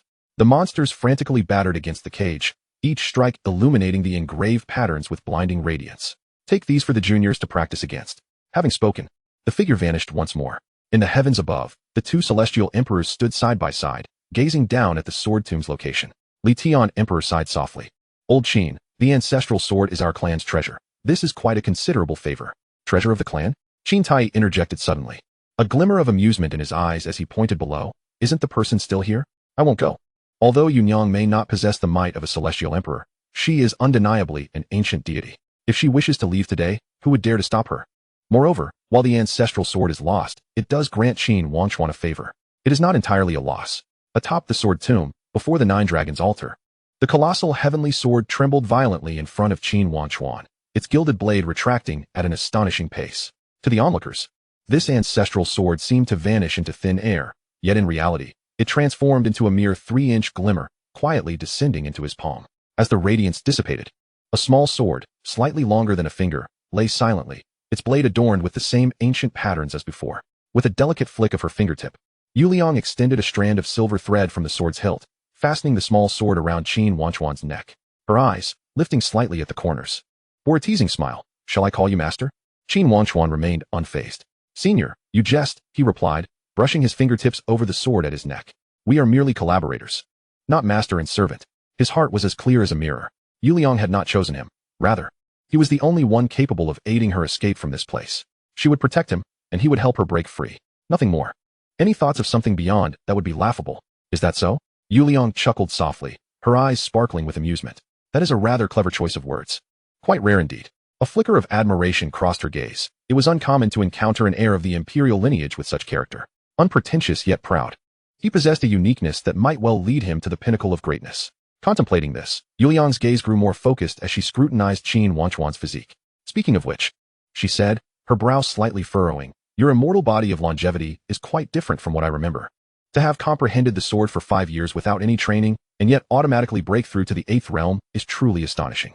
Suddenly, her eyes met his with a glimmer of curiosity. Have you gained any insights? Qin Wangchuan shook his head slightly. Over the past 5 years, he had comprehended the sword using a drop of blood from the ancestral Li family, yet that towering sword light in his mind remained elusive, flickering in and out of clarity. It felt as if he had grasped something, yet it was like viewing a flower through a mist. He remained separated from true understanding. As they spoke, they descended, the once prolonged journey through the sword tomb now feeling remarkably light. At 15 years old, reaching the 8th realm was indeed extraordinary. Even in ancient times, Yuliang floated behind him, her delicate hand brushing aside her loose hair, her starry eyes sparkling with mischief. But little one, you can become even stronger. The system you are currently practicing is but a truncated version of the ancient ways. With a graceful lift of her hand, she conjured an ancient resonance, outlining 3 ethereal gates in the air. First, your immortal body of longevity is already an ultimate physique. Second, I have witnessed the steadfastness of your will. But the most challenging aspect is the third. At the completion of the 8th realm, you must find that celestial gate where the heavenly path and dragon fate converge. At that moment, you must use your body as the key to knock upon the gate, thereby ascending to the realm of the celestial beings and proclaiming your presence to the universe. Do not underestimate this step. Of 10 who ascend, half will perish. And there is no second chance. The convergence of the heavenly path and dragon fate? Perhaps the eternal dynasty of Zhongzhou meets that criterion, Qin Wangchuan noted inwardly, planning to visit the eternal dynasty in the future. Before long, they arrived at the entrance of the sword tomb, where not only members of the Li family were present, but also several from the Qin family. One might mistakenly think the Qin family had come to wage war. However, the first figure to catch his eye was somewhat unexpected. As Qin Wangchuan stepped out of the sword tomb's barrier, the mountain wind swirled the fallen leaves around him. Fifth sister Qin Xingzheng sat beneath an ancient tree, the ever-present companion imperial sword resting across her lap, lost in thought as she gazed at a withered branch above. Clad in white garments as pure as snow, she remained oblivious to the few bamboo leaves caught in her hair. Qin Wangchuan approached, nodding slightly towards the figure in white. Fifth sister. Qin Xingzheng trembled slightly, as if awakening from a distant realm of swords. Slowly turning, her unfocused gaze sharpened as she recognized the person before her. Ah, you have emerged. I was here comprehending the sword and waiting for you. Did you gain anything from your journey? Qin Wangchuan shook his head. I see, Qin Xingzheng replied, rising and shaking off the leaves from her attire. I too found little of worth. It seems the so-called heavenly sword of the Li family is nothing extraordinary. At her words, dozens of Li family members turned their piercing gazes upon her. Sister, must you speak so openly? They thought, though they dared not voice it aloud. Despite her seemingly naive demeanor, Qin Xingzheng was indeed a formidable sword cultivator. At a previous sword discussion, she had single-handedly suppressed 9 clans, leaving none daring to step onto the stage. After 10 years of silence, her first strike resonated for a decade. Qin Wangchuan surveyed the crowd, his gaze sharp as a sword, ultimately landing on Li Qingwan. He tilted his head slightly, his voice calm. Where is Yi Jianwei? Your little maid? Qin Qingzheng blinked slowly. She has gone to the outer misty forest for trials as usual. During the days you were absent, she fought ferociously against fierce beasts, returning each time drenched in blood, enough to fill several large vats. Qin Wangchuan nodded. Indeed, Yi Jianwei was that kind of person. She was destined to become the future celestial emperor, and even left to her own devices, would find her own way to grow stronger. Li Qingwan stepped forth from the crowd, her long hair, as dark as a waterfall, billowing in the wind. 5 years had passed, and the once innocent girl had blossomed into a stunning beauty. Her brows resembled distant mountains tinged with indigo, and her eyes reflected the moonlit depths of a cold pool. A crystal flower adornment on her forehead added an ethereal touch to her presence. Clad in flowing lunar silk, her garments billowed gently in the breeze. Layers of sheer fabric swirling like mist, shimmering coolly under the sunlight. Though she appeared unworldly, her heart was tethered to one person, longing for his swift return. She rushed towards him, enveloping him in a warm embrace. It's good that you are back, Li Qingwan softly murmured. Her voice, still crisp and clear as frost, revealed a hint of tenderness in its final notes. Qin Wangchuan felt a deep sigh escape from her. The onlooking Li family members were accustomed to this display, while some from the Qin family stood in stunned silence. Li Qingwan, who had once subdued countless prodigies in her youth, now captivated many a talented man with her extraordinary beauty. Even with her engagement to the 9th son of the Qin family announced to the world, she remained a celestial figure in the eyes of many. It was only then that they realized the lofty celestial maiden could also shed her cold demeanor, revealing a tender attachment for one, truly worthy of the 9th son. All the members of the Qin family silently raised their thumbs in admiration. Even Ji Wuxian, observing from a distance, felt a spark of excitement in his eyes, clenching his fists. To have captured such a woman, you are indeed remarkable. However, some keen observers, like Li Xian, focused more on Qin Wangchuan's strength. Li Xian's gaze, sharp as a sword, fixated on Qin Wangchuan, pondering. His aura is slightly weaker than mine. He must be around the 8th realm. 5 years of sword comprehension have not stalled. It seems the immortal body of longevity truly lives up to its reputation. But then again, I can battle beyond my realm, especially since he is a level below me. Li Xian contemplated with a slight smile at the corner of his mouth, a burgeoning battle intent glimmering in his eyes. In terms of age, I am 13 years his senior. In the realm of combat experience, he is far inferior to me. This battle, I possess a 90% chance of victory. With this thought, he stepped forward, lowering his brow slightly, his voice resonating like the clash of gold and iron. Prince Qinjiao, though it may seem somewhat abrupt, might I have the honor of engaging in a friendly spar with you? This marked Li Xian's first act of deference, not out of fear of Qin Wangchuan, but rather an awareness that challenging someone so recently emerged from the sword tomb might be perceived as lacking in decorum. He had never been one to disregard such nuances. Yet, the fervor within him reached a crescendo, and his hands itched with anticipation. Li Xian, Li Qingwan stepped forward, her gaze icy as she regarded the defeated opponent, an unmistakable protectiveness emanating from her. He has just returned and needs time to recuperate. However, she was abruptly pulled back by Qin Wangchuan, the force of his grip causing her to collide unceremoniously against his chest. In that instant, her breath caught, and she realized that the man she once viewed as a younger brother, who had stood a head shorter than her, could now envelop her entirely within his embrace.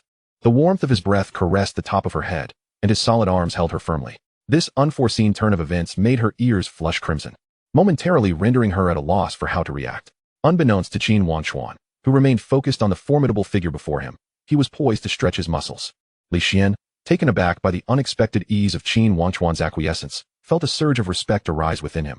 Thank you, young master. Then please accompany me to the training grounds.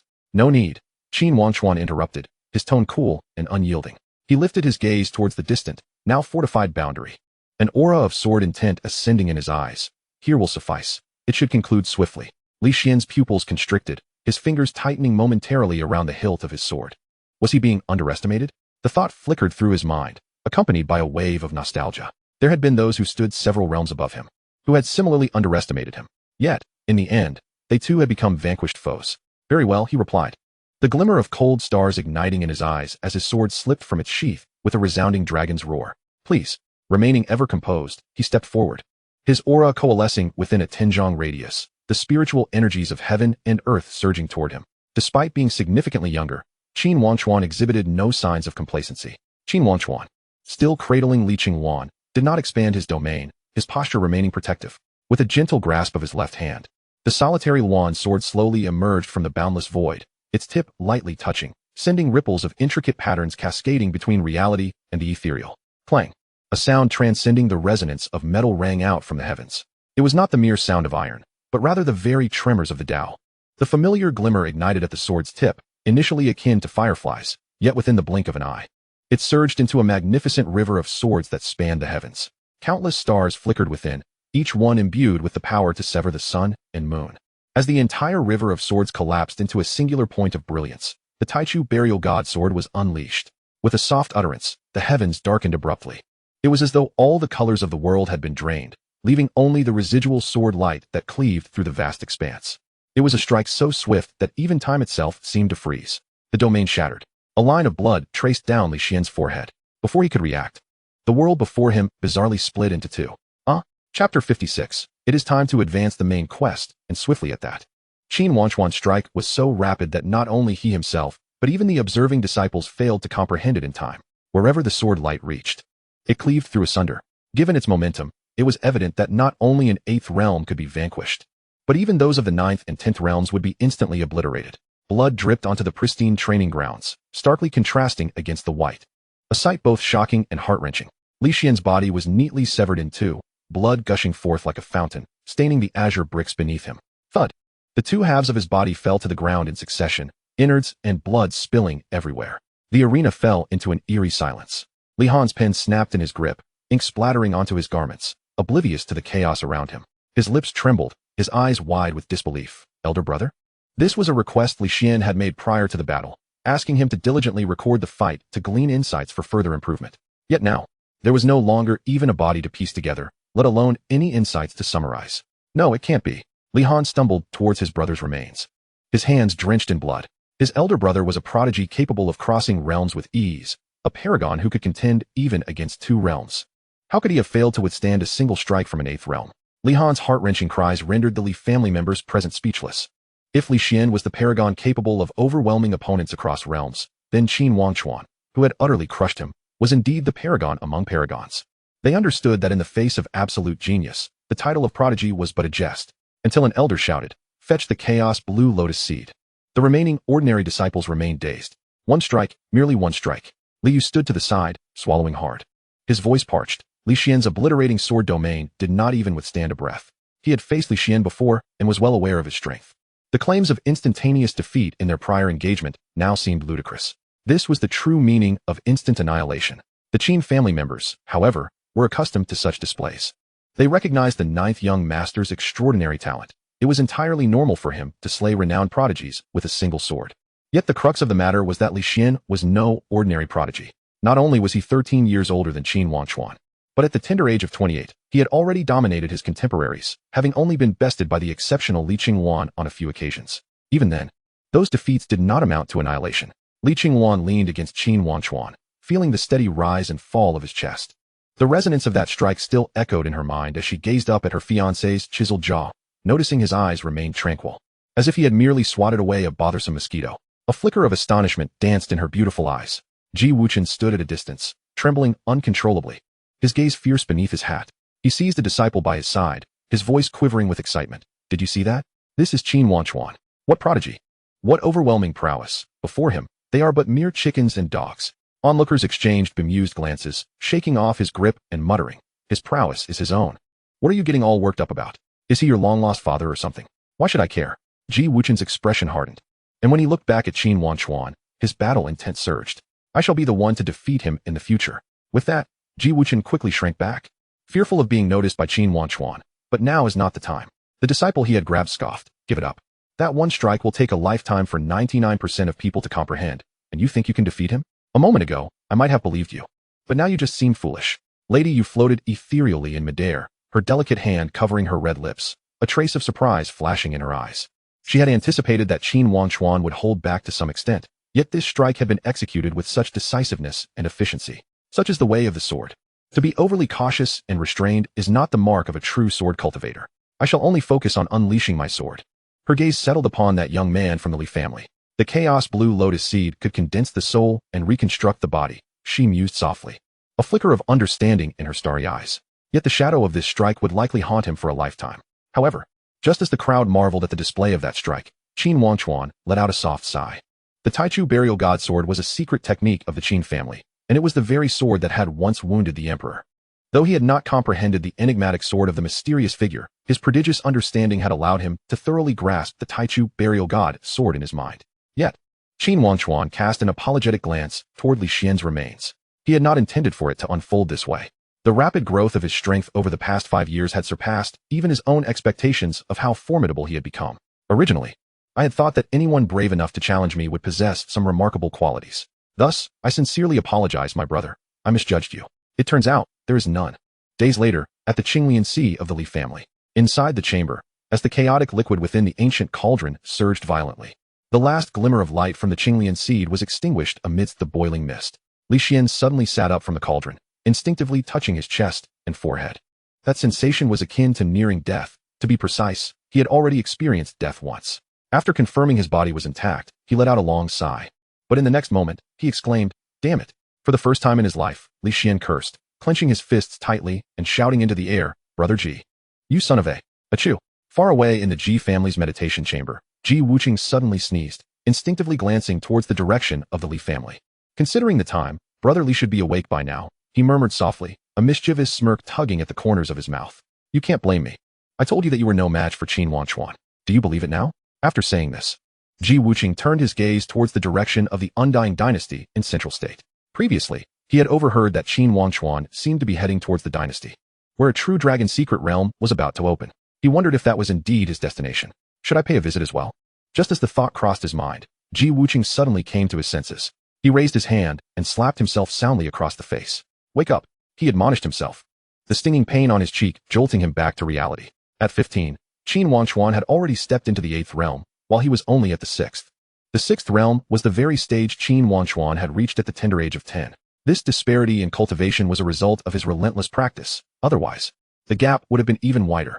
Ji Wuqing clenched his fists, his knuckles turning white. A mere 3-year difference, yet it spanned a chasm of 2 realms.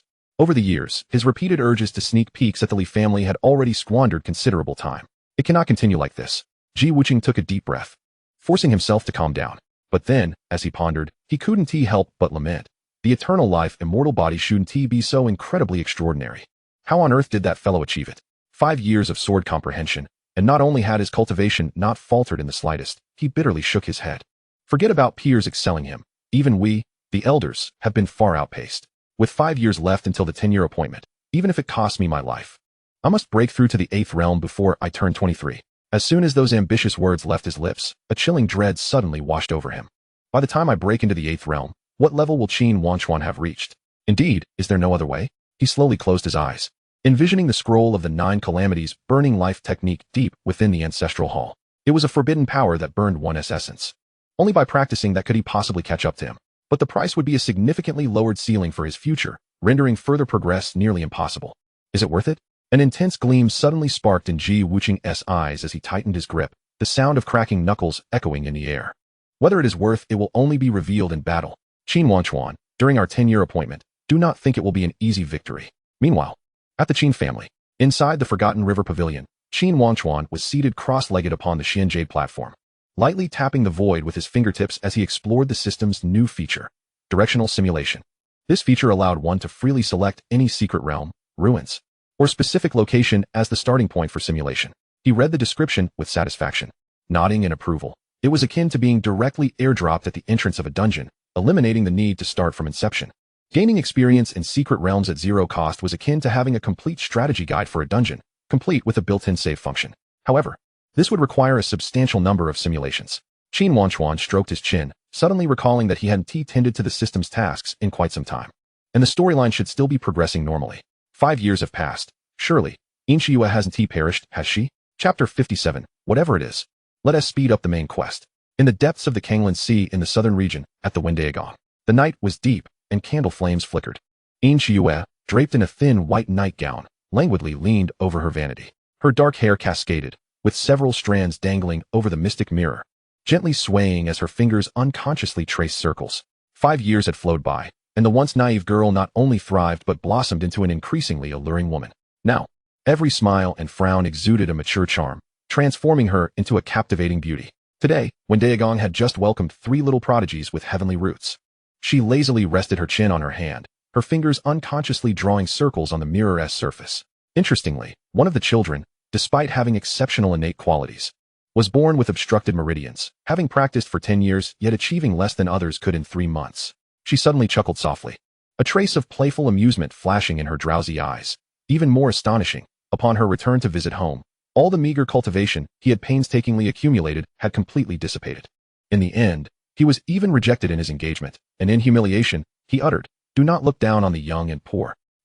And that old pine tree in the back mountain gained spiritual awareness last night, clamoring to become the protector elder." For 5 years, Qin Wangchuan had nightly confided such trivial matters to the mirror, which, though always cold and unresponsive, had never deterred her from her daily ritual. Suddenly, the mirror rippled. Qin Wangchuan, the cool voice startled her, causing her elbow to slip, and her chin struck the table with a resounding thud. As she gasped in pain, she caught sight of the face she had longed for in the mirror. Another dream. She self-deprecatingly closed her eyes, pressing her forehead against the cold surface of the mirror. Yet this time it felt more vivid than ever. Qin Wangchuan. It was only when the youth's voice, both strange and familiar, resonated again that she jolted upright, fully awake. The mirror distinctly reflected the figure she had yearned for, simply gazing at her. Her jade-like fingers tightened suddenly, and Qin Wangchuan leaned in closer to the mirror, her hair ornaments swaying violently. "Young master?" The voice trembled with disbelief, the honorific forgotten.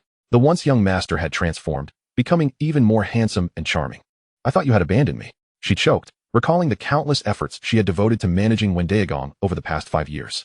During this time, she had naturally faced life and death crises, and fortunately, she had the precious treasures left by the young master. "Wangchuan, enough," Qin Wangchuan interrupted her, continuing, "Prepare yourself.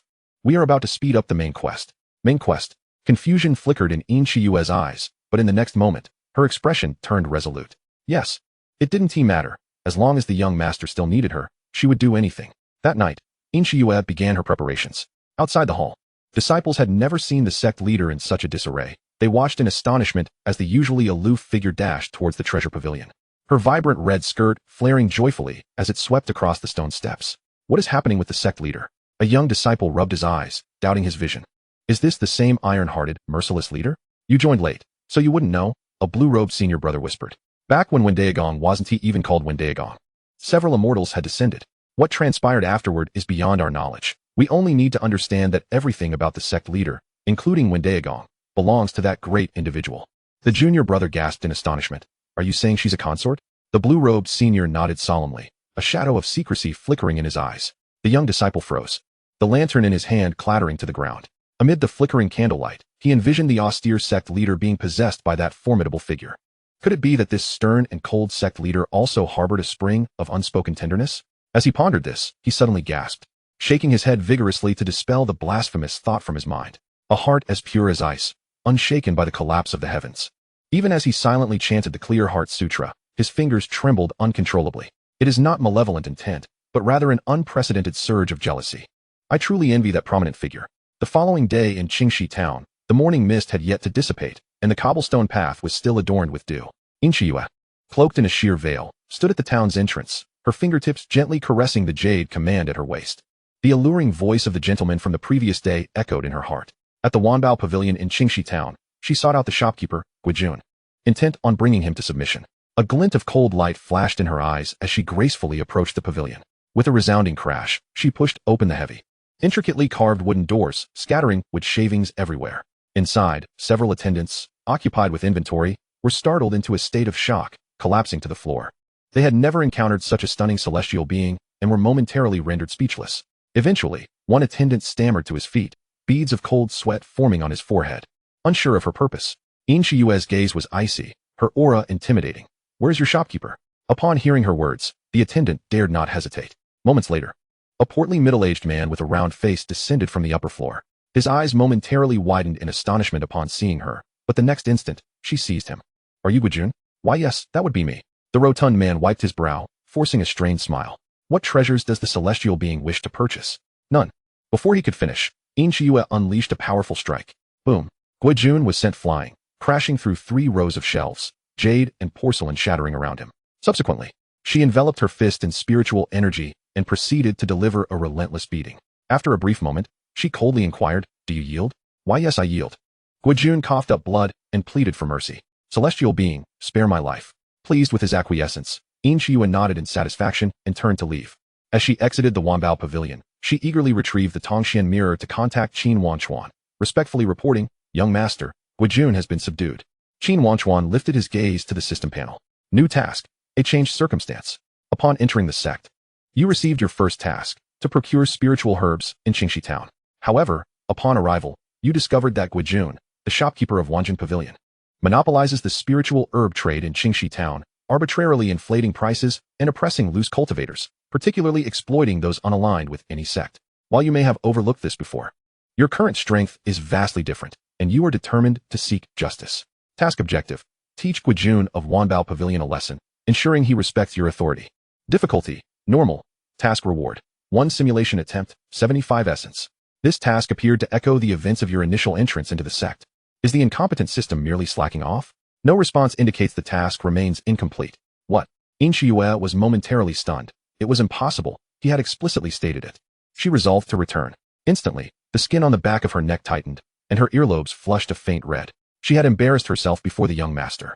Anger surged within her as she swiftly turned back toward the Wanbao Pavilion. Bang! The doors, which had just been set right, were once again violently kicked open. Guijun, who had been applying medicine behind the counter, was so startled that he tumbled off his chair upon seeing her. "See, celestial being, why are you here again?" Regardless of the shopkeeper's protests, she delivered yet another round of ferocious blows. The attendants had already fled in terror, and Guijun was curled up in a corner, trembling. "Do you yield?" Inshiyue demanded coldly. "I yield. I truly yield." Guijun lamented, his face contorted in despair. "Take anything you desire, celestial being, just spare me. I desire nothing." She gathered sword energy at her fingertips, preparing to strike Guijun once more. Guijun froze, bewildered. "What? I am not Guijun. I am his brother." Tears of frustration welled in Guijun's eyes. "Guijun is next door at Wanjin Pavilion. I am his older brother." Inshiyue Wanjin Pavilion? Chapter 58. A flickering ember awaiting extinguishment. When shall you illuminate the world? Yet it was clear. Inshiyue perused the Jade command, and suddenly recalled a terrifying fact. Last night, as the young master had given her instructions, a strand of ink-black hair had fallen across his forehead, causing her heart to tremble and her thoughts to drift. She had misheard. The air grew heavy with tension. Inshiyue's lips twitched beneath her veil as she lowered her head to question, "Why did you not mention this sooner?" She nearly caused another misunderstanding before the young master. Guohuai, on the verge of tears, protested, "But you never asked." Adding to this, "With your knee strike and fist to my face, I couldn't flee nor speak." His grievances were palpable. Inshiyue took a deep breath and turned to leave. In the next instant, she had arrived at the front of Wanjin Tower. Unaware of the unfolding chaos, Guijun was suddenly pinned to the ground, receiving a brutal beating. Blood gushing from his mouth. "See, celestial being, spare me." He struggled to turn over, his face a mask of fear. "I do not know what offense I have committed." "Do you yield?" Inshiyue's voice was chilling. "Guijun, huh?" Smack. Another strike sent him spinning 3 times on the spot, stars dancing before his eyes. "Do you yield?" "Yes, I yield." Guijun clutched his swollen face, nodding frantically, acknowledging his defeat. Though he had no inkling of what had transpired, capitulation seemed the only option. Inshiyue narrowed her eyes. "Do you truly yield?" "Truly. Absolutely." Guijun, on the verge of tears, declared, "If the celestial being commands me to go east, I shall not venture west. If you order me to chase dogs, I shall not pursue chickens." Satisfied, Inshiyue withdrew her hand and turned to depart. Guijun slumped to the ground, gazing at the ceiling, lost in contemplation. Is this the consequence of earning ill-gotten gains? As Guijun lay there questioning his existence, he suddenly heard familiar footsteps approaching. "Brother."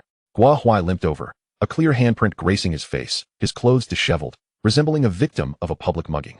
Guijun's eyes widened. "Brother, you too have been beaten?" "I was struck on the head." Guohuai seethed, nearly spitting blood. "And it's all your fault." "Huh? What does this have to do with me?" Guijun was utterly bewildered. "Had you not been engaging in deceitful dealings, trafficking in the black market, and coercing others into signing contracts of servitude, would I have had to endure this beating on your behalf?"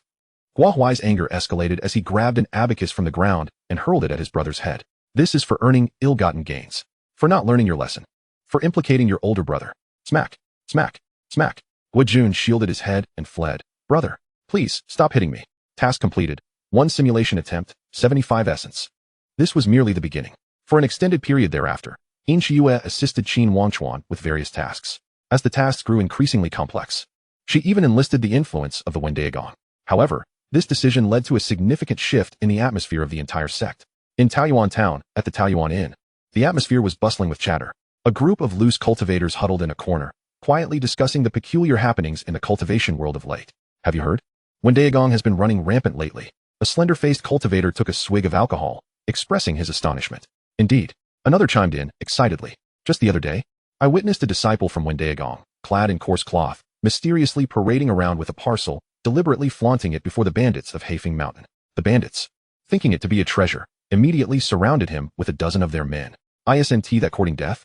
An onlooker interjected. Surely any disciple from Wendaegong could wipe them out with ease?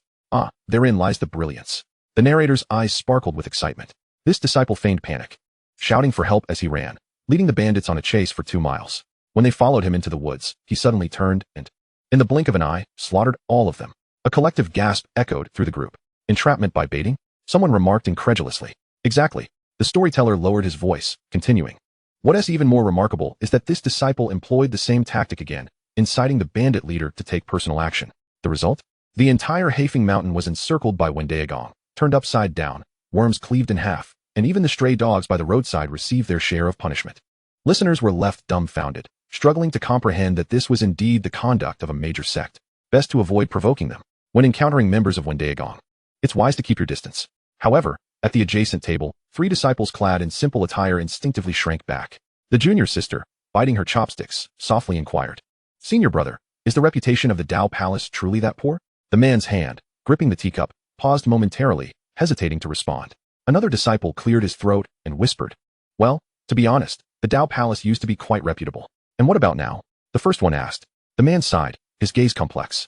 Since the sect leader began assisting that esteemed individual, the reputation has slightly deviated. The junior sister, with an innocent expression, asked, Who is that esteemed individual? The eldest among them, Xiao Yun, replied, It is best not to inquire too much about that esteemed one's identity. It would be beneficial for both of us. Nevertheless, despite the bizarre nature of these tasks, it is evident that the esteemed individual treats us quite well. Xiao Yun's fingertips discreetly brushed against the pendant of a precious vial at his waist. The icy sensation sparked a fleeting glimmer in his eyes.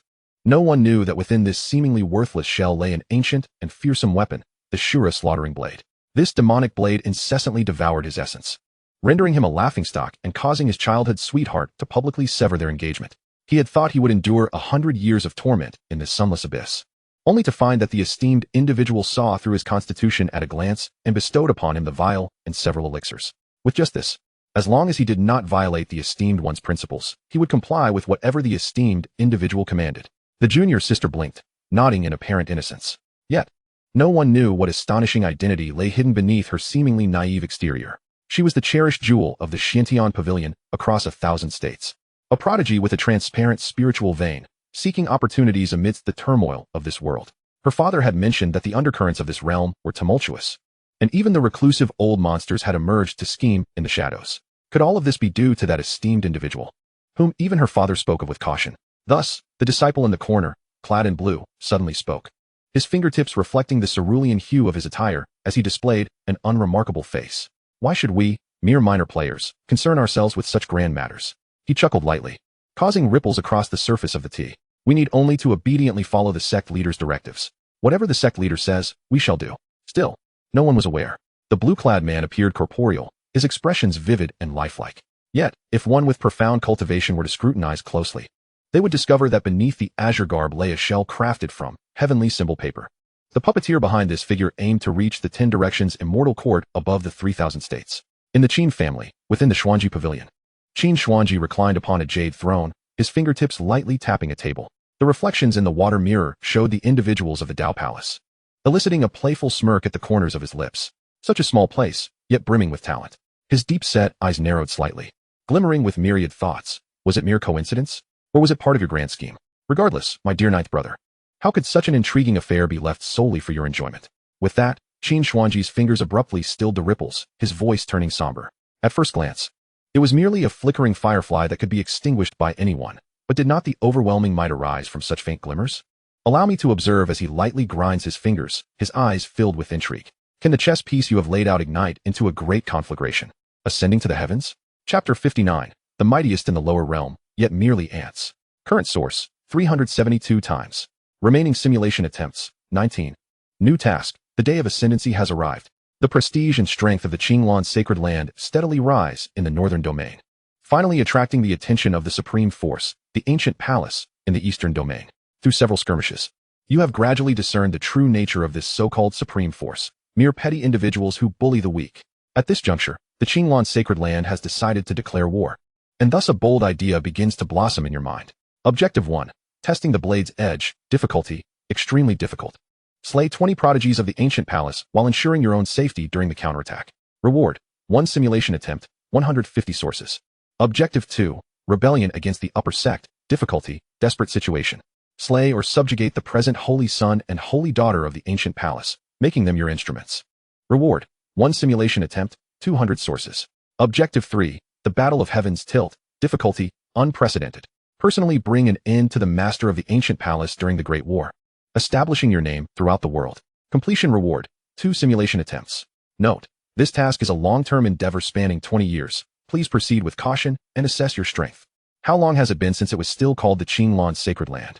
System: it seems you are also lost in your own narrative. Qin Wangchuan gazed at the system's luminous interface, his fingertips lightly tapping the table. After all, this narrative is one of a humble disciple ascending to ultimate supremacy in the world, provided, of course, that Qin Wangchuan does not perish. Shaking his head, he promptly conveyed the tasks to Yin Shiyue. The ancient palace, is it? Yin Shiyue's fingers unconsciously tightened around her clothing, her lips paling slightly.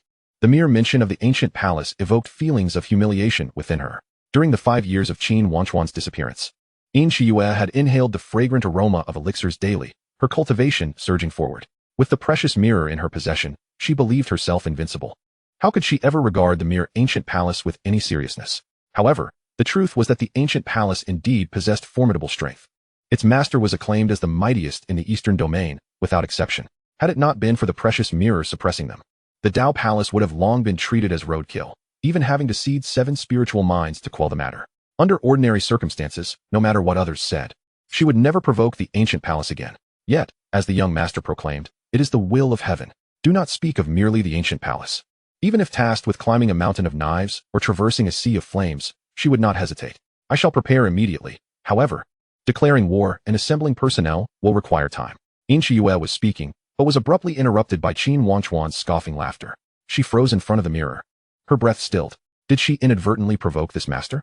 Yin Shiyue immediately straightened her back, lowering her head and holding her breath, not daring to flinch even slightly. Awaiting her fate. Declare war? Qin Wangchuan tapped the mirror lightly, and as the ripples spread, Yin Shiyue seemed to glimpse an illusion of a collapsing galaxy in his eyes. When have you ever seen the heavenly fire ravage the forest, requiring notification to the trees? Power is the best declaration of war. Location.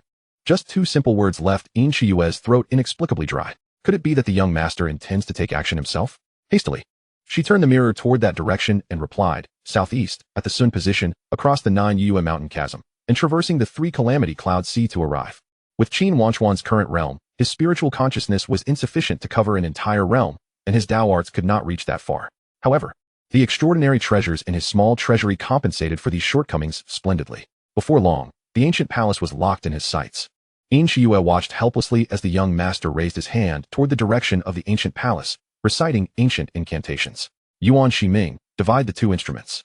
Manifesting through countless tribulations. In the meeting hall of the ancient palace, far in the eastern domain, one elder remarked, I've heard the Dao Palace is causing trouble again? With an enigmatic expression, he crushed the jade slip in his hand. What is there to fear? Another elder scoffed, lightly tapping the table. Even with their treasured artifacts, they were still taught a lesson and had to compensate with 7 spiritual minds. Laughter erupted among the assembly, yet the master of the ancient palace, Missouri Tsongming, wore a solemn expression. Do not be careless. Whether she is truly favored by the immortals remains to be verified.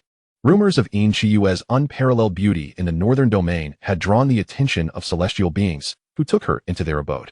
Though the truth of these tales remained uncertain, the existence of her treasured artifacts was irrefutable. Contemplating this, a glimmer of suppressed greed flickered in Imo Tsongming's eyes. Who does not desire treasured artifacts? Yet, the master of Qinglan, Zuanmingzi, had indeed met an untimely end, allowing a mere girl to ascend to power, a situation utterly unheard of. In the face of the unclear and ambiguous, it is prudent to speak and act with caution. If she does not trespass into my domain, we shall remain observant and bide our time, allowing our strength to accumulate quietly. This sentiment resonated with the assembly, who nodded in agreement. They soon engaged in a discussion regarding the peculiar and unfathomable actions undertaken by the Hall of Inquiry. Suddenly, Imo Tsongming's body stiffened, his pupils constricting sharply as he sprang from his seat, his gaze darting around like a startled beast. The Hall Master? Someone questioned, puzzled. No. Imo Tsongming's voice tightened, repeating emphatically, No. What is amiss? Something feels off. Is it a murderous intent? He muttered to himself. Or is it a gaze? Someone is watching us. His pupils dilated in alarm, cold sweat trickling down his temples. He sensed it. A fearsome presence was observing him, not from outside the hall, nor from any particular place, but from everywhere, as if the very shadows of the hall had transformed into eyes, and every wisp of air had become a probing tendril. As sweat beaded on his forehead, he meticulously scanned the faces of every elder present, as if seeking confirmation of something. The third elder continued to stroke his beard with a derisive smirk, while the fifth elder casually toyed with his teacup, his eyes filled with impatience. The law-enforcing elder even frowned, seemingly regarding Mo Songming's alarm as an overreaction. None of them were aware, save for Mo Songming himself. Only his skin prickled with unease, his bones trembled, and each inch of his being screamed of peril. Mo Songming's throat tightened, his voice emerging as if squeezed from a parched vessel. Do you truly feel nothing? The elders exchanged glances, and one even let out a derisive laugh. Just as the laughter echoed, Mo Songming's pupils shrank to the size of pinheads, an unprecedented wave of terror engulfing him. It felt akin to an ant's instinctive wail when gripped by fear. Flee. This cry, more beastly than human, resembled the final lament of a creature cornered by its predator. But it was too late. The heavens abruptly tore asunder. A colossal black sword, forged from spiritual energy, descended from the void, its blade entwined with chaotic divine light, leaving a trail of ruptured space in its wake. In that instant of the sword's manifestation, all disciples and elders within the ancient hall were crushed to the ground, their bones lamenting under the unbearable weight. Only Mo Songming, the mightiest in the eastern domain, with veins bulging in defiance against the overwhelming pressure, managed to lift his head inch by inch. His bloodshot eyes barely discerned the silhouette of the gargantuan sword. The next moment, darkness consumed all. In the fleeting instant before consciousness faded, Mo Songming comprehended the source of the sword's wrath. It must be the hand of a powerful being from the upper realm. Indeed, a celestial being was casting its benevolent gaze upon the Hall of Inquiry. Chapter 60. The directional simulation commences, the true dragon's secret realm. Master. An elder rushed in, his face ashen as parchment, his voice trembling nearly out of tune. The ancient hall has been obliterated. He collapsed to his knees, his trembling hand offering a jade slip. The entire area felt the weight of his words. A powerful entity had erased the hall from the map of the eastern domain, where the ancient hall once stood. Only a bottomless chasm remained. Inchiwa's mouth fell slightly agape, disbelief swirling in her eyes. This was the second time she had truly grasped Qin Wangchuan's might. The ability to effortlessly erase a top-tier force from across a domain. Amidst her astonishment, an unprecedented sense of security blossomed within her heart. The more formidable Qin Wangchuan became, the more steadfast her reliance in this chaotic world. However, another question soon arose. While serving the young master was indeed an honor, if this continued, she would forever remain a mere reflection in the mirror, gazing at him from afar. Inchiwa suddenly clenched her sleeves tightly, her gaze drawn to the heavens. A flicker of fervor igniting in her eyes. It was not enough, far from it. Task objectives 1, 2, and 3 completed. Current origin, 407 times. Remaining simulation attempts, 23. Qin Wangchuan regarded his 40 times of origin and over 20 simulation attempts with satisfaction, nodding approvingly. This should suffice. It's time to initiate the directional simulation. However, while the numbers appeared ample, they would only allow for 11 simulations in reality. Directional simulation does not consume lifespan, but requires double the number of simulation attempts. If he were to choose, he would prefer to expend lifespan instead. Yet, given the system's inherent limitations, one could not demand too much. Qin Wangchuan promptly pressed the Start Simulation button. Please select the location for the directional simulation. A map materialized on the system panel, centered around him, dotted with several small points. Let us see the Blood Sea of the Rift, the Pill God's medicinal ruins, the ancient battle burial grounds, the Heart's illusion realm, and the True Dragon's secret realm, all quite intriguing. Most of these mystical sites were unfamiliar to Qin Wangchuan. Although he understood their significance, it was crucial to remember that this was direct information provided by the system. How to describe this sensation? It was akin to a naive child awakening after 20 years of ignorance. A wave of relief washed over him. Most options were either too distant or too trivial. Currently, the True Dragon's secret realm seemed the most suitable. True Dragon's secret realm. Information, unknown. Opportunities, unknown. Location, a special secret realm periodically opened by the Central State Dynasty, accessible only to those of qualifying status. Tip: given the humble status of the host, the most likely method to enter is to ambush a qualified individual and assume their identity. Ignoring the system's notifications as per usual, he focused on the term special. He lightly tapped the panel's information, a glimmer of interest passing through his eyes. This secret realm, as I recall, was a vast world established by the first emperor, once home to a true dragon. Most importantly, it resides within the imperial domain, rich in both fortune and dragon luck. A leisurely stroll through it could allow me to directly seek the heavenly gate upon breaking through. A twofold benefit. It's settled then. True Dragon's secret realm. Directional simulation commencing. You are a disciple of the prestigious Hong family in the Central State, named Hong Yi, aged 14, with a cultivation level of the 4th realm. Though still young, your exceptional talent has earned you the title of the most promising candidate to restore the Hong family, thus granting you the opportunity to enter the secret realm for exposure. Your mission in this venture is to seek out a handful of 9 dragon divine fire sand to heal the injuries of the elder in your family. Entering the secret realm, day 0. As you awaited the commencement of the secret realm, someone suggested a friendly competition. An elder leaned in and whispered, "Pay close attention to these prodigies. They are the ones you will aspire to chase in the future." You thought to yourself, am I not a prodigy at home? Who else do I need to chase? But soon, the realization dawned upon you. The prodigy of the Li family struck, effortlessly defeating all challengers with a single sword, leaving no one daring to step forward. Most astonishingly, she was a woman of exquisite beauty.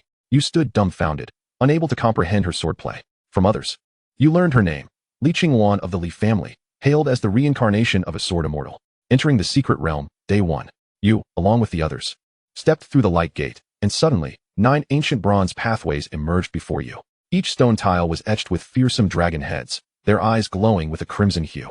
An elder handed you a map, advising, "This is the first trial of the secret realm. Strictly adhere to its directions, or you may meet your demise." You nodded and accepted the map, discovering it detailed the path through the bronze pathways, hard-earned wisdom from your ancestors. Having successfully passed the first trial, you noticed that several familiar faces who had entered the secret realm alongside you had vanished. Entering the secret realm, day 2. Protected by your elders, you veered away from the crowd, moving northward in search of treasures. Entering the secret realm, day 10. The leading elder of your group was dragged away by a monster disguised as a tree. Fortunately, the remaining members acted swiftly, and the elder sustained only minor injuries.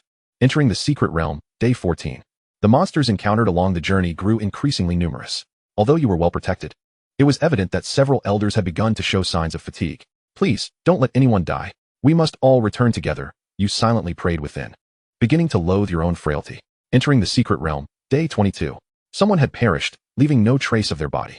Entering the secret realm, day 39. You awoke in the camp as usual, calling out a few times only to discover that the elder who frequently cared for you had vanished without a trace during the night.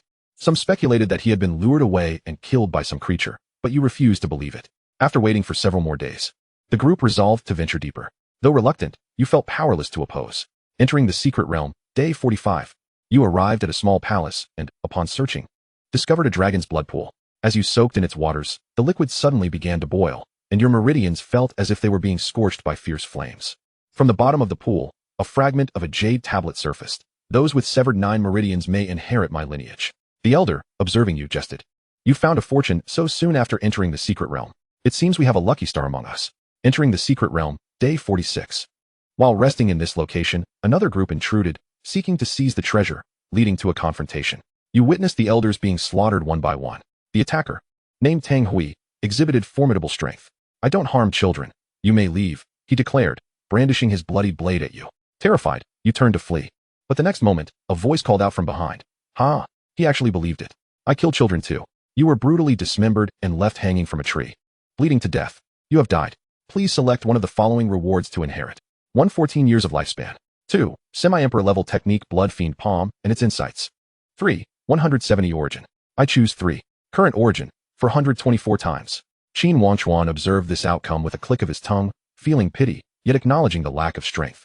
To desire fortune while possessing no power is to gamble with one's life. Generally speaking, the deaths of a few individuals each year within a large family is not a significant matter, as they can ultimately be revived. However, one wonders how many chances the Hong family possesses.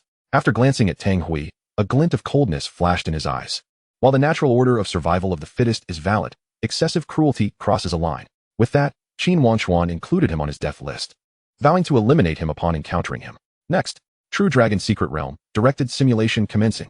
You originally hail from the Chu family, one of the 10 imperial clans, but were expelled for your ruthless actions, having injured or killed several clansmen during sparring, thereafter adopting the name Tang Hui. Qin Wangchuan, abandoning his previous lethargy, exhibited a surge of interest. Oh, Chapter 61, The True Dragon in Cocoon Slumber. You originally hail from the Chu family, one of the 10 imperial clans, but were expelled for your ruthless actions during sparring, having injured or killed multiple clansmen. Subsequently, you adopted the name Tang Hui, possessing a cultivation level of 10 realms. From another secret realm, you learned of an unparalleled treasure for body cultivation within the True Dragon Secret Realm, and with the assistance of the Chu family, obtained a token for entry.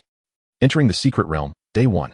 While awaiting the commencement of the secret realm, you covertly observed everyone, categorizing them into soft persimmons, those with some skills, and untouchables. Upon entering, you did not rush. Instead, you avoided the untouchables and followed behind the soft persimmons. Entering the secret realm, Day 3. You specifically targeted isolated soft persimmons, killing 7 and collecting some low-grade elixirs and spirit stones. Entering the secret realm, Day 5. Opportunities are not easily seized. Let these fools pave the way for me, you mused, lingering around the outskirts of the secret realm. You set your sights on a 5-member team, launching a night attack and slaying 3, while the remaining 2 fled. You acquired a fragment of a semi-emperor technique, Blood Fiend Palm, and began your studies. Entering the secret realm, Day 15. You encountered a swordsman from the those with some skills category, engaging in a fierce battle that lasted 30 exchanges, trading injury for life. While looting, you discovered a fragment of a map to the secret realm, pointing to the Bloodbone Pool. Entering the secret realm, Day 21. Following the map, you located the Bloodbone Pool, where 3 individuals were already vying for a dragon blood herb. You lay in wait for 3 days, striking when they had exhausted each other, eradicating them completely. Entering the secret realm, Day 29. After refining the dragon blood herb, your blood energy surged. However, the commotion attracted a terrifying beast, the blood-scaled python. With quick thinking, you broke one of your companion's legs and tossed it to the beast to buy time for your escape. The next day, while the remaining individuals did not scold you for your actions, their eyes were filled with wariness. You looked down upon these weaklings, thinking, dead friends do not hinder my path. We are all here for opportunity, so why put on airs? Entering the secret realm, Day 37. You continued your hunting, but the soft persimmons were now few and far between. Entering the secret realm, Day 46. You stealthily discovered a group of soft persimmons recuperating by a blood pool. And without hesitation, you launched a surprise attack, eliminating their strongest member and silencing the rest, seizing the opportunity. However, among that group was a child who proved to be amusing. It had been a long time since you encountered such a cowardly mouse. You dismembered him and, in front of him, desecrated the corpses of his kin. Entering the secret realm, Day 51. You faced a beast tied in the scaled domain, being forced to temporarily ally with several cultivators. Once the tide receded, you launched a surprise attack on your allies, looting the corpses of the beasts and the fallen cultivators. Entering the secret realm, Day 59. You found a safe location to digest the spoils you had accumulated, but it was, in fact, a trap. You had long since noticed the suspicious glances directed at you from within the group. Entering the secret realm, Day 63. As expected, while you feigned cultivation, an ambush was launched against you, but fortunately, you had prepared for an easy counterattack. To avoid complications, you slaughtered the remaining individuals. Entering the secret realm, Day 71. You followed a group of untouchables through the dragon language stone forest, arriving at the central forbidden palace of the secret realm. The palace doors were tightly shut, adorned with obscure dragon prohibitions. As the group worked together to break the seals, you quietly slipped into a side corridor, your fingertips brushing against the cold dragon scale reliefs. The fragment of the previous secret realm's jade tablet indeed proved useful. You retrieved a bronze fragment from your pocket, channeling spiritual energy through your fingertips. The fragment vibrated and resonated with the palace walls. Click. The mechanism softly clicked, the dragon scales shifted, revealing a narrow secret passage. A bunch of fools, take your time. You swiftly entered, and the prohibitions behind you silently closed, completely isolating those still struggling at the main entrance. At the end of the passage lay an ancient altar soaked in dragon blood. Suspended above the altar was a translucent dragon cocoon, glistening like jade, with dark golden dragon patterns swirling across its surface. A true dragon slumbers within the cocoon. Indeed, a true dragon lies in slumber. It is mine. I shall return to the Chu family riding this true dragon, letting those worthless fools witness what a true powerhouse looks like. You reached out to touch the dragon cocoon, and the intense dragon aura coursed up your arm, burning through your meridians, causing your vision to darken. Yet you could not help but chuckle. Those outside were brawling, unaware that the true opportunity had already fallen into your hands. An ancient will awaken from within the cocoon, scrutinizing your worthiness. With a sigh, a blazing dragon flame erupted from your arm, swiftly spreading throughout your body. It is not you. You have died. Please select one of the following rewards to inherit. 1. 290 years of lifespan. 2. Semi-Emperor level fragment Blood Fiend Palm and its insights. 3. 370 origin. Qin Wangchuan shook his head upon witnessing the entire simulation, self-proclaimed strong, yet ultimately resorting to bullying the weak. Even if one gains an opportunity, they lack the strength to bear it. It is a case of reaping what one sows. I choose 3. Current origin, 461 times.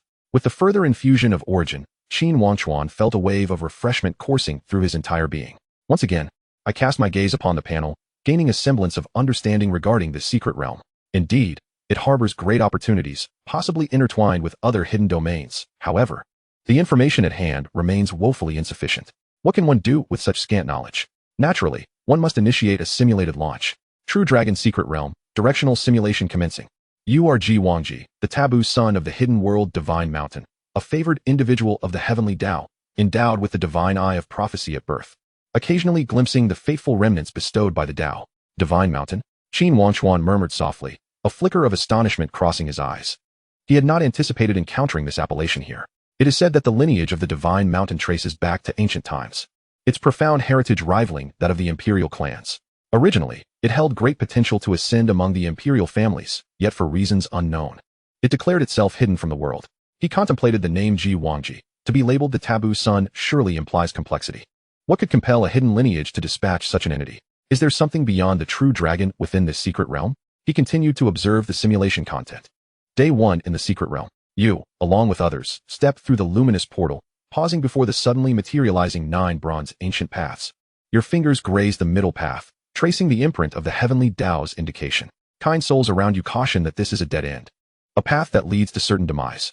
You chuckle coldly within, hence the folly of mortals. The opportunity lies before them, yet none perceive it. Nevertheless, this is what has forged my destiny. Thank you, mortals. Without hesitation, you lead your companions into the depths. You become ensnared in an illusion. You have perished. Qin Wangchuan.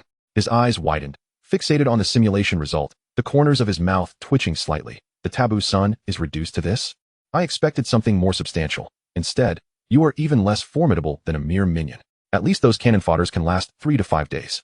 Just as he spoke, Qin Wangchuan carelessly glanced over the simulation results, yet his gaze suddenly sharpened upon the rewards section. Please select from the following rewards to inherit.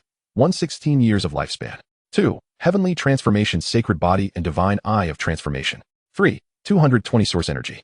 His gaze lingered on the second option for an extended moment before tapping the light screen. So it is, Qin Wangchuan murmured thoughtfully. The rewards of the simulation are indeed items that appeared during the simulation, yet this Qin Wangchuan displayed no abilities, leading to the direct granting of his physique. As this thought crystallized, clarity dawned in his mind. His gaze shifted to the Heavenly Transformation Sacred Body. Although Qin Wangchuan met his demise due to this physique, it does not imply it lacks strength. The Heavenly Transformation Sacred Body ranks among the top 5 of the 3,000 physiques. Rumored to be able to receive guidance from the Tao, unveiling the mysteries of fate, a true favored one of the Tao. The opportunity has already revealed itself. Whether one can grasp it remains inconsequential. It is a physique with both high potential and limitations. I choose to. Qin Wangchuan chose without a moment's hesitation. Chapter 62. The Child of Fortune, Luqian. In an instant, the world before him twisted abruptly. Blood tears streamed down his eyes. The once clear world disintegrated inch by inch, replaced by a chaotic void. Countless profound runes swirled in the ether, intertwining to form obscure trajectories. As if a fragment of the river of fate manifested at this moment. Boom. An indescribable agony surged from his eyes to his soul. As if millions of silver needles stirred within his skull. Qin Wangchuan stifled a groan, yet gritted his teeth, refusing to shut his eyes. In the next moment, as if invisible shackles shattered, a brilliant golden light erupted from the depths of his pupils, illuminating the chaos like the dawn dispelling the night. He beheld it.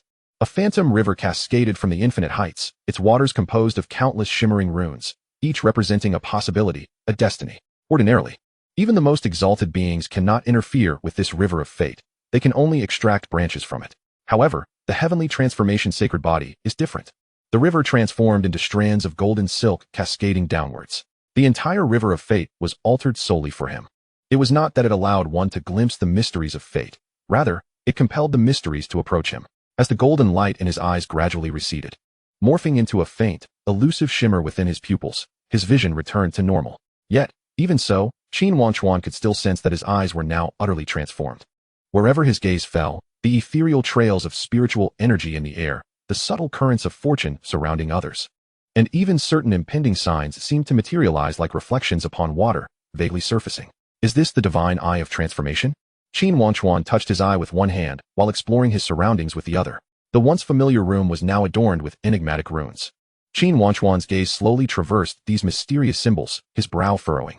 The significance of these runes remains to be explored. Moreover, this eye can only reveal where opportunities lie. It does not guarantee one's ability to seize them, a lesson I must remember. Otherwise, I may become the next victim. As he contemplated, an unusual flicker crossed his vision. Quite impressive. I can even perceive the red thread and such. The red thread? Qin Wangchuan's movements suddenly froze. He noticed a fine, thread-like red line inexplicably entwined around his pinky, its other end extending into the distance. tethered to an unknown person. Perhaps it is her. The figure of Li Qingwan surfaced in his mind. Shaking his head, he momentarily cast aside extraneous thoughts.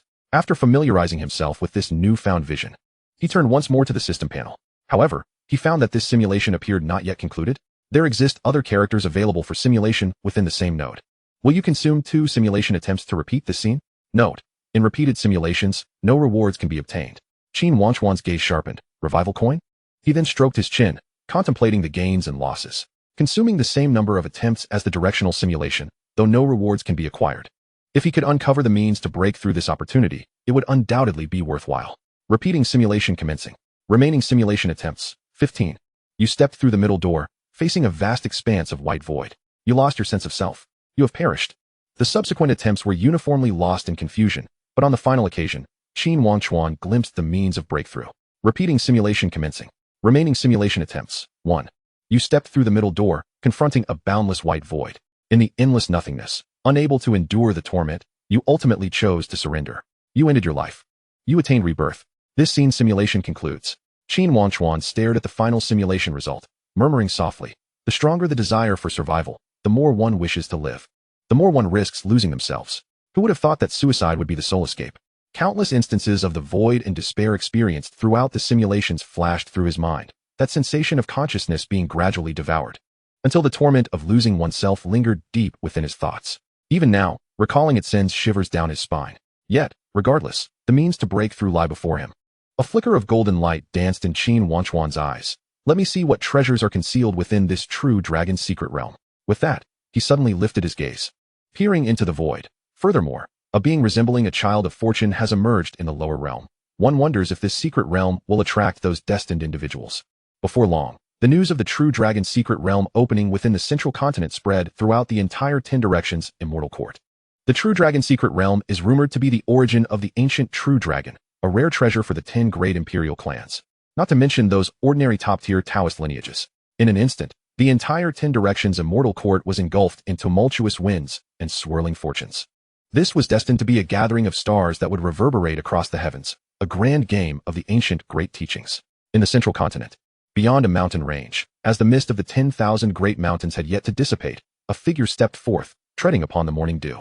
The youth, clad in coarse linen, bore a handsome visage. The most striking feature was the faint golden dragon scale mark at the center of his brow, which shimmered with an unusual luster under the sunlight. He had finally emerged. The youth lifted his gaze toward the horizon, and deep within his pupils, a shadow of a dragon seemed to flicker. He could not recall how he had found himself lost deep within the mountains of the 10,000 Greats. He only vaguely remembered awakening in the humble wooden cottage of a hunter. Since that day, he had lived in this secluded paradise, the only testament to his past being the incomplete bronze cauldron he carried close to him. The cauldron appeared to have been clawed open, missing a corner. Amidst the mottled patterns, the characters Lu Chun could be faintly discerned. Life, at first, was as tranquil as still water, until a few days ago, when his dreams underwent a startling change. An elder with a dragon's head and horns began to visit him nightly, guiding him through swirling dragon energy to the true dragon's secret realm, where the legacy of your lost dragon lineage resides. Suddenly, the incomplete cauldron hanging around his neck emitted a deep, resonant dragon's roar, as if it were pointing him toward a specific direction. It seemed that his whereabouts were indeed correct. Lu Chun gently caressed the cauldron, a glint of determination flashing in his eyes. This journey beyond the mountains was not solely to explore the secret realm spoken of by the elder. It was also to uncover the mystery of his origins. Why? As a human youth, did he harbor the blood of dragons within him? Abruptly, a commotion arose from the forest ahead. A group of cultivators soared past on their swords, the leader's jade pendant prominently engraved with the two characters, Divine Mountain. It was rumored that this time, even the taboo child would reveal himself. One cultivator spoke in a hushed tone. Humph, after hiding for so many years, we shall finally see his true form. Another sneered. They say he is only 15 or 16 years old, yet those ancient monsters protect him so closely that no one even knows whether he is male or female. Regardless of whether he is a dragon or a phoenix, the leading cultivator's eyes sparkled with fervor now that the true dragon's secret realm has emerged. I shall witness whether this hidden prodigy truly deserves the title of taboo. Lu Chun silently retreated behind a tree, concealing his presence. After the group departed, he gazed down at his palm. In the center of his hand, a dragon-shaped pattern was faintly glowing with warmth. This was the dragon bloodline's instinctive response to its kin, indicating that there were indeed remnants of true dragons within the secret realm. His elder had warned him that those outside would devour others without leaving a bone, willing to spill blood for a mere chance. But what if that chance truly belonged to him? He clenched his fist, the dragon scale mark on his brow suddenly radiating with brilliance. It would not be relinquished to anyone else. With that, his figure transformed into a streak of light, racing toward the secret realm. Wherever he passed, the grass and trees bowed low, as if submitting to an ancient lineage. Chapter 63. The one who can battle Qin Wangchuan, Chu Wuju. At the third sword comprehension platform of the Li family, the morning mist had yet to dissipate, and dewdrops still clung to the surroundings. Li Xian sat cross-legged on the azure stone platform, suddenly opening his eyes, his fingertips brushing against his brow. The timely use of the chaos blue lotus seed had preserved his physical form, allowing him to recover from a mere drop in cultivation. Yet, the chill from that sword strike still lingered, like a thorn embedded deep within his soul, flickering in and out of existence. Brotherly, it seems you have recovered quite well. A cool voice emerged from behind him. Turning, Li Xian beheld a man in gray standing with his hands clasped behind his back, his features sharp as if carved from stone, exuding a repressed yet palpable aura that hinted at a terrifying sharpness. Chu Wuju? Li Xian raised an eyebrow. You actually came to seek me? If the strongest among the elder generation of the Chu family was Chu Qingyan, then the mightiest of the younger generation was undoubtedly Chu Wuju. Having exhibited mediocre talent throughout his youth, he unexpectedly awakened the 9 prisons battle body at the age of 15, thereafter progressing at an astonishing pace. He had once defeated a 10th realm prodigy with his 8th realm cultivation, his strength unfathomable. Now that he had reached the 10th realm, he could easily slay those at the 12th realm. I heard you were struck down by Qin Wangchuan's sword, so I came to see the joke, Chu Wuju stated blandly. Though his tone lacked any mockery, sounding more like a mere statement of fact, Li Xian let out a wry smile, not angered. Indeed, it is laughable. I couldn't withstand even a single strike from him. Chu Wuju's gaze flickered, and after a moment of silence, he suddenly inquired, is he truly that strong? Li Xian hesitated. The memory of that sword strike piercing through the heavens resurfacing in his mind, a strike capable of cleaving through realms. Strong? He shook his head, his voice low. That is not strength, that is irrationality. I entered the 9th realm at 28, defeating foes across realms as easily as drinking water, believing myself unmatched among my peers. Yet Qin Wangchuan, at 15, with only 8th realm cultivation, struck me down as if I were mere grass. Of course, part of it may be due to the difference in techniques. I have yet to master the sword imprint, while he employs the Qin family's supreme secret method. Such comprehension is simply heaven-defying. Chu Wuju furrowed his brow. Are you referring to the Qin family's heavenly sword, or that sword wielded by Qin Wudao? Qin Wudao always initiated combat with the Taichu burials of God's sword, making it nearly impossible to defend against. Over time, that sword had gradually become his signature. Li Xian remained silent for a long while before finally sighing. It was indeed that sword of Qin Wudao, but I suspect he can wield them all. Among our generation, you should be the strongest, perhaps capable of battling him. Chu Wuju's eyes suddenly ignited with a spark of battle intent. Oh? His sword strikes with a speed that defies the laws of the Tao, far more terrifying, Li Xian said slowly, rising to his feet. He drew a line in the air with his fingertip, effortlessly mimicking a fraction of the essence from that fateful sword strike. Yet what was more frightening was the absence of any murderous intent when he performed the motion, as if he were merely brushing away a speck of dust. Chu Wuju watched Li Xian's movements, as if witnessing the youth who had executed that strike. Suddenly, he let out a cold laugh. It seems it is nothing extraordinary. He turned his gaze toward the direction of the Qin family. Some say that talent is paramount, but my journey thus far has taught me that effort is of utmost importance. I wish to test this. Li Xian shook his head. I advise against it. Are you afraid I will die? I fear your Tao heart may shatter. Li Xian patted his shoulder, his tone complex. That individual should never be measured against the term prodigy. Chu Wuju did not respond, but suddenly asked, I heard he is heading to the true dragon's secret realm? Li Xian nodded. The Li family has received word. There are likely great secrets that will emerge in the Central State's secret realm. With Qin Wangchuan possessing the immortal body of eternal life, he will surely not miss it. Chu Wuju's lips curled into a slight smile. Then it is fortuitous. Are you going as well? Li Xian was surprised. Aren't you usually disdainful of such opportunities? Originally, I was. But now, Chu Wuju lifted his gaze, his eyes swirling with the essence of the Sword of Oblivion. I wish to see whether this youth truly defies the heavens. Before he could finish speaking, he turned his gaze to Li Xian. What about you? Me? Li Xian's expression suddenly became distant, as the memory of being struck down by that sword resurfaced. His fingertips unconsciously brushed against the scar that had long since healed on his brow, yet when he lifted his gaze, all that remained was a burning battle intent in his eyes. Of course I will go. Right now, I may not measure up to you, and I may never catch up, but as long as I live, I will continue to pursue it. Chu Wuju stood still, gazing into Li Xian's fervent eyes, suddenly feeling as if something was lodged in his throat. He could have mocked him with a few words, uttering something cruel about how he was currently lacking. But the words would not come forth, for he realized that the Li Xian before him, who candidly acknowledged his own weakness, was more dangerous than he had ever been before. not in the way of enemies, but in the subversion of the very definition of a strong person. A swordsman should be upright, sharp, and unyielding. To mock now would only lead to being surpassed in the blink of an eye. Heh! Chu Wuju chuckled at this thought, the battle intent within his eyes surging like molten lava. This is how it should be. This is what a grand era demands. The stars shone brilliantly. I stand as the peak. At the Qin family. After a period of preparation, Qin Wangchuan was finally set to embark on his journey to the true dragon's secret realm. He regarded it as an ordinary trip, yet others seemed to perceive it differently. Ninth young master. This secret realm is extraordinary, Qin Wen remarked gravely, leaning in to impart a low warning. It is said that the taboo child of the divine mountain lineage has emerged, and there may even be other hidden sex prodigies lying in wait within.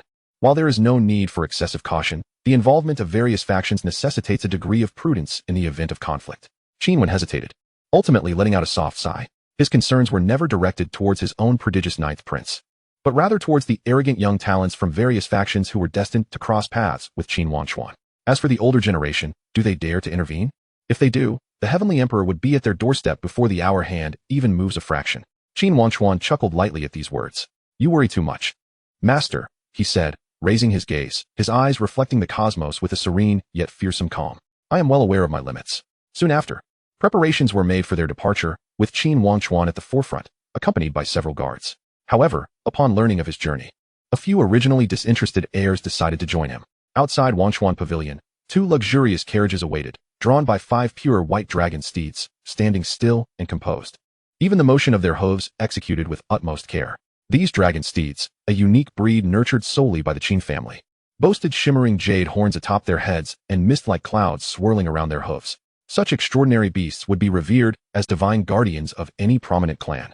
Yet in the Qin family, they were relegated to the role of mere draft animals. Alongside the carriages, the elite youth of the Qin family and their guards stood in orderly ranks, these paragons of strength and talent now reduced to the status of mere attendants. On the carriage, 2 figures, one tall and one short, sat poised, none other than the battle-maniac 4th brother and the mischievous 8th sister. Chapter 64, The Secret Realm Opens. The fate of the Zhou family awaits. Inside the dragon steed carriage, the 2 figures created a striking contrast. The robust youth on the left suddenly opened his eyes, which glimmered with the intensity of a mountain fire. He was 4th Prince Qin Kwanga. Too slow, he exclaimed, striking the carriage frame with a fist, causing defensive runes to shimmer across its surface. As martial artists, how can we afford to dawdle? A soft giggle interrupted his grandiloquent proclamation. Qin Zhaoer swayed her delicate legs, the bells hidden somewhere on her person chiming melodiously with her movements. Intentionally, she lifted her dainty foot, letting her peach blossom-embroidered skirt flutter in the breeze, revealing a glimpse of her smooth, jade-like calf. Martial artist? Qin Zhaoer tilted her head, twirling a strand of hair around her finger, her face adorned with an innocent yet mischievous smile. 4th brother, you don't honestly think everyone is as muscle-brained as you are, do you? Just then, she noticed a gaze upon her and turned to see Qin Wangchuan observing her quietly. Instantly, she recoiled, rolling her eyes. What are you staring at? Hurry and get on the carriage, you slowpoke. 8th sister, Qin Wangchuan replied calmly. It seems you are seated in my carriage. Of course. Qin Zhaoer pouted, her expression one of disdain. This is obviously your carriage. Why would I sit in the back like a fool? Before she could finish speaking, she leapt from the carriage, only to dart back in the moment Qin Wangchuan stepped onto it, boldly lifting the curtain and seating herself in the primary position. I've suddenly changed my mind, she declared, crossing her legs and swinging her delicate feet, the bells jingling merrily. This carriage is spacious, and I'm sitting here. Qin Wangchuan's expression remained unchanged as he turned to the guards outside. Have you brought the cautionary measures? Just as one guard was about to reply, a sudden rustling interrupted. Qin Zhaoer sprang up from her seat like a startled rabbit, clutching her rear defensively, her face turning beet red. You, how dare you? Tears welled in her large eyes, evidently recalling the humiliation of being spanked in public last time. And my carriage was borrowed by 3rd sister to fetch someone, she hastily explained, her voice tinged with a hint of grievance, though she feigned a fierce demeanor. Do you think I wanted to squeeze into the same carriage as you? Humph. As she spoke, she stealthily inched towards the door, ready to escape at any moment. But then reconsidering, she thought it would be too embarrassing, and thus puffed out her chest defiantly, adding, if it weren't for the fact that you're my brother, I wouldn't be here. Before she could finish, she suddenly shrieked as Qin Wangchuan made a move to stand. The little girl hurriedly darted to the back of the carriage, curling up into a ball, still attempting to sound tough. If you dare to act, I'll. But she couldn't finish her threat. In the past, she could still complain to the ancestors, but now, 4th Prince Qin Kwanga watched Qin Zhaoer in her mix of cowardice and bravado, unable to suppress a chuckle. 8th sister, with your current state, you are bound to be completely dominated by 9th brother. It's strange. How could such a wild little demon be so afraid of him? He, of course, was unaware that before Qin Wangchuan's arrival, Qin Zhaoer was the youngest darling of the Qin family, too strong for anyone to contend with and too fearsome for those weaker to provoke. But Qin Wangchuan was different. He dared to discipline this unruly little demon with a heavy hand, leaving her unable to rise from bed for 3 days after a particularly harsh punishment. Had you said that earlier, it would have sufficed, Qin Wangchuan replied expressionlessly, occasionally finding it tiresome to deal with this little troublemaker. But she really is asking for a beating. My lord, Yi Jianwei approached, cradling an ancient zither, a red-feathered golden crow perched on her shoulder. Dozing off with its head tilted, its sparse tail feathers quivered with each step. Chirp! The little creature suddenly awoke, its golden eyes sparkling upon spotting Qin Wangchuan. Flapping its underdeveloped wings, it swooped over like a dandelion scattered by the wind, landing with a soft thud against Qin Wangchuan's chest. Chirp chirp! The little one showed no signs of embarrassment, instead gleefully circling around him, its tiny claws prancing, attempting to burrow into his collar. You ugly thing! Qin Zhaoer fumed. Her earlier timidity forgotten. I fed you divine fire crystals for 3 months, and you won't even let me touch you. Yi Jianwei could hardly contain her laughter. It only allows my lord to touch it. Qin Wangchuan picked up the little red-feathered creature, observing the sparks of fire it emitted from its soft fur.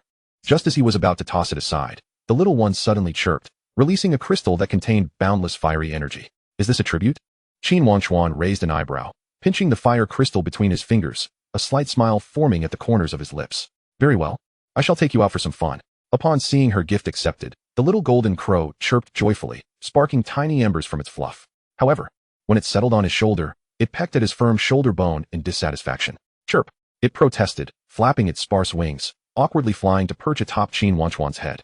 Now, it resembled a lively red feathered hat.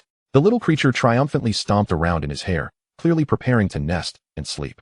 Get down from there. The more Qin Zhaoer looked, the more irritating it became. She shouted angrily, reaching out to grab it. Qin Wangchuan's gaze darkened as his long fingers clamped down like a vice around her delicate wrist. What do you think you were doing? Qin Zhaoer struggled against his grip, realizing she couldn't break free, and huffed in exasperation. Humph, you may as well keep it there. Just don't blame me when it decides to relieve itself on your head. Pouting, she resembled a petulant little wife. This is not just any bird. It is a true golden crow. How could it possibly relieve itself?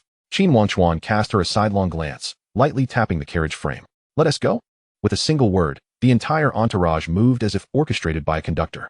The white jade dragon steeds raised their heads and let out a long neigh, their hooves creating ripples in the air as they carried the carriage through the shimmering reflections of the starry river, heading straight for the Central Zhou dynasty. Before the towering gates of the Central Zhou imperial city, the flying vessels and precious carriages of the various factions poured forth like a cascading river of stars, illuminating the entire sky with radiant brilliance. Flanking the gates, golden-armored guards stood like a forest, an aura of deadly intent rising to the heavens. And upon the 9999 jade steps, a graceful figure stood poised, her gown of golden silk and phoenix tail accentuating her elegant form. The embroidered 9 phoenixes shimmering under the sunlight. She was none other than the eldest princess of the Central Zhou dynasty, Jiang Xuanli. The grand princess herself awaits here? A whisper of astonishment rippled through the crowd. She was breathtakingly beautiful, not merely in appearance, but possessing an air of unparalleled nobility, backed by the illustrious Zhongzhou dynasty. One of the 7 realms. Securing her would be tantamount to acquiring an entire continent of the 10 Directions celestial court. This thought stirred the ambitions of various factions. The holy son of the Taishu sect descended gracefully in a jade-green flying vessel, adjusting his attire as he approached with a smile and a respectful gesture. Your Highness. Princess Jiang, I have long heard of your grace. However, before he could finish his sentence, Jiang Xuanli cast a fleeting glance in his direction, her steps unyielding as she brushed past him without even a momentary pause. The holy son's expression stiffened, and he awkwardly withdrew his hand. As the holy son retreated, the sky suddenly filled with a purple aura heralding the arrival of the Imperial Clan, the Yuhuazhou family. A murmur of recognition spread through the crowd. In that moment, a striking young man clad in feather-patterned robes descended with elegance, unfurling a feather fan that revealed intricate plumage designs shimmering in the sunlight. Zhou Yuni straightened his white feathered attire and adjusted his fan before stepping forward, noticing that Jiang Xuanli had yet to respond. Fairy Xuanli. He addressed her with a deliberately affectionate title, fanning himself gently, creating ripples of ethereal light. Since our last encounter at the Celestial Mechanism Tournament, your ethereal presence has only grown more resplendent. Jiang Xuanli did not even glance back, merely raising a hand slightly. 2 golden-armored guards swiftly positioned their halberds in front of her, their tips gleaming ominously. Zhou Yuni's gesture halted abruptly, his hand frozen mid-air. As his gaze swept over, his elderly attendant in gray knelt before him, presenting a gilded brocade box, from which the fragrance of rare herbs wafted. "Your Highness, this is the 9-turn mystic feather, a treasured collection of my clan." Finally, Jiang Xuanli turned her head, her gaze sharp as frost, slicing through Zhou Yunyi's face. Just as he believed he had captured her attention, she remarked with a smirk, "The 9-turn mystic feather pill? It seems the last time the Qin family showed mercy to your Zhou clan, allowing you to present such a rare treasure." The faces of those from the Zhou family turned ashen. The fresh wound of their past misfortunes was painfully reopened. The sight of the Qin emperor's mere glance had caused a third of their ancestral lands to vanish, with many of their kin perishing, and even the sacred feathers of their clan's ancestral shrines severed, not to mention the subsequent reparations, which had nearly stripped them bare. While they fared better than the neighboring Wang family, the Zhou clan now clung only to the name of an imperial lineage, devoid of its former might. This woman, if not for her need of the support from her imperial dynasty, who would be inclined to honor her? "Fairy, you jest," Zhou Yunyi forced a smile, beads of sweat forming on his brow. "Was it not your 3 elders who personally came to apologize, allowing for your leniency?" Jiang Xuanli casually stroked the golden phoenix embroidered on her sleeve, her icy tone laced with barbs. An uproar erupted from the steps below. Who was unaware of the calamity that had befallen the Zhou family? Yet, even a dying camel is larger than a horse.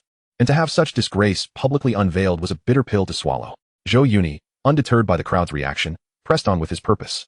"Fairy Xuanli." He sought to enhance his favor, hoping to win her heart for the benefit of his clan. But his intentions were far too transparent. She was destined to be with the strongest of the realm. Why would she deign to lower herself? The once mighty Zhou family was beneath her notice, let alone the current shadow of its former self. "Step aside," Jiang Xuanli commanded, her broad sleeves sweeping aside as her cold voice momentarily stunned Zhou Yunyi, causing the brocade box to clatter to the ground, a pill the size of a longan rolling into the dust. She brushed past him, her skirt embroidered with golden phoenixes trailing a chilling fragrance. As she neared the 9-turn mystic feather pill, she suddenly paused. The corner of her dark palace skirt lifted slightly, revealing an ankle as pure and white as jade.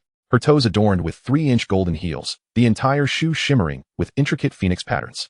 With a delicate lift of her foot, under the breathless gaze of the crowd, the heel precisely crushed the pill beneath it. A crisp crack echoed in the silence. With each measured press of her gilded heel, the invaluable spirit pill was reduced to a kaleidoscope of powder. Finally, with a twist of her heel, even the remnants vanished without a trace upon the stone floor. Jiang Xuanli flicked her sleeve lightly, the golden tassels in her hair glinting under the sunlight. She cast a glance at the colorful powder left behind, a smirk creeping upon her lips. "Oh dear," she said lightly, her tone devoid of any remorse. "My foot slipped." Zhou Yunyi's face turned an ashen hue, his fingers tightening around the fan until they turned white. This was an unmistakable affront. Had the former Zhou family witnessed such humiliation, they would have. Regardless of his thoughts, Jiang Xuanli had already turned away, her golden phoenix tail skirt unfurling majestically as she strode with regal grace.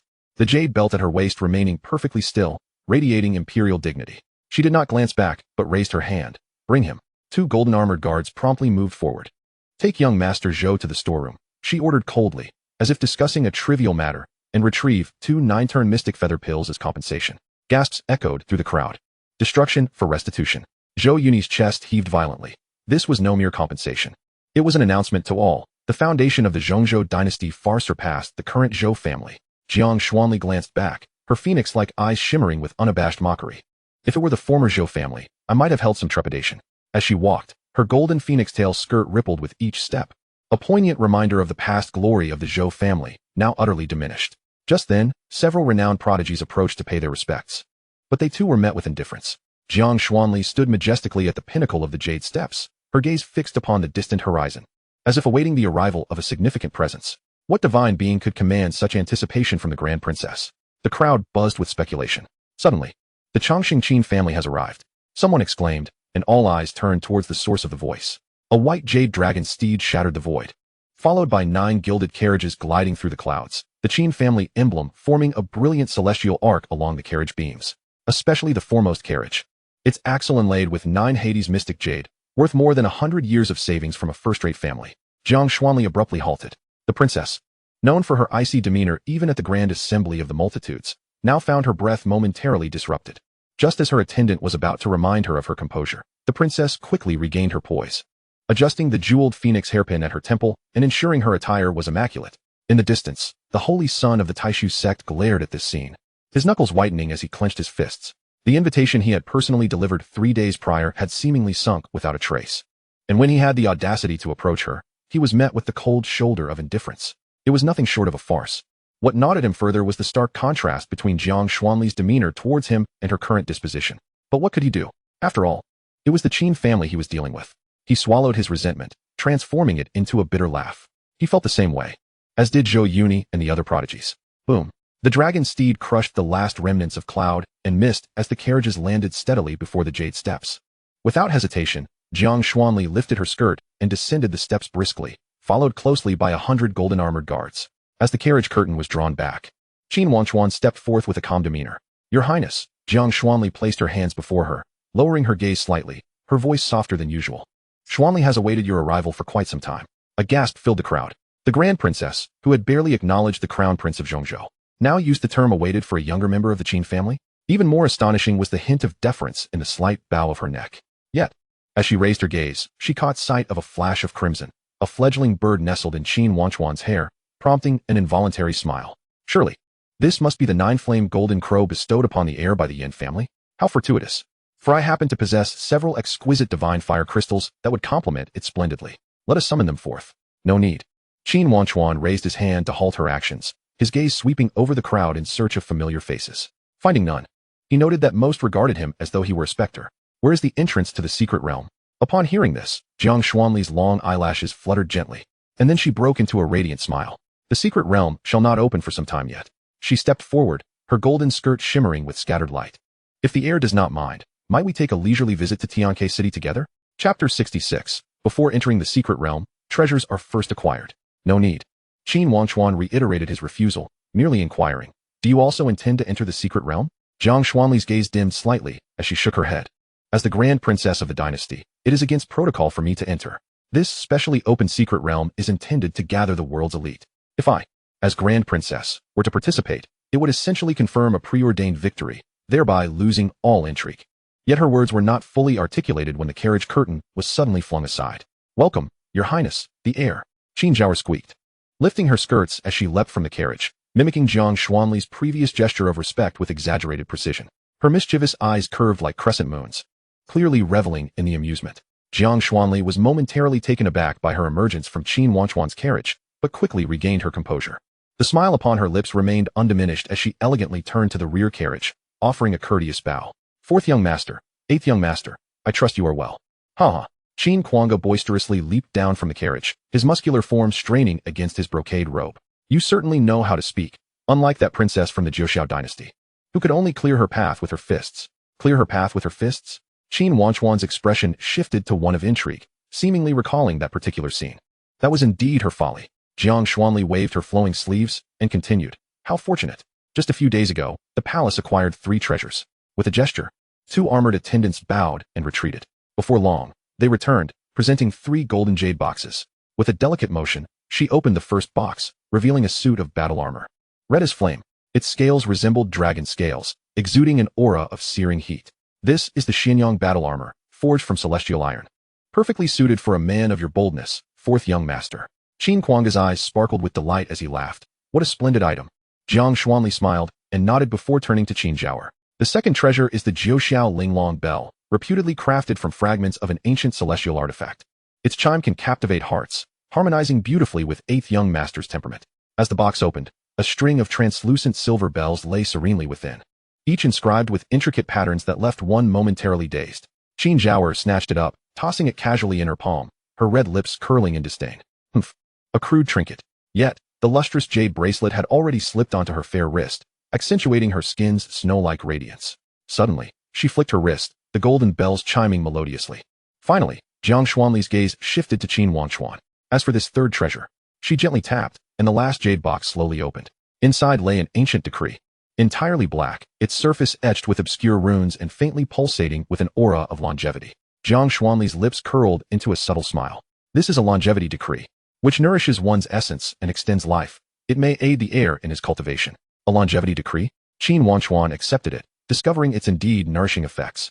Albeit at a painfully slow rate, perhaps a mere 0.01 increase in vitality after a month of close proximity. Nevertheless, it was a thoughtful gift, and he resolved to accept it. This is hardly a new treasure. Princess Jiang seems to have brought forth the most mundane of items, murmured an elder from a sect, envy evident in his gaze. Among the crowd, the holy son of the Tai Su sect observed, envious yet resigned. As for Zhou Yuni, He had long hidden himself, wary of being discovered by Qin Wangchuan. Are the elders mad? Zhou Yuni crouched behind a stone railing, fixated on the figure of Qin Wangchuan, surrounded by admirers. Am I to befriend him? This calamity arose because of him. How could I possibly befriend him? I would need to return with a token of goodwill. What do I have to offer? The strongest among the Zhou family was known as the first feather, followed by the second and third feathers. Zhou Yuni held a lowly position within the family, unable to even rank among the top 10. Yet, the preceding figures had all perished due to the Heavenly Emperor's interference, leaving him with no choice but to step forth. As Zhou Yuni pondered his predicament, he muttered to himself, unable to even enter the core. What would I risk my life for? I could simply concoct some excuse to muddle through. The stirrings of excitement were not limited to these few individuals. It appeared that the Grand Princess had firmly allied herself with the Qin family, a young nobleman whispered. Not merely an alliance. A female cultivator beside him lowered her voice. It is rumored that Princess Xuanli sought to compete for a marriage alliance with the Qin family, only to be outmaneuvered by someone from the Li family. However, it seems she has not given up. Jiang Xuanli's gesture ostensibly presented gifts to the three. Yet it was evident to all that the first two were mere tokens of goodwill, with her true intention aimed solely at Qin Wangchuan. As the crowd murmured, a sudden surge of spiritual energy erupted in the distance. In the open space within the heavenly gate, a pavilion of azure jade and glass materialized, its eaves adorned with wind chimes that chimed melodiously in the void. The crowd erupted in astonishment. This was an externalized domain. Typical domains merely adhered to their host, existing only as extensions of their owner's life and death. Only the most extraordinary prodigies could solidify their domains, manifesting them in the physical realm. This was an externalized domain. Li Qingluan's figure appeared within the pavilion, her delicate hand caressing the railing. As her fingertips brushed by, the waters beyond the pavilion instantaneously froze. Hundreds of ice spikes erupted from the frozen lake, sending a renowned prodigy hurtling away before they could even react. The most terrifying aspect was that she was a sword cultivator, and her sword had yet to be unsheathed. The icy surface transformed back into water as Li Qingluan lightly touched down upon the lake's surface, her long hair billowing as her cold gaze swept across the assembly. Who else wishes to challenge me? Her voice, though not loud, elicited a chorus of rueful laughter from the observing cultivators. With the secret realm's opening imminent, none wished to squander their energy here, especially considering that over 10 renowned prodigies had already fallen to her. Who would dare to step forward now? She certainly is audacious. Qin Kuanga murmured, his gruff voice cutting through the silence. Li Qingluan's gaze, sharp as a blade, instantly locked onto the source of the sound. Her once piercing stare softened like snow melting upon the arrival of spring as it fell upon Qin Wangchuan. Her eyes glimmered with intrigue as she exhaled a breath of white mist, dispersing her domain as she approached. After acknowledging Qin Kuanga, Qin Zhaoer, and Jiang Xuanli with a nod, her attention finally rested upon Qin Wangchuan. Apologies for my tardiness, Li Qingluan remarked.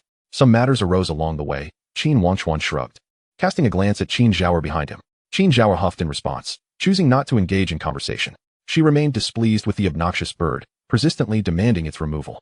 It was only after Qin Wangchuan playfully swatted her 3 times that she fell silent. The observing cultivators turned their eyes toward the casually standing youth clad in flowing dark robes, an ethereal glow enveloping him, rendering him almost unapproachable. Most had not qualified to attend the banquet celebrating the 10th year of his life, and thus had never encountered Qin Wangchuan before. This was their first glimpse of him. Is this truly the 9th young master of the Qin family? The one who is rumored to have slain Li Xian with a single sword? Hush, keep your voice down. I just spotted Li Xian nearby. The female cultivators were particularly flustered, several noble ladies standing in a daze. Heavens! A girl in a pink dress clutched her heart. Her cheeks flushed. What an exquisite beauty. Is it really that remarkable? A nearby male cultivator cast a dismissive glance, stroking his chin as he appraised Qin Wangchuan. Though he is indeed extraordinary. Extraordinary? Beyond extraordinary. Leaning against the formidable Qin family, endowed with great strength and striking beauty.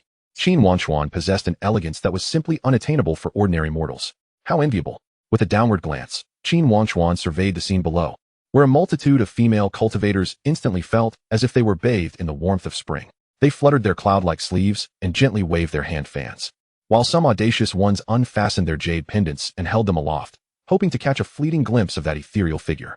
Tang Hui was like a dragon soaring through the secret realm. It would be best to eliminate him outside first. Meanwhile, Li Xian and his companions quietly observed this unfolding spectacle. Chapter 67. Tang Hui, do not look back. I am behind you. Upon witnessing this scene, how do you feel? Li Xian, standing atop a high tower, glanced at Qin Wangchuan below and then turned to ask Chu Wujiao, who lay languidly on the ground, one hand cradling his head. The other idly tossed a copper coin. Squinting, he appraised the scene for a moment, a hint of playful amusement curling at the corners of his lips. It seems, indeed, as I suspected, not much to behold.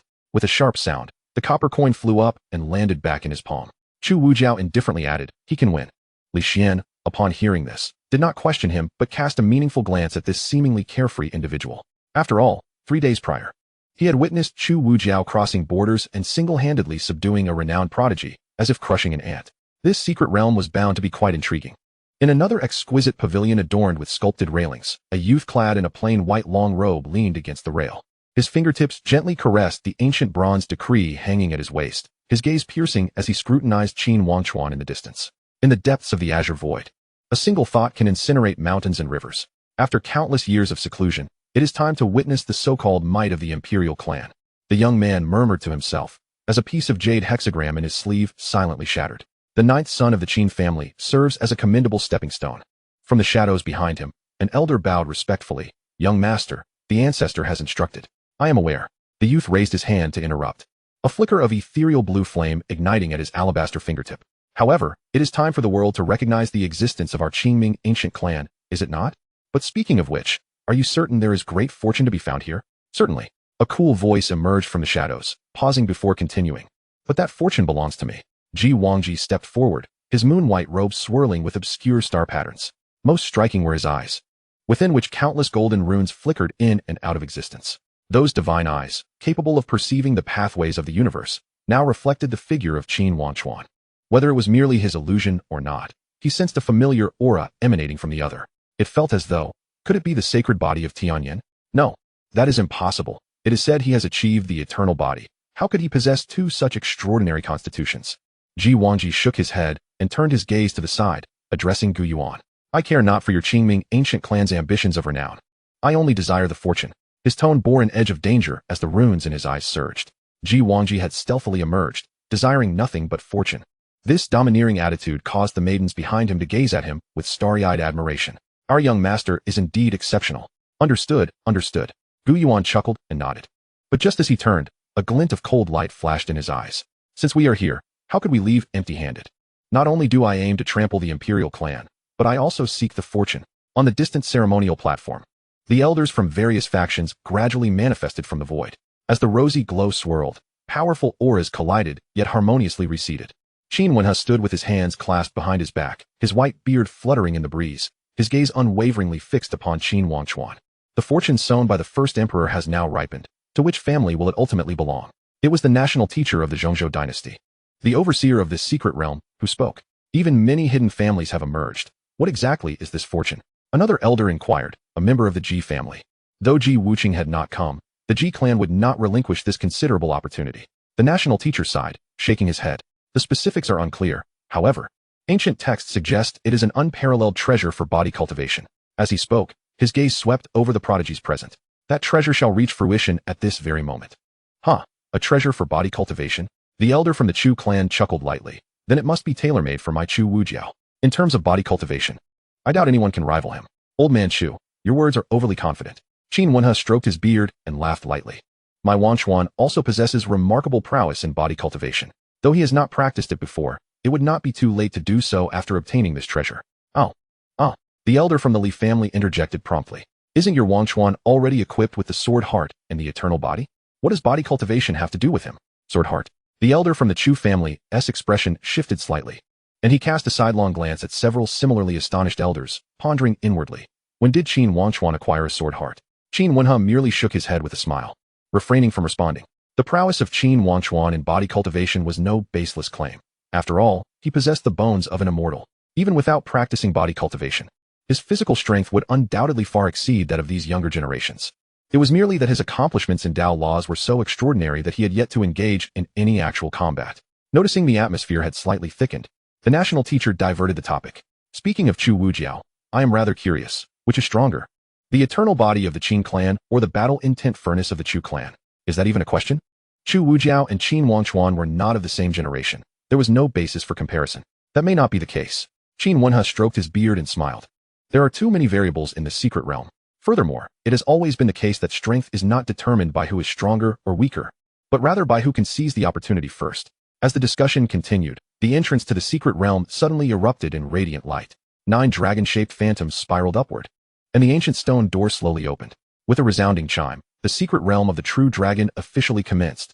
At the entrance of the secret realm, the 9 dragon-shaped phantoms swirled upward, and the ancient stone door gradually opened, unleashing a torrent of immense spiritual energy that surged forth like a tidal wave, causing the prodigies present to stir restlessly.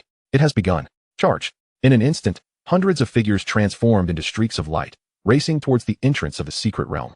Some summoned treasures, others employed escape techniques, while some even burned their lifeblood, all in a bid to seize the initiative. Li Qingwan and her companions were naturally among them. Yet, she stole a glance back. To her surprise, Qin Wangchuan did not rush forward.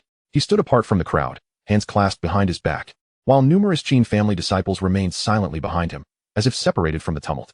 Just as the stone door fully opened, Qin Wangchuan suddenly called out, "Tang Hui." His voice boomed like thunder, cutting through the cacophony. While everyone else was preoccupied with entering the secret realm, a figure hidden beneath a cloak instinctively turned around. In that fleeting moment, clang, the solitary wand unsheathed. The Taichu burial god sword. The sword light cascaded like a river of stars, crossing 100 zhang in an instant, striking downwards decisively. Puff! Tang Hui barely had time to react before his head was severed, blood not yet spilled, transformed into vapor by the sword's intent. The companion who had been standing beside Tang Hui suddenly fell into a deathly silence, horrified as he turned back. There stood Qin Wangchuan, slowly sheathing his sword. His expression calm as if he had merely crushed an insignificant insect. "How dare you act so brazenly?" Tang Hui's companion's face turned pale. Trembling as he pointed at Qin Wangchuan, his voice twisted with shock and fury. "The imperial decree strictly forbids killing before the secret realm opens. Who are you to defy the laws of Zhongzhou?" The speaker was not from the imperial clan, but rather a desperate rogue whom Tang Hui had gathered from various corners, and thus he did not recognize Qin Wangchuan. He had thought this remark would incite widespread anger. Yet, before his words could fully dissipate, a cool female voice drifted from behind. "How noisy!" Jiang Xuanli stepped forward gracefully, her golden silk skirt sweeping across the ground without a speck of dust adhering to it. She first cast a cursory glance at the questioner, her eyes cold as frost, causing him to choke on his words. Then, she turned her gaze toward Qin Wangchuan, offering a slight nod. "The crown prince has advanced into the secret realm. This place is left to me. Indeed, there exists a rule in the central plains that prohibits deadly combat before entering the secret realms, yet at this very moment, the enforcer of such rules stands before us." Chapter 68. Entering the secret realm, Lu Qin's belated arrival. Qin Wangchuan's lips curled into a faint smile. "Then I must extend my gratitude to the princess." As soon as his words fell, he lightly raised his fingertip, and a character for slaughter gradually took shape in the void. The instant the character was completed, a fierce blade of sword energy erupted violently. Tang Hui's bewildered companions found their heads severed and their bodies collapsing to the ground like tattered rags. Only after executing this did Qin Wangchuan leisurely step forward. The remaining individuals who had yet to enter the secret realm observed this scene with varied expressions. Li Xian stood at the entrance, a flicker of gravity crossing his eyes. "There is a semblance of my Li family's sword imprint. He did not employ this technique last time." Chu Wujiao leaned languidly against a stone pillar, casually toying with a copper coin. From a mere visual standpoint, the initial sword compared unfavorably to the monstrous Qin Wudao. Yet the latter sword appeared somewhat competent, albeit with moderate power. "Let us proceed." Not far away, Ji Wangji had already stepped into the grand entrance of the secret realm, his eyes swirling with golden runes as if calculating something. Shortly thereafter, however, he furrowed his brow slightly, as if brushing against a forbidden notion, and immediately ceased his calculations. He murmured softly to himself, "Strange." The sense of shared origin emanating from Qin Wangchuan grew increasingly potent, if he were not mistaken. It could only mean that Qin Wangchuan truly possessed the heavenly transformation sacred body. Yet as this thought crossed his mind, Ji Wangji shook his head vigorously. It was impossible for two heavenly transformation sacred bodies to coexist simultaneously. If such were the case, would his Ji family, who had toiled for countless years to await the birth of the taboo progeny, not be a source of ridicule? I must not dwell on such thoughts. I shall seize the treasure and return promptly to prepare for the path of immortality. With that, he stepped into the secret realm. Gu Yuan said nothing, merely scoffing at Qin Wangchuan before following suit. Once inside, several individuals had already begun selecting one of the 9 dragon paths to enter. Those with maps navigated with ease, while a select few relied on fortune. An even smaller faction, including Ji Wangji, ventured onto the central dragon path adorned with the markings of the Great Tao. Others perceived his intention and cautioned him. "Hey, it would be wise not to choose that path. It is universally acknowledged as the path of death." Ji Wangji shot a glare at the speaker, as if to convey, "Mind your own business." He then turned to Gu Yuan, inquiring, "I intend to take this path. What about you?"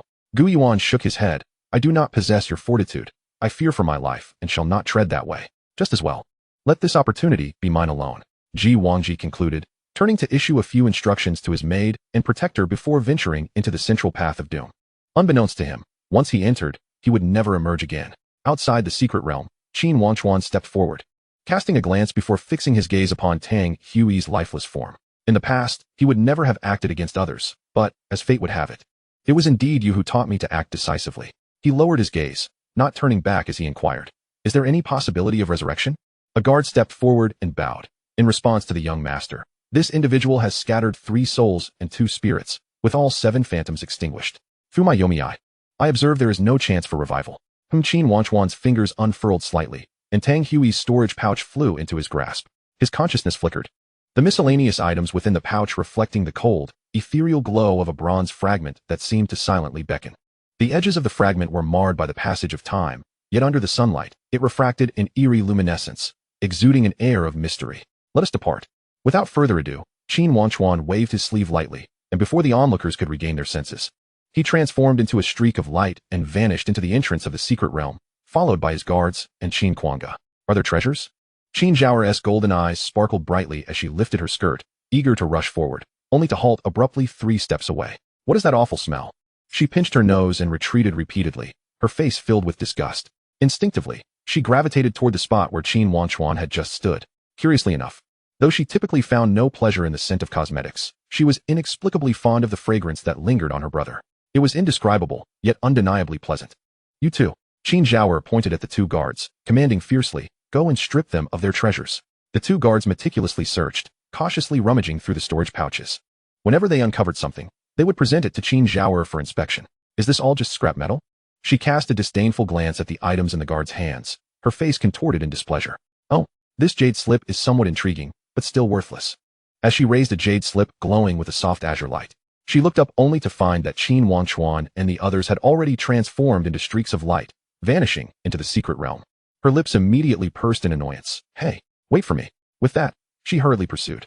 Upon entering the secret realm, Qin Wangchuan stood at the entrance of the central dragon path, his gaze fixed upon the obscure ancient runes etched into the stone wall.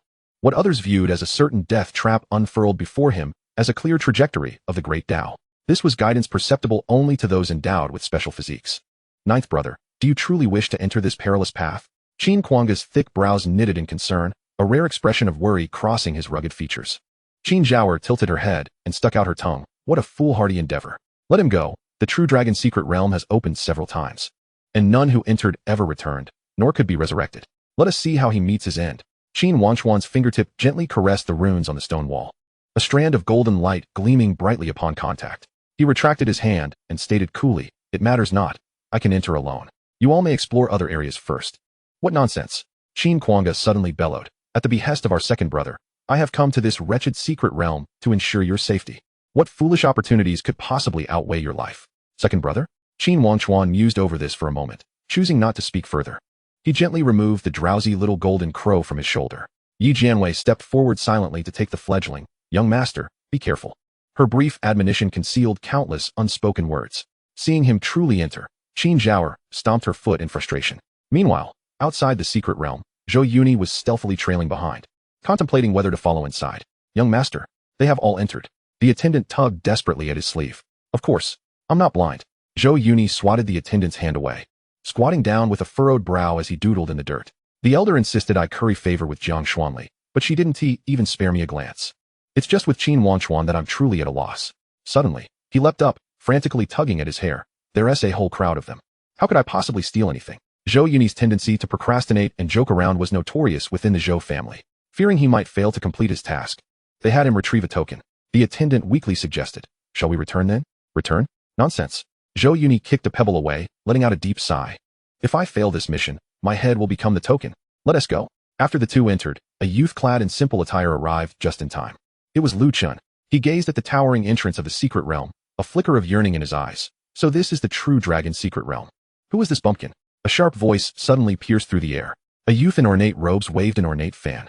His face twisted in mockery as he stood a short distance away. "What right does a country bumpkin, oblivious to even the secret orders, have to enter such a realm?" Lu Chun slowly turned around, revealing a pair of sword-like sharp eyes beneath his tattered cloak. "Whether I am worthy or not." He gradually assumed a posture of invitation. "Shall we find out?" Chapter 69. Greetings, Lu Chun. The brocade-clad youth's complexion shifted drastically. a glint of malice flashing in his eyes, seeking death. He flicked his wrist, and a 3-inch cold glimmer suddenly sprang forth from the joints of his folding fan.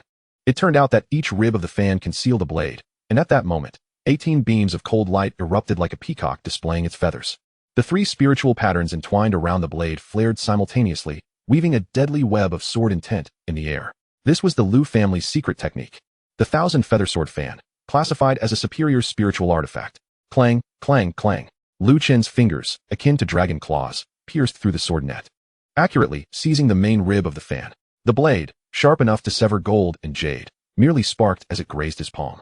With a crisp snap, the fan ribs forged from spirit steel were twisted into a helix. Before the shattered fragments could touch the ground, Liu Qin had already glided to the young man like a wraith. His dragon claw-like fingers hovered just 3 inches from the throat of the brocade-clad youth. Though they did not make contact, the fierce wind from his claws had already etched 5 crimson marks upon the boy's neck, causing his Adam's apple to bob in trepidation. Yet he dared not swallow. Liu Qin's voice was calm as he inquired, "Who do you say is unworthy?" The onlookers erupted in astonishment. The brocade-clad youth was a direct descendant of the Liu family from Central State, yet he had been subdued in a single move by an unknown individual. Although restrained, the young man held his chin high, sneering, "Do you dare to strike? The Imperial Edict forbids deadly combat before the secret realm." Liu Qin's gaze shifted slightly, and indeed he noticed several golden-armored guards in the distance, their hands resting on their sword hilts, their fierce auras already locking onto him. Those guards were all at least at the 15th realm. Crushing him, who was merely at the 7th realm, would be akin to squashing a chick. Humph, Liu Qin scoffed, releasing his grip, leaving behind a final crimson mark on the youth's neck. Ha! The brocade-clad youth staggered back, clutching his throat with a malevolent grin. What does strength amount to? Without a secret order, you cannot enter the secret realm. He triumphantly waved the jade token at his waist, proclaiming, "Someone like you, a wild cultivator, will never even touch the gates of our esteemed families." Esteemed families? Liu Qin suddenly chuckled. He leisurely adjusted his tattered cloak. "How do you know I cannot enter?" The crowd began to stir at his words. Several seasoned old cultivators exchanged glances, pondering. Could it be that this lad knows Princess Jiang? The National Master often issues secret orders to loose cultivators. The murmurs abruptly ceased. Liu Qin strode directly toward the entrance of the secret realm, and the blue stone ground beneath his feet rippled with strange waves. Astonishingly, as he stepped within 10 paces of the entrance, the entire secret realm suddenly roared and trembled. 9 dragon-shaped pillars of light shot into the sky, and the ancient runes on the entrance began to illuminate sequentially. A golden path unfurled from beneath Liu Qin's feet, leading deep into the secret realm. The brocade-clad young man collapsed onto the ground, fragments of his fan scattered aside, utterly incredulous that the secret realm would actively welcome him. How could this be possible? Liu Qin glanced back at the astonished faces of the crowd, a fleeting smirk gracing his lips. It seemed that the so-called esteemed families were nothing more than this. He ceased his words, treading the golden light as he vanished into the secret realm. The moment Liu Qin entered the secret realm, an inexplicable sense of familiarity washed over him. His brow furrowed slightly as he muttered to himself, "Strange, every blade of grass and tree here seems familiar." Before he could ponder further, a faint melody floated to his ears. Following the sound, he beheld a blindfolded woman by the dragon path, playing a zither. The music pierced through the air, causing the surrounding spiritual energy to coalesce into tangible petals, a melody most enchanting. Playing music within the secret realm? Liu Qin mused silently. What an eccentric individual. Raising his gaze, he noticed the 9 dragon paths twisting and spiraling. In an instant, his attention was magnetically drawn to the central dragon path, where a dormant bloodline within stirred, as if an ancient call transcended time and space, beckoning him deep within his soul. Just as Liu Qin was about to step onto the dragon path, a snow-white jade foot suddenly intercepted him, lightly tapping the air and creating ripples. "This road is not for you." Liu Qin looked up to see a golden-clad girl perched atop the dragon path's threshold. Adorned in a golden cloud-patterned brocade dress with a scarlet sash cascading at her waist, her bare feet, as white as jade, swayed leisurely, radiating an air of condescension. The girl nonchalantly fiddled with the phoenix blood gemstone adorning her nails, not even bothering to lift her eyelids. "If you wish to live, you'd best scurry far away. You lowly creature." Liu Qin's eyes turned icy. Who was this insolent little girl? Just as he contemplated expressing his indignation, he sensed the unfathomable aura emanating from her. Clearly on a different level than the young man outside. He had no choice but to suppress his anger. "My lady, I merely seek to pass through." TCH. Qin Zhaoer suddenly glanced over, the 9-sky delicate bell on her wrist chiming, her face radiating an alluring charm, yet her words dripped with venom. "Are you deaf? Or simply born to be a worthless wretch?" She lifted her leg, her jade foot slicing through the air. Crack! A crisp sound echoed as Liu Qin was sent tumbling backward, a red mark instantly appearing on his face. The girl retracted her foot, The corners of her eyes slightly flushed, her ruby lips parting to reveal 2 small canines. Do you understand now? Take one more step, and I shall have you minced and fed to the dogs. Nearby, Qin Wangchuan crossed his arms, ready to interject, but he noticed his sister's sudden change in demeanor. However, Qin Zhaoer flashed a seemingly innocent smile, her eyes crescent-shaped. I'm in a good mood now. You may proceed. Lu Chen's fingertip brushed against the fiery mark on his cheek, his pupils constricting. That kick had clearly been laced with murderous intent. Had it not been for his unique constitution, he would have likely lost his head by now.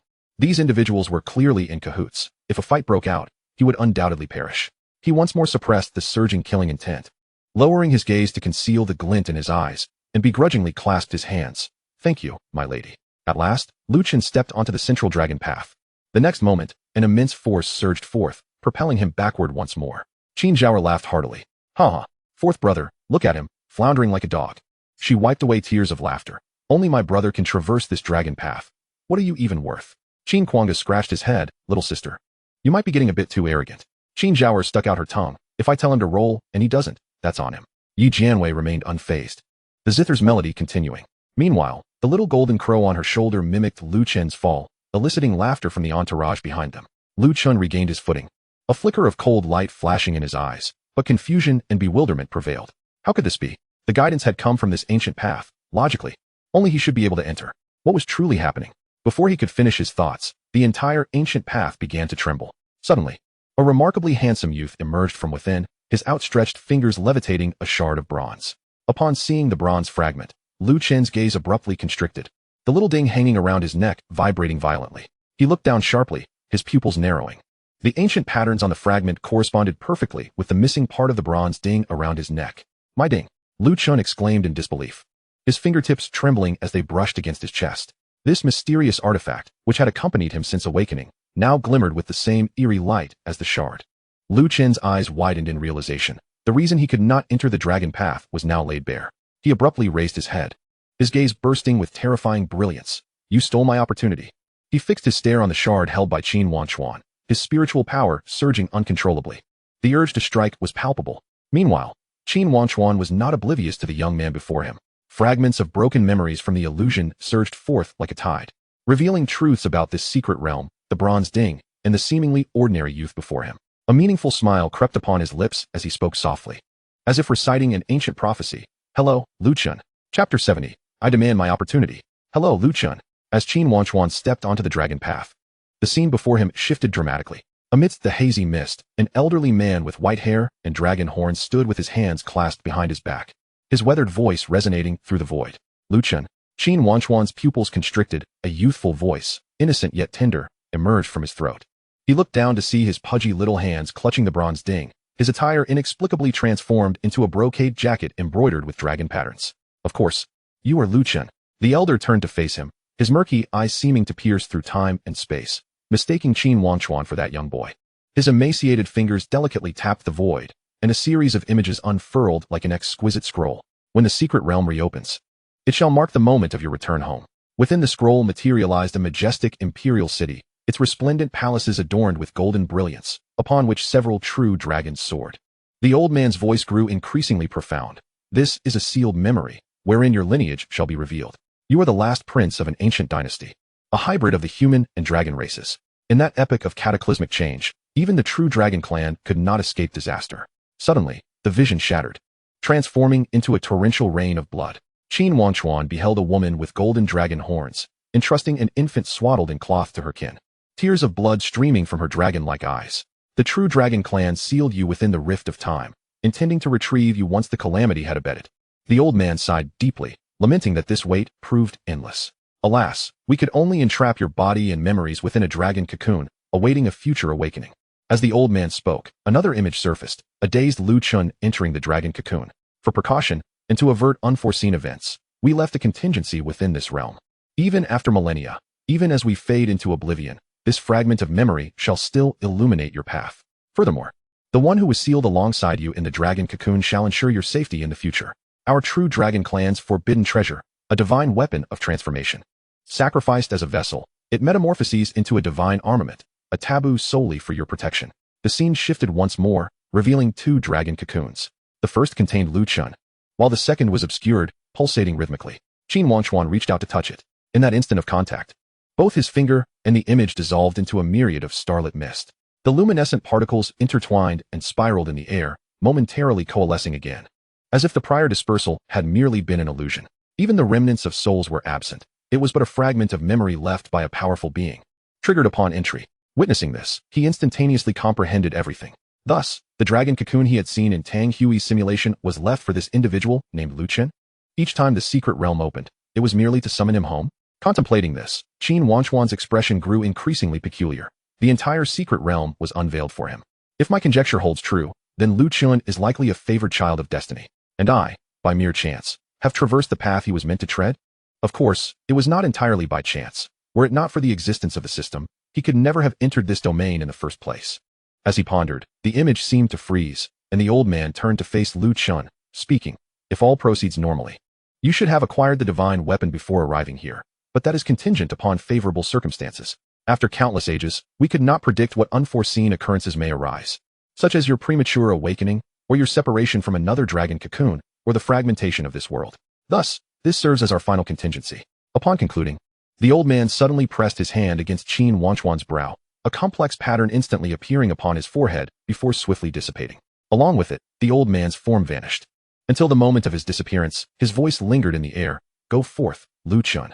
That child lies in eternal slumber within the Forbidden Palace, waiting for you across the endless expanse of time, merely for your arrival to awaken him."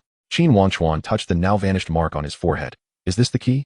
The mist abruptly parted, revealing a pathway. The bronze fragment unlocks the Forbidden Palace, while this mark opens the dragon cocoon. Tang Hui possessed only one of these, which is why he perished, whereas He took the bronze fragment into his palm, a smirk escaping his lips, imbued with a hint of coldness and pride. "As for me, I possess both. The gates of the Forbidden Palace shall open for me, and the secrets of the dragon cocoon shall be mine to command.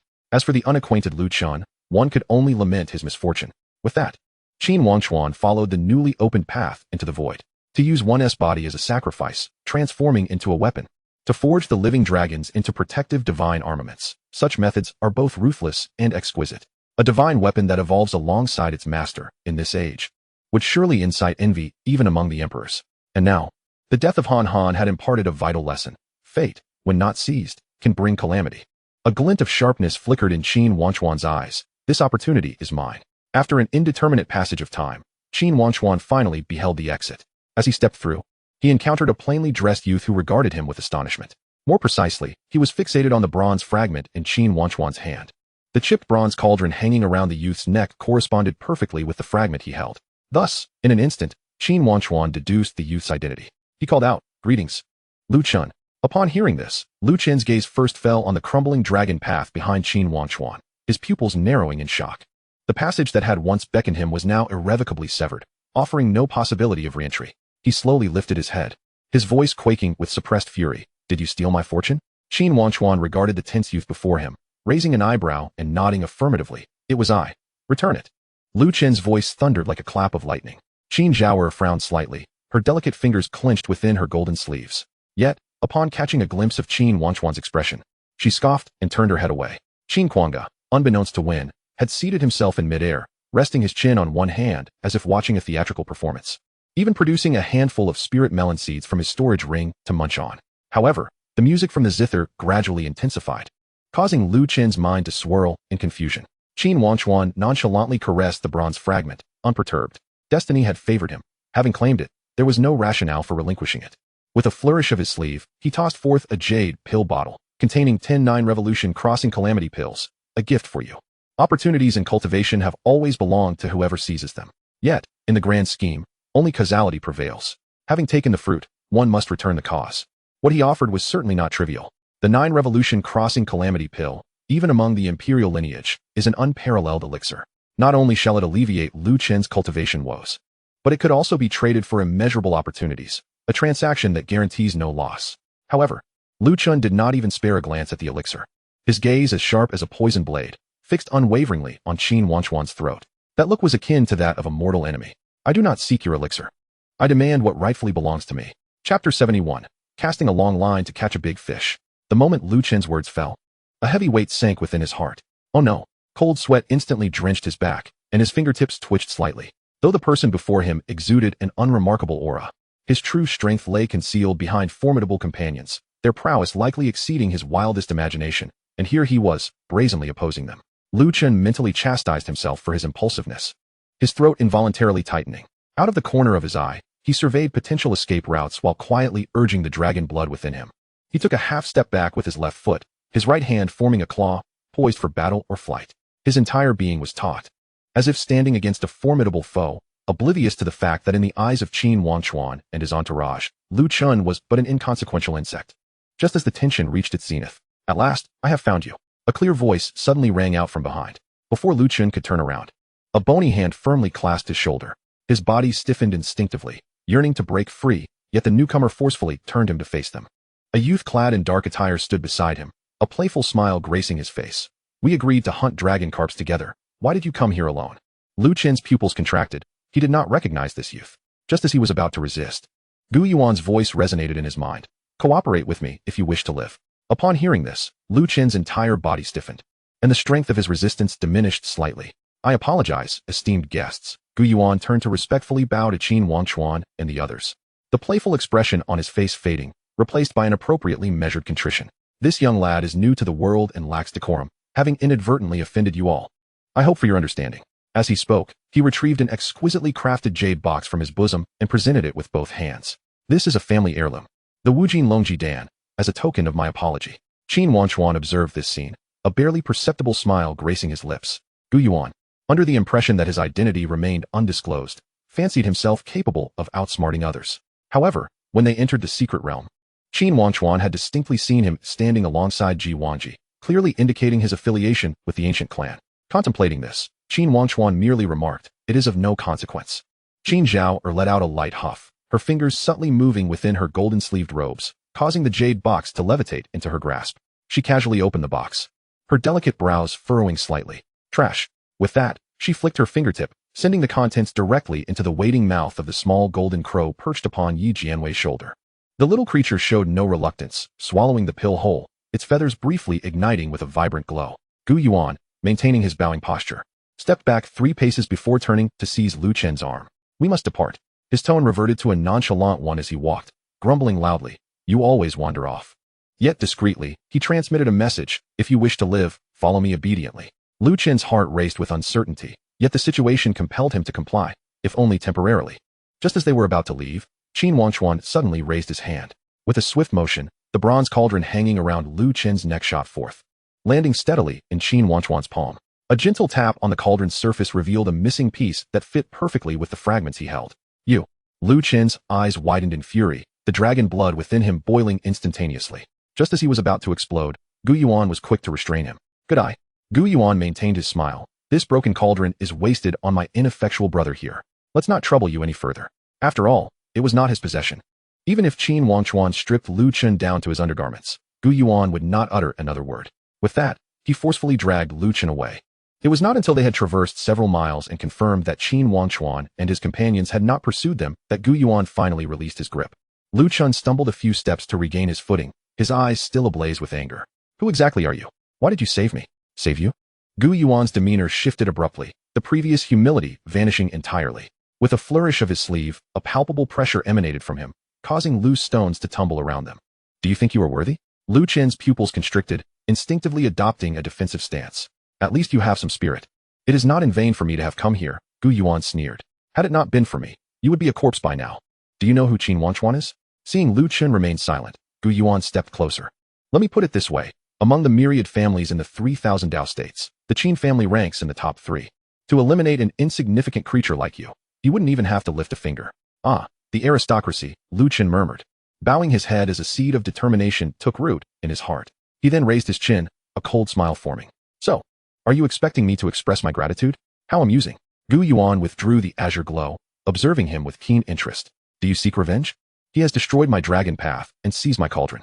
Lu Chen's knuckles whitened as he clenched his fists, each word punctuated with the weight of vengeance. "I will not rest until this debt is settled." Gu Yuan suddenly burst into laughter, his mirth resonating with approval. "Excellent. This is the spirit I desire." Yet, his laughter ceased abruptly as his gaze turned fierce. "I can assist you, but remember, from this moment on, you must heed my commands." "On what grounds?" "On the basis of my strength."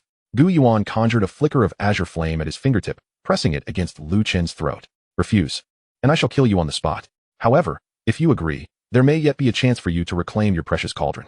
Lu Qin clenched his fists, nails digging into his palms. He recognized that he was being used as a pawn, yet he found himself with no other options.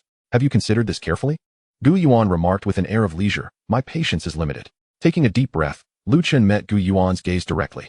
I accept your terms, but I have one condition. You lack the standing to negotiate conditions. Gu Yuan interrupted coldly, producing a roll of dragon hide map from his sleeve. At the heart of this secret realm lies a place known as the Longshu Forbidden Palace. Even Qin Wangchuan will reveal a flaw there. That is where we shall strike. Aside from the treasures within, all that we acquire along the way will be yours. Lu Qin paused for a moment, then nodded in agreement. It's a deal. As he watched Gu Yuan's retreating figure, a glimmer of cunning danced in his eyes. That place is also guiding me. After all, we are merely seeking mutual benefit. Once we arrive, I will act according to the circumstances. Having more bodyguards along the way would not be amiss. With his back to Lu Qin, Gu Yuan's lips curled into a sly grin. I certainly intend to trample on Qin Wangchuan, but I am not foolish enough to engage him directly.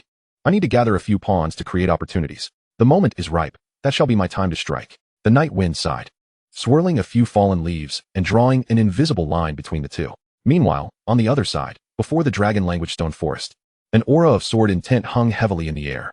Li Qingwan, clad in snow-white robes, stood resolutely, her 3-foot-long azure blade pointed toward the ground. Though its tip had yet to taste blood, a chilling aura of lethal intent emanated from her. Alone, she positioned herself at the sole pathway leading to the Longshu Forbidden Palace. Behind her loomed the ancient stone forest, stretching for miles, with every monument inscribed with enigmatic Dragon Clan characters. One person, one sword. She did not require the protection of the Li family guards to blockade this main entrance to the Forbidden Palace. Fortune within the secret realm is to be earned by one's own merit. A cultivator staggered backward, clutching a bloodied shoulder, his eyes flashing with defiance. But, dear maiden, your obstruction is a violation of celestial order. Li Qingwan did not even lift her eyelids. The sword tip quivered slightly, releasing another wave of frost-white sword energy that sliced through the air. The cultivator's hastily summoned protective artifact shattered in an instant, sending him hurtling back several dozen feet, crashing heavily against a dragon-engraved steel. Get lost. Her cold voice cut through the air like shards of ice, startling the other cultivators lurking behind her, causing them to retreat 3 steps in unison. She caressed the blade with her fingertips, her gaze piercing through the throngs of chaotic figures, looking into the distance as she murmured, "Has he not yet arrived?" This barely audible whisper was captured by several cultivators using their artifacts, causing their expressions to shift in horror. They exchanged glances, disbelief etched on their faces. This sword saintess, akin to a harbinger of death, was waiting for someone? An elder obstructing the dragon path swallowed hard, his voice trembling as he transmitted, "Is she truly waiting for a single person?" Chapter 72, The Misfortunate Forbidden Son. The path of immortality begins to unfold.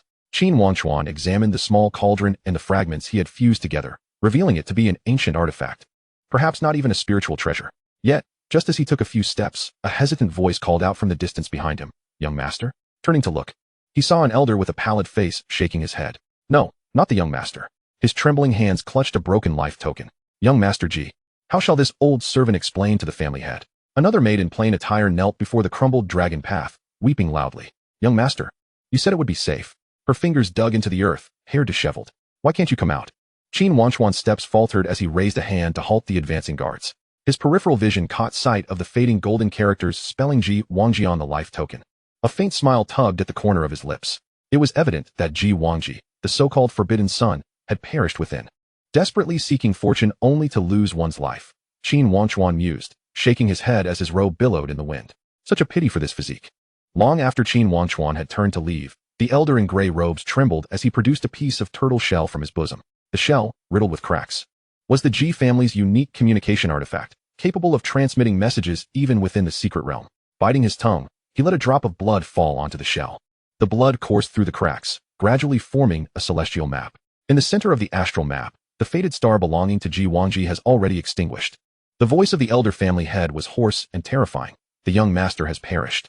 He fell within a peculiar realm, which has now collapsed, rendering the retrieval of his remains impossible. The inability to recover the body signifies the impossibility of resurrection."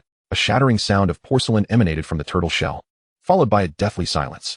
However, the elder suddenly lowered his voice, speaking with a hurried cadence, as if fearful of interruption. The Xuanjia secret pattern disc trembled intensely, sensing the aura of the heavenly transformation sacred body from another individual. Upon hearing this, a voice finally emerged from that direction, rasping, The elder's murky eyes suddenly sparkled with terrifying intensity, fixating on the direction in which Qin Wangchuan had departed. The ninth young master of the Qin family, Qin Wangchuan. The old servant dared to suggest perhaps they could seek a favorable connection with the Qin family, to jointly explore the path of immortality? At the dragon-language steel forest. The crowd remained obstructed at this juncture. Suddenly, the ground began to tremble, and the sound of trees collapsing echoed from afar. The crowd turned in horror, only to witness a colossal creature charging towards them. It was a gigantic elephant, its entire body crimson as blood, towering over 3 zhang. 6 curved tusks dripped with fresh flesh. As the demonic elephant stomped down, several 7th realm cultivators who failed to evade were instantly crushed into pulp. Only those of the 8th realm managed to narrowly escape. It was a fully grown blood-fanged demonic elephant. An elder cultivator's voice quivered. This creature not only possesses tough skin and flesh, but its 3 pairs of tusks are as hard as spiritual treasures. We have lingered here too long, and the blood aura has attracted this beast. Prepare for battle. With each step the elephant took, it left behind a burning footprint. As it swung its long trunk, several cultivators were sent flying. Yet, in the next moment, an ethereal sound of a zither resonated in their ears. The sound was like silk, carving an invisible trajectory through the void. The massive form of the blood-fanged demonic elephant suddenly froze, a hairline crack appearing on its 6 tusks, accompanied by a deafening explosion. The elephant's head split in 2, the cut as smooth as a mirror. Scalding demon blood gushed forth like a waterfall, scorching the ground and producing wisps of green smoke. The crowd turned in astonishment to see a blindfolded woman cradling an ancient zither, her fingertips lingering on the strings. One of the purple-robed cultivators stammered, his throat dry like sandpaper. Who is that woman? Her figure was graceful, blindfolded, and holding the 9 heavens ringing zither. Unmistakably the personal zither attendant of the 9th young master of the Qin family. With such strength, would you call her merely a maid, or a zither attendant? The young cultivator's voice trembled as he unconsciously took a step back. That strike. Even my senior brother would. Hush. His companion quickly covered his mouth, his face pale as he gazed into the distance. This is indeed the Qin family, one of the 3 great houses. As murmurs spread through the crowd, Qin Wangchuan and his companions slowly revealed themselves. Look over there. Who are those 2? The crowd turned to see Li Xian wielding his finger as a sword, effortlessly slaying another blood-fanged demonic elephant. Beside him, Chu Wuju surpassed even that feat, merely flicking a copper coin with his thumb, instantly penetrating several demon beasts. Li Xian of the Li family? And next to him is Chu Wuju of the Chu family. You didn't know? He is second only to Chu Qingyan, a peerless prodigy. Many young talents were in awe of the 2's prowess. Before these 2, few dared to claim the title of prodigy. One hailed from the Tianjian Li family, fighting across realms as easily as drinking water, while the other, from the Zhanxin Chu family, bore the 9 hells battle body, significantly amplifying his strength with each realm he broke through, having gained fame for defeating foes across 3 realms.